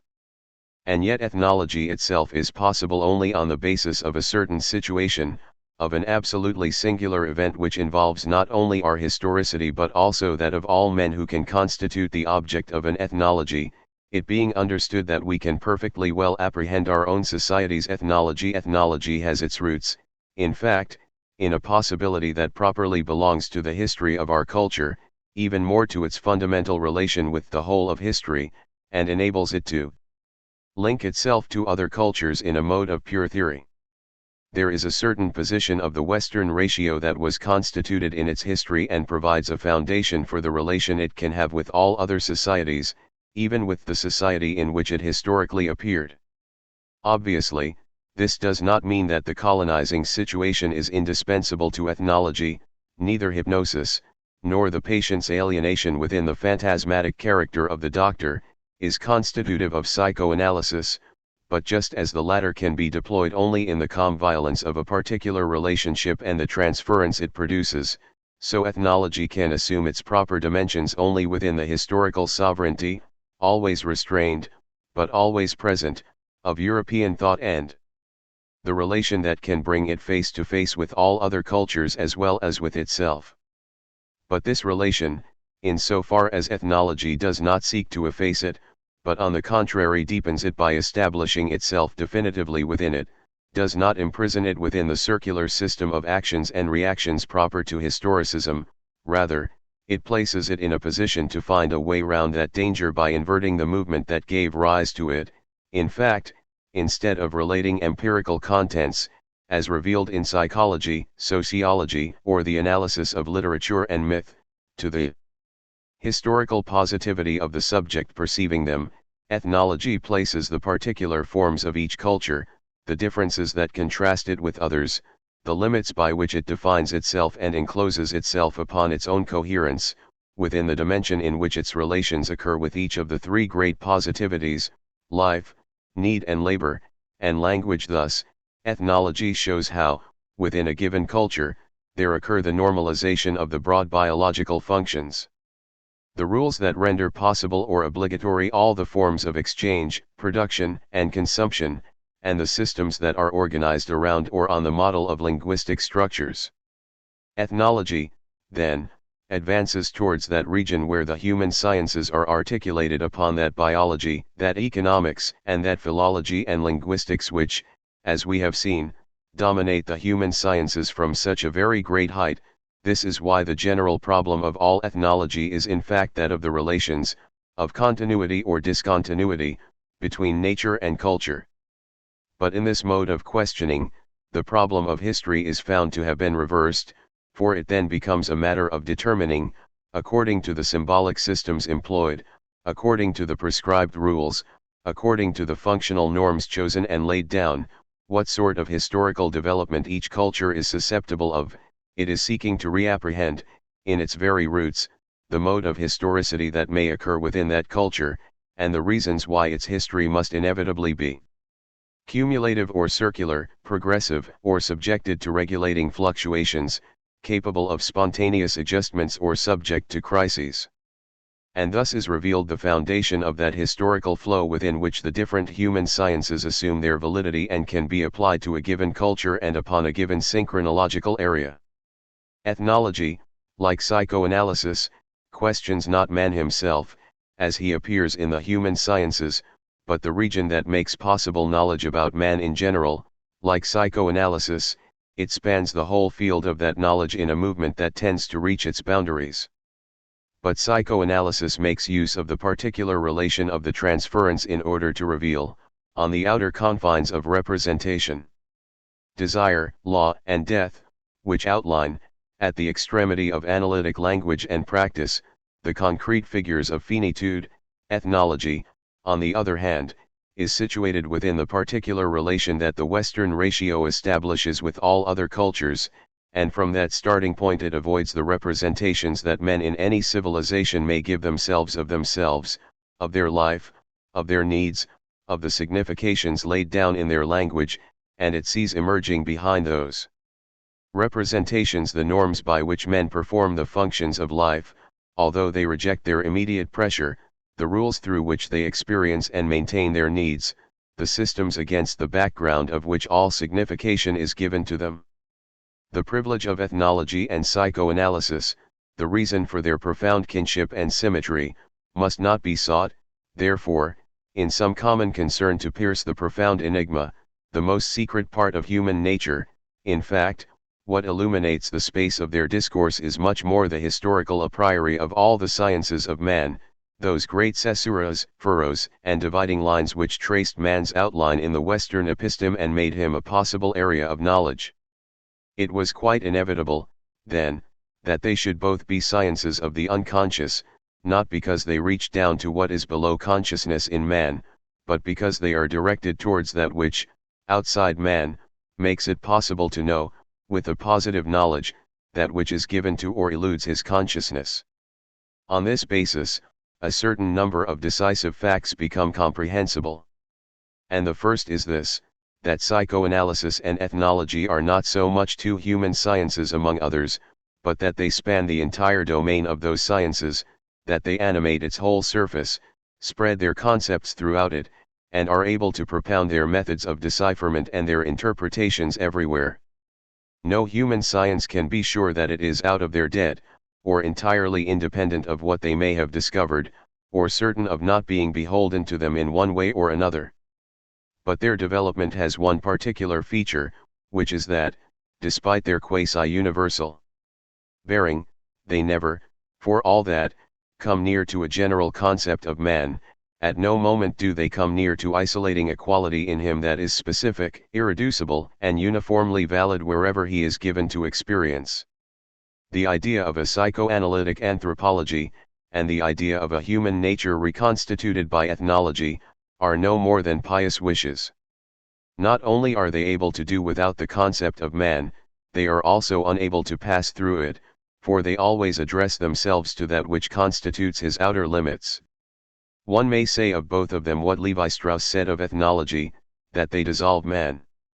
Not that there is any question of revealing him in a better, purer, and as it were more liberated state, but because they go back towards that which foments his positivity.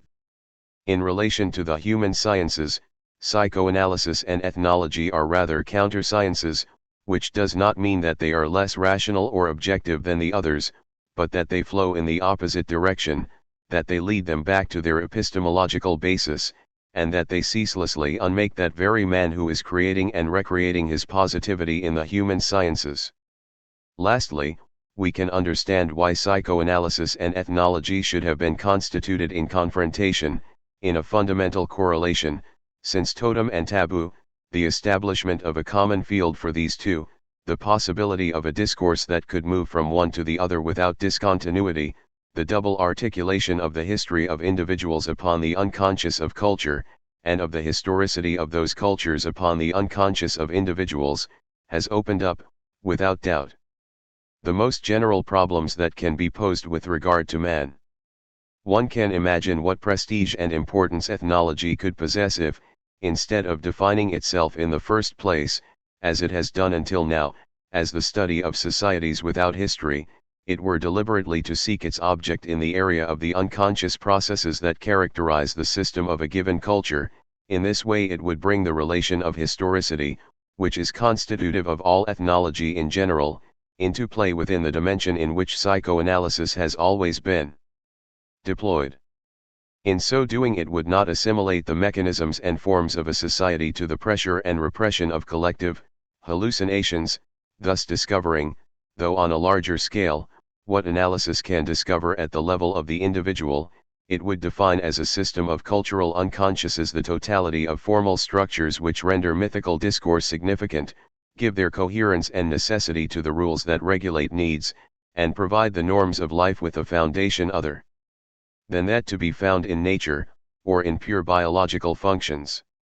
One can imagine the similar importance that a psychoanalysis would have if it were to share the dimension of an ethnology, not by the establishment of a cultural psychology, not by the sociological explanation of phenomena manifested at the level of individuals, but by the discovery that the unconscious also possesses, or rather that it is in itself, a certain formal structure.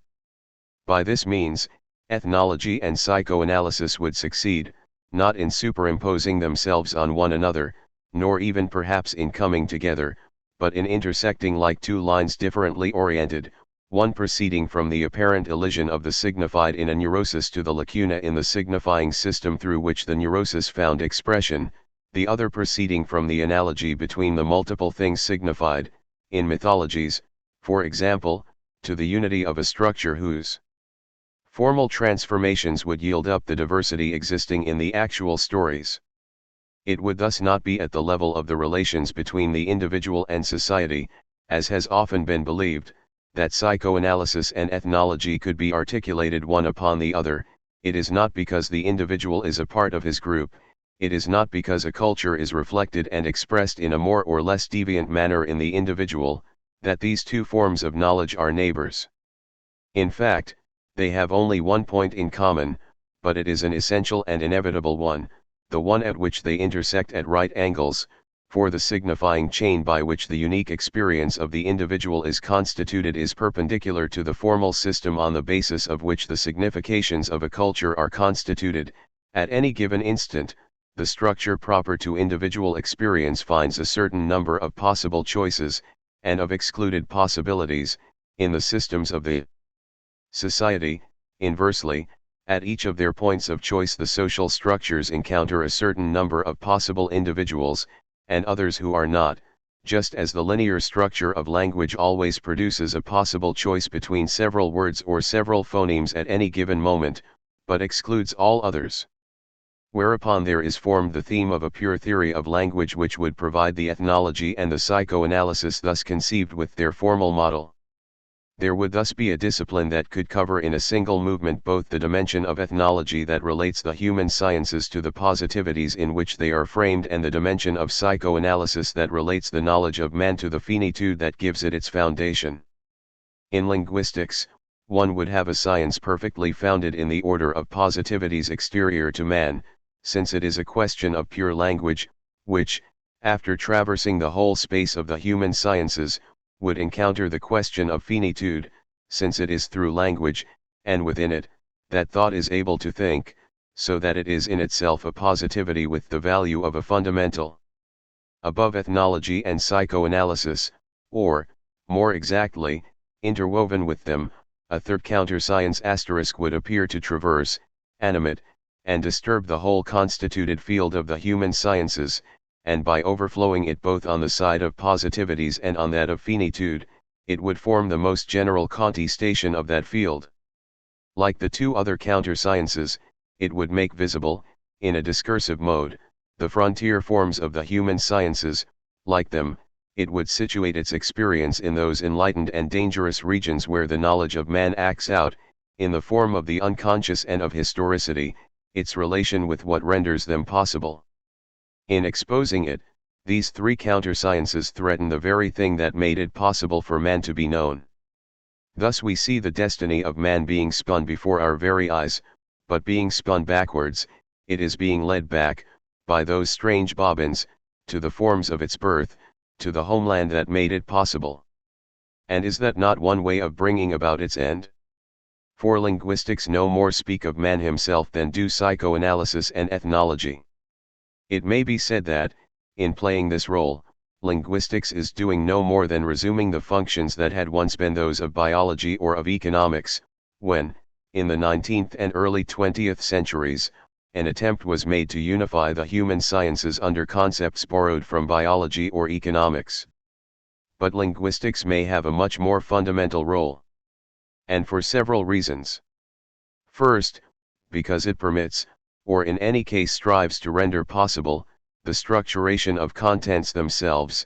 It is therefore not a theoretical reworking of knowledge acquired elsewhere, the interpretation of an already accomplished reading of phenomena. It does not offer a linguistic version of the facts observed in the human sciences, it is rather the principle of a primary decipherment. To a gaze forearmed by linguistics, things attain to existence only in so far as they are able to form the elements of a signifying system. Linguistic analysis is more a perception than an explanation, that is, it is constitutive of its very object. Moreover, we find that by means of this emergence of structure, as an invariable relation within a totality of elements, the relation of the human sciences to mathematics has been opened up once more, and in a wholly new dimension. It is no longer a matter of knowing whether one can quantify results, or whether human behavior is susceptible of being introduced into the field of a measurable probability. The question that arises is that of knowing whether it is possible without a play on words to employ the notion of structure, or at least whether it is the same structure that is referred to in mathematics and in the human sciences, a question that is central if one wishes to know the possibilities and rights, the conditions and limitations, of a justified formalization. It will be seen that the relation of the sciences of man to the axis of the formal and a priori disciplines, a relation that had not been essential till then. And as long as the attempt was made to identify it with the right to measure, returns to life and perhaps becomes fundamental now that within the space of the human sciences there emerges their relation both to the empirical positivity of language and to the analytic of finitude, the three axes which define the volume proper to the sciences of man thus become visible, and almost simultaneously so, in the questions they pose.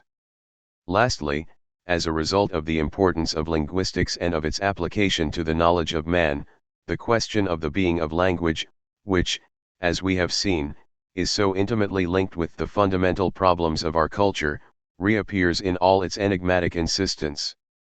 With the continually extended use of linguistic categories, it is a question of growing importance, since we must henceforth ask ourselves what language must be in order to structure in this way what is nevertheless not in itself either word or discourse, and in order to articulate itself on the pure forms of knowledge.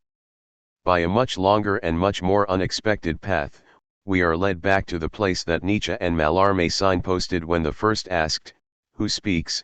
and the second saw his glittering answer in the word itself. The question as to what language is in its being is once more of the greatest urgency. At this point, where the question of language arises again with such heavy overdetermination, and where it seems to lay siege on every side to the figure of man, that figure which had once taken the place of classical discourse, contemporary culture is struggling to create an important part of its present, and perhaps of its future. On the one hand, suddenly very near to all these empirical domains, questions arise which before had seemed very distant from them. These questions concern a general formalization of thought and knowledge, and at a time when they were still thought to be dedicated solely to the relation between logic and mathematics, they suddenly open up the possibility, and the task, of purifying the old empirical reason by constituting formal languages, and of applying a second critique of pure reason on the basis of new forms of the mathematical a priori. However, at the other extremity of our culture, the question of language is entrusted to that form of speech which has no doubt never ceased to pose it, but which is now, for the first time, posing it to itself. That literature in our day is fascinated by the being of language is neither the sign of an imminent end nor proof of a radicalization.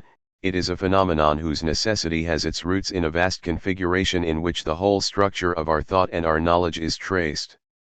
But if the question of formal languages gives prominence to the possibility or impossibility of structuring positive contents, a literature dedicated to language gives prominence, in all their empirical vivacity, to the fundamental forms of finitude. From within language experienced and traversed as language, in the play of its possibilities extended to their furthest point, what emerges is that man has come to an end, and that, by reaching the summit of all possible speech, he arrives not at the very heart of himself but at the brink of that which limits him, in that region where death prowls, where thought is extinguished, where the promise of the origin interminably recedes. It was inevitable that this new mode of being of literature should have been revealed in works like those of Artaud or Roussel, and by men like them. In Artaud's work, language, having been rejected as discourse and reapprehended in the plastic violence of the shock, is referred back to the cry, to the tortured body, to the materiality of thought, to the flesh. In Roussel's work, language, having been reduced to powder by a systematically fabricated chance, recounts interminably the repetition of death and the enigma of divided origins. And as if this experiencing of the forms of finitude in language were insupportable, or inadequate, perhaps its very inadequacy was insupportable, it is within madness that it manifested itself the figure of finitude, thus positing itself in language, as that which unveils itself within it, but also before it, preceding it, as that formless, mute, unsignifying region where language can find its freedom.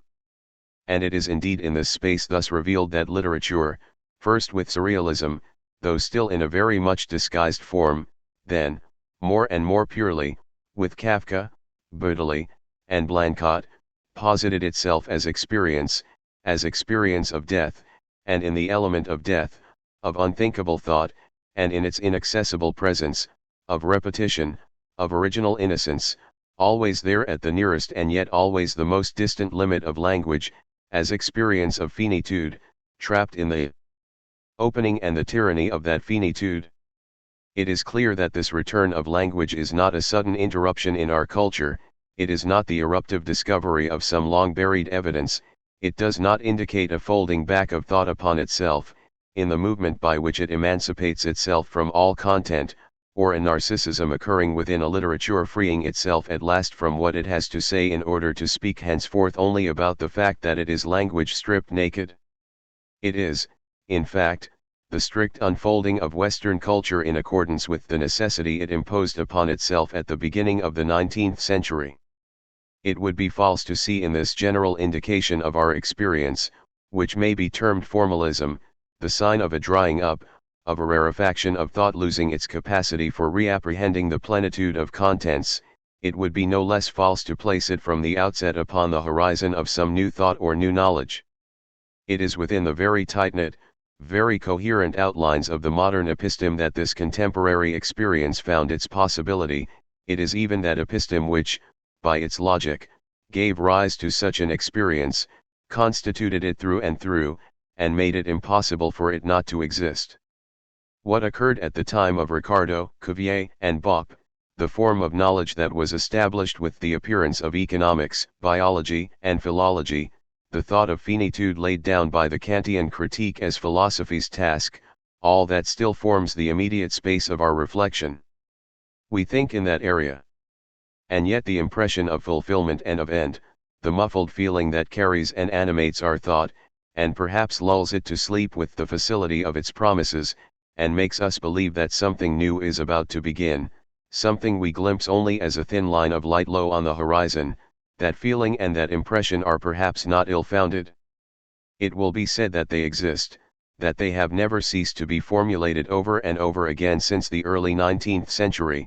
It will be said that Hölderlin, Hegel, Feuerbach, and Marx all felt this certainty that in them a thought and perhaps a culture were coming to a close, and that from the depths of a distance, which was perhaps not invincible, another was approaching in the dim light of dawn, in the brilliance of noon, or in the dissension of the falling day.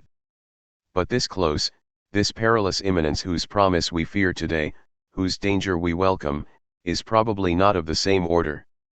Then, the task enjoined upon thought by that annunciation was to establish for man a stable sojourn upon this earth from which the gods had turned away or vanished. In our day, and once again Nietzsche indicated the turning point from a long way off, it is not so much the absence or the death of God that is affirmed as the end of man, that narrow, imperceptible displacement, that recession in the form of identity, which are the reason why man's finitude has become his end. It becomes apparent, then, that the death of God and the last man are engaged in a contest with more than one round. Is it not the last man who announces that he has killed God, thus situating his language, his thought, his laughter in the space of that already dead God, yet positing himself also as he who has killed God and whose existence includes the freedom and the decision of that murder? Thus, the last man is at the same time older and yet younger than the death of God. Since he has killed God, it is he himself who must answer for his own finitude, but since it is in the death of God that he speaks, thinks, and exists, his murder itself is doomed to die. New gods, the same gods, are already swelling the future ocean. Man will disappear. Rather than the death of God, or, rather, in the wake of that death and in a profound correlation with it, what Nietzsche's thought heralds is the end of his murderer. It is the explosion of man's face in laughter, and the return of masks. It is the scattering of the profound stream of time by which he felt himself carried along and whose pressure he suspected in the very being of things. It is the identity of the return of the same with the absolute dispersion of man. Throughout the 19th century, the end of philosophy and the promise of an approaching culture were no doubt one and the same thing as the thought of finitude and the appearance of man in the field of knowledge. In our day, the fact that philosophy is still, and again, in the process of coming to an end, and the fact that in it perhaps, though even more outside and against it, in literature as well as in formal reflection, the question of language is being posed, prove no doubt that man is in the process of disappearing. For the entire modum episteme, that which was formed towards the end of the 18th century and still serves as the positive ground of our knowledge, that which constituted man's particular mode of being and the possibility of knowing him empirically, that entire episteme was bound up with the disappearance of discourse and its featureless reign, with the shift of language towards objectivity, and with its reappearance in multiple form. If this same language is now emerging with greater and greater insistence in a unity that we ought to think but cannot as yet do so, is this not the sign that the whole of this configuration is now about to topple, and that man is in the process of perishing as the being of language continues to shine ever brighter upon our horizon? Since man was constituted at a time when language was doomed to dispersion, will he not be dispersed when language regains its unity? And if that were true, would it not be an error, a profound error, since it could hide from us what should now be thought, to interpret our actual experience as an application of the forms of language to the human order? Ought we not rather to give up thinking of man, or, to be more strict, to think of this disappearance of man, and the ground of possibility of all the sciences of man, as closely as possible in correlation with our concern with language? Ought we not to admit that, since language is here once more, man will return to that serene non-existence in which he was formerly maintained by the imperious unity of discourse? Man had been a figure occurring between two modes of language, or, rather, he was constituted only when language, having been situated within representation and, as it were, dissolved in it, freed itself from that situation at the cost of its own fragmentation, man composed his own figure in the interstices of that fragmented language. Of course, these are not affirmations, they are at most questions to which it is not possible to reply, they must be left in suspense, where they pose themselves, only with the knowledge that the possibility of posing them may well open the way to a future thought. 6. In conclusion, one thing in any case is certain: man is neither the oldest nor the most constant problem that has been posed for human knowledge.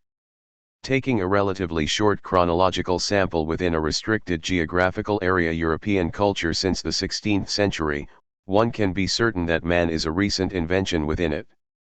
It is not around him and his secrets that knowledge prowled for so long in the darkness.